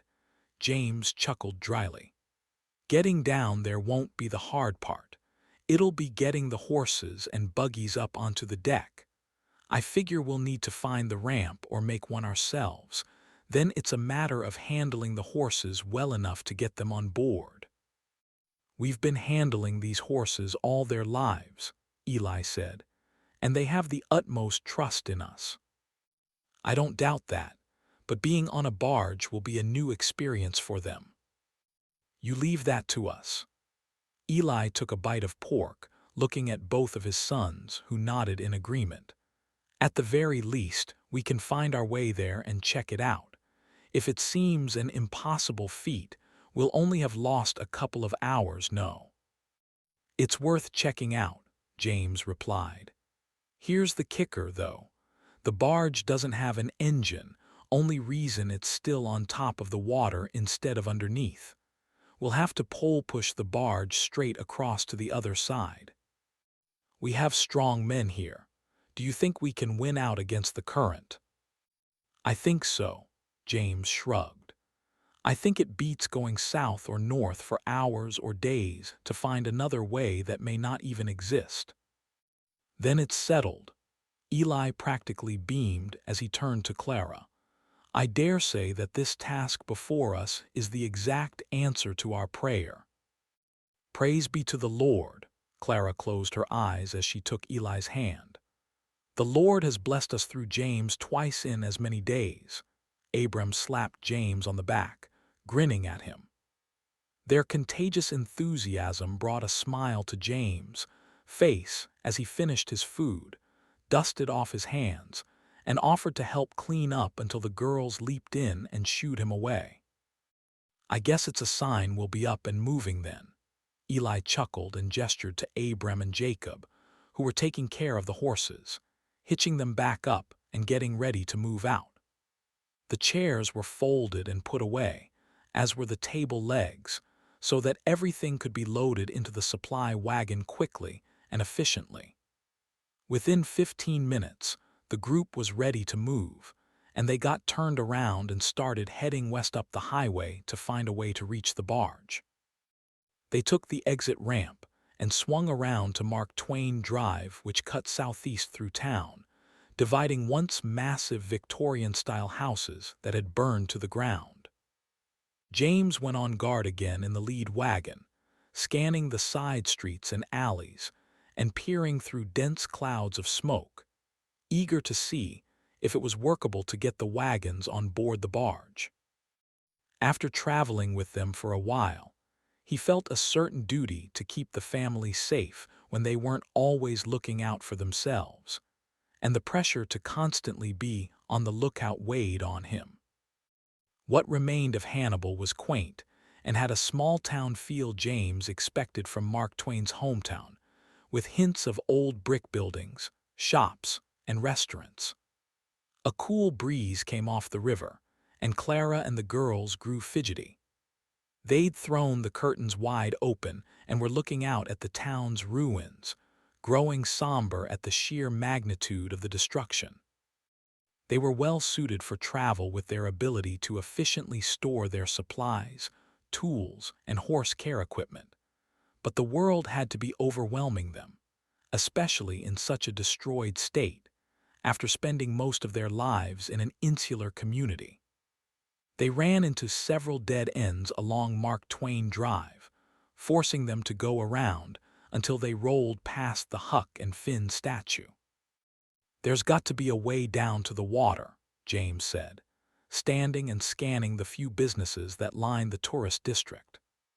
Coming to an open construction yard with several 18-wheelers and flatbed trailers parked together in a heap of dead embers made from the surrounding trees, James found a lane weaving between the warehouses and gestured for Eli to follow it.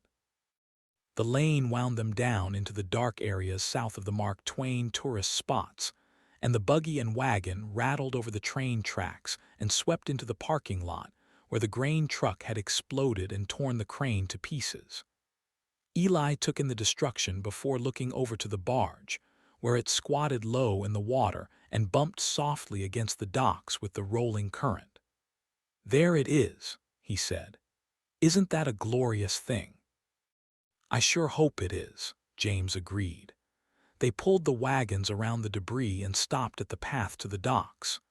James, Eli, Abram, and Jacob walked down to inspect the dock and the barge with James leading the way, all of them leaning out to grab the barge rail and trying to peer over, barely able to see the deck. "Like I said, there ain't no engines, but they've got poles."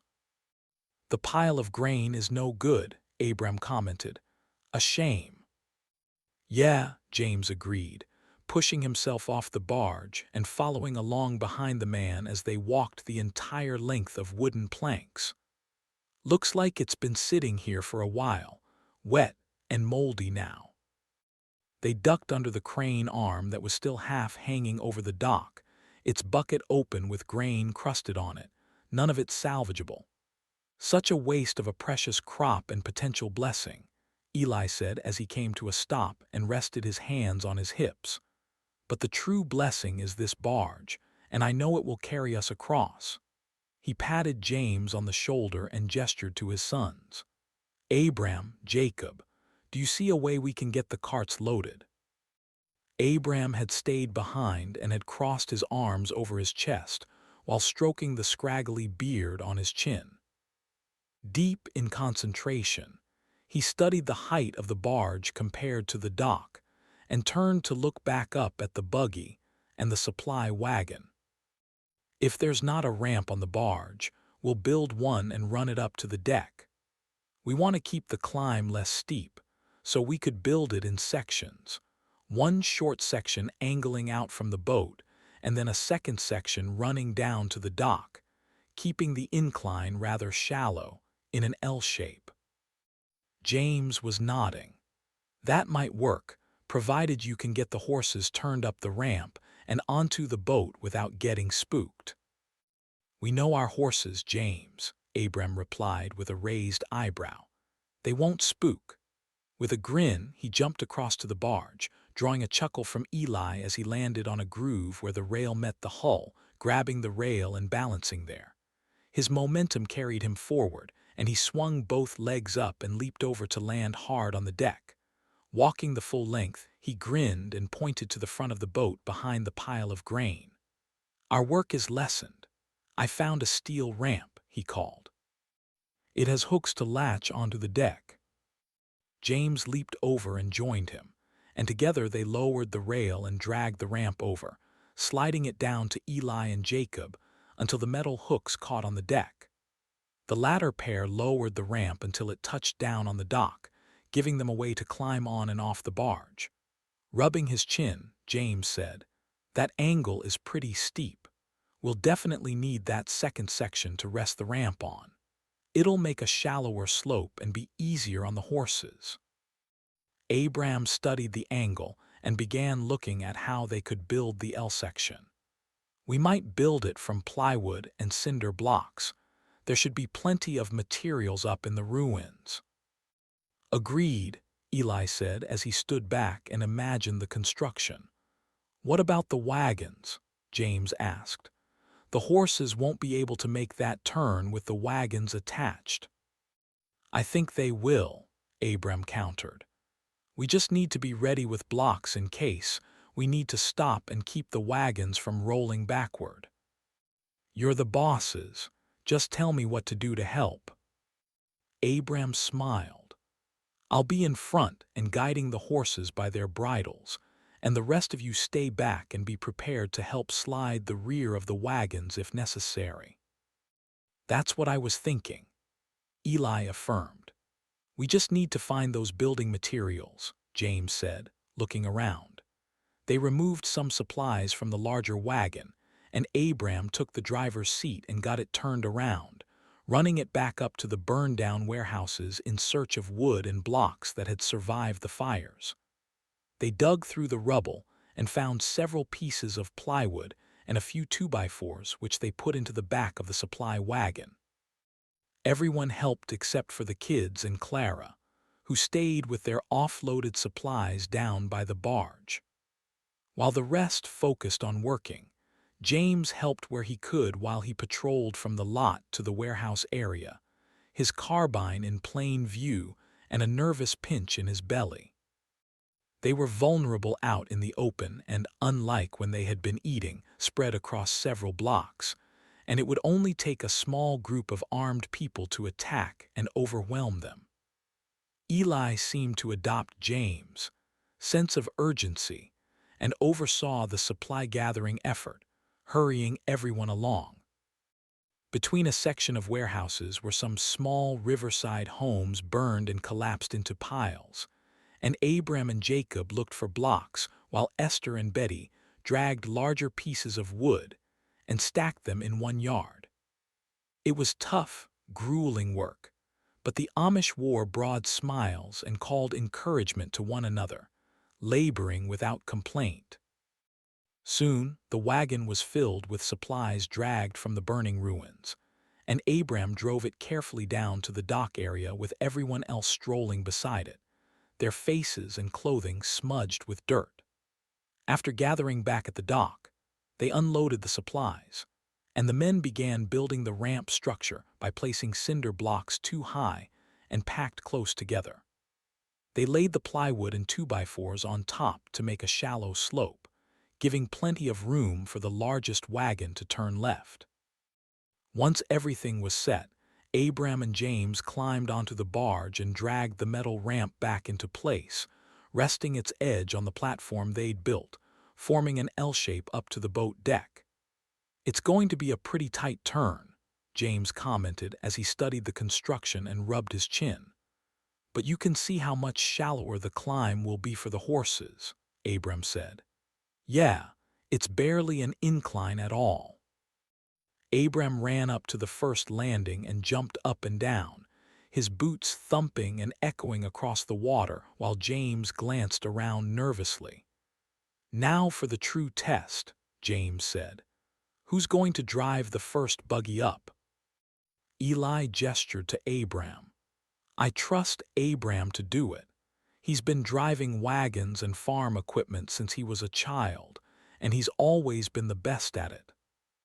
With everyone in agreement, Abram leaped into the seat with a grin and drove the buggy down to the docks and over the wood planks where the wheels made a loud clatter as they drew up to the ramp. Abram climbed down and circled around to the front, taking the horses, bridles in hand. You ready with the wooden blocks in case we falter? Got them, Jacob replied, and he and James held up the wood and rocks they'd use.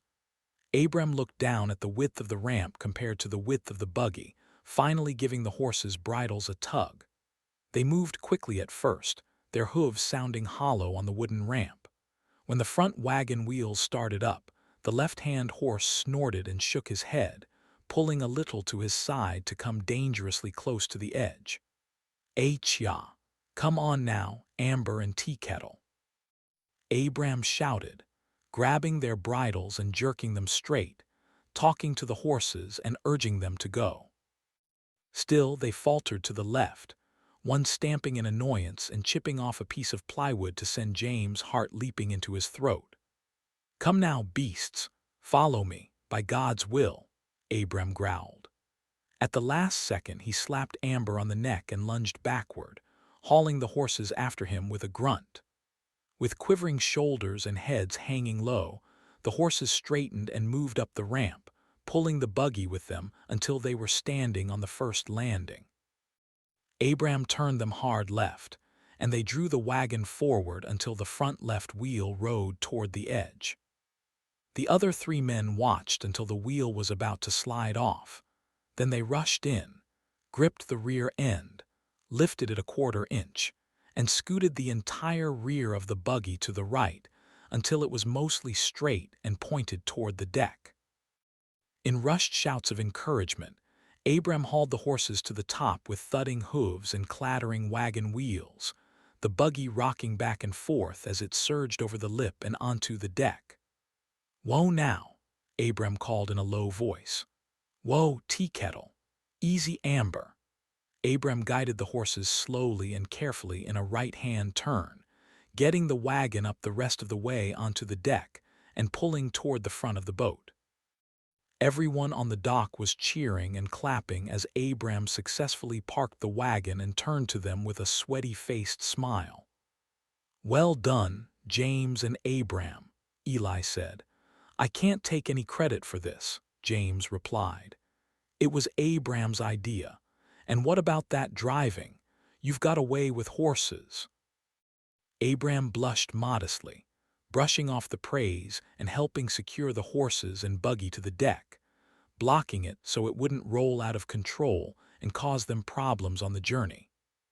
They returned for the larger supply wagon with the same plan in mind, only its massive frame was far more difficult to manage, and it took them twice as long, having to block off the wheels twice and course correct, until the big supply wagon was successfully on board and locked down. Everyone pitched in to gather all the offloaded supplies and carry them to the deck where they placed them down in an organized manner, not wanting to load the wagons until they got back on dry land again. They took a quick break on deck, drinking liberally from their water supplies, resting and letting the sweat dry. By then, the hard work had sapped much of the children's enthusiasm, and exhaustion was starting to set in. Eli stood in the middle of the group as they hung their heads with weariness. Steel yourselves, my people, for we have a long way to go. Have faith in the Lord, for he will see us to the other side. After a collective Amen, James stood and walked on sore legs around the deck while Abram and Jacob inspected the poles they'd be using to get across. He secured his own gear, with his carbine, backpack and staff off to the side, so none of the children would get into them. Clara leaned on the rail and stared to the other side of the Mississippi River, watching the water flow by. Coming to stand next to her with his arms crossed, James gazed at the large island across from them and a little south. The tree line left a shady outline in the water, inviting and cool aside for the swirls of bugs buzzing on the surface. Clara was looking north toward the mangled bridge with its twisted girders still charred black from the fuel explosions near the middle, and spoke after a moment, her voice a whisper. So much terrible destruction seems impossible to survive. It seems impossible, James acknowledged, but there's still hope for both of us. To the east lie family and perhaps friends for both your family and myself. Clara turned her eyes up and patted his hand in a hesitant gesture, her smile as calm as the waters rolling by. You're right, James. We've all been blessed, and it's those blessings we must continue to count and appreciate. We are very glad you came along. James offered a tired smile. Me too. It won't be long until we're back on the road and you're closer to your people and me to mine. Just have to get across this doggone river first. Hear, hear, Eli said after overhearing James' words. Men, grab a pole. Abram, let us embark. Jacob and Abram pulled the steel ramp back on board, replaced the rail, untied the boat from its moorings, and coiled the ropes on the deck. The barge began to drift a little downriver, and the men spread to each corner with their poles as they eyed the depths warily. James held his in a two-handed grip, plunging the end into the water 10 feet deep until it scraped across the silty riverbed. With James and Eli at one end of the craft and Abram and Jacob at the other, they pushed across the murky flow, fighting a gentle current that carried them south as they went. The poles got stuck on the river bottom and bumped awkwardly against the boat, almost jerking out of their hands before they could pull them out again. It happened to James on 3 consecutive shoves, until he finally learned his lesson to keep the end of the pole angled out away from the boat and lift it free before it could get pulled away. Soon, James and Eli had their end of the barge pointing eastward and slightly north as they fought the downward current. Clara and the girls kept the horses calm as the men bulled their way into a steady rhythm, James breathing hard as he used every upper body muscle to push the boat and keep from falling off. The water got deeper, seeming to devour several feet of their poles at one time, until he estimated it was somewhere between 20 and 30 feet deep. James shared a worried glance with Eli. I hope the water doesn't get much higher. Eli nodded. If we can no longer reach the bottom, we'll be at the mercy of the current and swept far to the south. Their fears disappeared when the water level stayed the same even as they approached the middle where the current seemed the strongest. Once we reach the other side, our journey will be much closer to its end, Eli said between gasps, the corded muscles of his shoulders bulging through his sweat-stained shirt. It's a straight shot to where you're going, James asked. That's right, Clara said as she held a horse's bridle with one hand and the rail with the other, gazing southeast across the water. Nothing but kindness and a second home awaits us just on the other side of these dark waters. The Lord is truly gracious and has blessed us this day. I wouldn't count your chickens yet. James grimaced as he shoved. We've got a rough road ahead just getting across these dark waters. And we look forward to it, Clara replied with a fierce sidelong glance. While the Lord may test us, our faith will win through. James pushed against the bottom, taking a deep breath and straining his hands and shoulders as the boat moved swiftly through the water, gaining momentum until he was leaning over the side and exhaling as he jerked the pole back. I certainly don't doubt your faith. Likewise, I feel blessed to have found you. It would have been a tough walk if not for you bringing me this far. Thank you. I just hope you all will be safe once you arrive. It is us who thanks you, James, and you needn't worry about us. The country out that way is sparsely populated, Eli broke in, and we'll be out in the country and untroubled by folks who might harm us. James nodded, unable to believe that was entirely true. That's good to know. I truly hope it's greener on the other side. Eli grinned at James and they continued their work, pushing the barge slowly but surely through the muddy brown waters with an occasional glint of sunlight reflecting across the ripples. James studied the opposite shore, where flocks of birds broke free from the tree tops and burst across the sky beneath the broken clouds. He looked at the island again, which had been just south of them when they started. I don't think we're going to make the opposite shore right now, and we are all getting pretty tired, James said. What do you all say? We pull hard for that island and try to disembark there. Will the way be any better for us there? Clara asked. Eli shoved at the bottom as he peered ahead. Should we allow ourselves to drift as far as the river will take us? James was shaking his head. I don't think that's a good idea, Eli. We don't know what's downriver. There could be a wrecked boat or something that might hurt us. While it seems safe right now, I'd say we try to get across as quickly as possible, or we risk damage to our hull or could be swept miles downriver, farther away from your kin. Point well taken. Eli raised his voice to his son and his son-in-law, Jacob. Abram, push hard for the island. We can rest there and further assess the situation.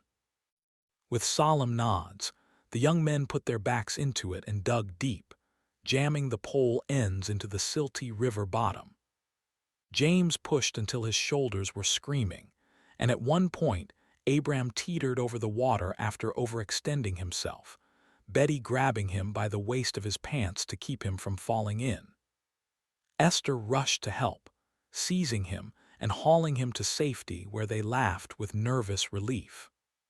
Scouting the island's shoreline, it appeared that at their rate of speed, they could easily land somewhere along the south side where the trees ended, and a field of grass opened above the rocky bank. I say we head for the southern section there and drive right up to the bank, James said with a nod. We'll ground the bow first and let Abram and Jacob's end slide around to come parallel to the shore. A couple of us can jump out and tie up to those trees. We'll have to move fast, though. Did you hear that, boys? Eli shouted. When both young men nodded, all four put their heads down and drove toward shore to the cheers and encouragement of the family. Soon, they were cutting through the waters at a high rate of speed, and James saw the depths shrinking until it was only 10 feet deep, then 5, then 3. Random deadfall and rocks scraped the bottom as they buried the bow into the riverbank with a crunch of wood on stone, the front end rising as it rode into the grass a couple of feet. Eli, come to my side and lock your pole beneath the boat, James shouted, and Eli ripped his pole free, carried it across the deck, and shoved it into the ground.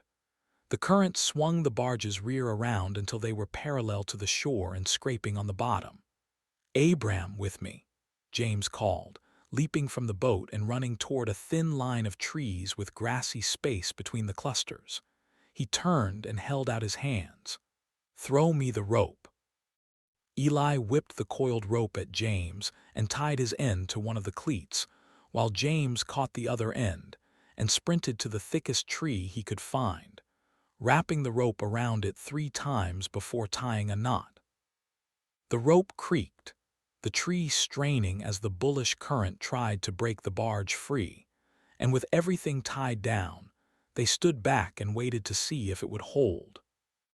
The river gripped the barge's hull, wood creaking and groaning as it tried to move it, but the combination of ropes and being partially stuck on the silty shoreline kept it anchored.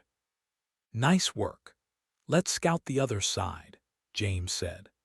They pulled off a section of the deck rail and clambered to shore, disembarking from the barge and turning to help Eli down, the older man sliding off the deck to land in the grass where Jacob caught him and held him steady.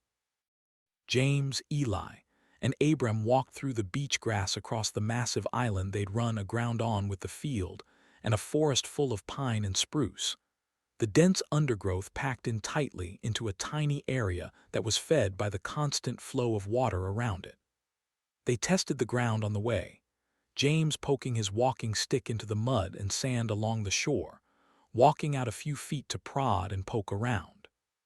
"The opposite side is less rocky and covered in moist sand," James said, scratching his head. "It's only about 50 yards, but can the wagons be driven through all this?" "It will be a task," Eli nodded, "but doable. The question is, how deep is the water on the other side?" On the opposite side of the island, the water gurgled over boulders and deadfall caught in clusters, indicating that it wasn't very deep, and he pointed into the center of the channel. "I say one of us can take one horse across with a rope and tie it off to a tree on the other side.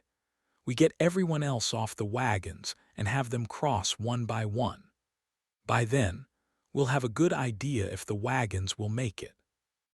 If it's too deep, we'll leave our people over there and find another place to take the wagons, maybe somewhere downriver." "What do you think, boys?" Eli asked the other men. Abram was rubbing his chin and chewing on James' words, finally giving a terse nod. "That sounds like a good plan, not a lot of risk in that." "Let it be done then," Eli replied.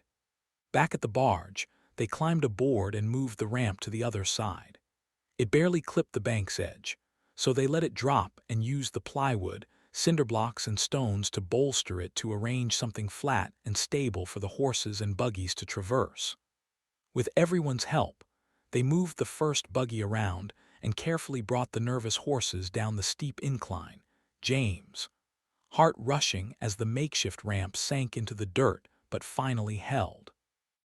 The supply wagon came next, riskier in every way and almost causing the ramp to sink too far into the moist ground, though Abram whipped the horses to get them to pull the rear wheels over the sinking part to bring it safely into the shin-high grass. James had been standing off to the side and watching their progress with a nervous gaze, sweating, pulse racing every step of the way. With a relieved sigh, he helped Abram down from the wagon seat and patted him on the back. "Nice driving," he said. "For a second there, I thought you weren't going to make it." With the wagons offloaded, Clara, Betty, Esther, and the rest of the kids disembarked in their dirty dresses and holding hands, looking around hesitantly as a flock of birds broke north above them. The Amish moved their supplies from the barge deck to the wagons, carefully driving them to the other side of the island and parking them in the grass. Unhitching Amber, Abram mounted her and started riding her across while everyone stood and watched. He picked his way carefully at first, a coil of rope trailing off his shoulder with one end held by Jacob on the shore. Water reached the horse's knees, the slow but powerful current washing up the flanks and over its chestnut coat to drench her rider to the waist. With gasps from the women and James clenching his fists at his side, Abram had a clear and shallow path before dropping into a dip out toward the middle in which the water came to the horse's chest, Amber throwing her head and whinnying before finding her footing again, stepping over the uneven rocks and sand grasses to move up into the shallows. Soon after, Abram was grinning and waving from the opposite shore. Then he dismounted and looked for a place to tie off the rope. "This is going to be like the Oregon Trail," James remarked. "I don't catch your meaning," Eli said in confusion. Clara interjected. "He means when the settlers were traveling into the Wild West, a dangerous crossing to be sure." "That's sort of what I was getting at," James replied with a chuckle. "But never mind. Let's just get everyone across." Jacob tied their rope to a small tree that leaned over the water, and they began the long and careful process of transporting the children to the other side. Eli went first with little Levi in his arms. Then came Clara right behind him. Betty brought Sadie and John, with Esther and James coming last, and leaving Jacob with the wagons. With his left arm hooked over the rope and fighting the powerful current, James kept an eye on those in front of him and ensured no one lost their grip on the rope. The Amish held on tenaciously, crossing with their children hanging from their necks and strapped to them, always turning back to warn each other of slick spots in the riverbed, being especially careful in the deep area Abram had run into. The water was cold as it soaked James' clothes and splashed his face, though the current was not so strong that it threatened to rip anyone off the rope and send them rolling down the river. Soon they'd reached the opposite shore, hand over hand, straining to hold the rope, trudging through the wet sand in heavy pants and dresses, turning to help those behind them until they sat on the opposite bank and squeezed water from their sloppy clothing. Abram returned to the other side on horseback and rehitched the mare. Climbing into the buggy's driver's seat, he slowly and carefully guided it down the sandy shore to the river, staring across at his father before edging forward. Eli raised his voice. "Everyone, let's pray for Abram's safe crossing." Standing in a line and holding hands, the family closed their eyes and followed Eli's soft words of prayer as Abram started into the water, gripping the reins tight and crouching to see past the horses.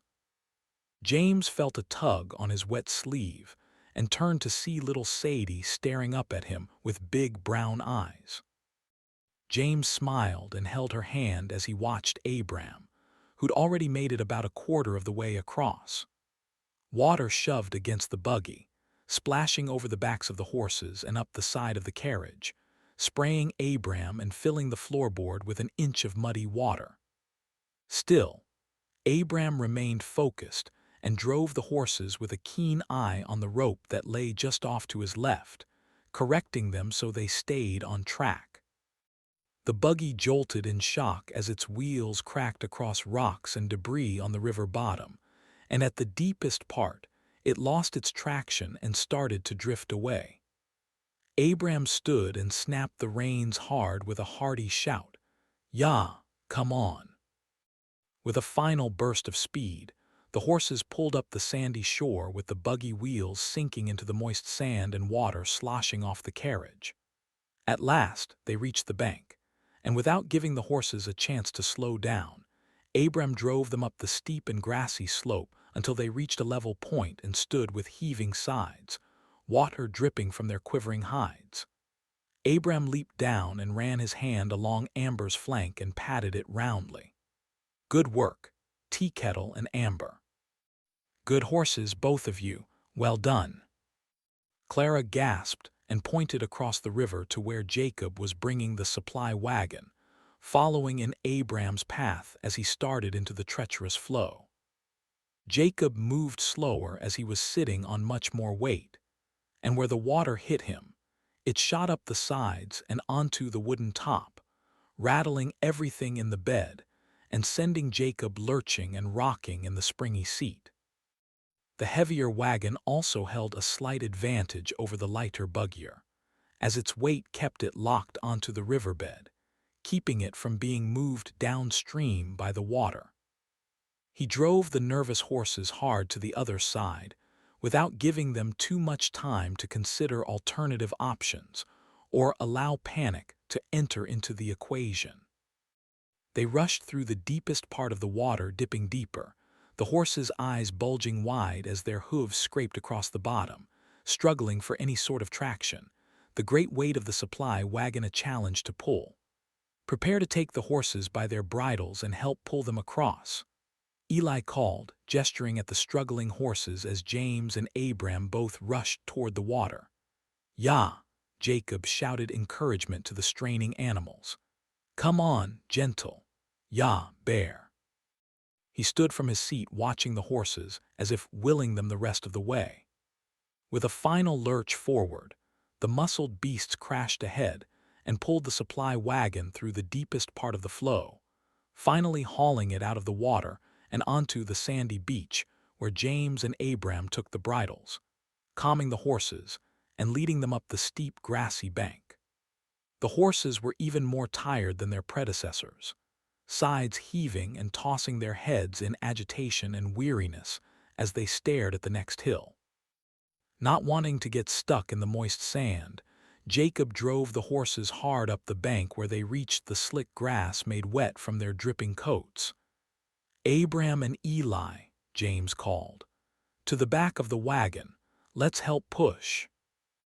The men sprinted over, found a place to put their shoulders, and labored to shove them over the precarious lip.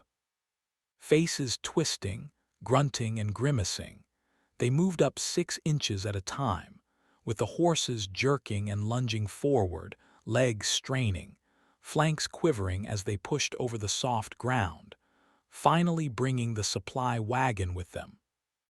James was bent backward 1 minute with his face pressed against the tailgate. Then they lurched forward, the 3 running up the hill and falling to their knees in the grass. Turning to each other, they laughed and clapped hands as they rose.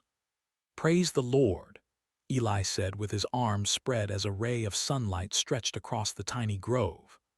The family broke into uproarious shouts of praise and thankfulness as they rushed forward and helped Jacob down from his seat, heaping congratulations and hugs on him. Before they rested too long, Abram said, "I'll take Amber back across to untie the rope and bring it over." "I'm tempted to leave it," Eli replied. "If anyone else needs to cross, maybe they'll find it helpful." "Are you sure, Father?" Abram asked. "That rope is one of the best we have, and we must conserve all of our resources until we reach our people. Besides, how would someone reach the island without a boat anyway?" Eli turned and looked across to the island, seeming to measure the value of the rope against his instinct to help others and desire to protect his family. With a confident nod, he said, "It's a dangerous crossing, and I know you can go over and back with no problems, son. But we'll leave the rope there if only to avoid that risk. And if anyone else has a use for it, then good for them. Come on, let's move along the road here and see if it takes us to the highway." With everyone still on foot, they dispersed deeper into the woods, with the softly flowing waters fading behind them. Soggy and exhausted, they walked slowly, heads down with the women and children holding hands, walking until a road came into view running north to south about a 1/4 mile away. "There it is," James said, pointing. "We can probably stop and rest now if you want." As if on cue, the group stopped inside a warm ray of sunlight and basked in its glow, the family putting their arms around each other, weariness taking its toll. Clara smiled, patting a few of the children on the back. "Come on now, everyone. Let's stay positive and keep those smiles and blessings coming. We're almost there. It won't be long now." James headed off toward the highway by himself, both physically and emotionally drained, needing to take a moment to gather his thoughts and review what they'd accomplished over the last few hours. After going a good distance, James peered past the highway into a wide-open field with a scattering of homes and businesses on the other side, though clusters of trees blocked his vision to the north or south. With the sounds of children's laughter at his back, James stretched his arms above his head and took a refreshing breath, searching for any signs of people in the buildings.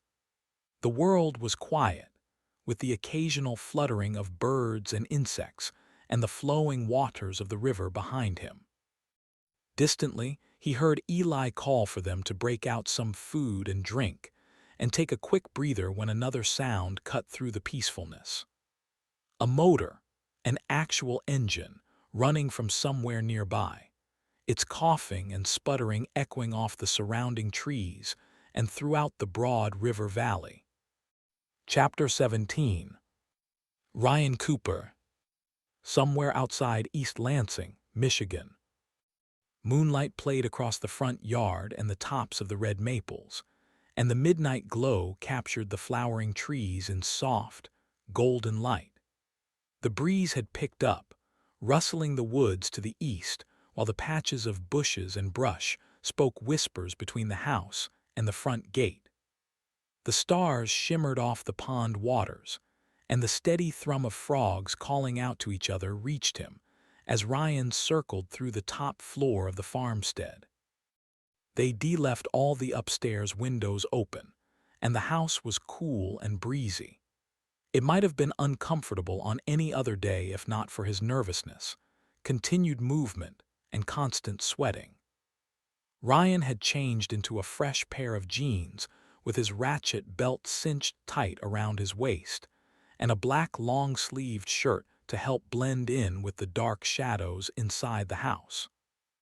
With his baseball cap turned backward on his head, he settled in behind the master bedroom window, moving from one side to the other behind the curtain. The blinds were pulled up, and the room was quiet and dark with not a speck of light to draw attention. Raising the binoculars, Ryan craned his neck and peered across the yard, changing the magnification to scan the tree line and parts of the property where the moonlight didn't reach. Helen had taken the kids' rooms along the rear of the house, monitoring the backyard in case someone came up from behind, and they put up an old baby gate from the basement at the bottom of the stairwell so the dogs wouldn't go down onto the first floor unless they were let out. The Great Pyrenees were lying in the loft area near the stairs, except for Diana, who followed him through the house inquisitively. With a sigh, Ryan lowered the binoculars and backed away from the window, stepping into the loft and across the catwalk, overlooking the foyer to the other side, where there was a spare bedroom. Pictures of the extended family decorated the walls in the room Ryan and Helen normally used when visiting, the guest room featuring lodge-style accents and thick bedposts, the bedspread soft and comfortable with an enormous pile of pillows by the headboard. The bed called to him, and though he yearned for a few minutes of quiet rest, there was no time for it, at least not until morning when they were out of the woods for one more night. Over by the window, he eased into a chair and continued his search from a slightly different angle. The time between dusk and midnight had seemed to last forever, with his body aches untamed by the simple pain pills he'd taken. They didn't have anything stronger in the house, not that he would have taken them anyway. Pain was his body's way of telling him when something was wrong, and ignoring it would only make him careless and cause him more injury in the long run. Better to treat the root cause, he thought, than mask it. It was quiet outside, and he felt like if more people were coming, it would be soon. They'd want to attack them in the deepest part of the night when they thought the darkness would conceal them, but the bright moonlight would work in Ryan and Helen's favor. Desperation would drive them, but Ryan and Helen still held the advantage in multiple ways. "If they are desperate, it won't matter," he mumbled. With a soft growl, he started to rise from his seat when a pair of blinking lights way down by the gate caught his attention. Eyes narrowed, he sank back into position, raised the rifle, and pointed it toward the lights, looking through the scope to see at least two people walking around with others following them as they spread out across the field approaching the house. "Helen, we've got company." His words were barely louder than a hiss, just enough to get her attention, and a moment later her soft footsteps came across the catwalk into the room. "What is it?" She took a position on the other side of the window. "Two lanterns down by the gate and making their way to the house. See them. They're spreading out across the property and coming up around the ponds." "It's not James or Alice or the kids, is it?" "I doubt it." Ryan shook his head as he shifted the scope from east to west, watching several dark shapes break away from the others. "There's too many of them, for one, and they wouldn't be spreading out across the whole front side of the property." No, definitely not them, Helen agreed with a nod, hefting the M&P-15 from its slung position on her shoulder. I'll get the dogs settled at the top of the stairs and go over to the master bedroom and get ready. Come on, Diana. Helen took the dog's leash and led her out of the room. Ryan nodded, a grim hardness settling in his chest. I love you, honey. Everything's going to be okay. Love you too. Yes, it will. With Helen moving into position, Ryan tracked the intruders with his scope as they approached around the pond, keeping his focus on one with a lantern coming up on his side as he swung back toward the driveway. The light stopped at the row of trees bracketing the lane, the light partially hidden as they peeked around to scout the house. Whoever it was didn't seem satisfied to stay still, and after a moment of talking with another figure, they broke cover and jogged toward one of the big red maples right in front of the house, where Ryan had set up his first traps.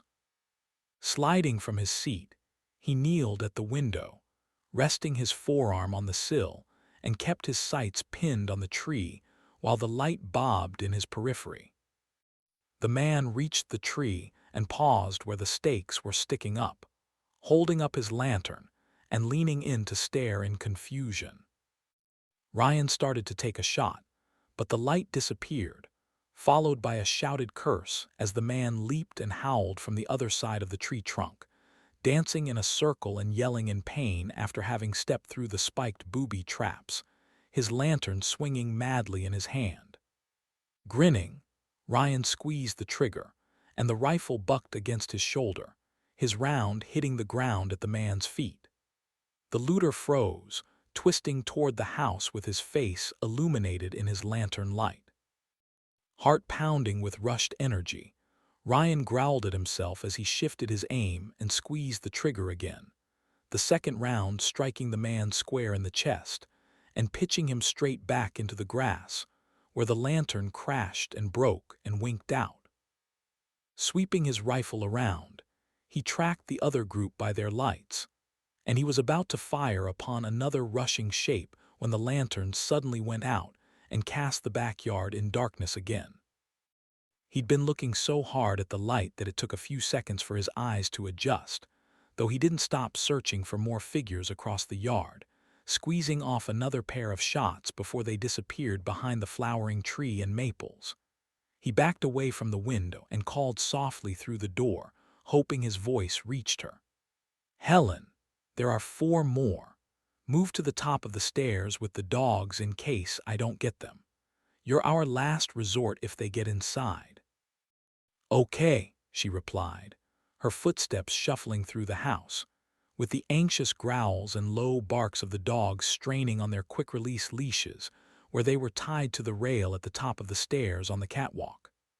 The clouds parted, casting the yard with the most light he'd seen all night, and he caught sight of figures moving through the tall weeds. They hadn't quite made it to the maples when they fired at the house, bullets snipping the brick with sharp cracks and puffs of mortar dust. The group off to his right ran toward the red maple, still unaware of the area trap he'd set. Waiting for them to fall for it like the other man had, he waited until another figure passed in front of the sights and he fired, his gun bucking again, punching his shoulder and forcing out a groan. The pain was offset by his second round hitting his target, though the person continued running, holding their left arm as they somehow squeezed behind the red maple despite the spikes. Ryan grumbled. Just winged him. You've got to do better than that, you old fool. Are you okay? Helen called from the stairs. I'm fine, Ryan growled with his ears ringing in spite of the earplugs he'd hastily jammed into them. But they're going to reach the house. Do you want me to let the dogs loose out through the front door? No, I don't want to risk them getting shot out there just yet. Besides, they'll be better in close quarters. Just. The sharp report of a gun broke their conversation, and the window shattered above him, glass flying everywhere as he jerked away and fell against the bed. When no follow-up shots immediately followed, He slipped to the floor and crawled out on all fours, rifle in his right hand, as more bullets struck the brick front and zipped over his head to hit the opposite wall. Outside the bedroom, he fell to his belly and crawled into the loft area, glancing back at the stairs where Helen was keeping the dogs, all three animals straining their muscled shoulders to head downstairs. More gunshots rang out, one punching neatly through the foyer's front glass and striking the ceiling somewhere above him. But when the intruders realized no one was shooting back, they stopped firing and the house fell quiet once again. Ryan sniffed, catching the faint whiff of drywall dust and the cool outside air through the new holes in the house before he crawled to the rail overlooking the foyer and brought his rifle to bear. When soft voices reached him from the yard, he quit moving, cocked his ear to the side and listened. "Do now. They hit, he's down, and so is." "Shut up," a man hissed. "Stay down or damn head blown off." "A plan, or we're just sitting ducks out here." "You take Trace around back, Rita, and take the front. Get in any way you that." Things grew quiet again, and Ryan prepared himself for another assault. He couldn't hear the people circling to the back, but the ones in front crossed the walkway and stepped into the landscaping along the front of the house, shuffling around for a minute until a woman yelped in pain and slammed her fist against a plank of wood he'd nailed up across the dining room window. "Damn! Be careful, Jack. They got nails spread out in this mulch. Went straight through my boot." They went silent again as they pulled on the boards over the windows. Then a shriek burst from the rear of the house, followed by a rising scream that echoed through the night. "My damn fingers!"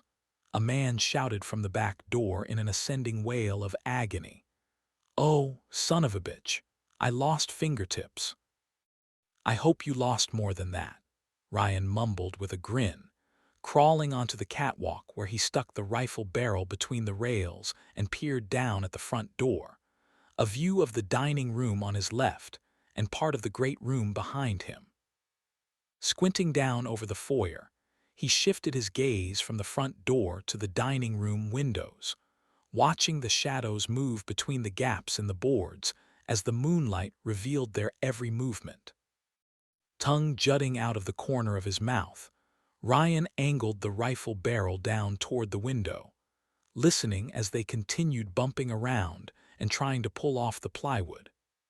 Making his best guess at where they were standing, he squeezed the trigger 5 times, making an arc from the top left portion of the window down to the bottom right, hoping to get at least one of them. Rounds shattered the glass and punched through the scrap of wood he'd nailed up. A woman screamed, and a shadow shifted in the cracks and fell into the mulch, howling with more pain as she landed on the nails. A second form swore in a pained, raspy voice and hauled the woman out of sight before Ryan could try to take another shot. The two out back came back around, more shadows moving across the yard, and Ryan fired several shots into the dining room windows, shattering glass and piercing the boards he'd put up, filling the air with gunsmoke as the intruders rushed to aid their fallen friends. There were harsh whispers from below, anger and pain flooding their voices. Then a man's voice said, "We'll be okay. Just get in there. Stop letting them take pot shots and just flush them out now." Heavy hammers pounded on the wood, sledgehammer blows like a lumberjack hitting hard, Ryan wincing and cringing as the board split. A hammer claw wedged between the cracks and began tearing pieces of the wood free, letting moonlight spill inside through the shattered windows. Ryan aimed his rifle and pulled the trigger, but groaned when nothing happened. Stupid, stupid old man. He chastised himself as he ejected the spent magazine and reached for a new one in his pocket. Hurrying his shaking fingers, body twisted so his jeans were tight against his upper thighs, his position made it almost impossible to get it out. He shifted, pulled his pants up, and jammed his hand deep into his pocket to rip the magazine free. As he was bringing it up to slam the magazine home, it slipped from his fingers and clattered on the hardwood toward the edge where it rattled between the rails. Reflexes kicking in, he slammed his palm on the magazine and pinned it down. Loading the magazine into the well, he snatched the charging lever, loaded a round into the chamber, and aimed down at the window where the intruders had already torn a large hole. He fixated on the shadowy movements where the hammer ends were pounding around the edges, fired once, then again. A second later, he ducked and threw himself flat on the catwalk as hands with guns slipped into the gap and shot wildly upward into the foyer. Rounds peppered the catwalk, glanced off the railing with wood chips and splinters flying. The floor vibrated as some struck the hardwood and penetrated all the way through, while others hit the ceiling and struck the chandelier to send crystal shards raining on his head. Ryan ducked and buried his head between his arms, covering and keeping out of the line of fire as best he could. Something pinched him painfully below his knee, and he cried out and flinched, curling up as more rounds penetrated the floor and spat pieces of hardwood and carpet fibers into the air. Putting his rifle down, he reached for his leg and felt warm blood seeping into his blue jeans and running onto the floor. When he touched his calf, a lancing fire shot up his leg, and he slammed his knuckles to his bared teeth to stifle a scream of pain. Grimacing in agony, Ryan felt the punctured flesh where the bullet had gone through, shifting his hand around the wet denim to the other side to put his finger to the exit wound, with blood running into his palm and down his arm. He started taking off his shirt, jaw locked, forearms straining as his wet hands tried to grip the cloth and shred it into a long enough piece to make a pressure bandage. The firing stopped, the air suddenly quiet but for the dogs barking and the violent swirl of dust and smoke, the trickles of drywall from above sprinkling his sweaty face and arms and clinging there like a batter. There was bumping and kicking of glass from the window panes as the remaining pieces of wood were ripped from the dining room window.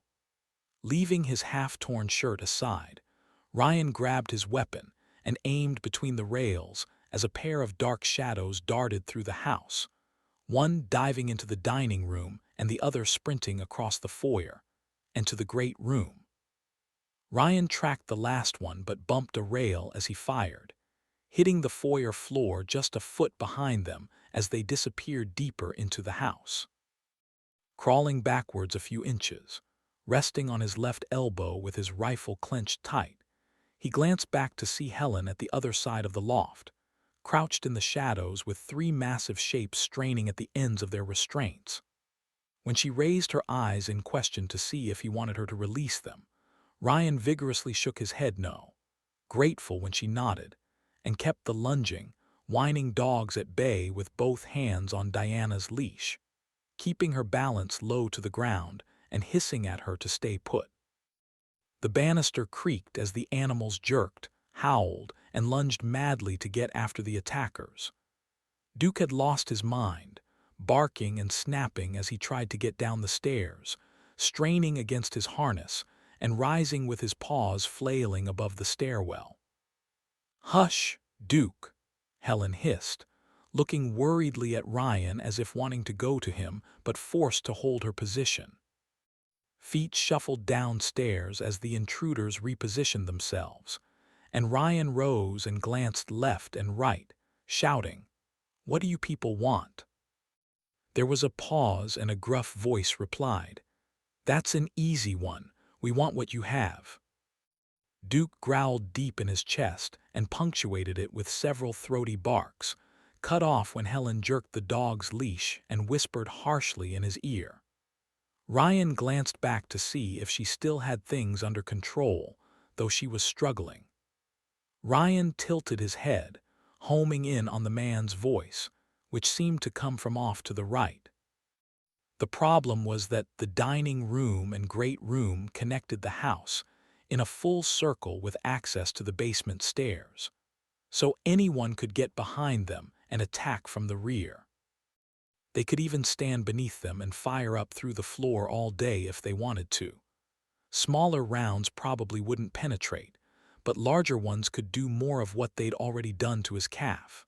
Still, holding the high ground gave them an advantage, and they still had a trump card he had yet to play. "There's nothing here you need," Ryan spat back. "Don't lie, old man. We've been keeping an eye on you, and we know you have a tractor and crops you just brought in.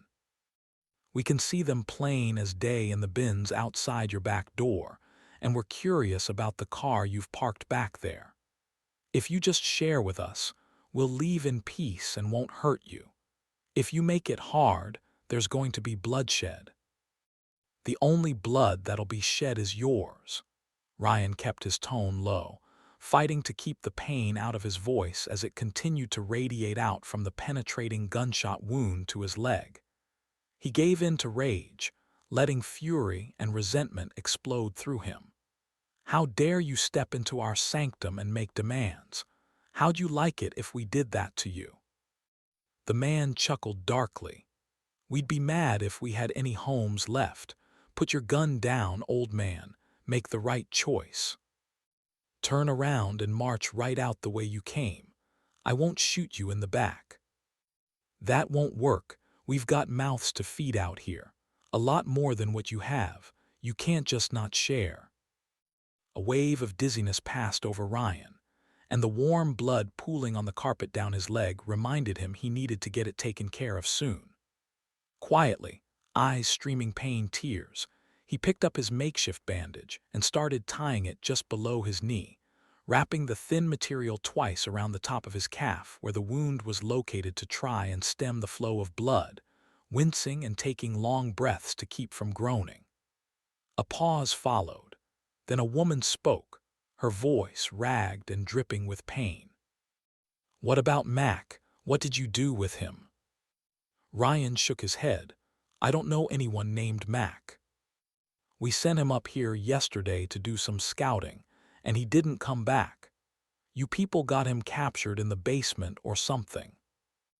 Ryan realized she was talking about the man Helen had shot out by the barn. They dragged him inside and locked the door, so the intruders wouldn't have seen him or known that he was dead, and Ryan broke the news to her. "We shot someone trying to steal from us last night. I take it your Mac was a thief, because that was probably him." The woman wailed, her anguished shriek echoing through the house, gripping Ryan's ears and piercing them as she held out a long note until it settled into hiccuping cries, and then an angry growl that set the dogs barking louder. Something shuffled below and behind him, deeper in the house, maybe someone in the kitchen crossing into the dining room. Hushed voices whispered in the darkness, the pair downstairs arguing and Ryan catching pieces of it. "No, Rita," the man implored. "Not yet. Listen to me." "But they killed Mac," the woman cried. "They've got to pay for that." "I know, but stay with me now, you hear." Helen grunted behind him where she crouched in the shadows, her face anguished in the trickles of moonlight filtering in from the upper windows. "Are you okay?" she whispered, her voice barely audible over the dogs and the people shuffling downstairs. Ryan gave her a thumbs up in reply and returned to tying his bandage, pulling it tight and double knotting it before he shifted back to his rifle. Reaching deep for every ounce of strength he could get, he lowered his voice and gave their attackers one last warning. "This is your last chance. Get out of this house and you live. Stay and you join your friends." The woman cursed him and cried out, and Ryan grinned, her position revealed to be opposite of where she'd been just a minute ago with her voice coming from the great room. "And before you blame us for Mac's death, remember one thing. He shouldn't have been on our property to begin with. You should never have sent him, so his death is on you, not us." "You'd let our kids starve," the man shouted back. "What kind of heart do you have? I would have shared some things with you bastards if you'd have asked instead of sneaking around and trying to steal from us. Could have gone about this differently, and maybe we could have worked something out. Yeah, well, we're past that. I've got a lot of angry people with me who will come at you even harder for what you've done. Well then, let them come and try. Ryan's voice thundered through the house. There was a pause, more whispers and shuffling from downstairs, and Ryan looked back along the hall at Helen, who stared at him across the loft. He gave her a macabre grin, nodding slowly as he looked at her, then the three dogs. She nodded back, reaching for their leashes, and he gripped his rifle tight in his bloody hands, gathering his strength for a decisive end to the conflict, one way or another. Chapter 18. Alice Burton. Omega, Georgia. A baby's wail cut through the room, its ear-splitting, warbling wail music to Alice's ears as she held the trembling child up after pulling him free from the birth canal. His cherub face was squashed and compressed, colored purple and red as he squalled, and a shockingly thick tuft of wet hair lay curled over his head. Turning with the infant, she called to Sarah. "Bring the clamp, quick." "Yes, that's the one. Now get in there and clamp off the cord near the baby's navel a few inches out." "Perfect." "Put the other clamp an inch away from that." "Great, Sarah. You're doing outstanding. Now, Nate, use the scissors to slice the cord. Come on, hurry up." Nate leaned over Elaine's knee, sweat trickling down his cheeks as he placed the scissors against the delicate cord. "Go ahead. I assume you've done this before." Nate gave a nervous half-smile. "I nearly passed out with the first one, so the doctor cut the cord." "Well, you're doing this one. Go ahead, keep cutting. Perfect." Nate clipped the cord and took a step back next to Elaine. The next squalling cry from the shaking, shivering baby brought a wellspring of tears from Alice's eyes, forcing her to blink quickly to clear them. She turned to where Nate was holding Elaine's hand and hovering with an expectant expression. "Go ahead," Alice said, wrapping the baby half in a towel offered up by Sarah. "Take your son and give him to Elaine. They need as much skin-on-skin contact as possible." Nate gulped and stared wide-eyed at his son as the infant shivered, kicked, and squalled, still slippery from head to foot. Elaine was trying to reach for the infant but couldn't, and her weak gasp of joy forced her husband into action. He took the baby from Alice and shifted him to Elaine's waiting arms, resting him on her chest where they'd cut her shirt away. Shifting to Sarah, Alice gestured at the tarp beneath the woman's legs. "Hold up the edges of the tarp." "Got them." "Good. Now, Elaine, we need you to keep pushing, honey. Just keep pushing as hard as you can." "I don't think I can. I'm so tired." "That's okay. I'm going to help you." Alice placed her hands on the woman's abdomen and leaned forward to add pressure with her shoulders. "On a count of 3, I want you to push hard. Ready?" Elaine nodded and took a deep breath, still holding her baby with Nate's help. As Alice finished her count, they pushed together, Elaine groaning as spittle flew from her lips. When she finally ran out of air, she collapsed backward and cried in exhaustion. "What are we trying to do, Mom?" Sarah was on edge as she held the corners of the bloody tarp. "We still have to get the afterbirth out." She shifted back to Elaine. "One more time, honey. You've got so much strength left, and I know you can do this." "Ready." Elaine stared at Alice in disbelief and exhaustion, seeming like she might try again but shaking her head. "I can't." "I'm not accepting that." Alice raised her voice. "You can do this." Leaning closer, jaw tightening, she gave Elaine a firm but appraising look. "One more time. This is it, and it's the last thing I'll ask you to do today." Elaine closed her eyes, breathing hard, giving a faint nod in response. "Come on, girl," Alice hissed. Without waiting for a response, she counted down again and pushed. Elaine joined her, coaxing a steady groan deep in her chest and squeezing her trembling body tight, digging for some impossible inner strength.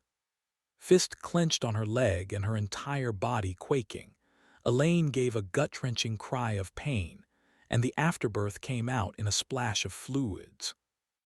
Sarah instinctively pulled the tarp from beneath her. wrapped it up, and carried it away while Alice quickly replaced it with several layers of towels, leaving Elaine shivering in sheer exhaustion as she looked on at her child with unfaltering love. Nate propped Elaine up and placed pillows beneath her, piling them up so she could sit upright and hold the baby more comfortably. Alice sat back on her haunches, watching the doting parent stroke the baby's cheeks as his cries softened and he began to look around, blinking, coughing, and snorting. A sort of numbness passed over Alice, shell-shocked at being thrust into such a situation at the drop of a hat, and with a sigh, Alice backed up a little more, holding up one hand to see it shaking uncontrollably. Elaine craned her neck to peer over her baby. "What's your name again, ma'am?" "I'm Alice, and these are my kids, Jake and Sarah." Alice nodded at the kids in turn, noticing for the first time that Jake was sitting on the couch next to the girl. She stopped crying, and her tears had been replaced with an awe-filled smile at the bundle her mother was holding. "Hi, little one," Alice whispered. "Introduce yourself to your little brother, Ethan." The young girl blinked at Alice before losing herself in the loving light of the squirming baby, who'd already latched onto his mother and was trying to start feeding. "Ethan?" the girl asked shyly as she tugged at the bottom of her dirty shirt. "That's right," Elaine grinned.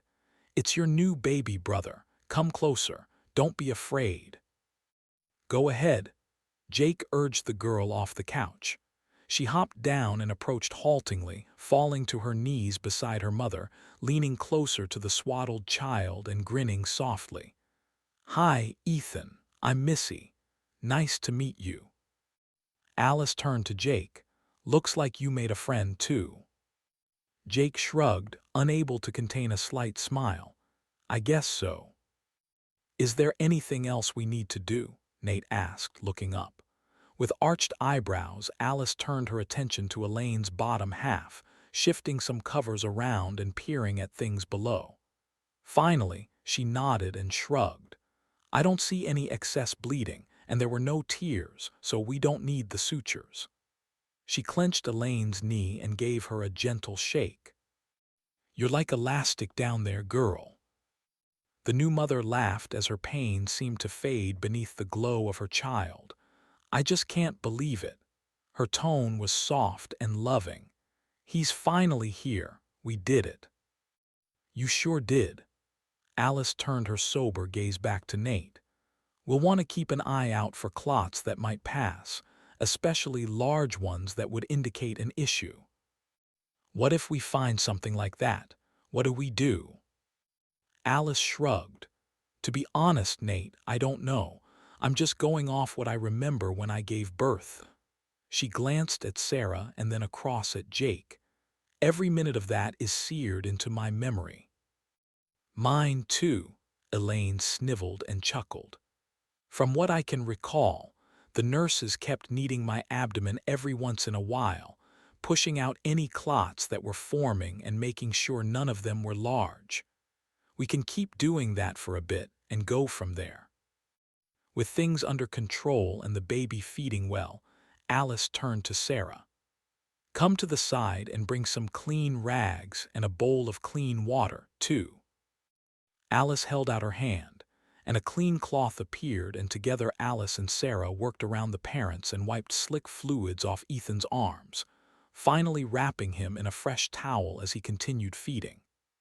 They dabbed gently at Elaine's belly and legs, cleaning her up and making her comfortable, then handed Nate a towel, which he used to wipe Elaine's forehead and neck to keep her from shivering. "Nate, make sure she's got enough cushions and pillows beneath her. We want to keep her elevated."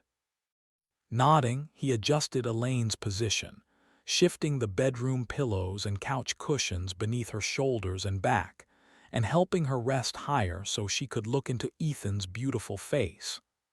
"That's it, Nate. Perfect."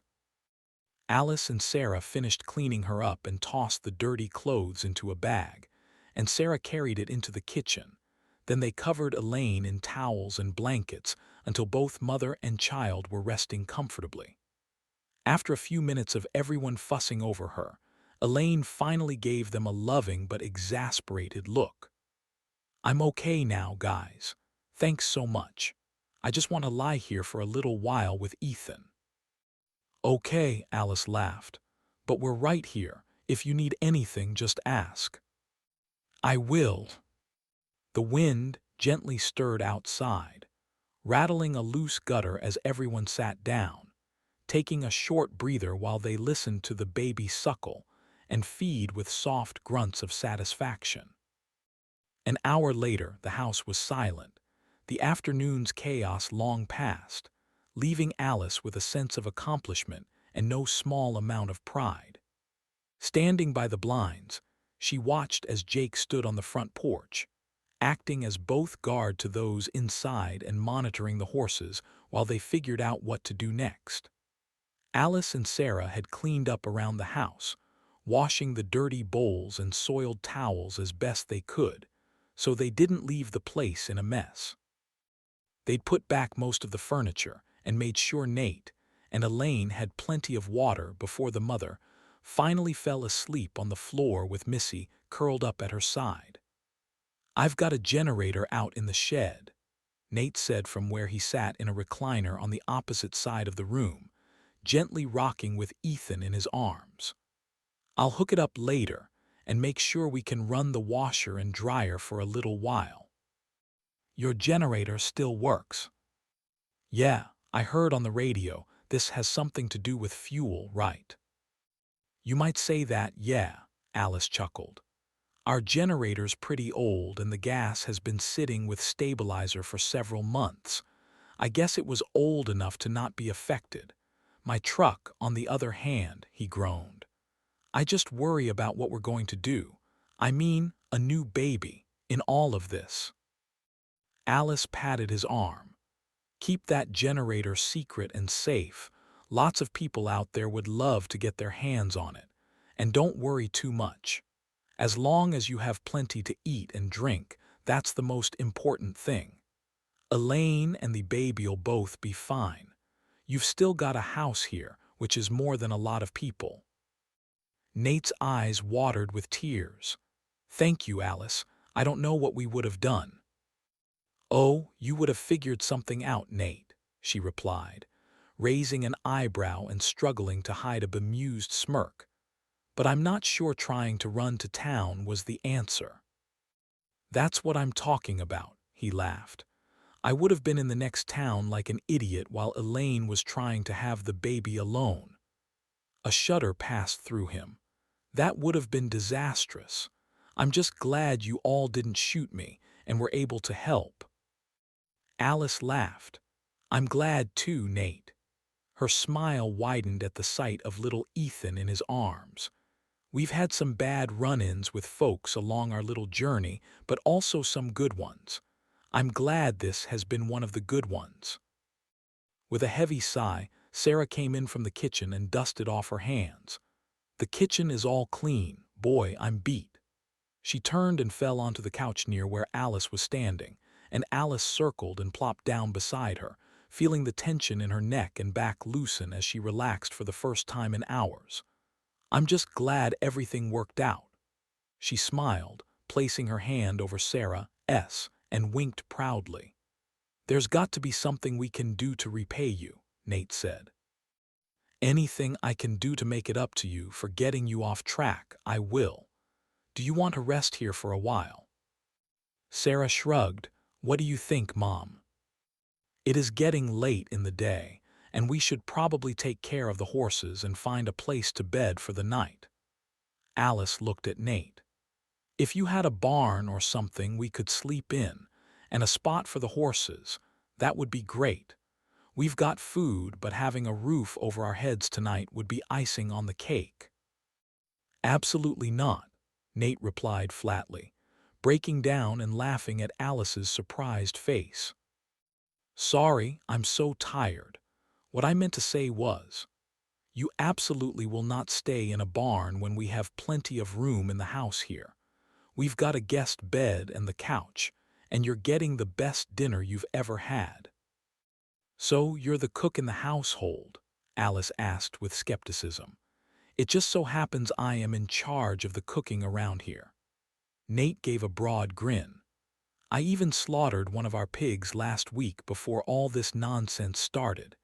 If you stay, I'll make pork chops, potatoes, green beans, and the last bit of our store-bought bread and butter. What about the horses, Mom? Sarah asked. Nate laughed. They can use the barn. We've got some space out back and freshly cleaned stalls for those boys to spend the night in. I promise they'll be nice and safe, tucked away with the rest of our animals. How can I turn that down? Alice asked with a smile. Of course, we'll stay the night if I get to hold the baby for a few minutes. Are you kidding? We're going to make you his godmother at this rate. Besides, Elaine is down for the count, so if I'm going to be in charge of whipping up dinner, I'll need some help with the little tyke. Nate's gaze lingered on his wife and children, and he shook his head in disbelief as emotion struck him out of nowhere, and a pair of tears streaked down his cheeks. Let it all out, Alice said warmly. Treasure the good moments as often as you can. It's so nice to hold them in your arms. The emotion can be overwhelming. With an elbow to Sarah, she snorted, at least until they get old enough to argue back with you.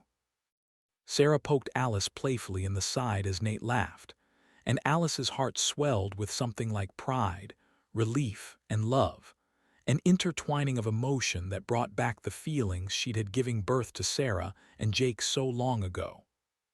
Well, let's get started on things, Alice said. How about I take the baby while you take Jake and the horses out to the shed and get them settled? I'm assuming you have some tools to brush them down properly.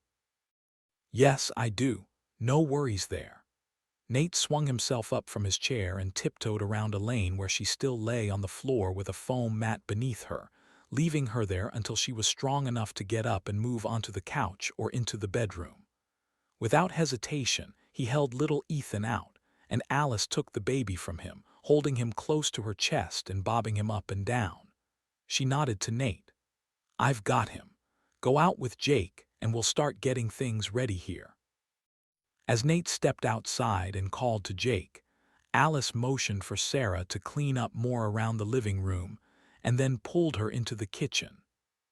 It was a small area with a four-person table and a stainless steel stove with plenty of counter space to work with. Back in the laundry room, Sarah had hung the washed clothes and towels to dry on the wire shelves, and Alice told her to take them outside and use the laundry line, which was tied between two trees. Sarah rolled her eyes good-naturedly. Suyur, you get to hold the baby while I do all the hard work.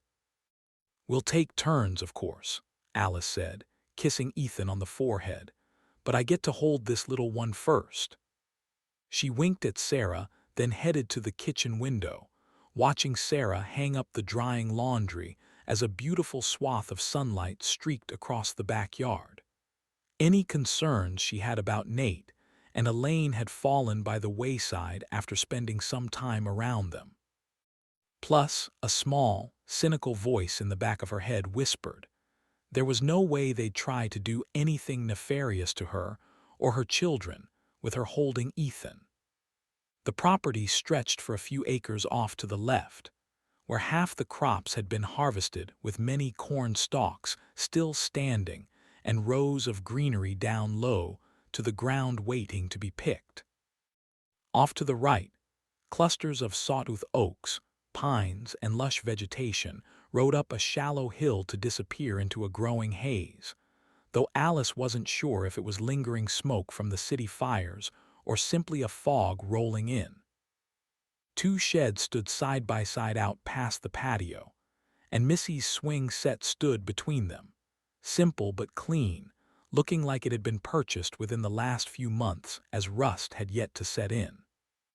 The big barn sat at the end of the dirt trail off in the distance, with the wide doors facing them and a loft bursting with hay above it.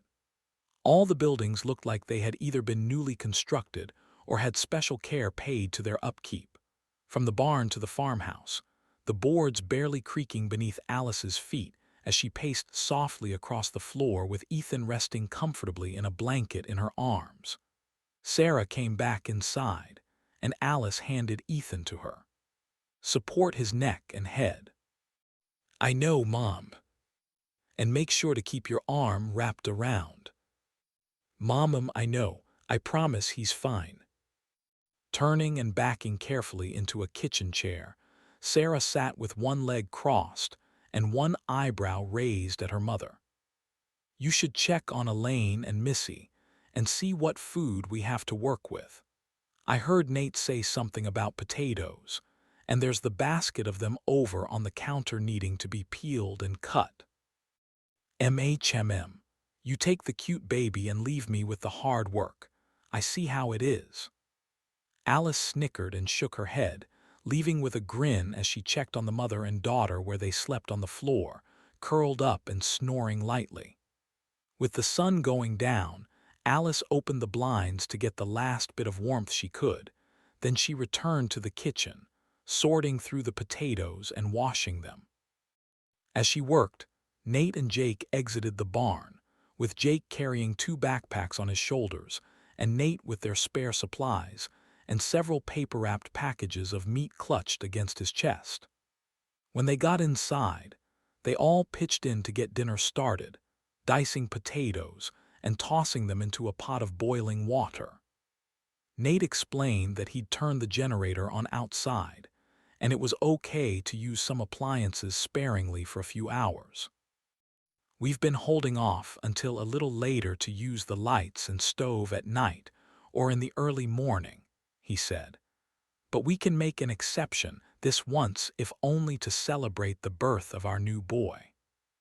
Smiling, Alice popped open the refrigerator to find 2 total gallons of whole milk inside, a couple of tubs of store-bought butter, and a few other perishables that would have gone bad if not for the generator power. Soon, dinner was on, with Alice stirring the potatoes while Nate seasoned the pork chops and took them outside to grill them over charcoal. Sarah continued cleaning up, getting things ready for Elaine and Nate that they'd need most over the next few days. Missy woke up from her nap and started helping Jake break off the ends of the green beans, and soon the two were laughing and throwing the discarded pieces at each other, before Alice laughingly told them to stop.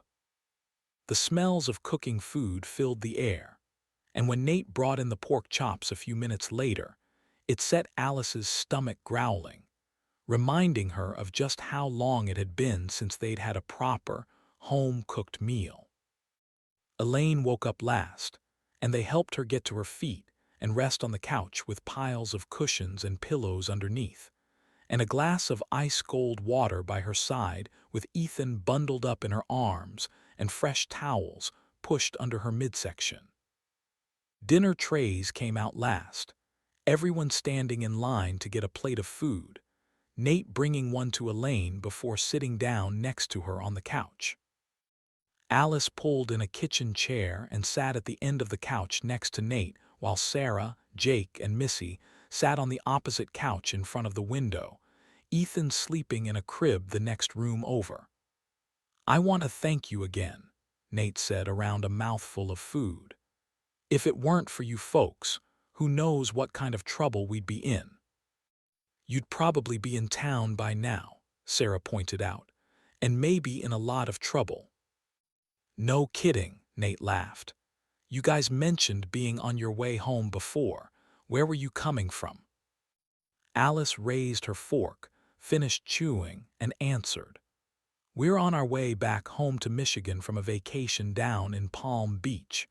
It's been a long trip so far, to say the least."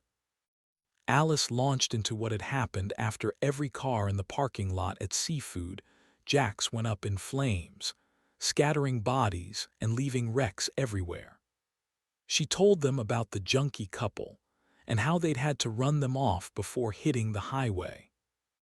There was the man on the beach who tried to take their things, and the stop at Andrea's hotel. Then came the sad story of the EV dealership and taking an electric SUV, a generator and flexible solar panels, only to lose them a short time later. And then there was Kind, old Wilford and the looters who tried to kill them and nearly succeeded in the process. After we got away from the people in town right down here, we came across you. Alice laughed. I gotta say, you scared the daylights out of me, running at us like that. Nate gave a low whistle, his eyes wide from her story. No wonder you almost blew my head off. I'll be a lot more careful from here on out. He reached for Elaine's hand. We knew things were bad, but we haven't really been out in the world like you, and nobody's been by here. We didn't realize it was so cutthroat. It definitely is, Jake sighed. Alice went on. I think Andrea's was the first place where we started figuring out what was going on. There were radio reports of a terrorist attack on the nation's fuel supply. We'd heard the same thing on the radio. Nate swiped a piece of bread through the sauce left from the noodles and potatoes. But it's only happening in the fuel that's been more recently processed, like in the past few months. Agreed. That's the conclusion I came to shortly after we were at Andrea's hotel. She mentioned her generators were running great when everything else in the area went up in smoke. Elaine sat up a little straighter, propped up on the couch with a half-dozen thick pillows and blankets. That electric vehicle you drove for a couple of 100 miles is even more proof it's the gas, wouldn't you say? Alice nodded and set her plate to the side. That's what I noticed after walking through a lot of the wreckage. The EVs had only been destroyed near vehicles that had exploded. They had burned down, yes, but they looked like that had happened from the fires started from other vehicles. It's a real shame we lost that thing. I doubt we'll see another one for a long time. That EV was an awesome ride. Jake stabbed at his potatoes and meat and shoved the last few bites into his mouth. Tell me about it. Sarah sighed from where she sat on the other side of Missy. I'm not complaining, though, because our horses are awesome, too, and they don't have to recharge in the sun. And you diverted through the farm here because of the locals. Elaine glanced at Nate. That doesn't sound good for us, hun. I'd say they were after the horses more than anything. Alice finished her glass of water, turning it over in her hands. Any kind of transportation out here will be worth its weight in gold. Horses, electric vehicles, tractors, or farm equipment that hasn't been refueled recently. Generators, too. Really, any machinery that still functions is going to draw people like flies to, like a moth to a flame. Nate grinned as he looked over at Missy, then glanced at Elaine before coming back to Alice. That makes sense because we've got a little farm tractor out back that didn't go up like the rest. I'm not the best farmer in the world yet, but I knew to keep some extra fuel on hand, and I had them fill up a tank out back almost 6 months ago. That's what we put in the tractor. We don't have a ton of it, but there's a few more refills worth in it. You're lucky then. If you want to keep it very long, you've got to keep it out of sight. Only use it in absolute emergencies.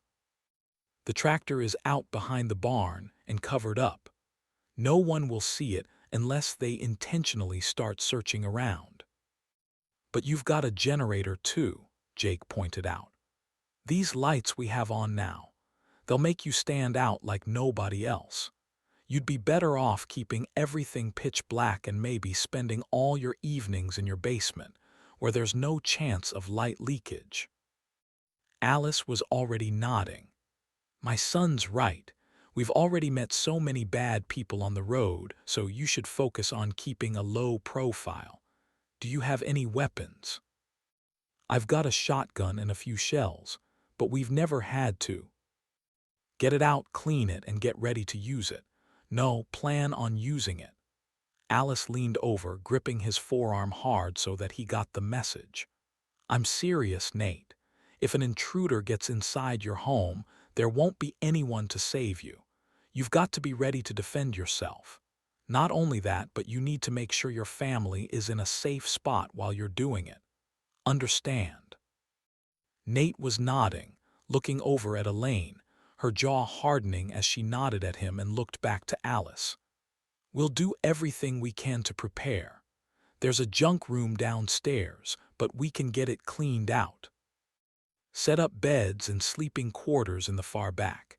It wouldn't hurt for Elaine to have a weapon too, so go out and scavenge one. Alice glanced at her rifle, which leaned against the wall by the door. I'd give you one of ours, but we've only got two, and we're desperately low on ammunition. That's fine, Nate said. I'll go out tomorrow and start looking for something. Just brief trips to some neighborhood farms that might be abandoned or burned down. Nothing that would put me at risk. I'm pretty sure I know a few who have some weapons and aren't around anymore. The Batemans? Elaine asked. Yeah, they were out of town, and I'm pretty sure I saw a lot of smoke coming from over there. Just be careful when you're out there. Alice looked around at their small farmhouse. You've got a nice place here, and you should focus on keeping and defending it as long as you can. As soon as Elaine is able, you'll want to set up watches, too. We will, for sure. I'll be back on my feet in a couple of days, Elaine quickly added, then groaned and chuckled. Well, maybe a week or two. Alice laughed. Uh-huh, definitely a week or two or longer. You have Missy, you know what it's like. I know, but Elaine raised her chin in defiance. If it means protecting our home, I can at least sit by a window and keep an eye on things. That's the spirit. Sarah was the first one up to clear the dishes, and Jake joined her with Missy tagging along to help. Thank you, dear, Alice said to the little girl when she took her plate off the TV tray and tried to carry it into the kitchen before Jake scooped it from her hands. You can help us wash the dishes, Missy. Taking her hand, he led her into the kitchen where plates clattered and the kitchen faucet turned on. Relaxing back with a sigh, Alice said, Have you checked the radio recently? Is there anything new? Let's find out. While the kids cleaned up, Nate picked up a small, one-speaker radio. Resting it in his lap, he flipped it on and tuned it until he found the emergency broadcast message. There was little change except for the additional mention of camps the government was setting up in Georgia, Florida, and elsewhere across the U.S., and Alice vaguely wondered if her husband could be in one of them. Are you guys going to try for a camp? Elaine asked. Or just head straight home? We want to get home, check on my parents, and wait for my husband. Don't get me wrong, I'm glad there are camps people can seek refuge in, but we wouldn't go to one unless we had to. I understand that, Elaine replied. Honey, why don't you put on some music instead of that government rambling? On it?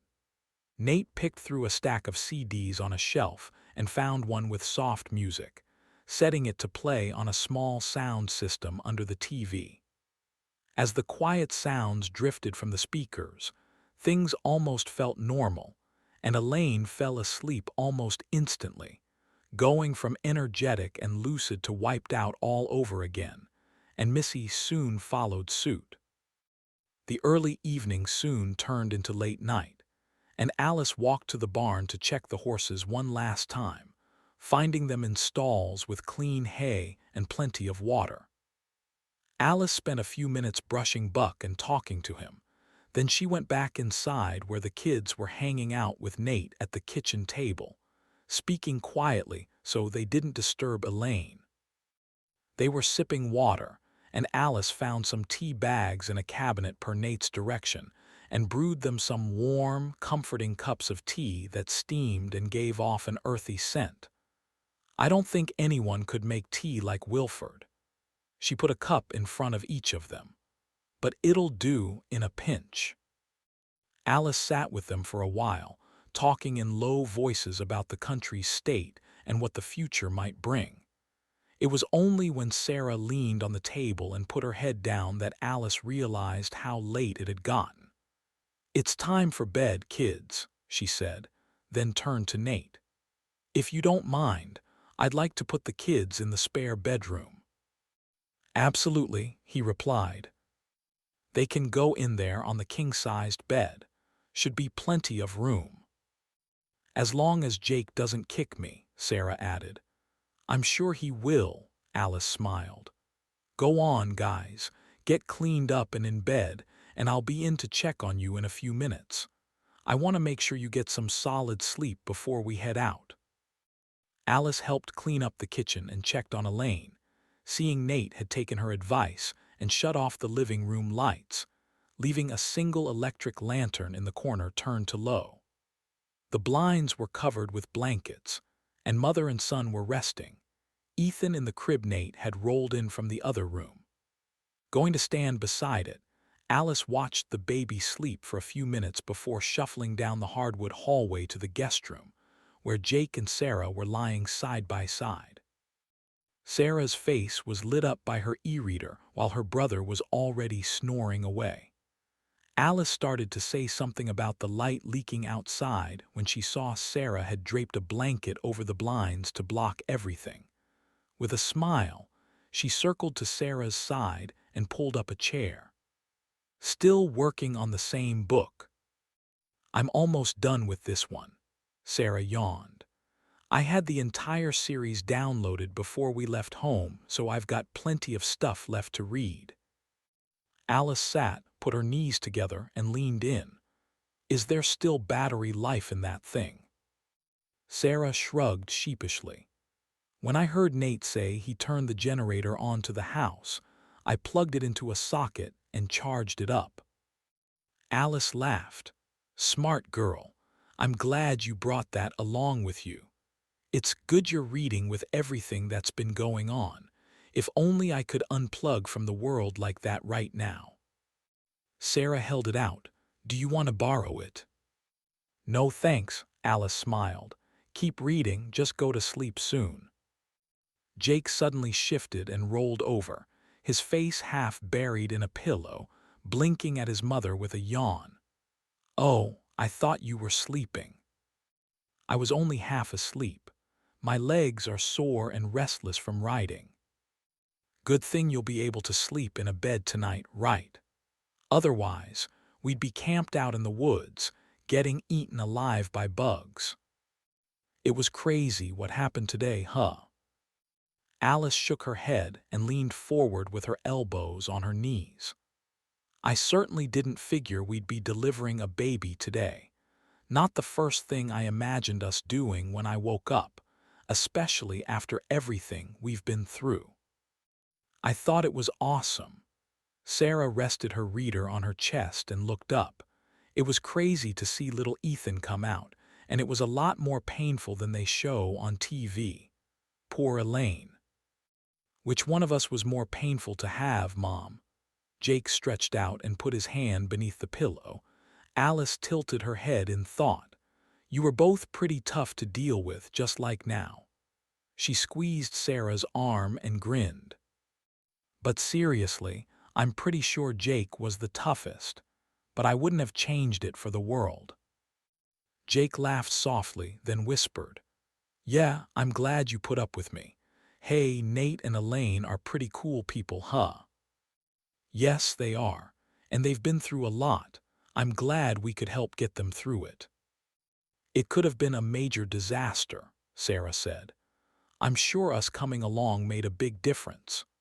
Even though Nate is green about things, he's not as bad as he thinks. He's learning and adapting a lot faster than he probably ever imagined he'd have to."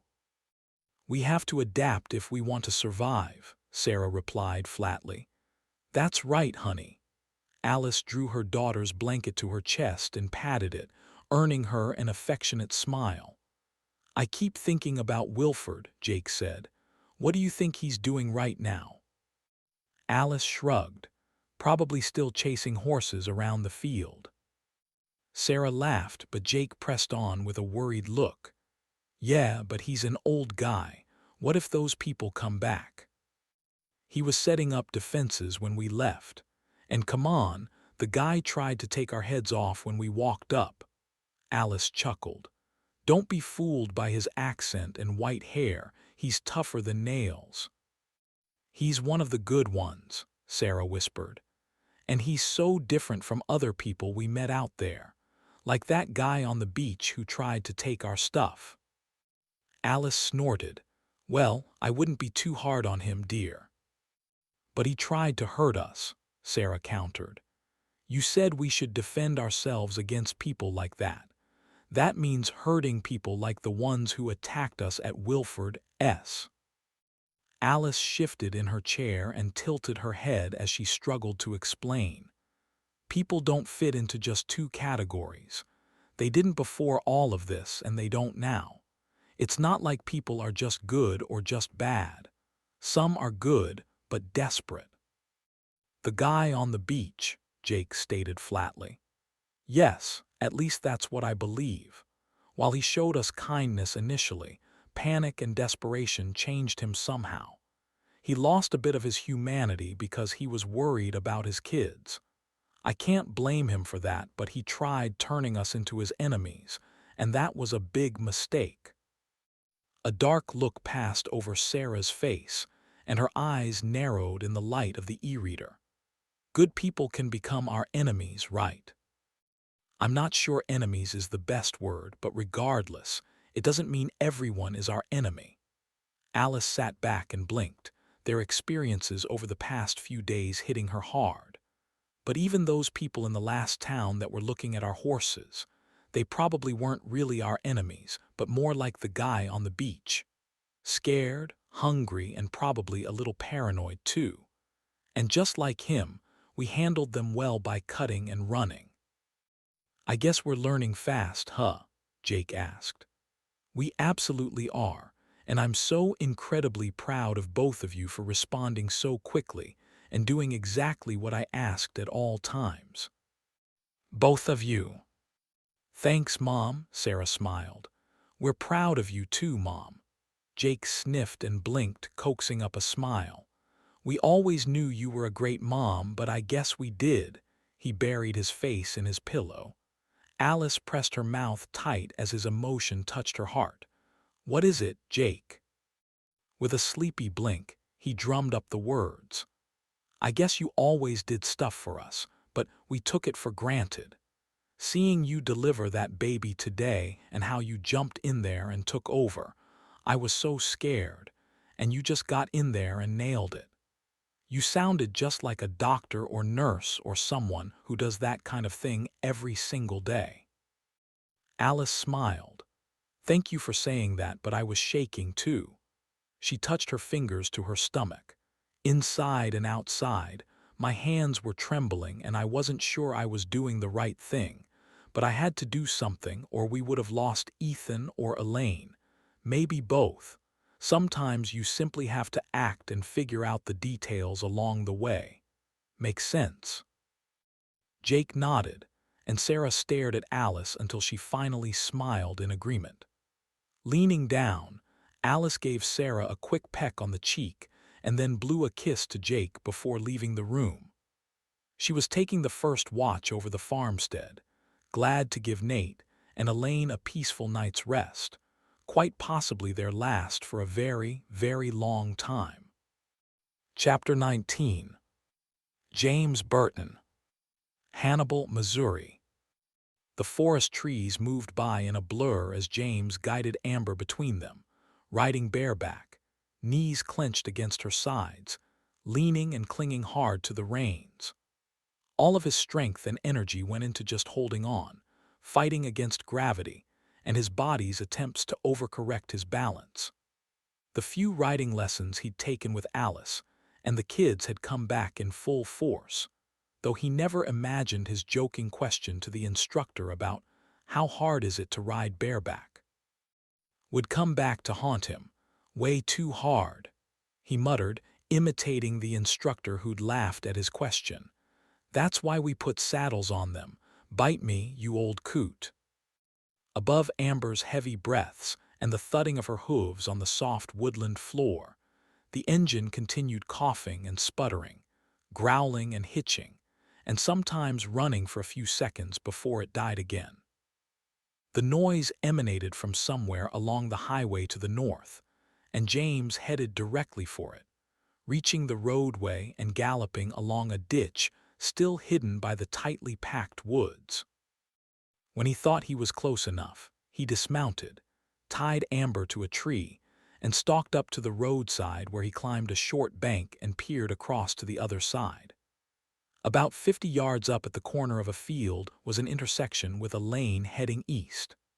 A small group of people were gathered around a makeshift vehicle, more of a contraption than a car, with an oversized engine and stripped-down frame, the roof missing and the rear end attached to a pair of large tires. The seats were bolted in too, and there was no trunk he could see, merely an open gas tank with lines that ran beneath the frame up to the front.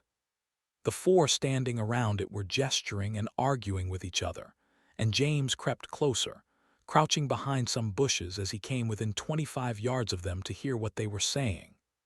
"That's not where it goes, idiot." A tall man with shoulder-length brown hair and a grimy t-shirt on took a rag out of his pocket and slapped it against the engine block. "I told you to fasten the clamps better before we left, and now we've got a leak." "Sorry, Len, I thought I had it tight." "You thought wrong." The two men were opposites from each other, the leader tall while his partner was shorter with a greasy baseball hat on and a blue bandana tied around his neck. A woman with dyed blonde hair and numerous tattoos on her bare arms stood next to the taller man, Len, as she smoked a cigarette. "You're the mechanic here, Len," she said. "You shouldn't have let Jerry touch the damn thing if you thought he'd break it." "I don't want to hear it from you, Marge," Len snapped. "You're going to hear it from me every time we get stuck out here trying to drive this thing around."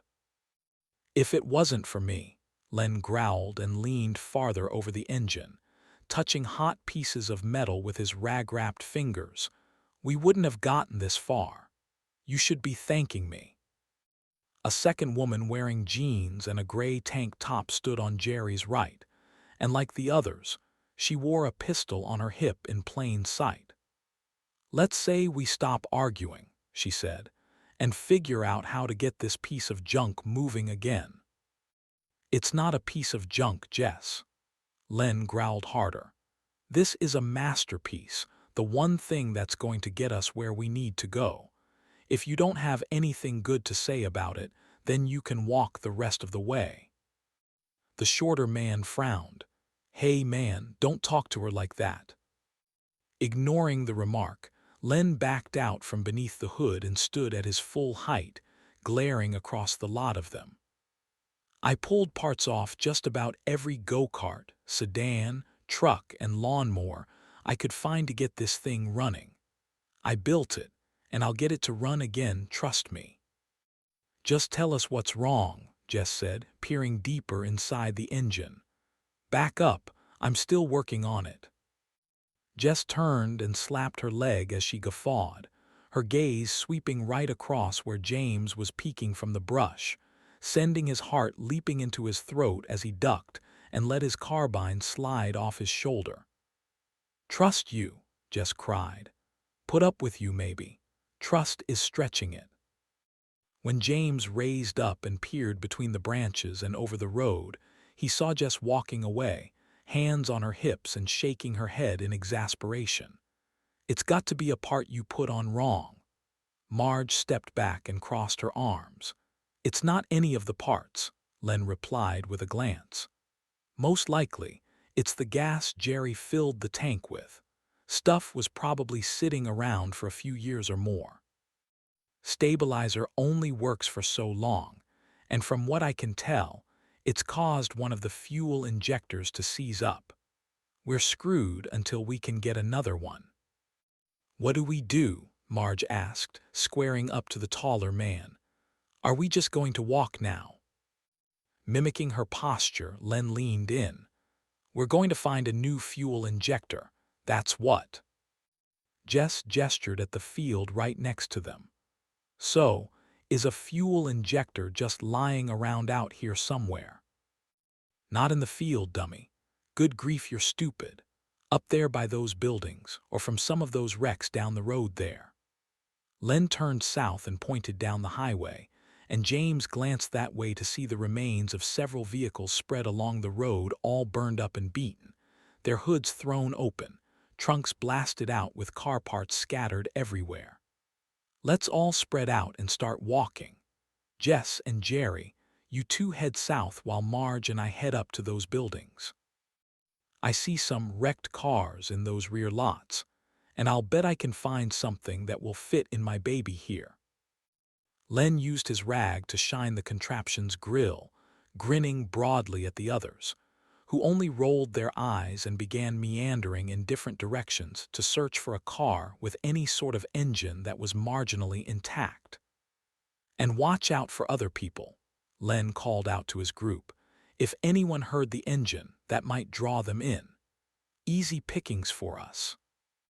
James watched Jess and Jerry laugh as they broke away and moved south past his position, panic flooding him as they inched toward the service road where Eli's family was located.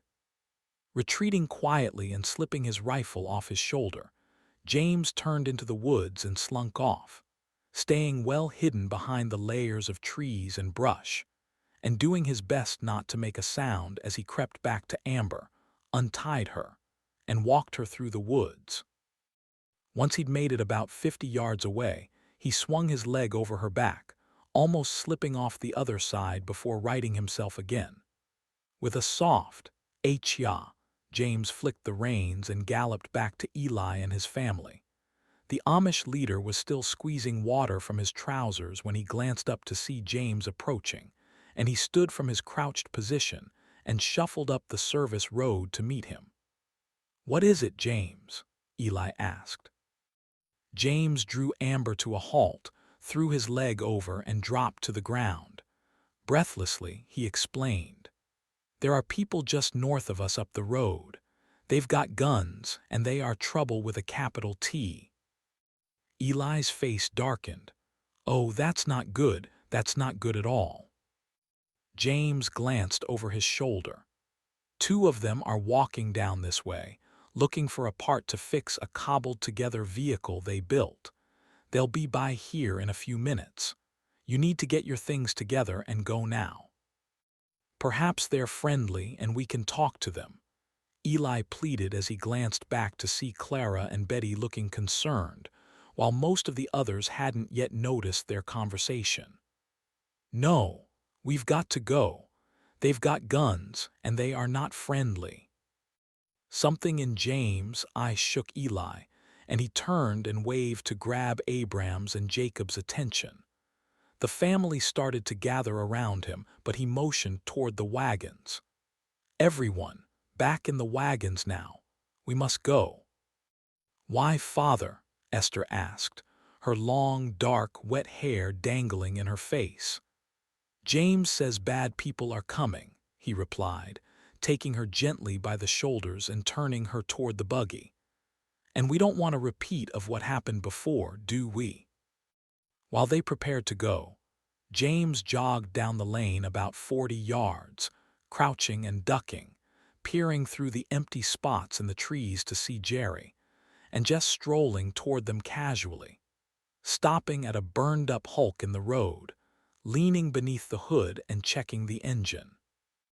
James reeled and sprinted to where Abram was leading Amber away, patting his shoulder to stop him, and waved his other hand to get Eli's attention as he climbed into the buggy seat. "They're coming fast, Eli. Can one horse pull this buggy? Or do you absolutely need two?" "One horse can pull the buggy fine." Eli's expression changed to confusion. "Why do you ask?" James hesitated, torn between self-preservation, the desire to keep traveling with the family, and the certainty of what would happen if he didn't go through with his plan.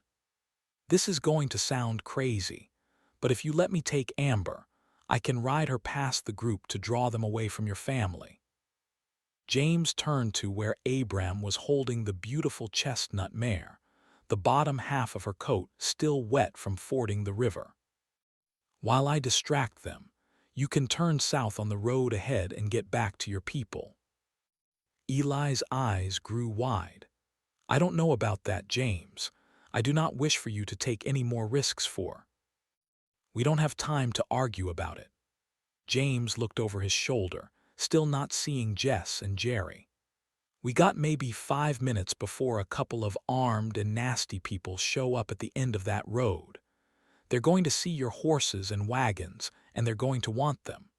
2, I might be able to take on, but their friends will hear the gunfire, and when that happens, we will be royally screwed." Face torn with indecision, Eli glanced toward the end of the road and back to James. "Are you sure?" "Look, Eli," James said, circling to the buggy seat to grab his pack and staff. "Your family won't commit violence to protect yourselves, and I can't handle a group that large on my own. If we don't do something now, we'll be shot and robbed, or worse. Do you want that for your family?" Eli squeezed the reins and slowly shook his head. "No, no, I don't." With an urgent grunt, he motioned to Abram. "Son, get the saddle out of the back and get Amber ready for James immediately. We're going to split up." Clara stepped over with a frightened expression as Abram handed her Amber's reins and ran to get a saddle. The woman gestured fitfully and turned to Eli and then James. "Do we really have to split up? Things were going so well." James disassembled his walking stick and put it in a front pouch on his backpack, buckling the top flap and swinging it on one shoulder. "I'm afraid so, Clara.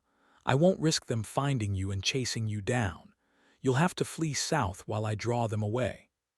Rifle in one hand, he gently squeezed her shoulder. "If I get the chance, I'll circle back and try to find you, but it might not be possible." "I hope so," she said worriedly and handed over the reins with a sob.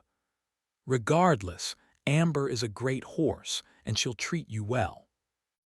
"I know. And I'll take care of her as best as I can." Abram appeared from behind the supply wagon with a lightweight saddle in hand, jogging it over and putting it on the mare's back, circling to the other side, saying, "James, can you feed me the strap?" "On it." With a glance up the road, expecting to see Jess and Jerry at any moment, James reached beneath the horse's thick belly, handing Abram the leather strap, which he began buckling tight, checking that there was enough room between the front of the saddle and Amber's neck. "You should be ready to go now, James," Abram said as he circled, teary-eyed and patting the chestnut mare's neck. "I'm going to miss you, girl." With a last hug, he nodded firmly at James. "Take good care of her. She's a fine beast." "You can bet I will," James replied. "I'll treat her like she's my own, and I'll bring her back to you if I can." The rest of the family had climbed into the buggy and supply wagon, watching from the back, blinking away tears as he mounted Amber and shifted in the saddle, his heart sinking even in the panicked rush to leave. "Clara, give James some food for his trip." Eli gestured to the girls behind him. "Some sweet bread for James, please." Betty turned to get it even as James shook his head. "I appreciate that, Eli," James replied, glancing back and turning Amber toward the road. "But I need to get moving." Before he could get too far, a small satchel filled with food appeared, and Betty handed it to Clara, who used a leather strap to secure it to the saddle. With a gentle pat on his knee, Clara looked up with bleary red eyes. "You take care of yourself, James. Don't forget us." His gaze lingered on her warm, motherly expression before he turned and blinked away tears. Eli sat proudly in the driver's chair with his face strained with worry, almost anguished as he watched James on Amber's back, stepping sideways down the road. Kneeling at the front of the carriage, Betty held Sadie against her right hip, while young John, with his mop of brown hair, was blinking at him from around her other side. Abram was backing up toward the supply wagon and waving, and Eli stood from his driver's seat, holding his wide-brimmed hat and saying goodbye with a slow, somber nod. "I am afraid, James," Eli's voice wavered, "that this may be the last time we shall see you." James fought against the lump forming in his throat. "I'll do my best to circle around to you, but your safety is most important to me right now, so I'm going to draw them north and keep on riding. If we don't see each other again, I won't forget you all, Eli. Please, take care of yourselves. Ride hard and fast and stop for nothing and no one." Before James could turn Amber toward the highway, Eli stood and held one hand out, head shaking and voice filled with emotion. "It is you we should be thanking. Go in peace with the love of the Lord. May He protect you and bless you for your kindness to us." James nodded, his expression grim as he pleaded his case one final time. "Eli, please, listen when I tell you that the world has changed, and you must change with it. I know your beliefs are sacrosanct, but self-defense is not murder. Just think about it, please, for your family's sake." For the first time, Eli's response was hesitant. "I will think on your words, James. Your friendship won't easily be forgotten. Go forward in the Lord's light, and may your journey be safe." James nodded, then flicked the reins and turned Amber toward the highway, steering the horse with his left hand while swinging his carbine up in his right, partially resting it on his thigh. As he rode from the cover of the trees, Jerry and Jess came into view, finished with the car they were searching and walking south in his direction. The two caught sight of James and gawked before shuffling back to the edge of the road. James turned Amber north up the highway and kicked her flanks so she leaped forward with a strained snort and flex of her rigid spine. Jess and Jerry went for their guns, Jess pulling hers hesitantly, giving James time to shoot first. The carbine swung up, and he aimed from his hip, squeezing the trigger 3 times as the weapon bucked in his grip. 2 shots missed, but the last one clipped Jerry in his left shoulder, the powerful round spinning him with a yowl as he stumbled and fell to the ground. Jess was caught between firing at James and going to her man's aid, deciding on the latter and falling to her knees next to him. James gave them 2 parting shots, his bullets spitting dirt and gravel around their knees, and Jess sprawled backward on her backside, drawing her weapon and firing wildly after him, the rounds passing harmlessly into the woods. She shouted something at his back, but James was already too far away to hear and focused on the next intersection, where the makeshift vehicle sat stalled on the corner. Len and Marge were sprinting toward him from where they'd gotten about halfway to the homes and businesses they were going to search, Len jogging up ahead with his gun out, watching James race down the road on the galloping horse.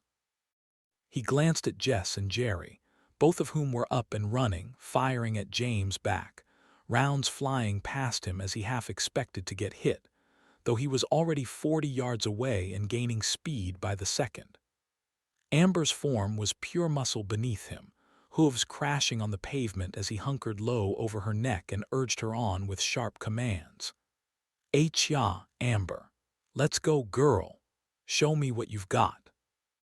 Len and Marge had stopped and were walking slowly toward James with their pistols raised, firing at him, until he raised his carbine and shot back, sweeping the weapon in their direction and squeezing the trigger a handful of times, not expecting to hit anything, but scattering the pair to either side of the road.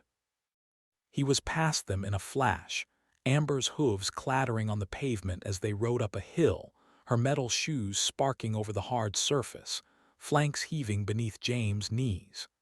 In the space of 30 seconds, he'd ridden out of range, and he drew Amber to a trot with a gentle flick on the reins. Len and his friends were rushing up the road behind him, shouting and gesturing obscenely. "I'm going to kill you, you bastard." Len bellowed, firing one more time.